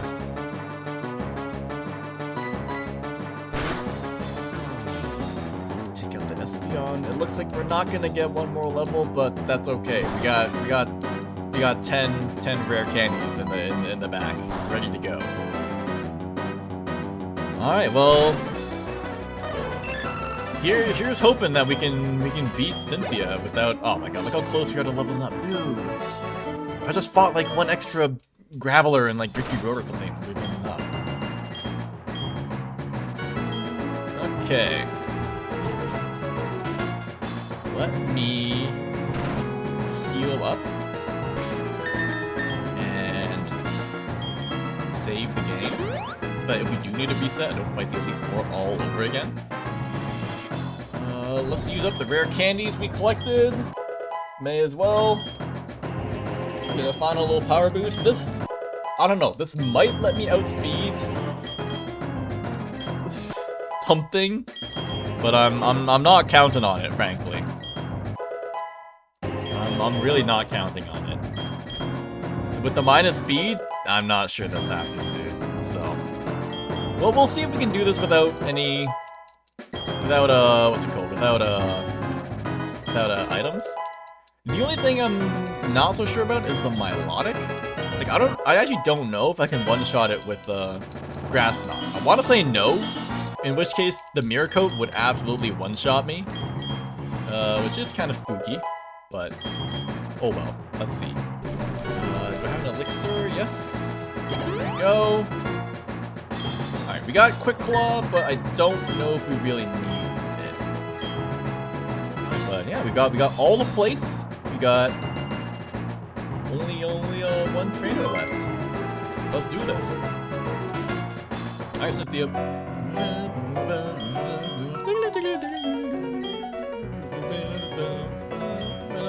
Alright, let's do this. Let's dance. 8.5 hours of Pokemon later, here we go. The culmination of the marathon stream. Here we go.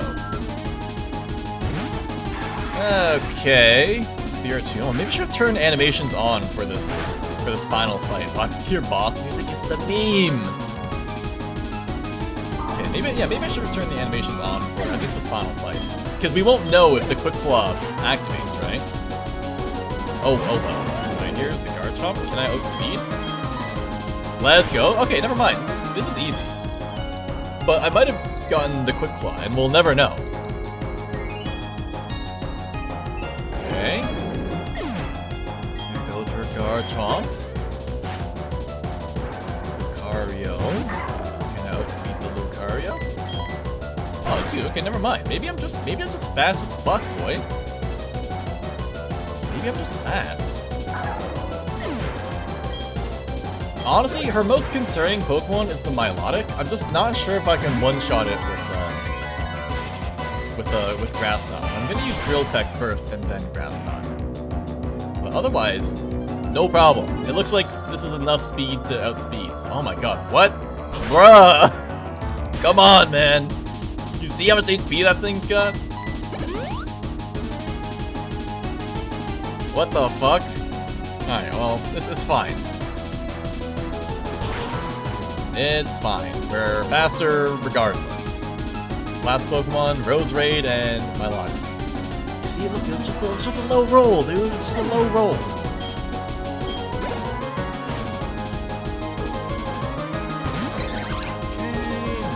Ice Beam for you. This one's got your name on it.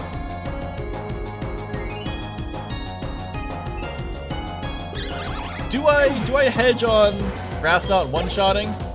The fact that Ice Beam didn't one-shot the Togekiss makes me kind of sus. So I'm gonna use I'm gonna use Drill Peck,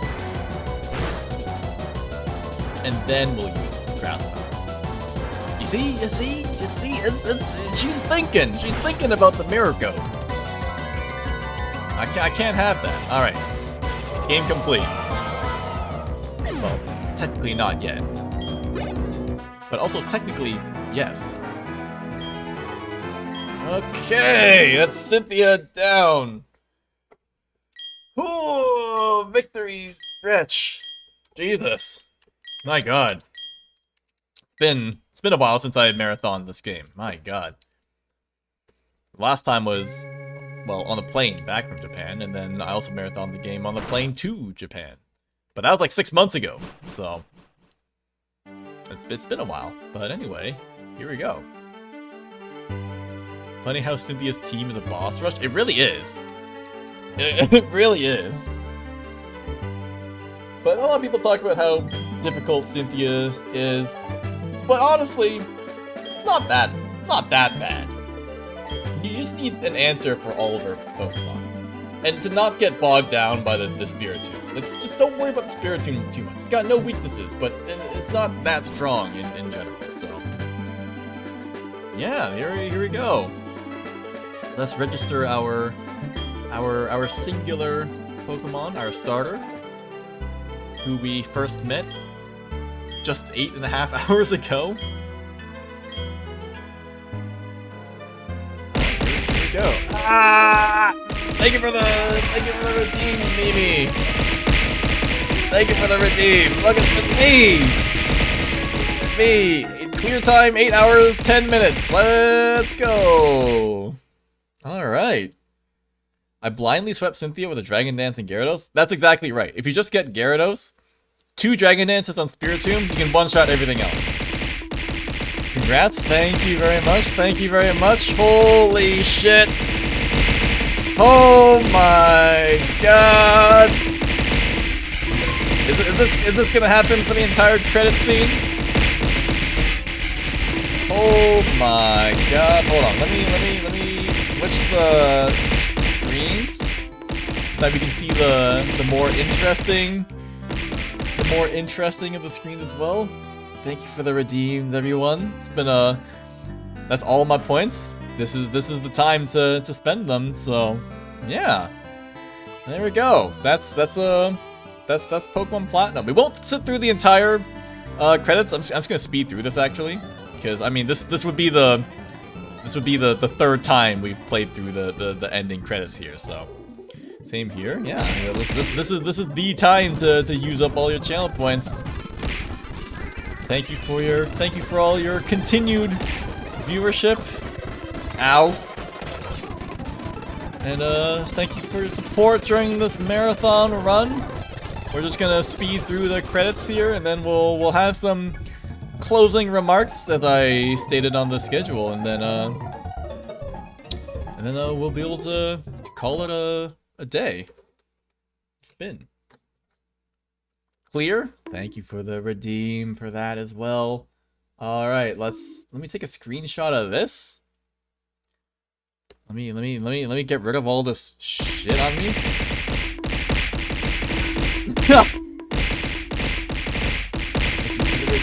Thank you for the redeems, everyone. Hey, Envy! Thank you. I'll be here all stream. Let me just make a quick tweet. Copy this. Run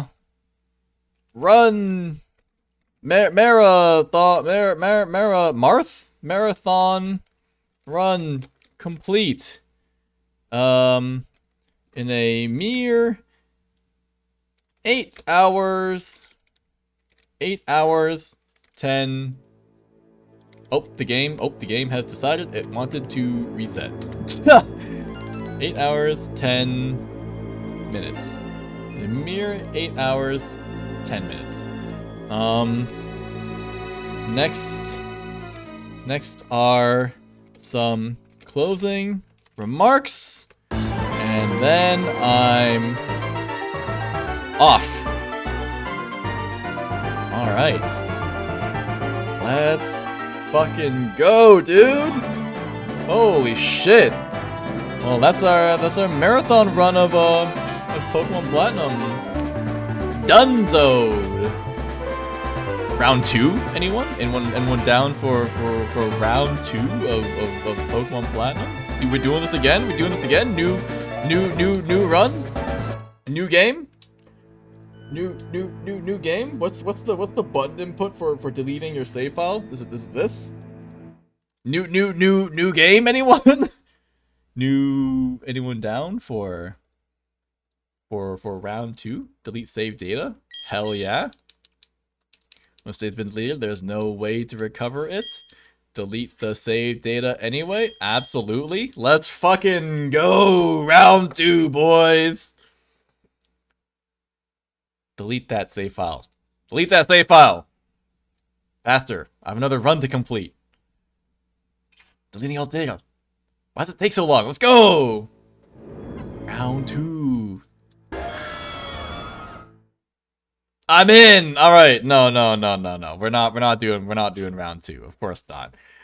One run is long enough, but anyway, yeah, that's the marathon run. Let's head over to the main chat for some final words before I take off. Puss, you can call me whatever you want. This is the end. you can say whatever you want. All right. Well, that's that, I guess. I mean, during this run, I was able to talk about everything I wanted to. My time as a streamer, the anime, that took a long time. The community, the original song, the meaning behind the lyrics. It's time to wrap things up. So yeah, I mean, I don't really. And after 3+ years, I think I finally run out of stuff to talk about, which is fitting. I mean, if I kept going, then of course I would, over time, pick up more things to talk about. But I think, at least in this final stream, I've been able to talk about everything that I wanted to talk about. So I really don't know what else to say at this point. It's more sentimental now than ever, that knowing that, you know, this is the end, and that there's gonna be no more streams from me. So I mean, I don't know. I'm not too sure what to say at this point. So yeah, thank you very much, everyone, for joining me for this. So yeah. It's been a long time coming.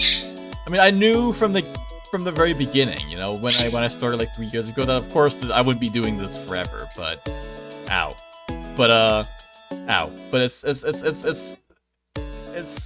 don't know. I'm glad that I'm able to look back fondly on this whole experience and be able to move on to other things in my life with the what's the word? I don't even know what I'm trying to say right now. I'll be able to look back fondly on these memories, and you know, you motherfucker, I better hear from you soon. You hear? Well, if you do that for an only run, maybe I'll pop back in. Like I mentioned before, I'm not too sure what I want to do with like the Twitch channel and the Twitter. Like, it's gonna stay up, of course, but I'm not sure if I'm gonna, like, how active I'm actually gonna be on it. maybe like I feel like I should at least check on it every now and then. I'm not sure how active I'm going to be on it. I'm only 8 away from that. Oh, that's right. You did say a 500, huh? Well, I'll probably still pop in every now and then, but you definitely won't hear from me nearly as often as you do now. And like I wouldn't even say you'll hear from me like once a week or even like once a month. It really would be like once in a blue moon. You might hear from me again, but I'm not too sure yet. There's still some unfinished business that I do need to take care of, namely archiving these final streams, downloading this fucking 9-hour stream, downloading this 9-hour stream and uploading and saving on YouTube. It'll be a treat when we do. Oh well. I hope you guys don't forget about me. But I hope that if you see my name in chat, maybe you'll be like, oh hey, it's Seth, and like and we'll be able to chat a little bit. So I'll be watching you guys from I almost said beyond the grave. It's not like it's not like I'm dying or anything. Even if you aren't around on Twitch or Twitter, hopefully at some point we'll hear from you. I'll miss you, Diva. Yeah, I hope Redskin, you're gonna miss Diva more than me. I hope you guys all miss Diva more than you miss me. She's the real star of the show, but I don't know. I'm glad that I hope that I'll still be around every now and then. I was thinking maybe what I was thinking is, of course we all have alt accounts. Plus you got my Discord if you feel like. That's true. I could always just pop in on Discord as well. But I was thinking I would watch you guys, watch all you guys and all the people I've met from the alt account, and maybe you won't know it's me. Maybe you'll know it's me. Maybe you'll figure it out. Maybe just from the way I type in chat and stuff. But I mean, I was thinking maybe I'd secretly follow you guys on my alt account. So yeah. Feel free to reach out on Twitter at any point. You want to talk about Pokemon? Oh, thank you. Or anything in general. It means a lot to know that, you know, we can stay in touch even after I leave. So yeah. At this point, I really don't know what else to say though, you know, because like, but I feel like if I just end it, you know, if I'm like, oh, you know, I got nothing else to say, let's end it, you know, then it'll be the end. So there was one other thing though that I did kind of want to do, and it was to pack up this whole corkboard of mine, you know, to save all the memories and really kind of pack it all up. So I got some boxes that I was going to put stuff in. Hold on, wait a second. I got some boxes to put all these memories away in. If I could get a word in for being assaulted by 1,000,000 Pokeballs. RP, I know you got fucking like 24,000 channel points. We could be here all day doing this. I can do this shit all fucking day. Thank you for the redeem. 19,000 remaining. That's too many. This is too much power in one person's hands. I got some boxes to pack this stuff away. I got one box for stuff that I want to throw away, and one box for stuff I want to keep. But of course I can't just throw away or keep any of this. Of course these are things that I would treasure forever. So let's pack it up. Let's pack up some of this some of these memories, you know, and just taking a trip down memory lane, really. So what do we got here? We got the let's see, what do we got here? We got the how do I do this? How do I do this without fucking everything up? Okay, that's gonna fuck everything up. what do we got here? We got the all back cover. This was the thumbnail image I drew for my all back cover. This was pretty fun to animate. This was something that took a bit more animation while not going like full ham on the animation. So this one was pretty fun to do. Let's put that away in the treasure forever. What else is here? We got the first song cover I ever did. We got King. Oh, what the fuck is going on here? Why is that going up there? We got King. This illustration went a little bit harder, but this was earlier on in my career where I wasn't really as confident with singing. So if I could, I wish I could have, you know, been more confident in myself with the singing. But oh well. It is what it is, and you can listen to all these covers on my YouTube channel in the music stuff playlist as well. That'll always be there. What else? What is this one? Oh, hold on. What's this? It's covered up by the box. We got the Telecaster B-Boy. I think this one and the Yona Yona Dance cover, in my opinion, are the better covers that I was able to do. I at least like the animation that I did for this one, but I think overall my vocal performance for this one was better than the other ones at least. But I don't know, that might be saying something. It's not particularly great anyway, but it was fun. This one was fun to do, for sure. Put that in the box. We got the Yona Yona Dance cover that I mentioned earlier. This one, the animation was the most fun to do. This one was really fun to animate, and I tried to replicate the original music video as best as I could, and I think this one came out really, really well. Even if the vocals again aren't that good, this one was definitely the most fun to illustrate. So please give this one a listen if you ever have the time to, or ever want to hear me singing again. Put that in the box. What else we have here? What else do we have? That song does slap. I love Yona Yona Dance. Like, when I heard that, I was like, bro, I need to sing this one or something. It's fucking incredible. Love it. It's like a modern take on it's almost like a modern take on, it's like kind of halfway between like disco and like city pop. It's just like that like older vibe. It's so good.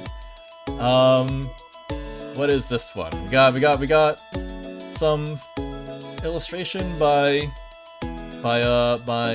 Mira Luna during this collab between her and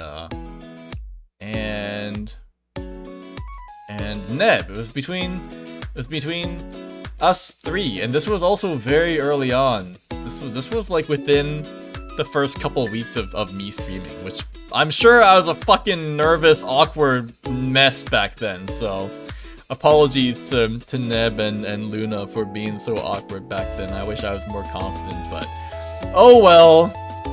I try not to think about my past self too much, but anyway, please show Luna and Neb some love as well. They're very cool people, so they definitely deserve it. What else? This one's, oh my god, what? This one is, oh my god, what is going on? This one's, I think, the first fan art I've ever gotten.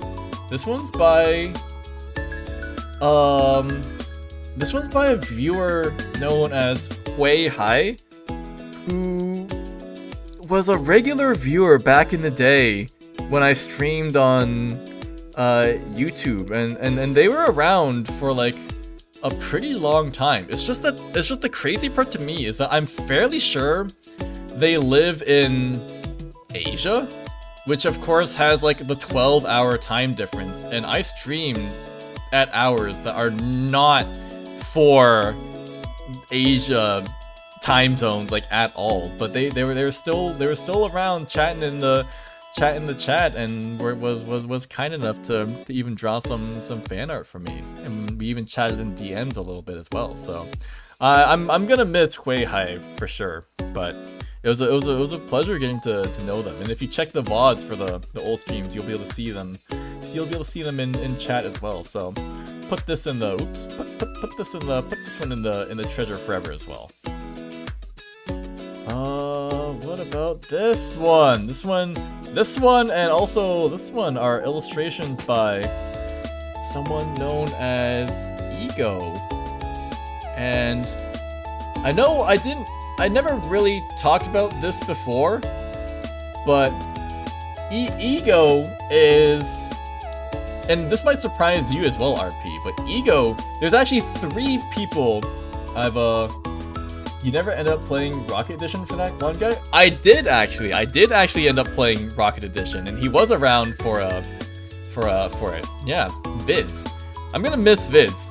It's just too bad that I didn't get to see Vids during this stream. There are some people that I wish I could have gone to say goodbye to, but I mean, if they're not here, then they're not here. But I mean, if Vids was here, I would say goodbye to Vids as well. It was a pleasure chatting with him. He was a regular on Twitch. We would chat about Pokemon a lot, so it was nice having him in chat whenever he was around. So if he was here, I wish I was able to say goodbye to him as well.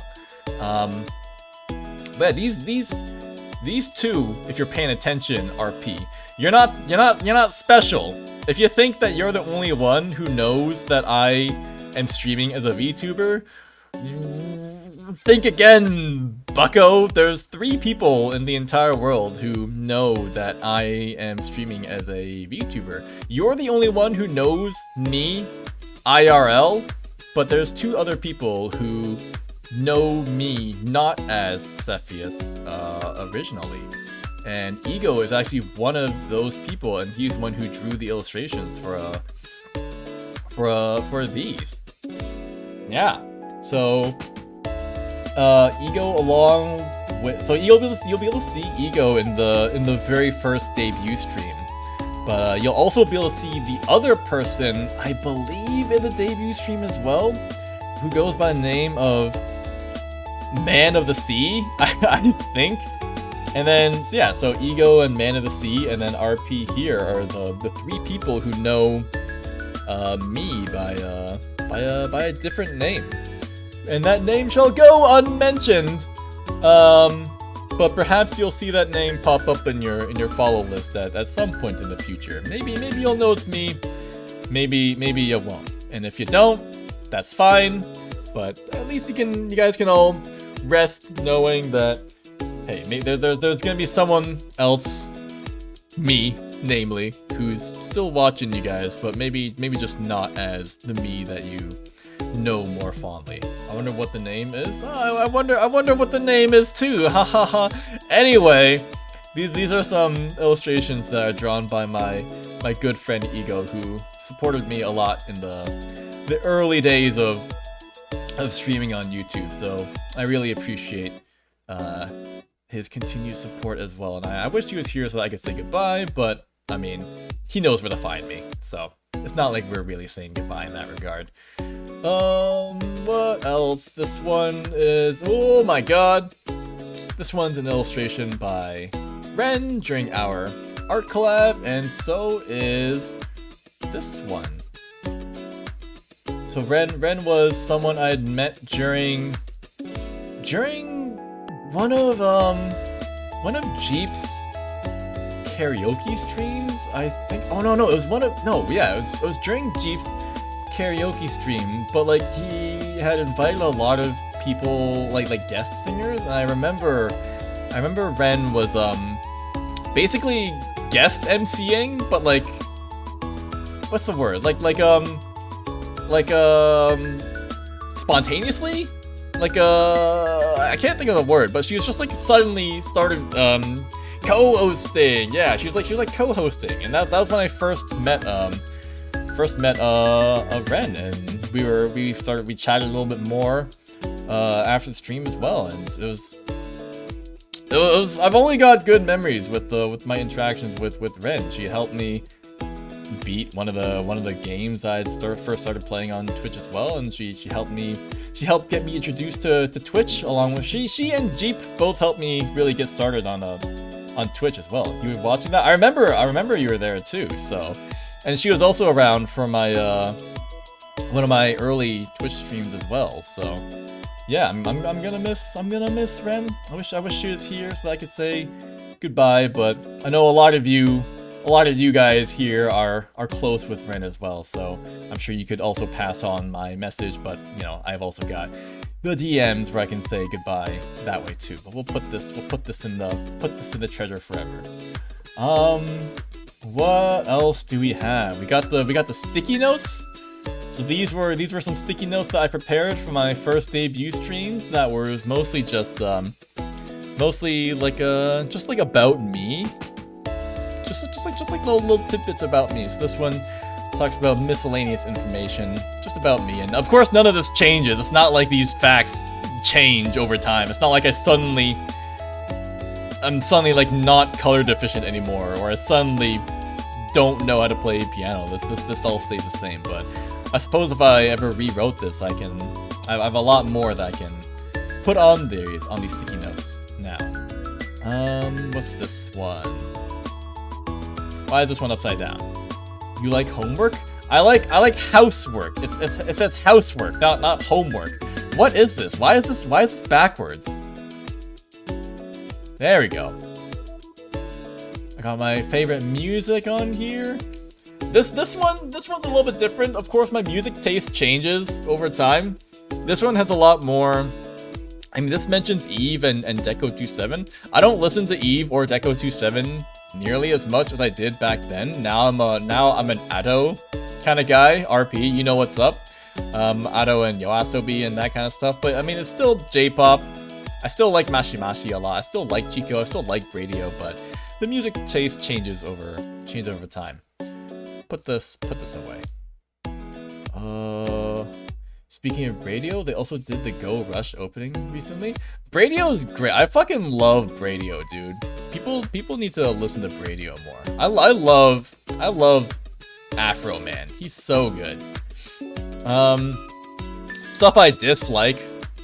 Other people in movie theaters, that doesn't change. I still hate other people in movie theaters, and it's the main reason why I don't watch movies in theaters. Spicy food, honestly, over the years, my tolerance for spicy food has gotten pretty good, I think. Like I can actually eat spicy food now, and it's actually not too bad. I mean, my spice tolerance is not that good, but it's gotten better for sure, which I think is not too bad. That's character development. That's peak character development. I can eat spicy food now. Horror, I still don't really like horror. That hasn't really changed, but it hasn't stopped me from at least trying it out. So, yeah. What about this one? Things I like: stargazing, fruit, cute stuff, sushi, volleyball. I guess I can put plants on here, put birds on here, Pokemon. There's so much stuff I could put on here that I didn't. I mean, there's only so much space on the sticky notes, so I can't put everything on here. But there's at least some stuff that I like. But this stuff hasn't changed at all. Put that in the box. What else? What's this one? Favorite anime. Okay. Favorite anime. Okay, yeah, so at least these. Man, oh my god, I've not looked at these sticky notes in like 3 years since I started. Well, more like 2.5, because I did do like a reaction to my first ever stream.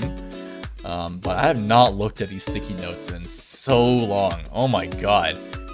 But these are safe choices for my favorite anime. Sora Yori or Yorimoi, great. Clanad, great. Haikyuu, incredible. Hinamatsuri, fucking hilarious. These have not changed, but of course, you know, more anime have come out in the past 3 years that I could probably put on this list. But at least, even now, this is still fairly representative of the anime that I do like to watch. The more I watch Your Name, the more I'm confused by it. Was your name on there? Did I put your name on this one? I did put your name on there. Your name is okay. I mean, I like the art for it, but mostly for those movies. I like the art more than anything. The plot doesn't make the most sense. And the plot not only doesn't make the most sense, but it could be better. It's not that good, it's pretty good. But maybe I wouldn't put it on my favorite movie list. Silent Voice, that absolutely deserves to be on there, but there's probably other ones that I could put on there instead. Hard carried by the animation, I agree with that. Age 23, well, that's obviously not the same anymore. Wait, I never got around to fixing this one, huh? That's okay. We'll just put that in the box. Where is this last one? Where is this last one? What the hell? Silent Voice is amazing though. Absolutely agree. No cap as the people say these days. Where is this last sticky note, dude? I actually can't find it. Hold on. Where is it?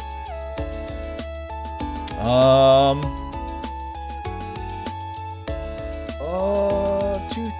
It's called Intro 4. What the hell? Where? I'm looking at it right now, but where is it? It's not part of the board, is it? No, it's not. What in the world? It's not these. Oh, I found it. Ah, this was the favorite manga. Okay. This one I could definitely change. Komi, I don't like nearly as much as I did. Isn't it crazy that fucking Komi's still been... It was going when I started, and it's still going now. It's too much. It's not bad, but, you know, I probably wouldn't put it on this list anymore. How would Frieren rank on that? Oh, that's true. I did start reading Frieren between when I started and now. I think the manga is pretty good for Frieren. I don't know if I'd say that the manga is up there for my favorite manga. Miyaruko is on there. You fucking love that manga. I like Miyaruko. RP hates the anime. I think the anime is worse than the manga. The manga, there's just something about manga that allows spooky things to just... It just feels like it has much more impact in the manga, the scary things, than in the anime. I would still keep Miyaruko on my favorite manga. Komi-san and Horimiya. Horimiya is nice, but I'd probably take Komi off. But there's been so much manga I've read recently, and so many other series that I liked. I'm not even sure what I would put it on here either. Yeah, the anime is not as good as as the manga for Miyaruko, but I think it's still really good. It's not really good. The manga is still really good. The anime is okay. It's just not as spooky and creepy as it is in the manga. Like the black and white, it just works so much better for like spooky things than anime. But anyway, this list is mostly still accurate. I'm not sure what I would replace Komi with. I'd have to look through my list of manga that I've read that I would put on here, or for something that I'd put on here. But anyway, this is still fairly accurate. Put that away. Let's see. We can take this guy off as well. We don't really need to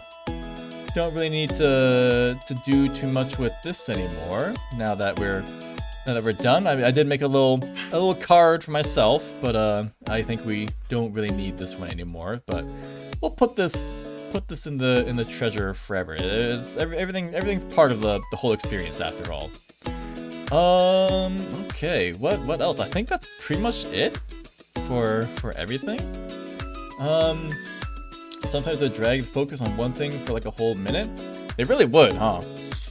Yeah. It's really not as spooky in the anime as it is in the manga. Yeah. I kind of don't really want to to wrap things up, but I mean, we've been going for 9 hours now. Was the anime supposed to be spooky? The anime is supposed to be spooky, but it doesn't really carry the same impact as it does for compared to the manga. Yeah, the anime is not nearly as spooky as the manga. The manga really is much more spooky than the anime. But yeah, I guess I'm all packed up now, ready to go. Any point want to come back, you can. People have graduated and come back. That's true. That's true. Thank you for the redeem. It's not like any of this is really going there. I mean, I've packed everything up, but hey, who knows? Maybe I'll still be around regardless. So there's one more thing. There's one more thing for me to do. There's still one other thing to do. Oh my god. Thank you for the stream, gamer. Thank you, Suge, for coming.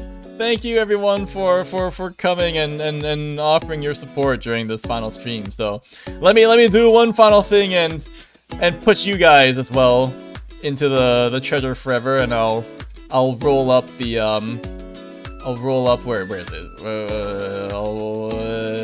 This one? Yeah, we'll roll up the sheet of paper, put that in the treasure forever as well. And we'll put the corkboard away. There is one last thing that I want to do. I keep saying that there's one more thing that I want to do, but there really is one last thing that I want to do.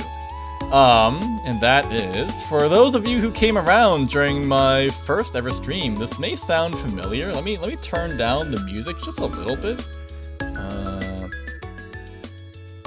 Yeah, for those of you who came around for my first ever stream, perhaps this may seem nostalgic, but I've got a little story for you. I got a little story if you'll humor me for just a couple more minutes. So, I've got a story for you, as usual. It may sound a bit familiar for some of you. For some of you, this may be the first time you've heard the story, but for some of you, this may sound a little familiar. Once upon a time, there was a boy who lived in a bustling city. Like all children his age, he learned about space in school. Things like the solar system, the planets, and of course, the stars. But the problem with living in a big city was that there was a lot of light pollution. Only the brightest of stars could be seen, and even then, only faintly. In a way, the lights of humans had replaced those of the stars. But one year, the boy went camping with his family in the countryside, far away from the city, and far away from the city's light. There, the boy gazed up to the night sky, and for the first time in his life, the stars filled his eyes. From then on, he wanted to see them even more. The years went by, and after graduating from school, he decided he would travel the world, to see the night sky the way that other people do, and to see the stars that he was never able to. And so, travel the world he did, wandering from place to place, always looking for a new stargazing location and never staying around in one place for very long. During one of the boy's more recent travels, he found himself on a secluded mountain clearing. These were his favorites since he got to be just a little bit closer to the stars. The boy went up to that clearing many times, over and over again, but it was nearing the time for him to move on. However, one night, much to his surprise, when he went up to the clearing again, he wasn't alone. It seemed like his repeated hikes and treks up to the mountains had attracted some attention from the locals. Unsurprisingly, the stranger approached the boy, asking about why he was always coming up here. The boy, of course, replied that he was just admiring the stars and invited the stranger to join him.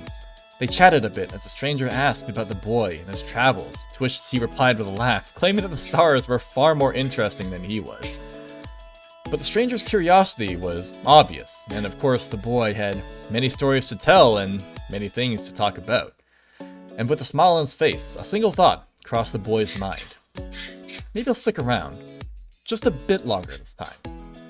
From then on, the boy regularly came back to the mountain to chat and play games with those who came to see him. The days turned into weeks, the weeks into months, and the months into years. The boy had more fun than he had in a long time, and he realized something. Traveling alone really helps you appreciate the time you spend with others. But despite the fun the boy was having, he was a stargazer and a wanderer at heart. Even if he wanted to, he knew he couldn't stay forever. He decided it was time to go.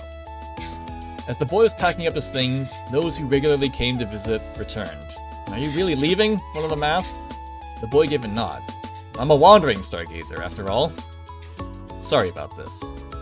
"We had fun," another replied, "but will you come back? Will we see you again?"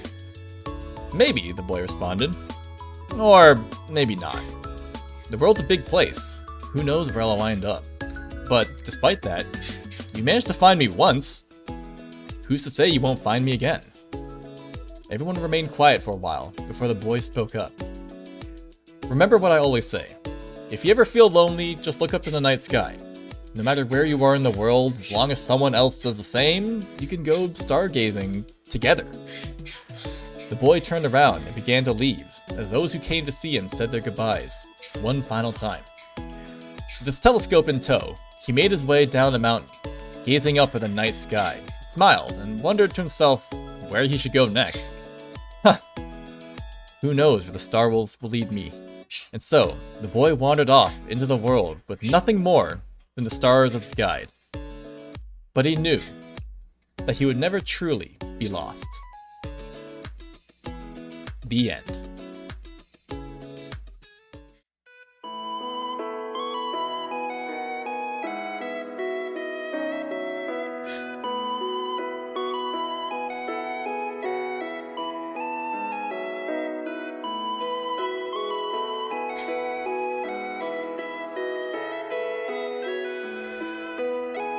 I wasn't really sure if I wanted to write one of these final letter type of things, but it's my final chance to get some last words in. I'm not sure what future me will say exactly during the marathon, but I wanted to say, one last time, thank you for everything these past 3 years.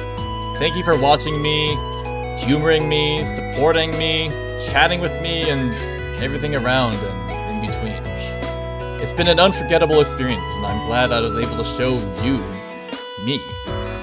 There were a lot of hiccups along the way, and I wasn't always able to give it 100%, but I hope despite that, you were genuinely able to find something fun from what I've done here. I'll never forget any of this, and I'll treasure these memories forever. If I could go back in time and do it all again, I'd do it without question. Well, maybe at least tell past me. Have more confidence. Thank you for everything. Seconds.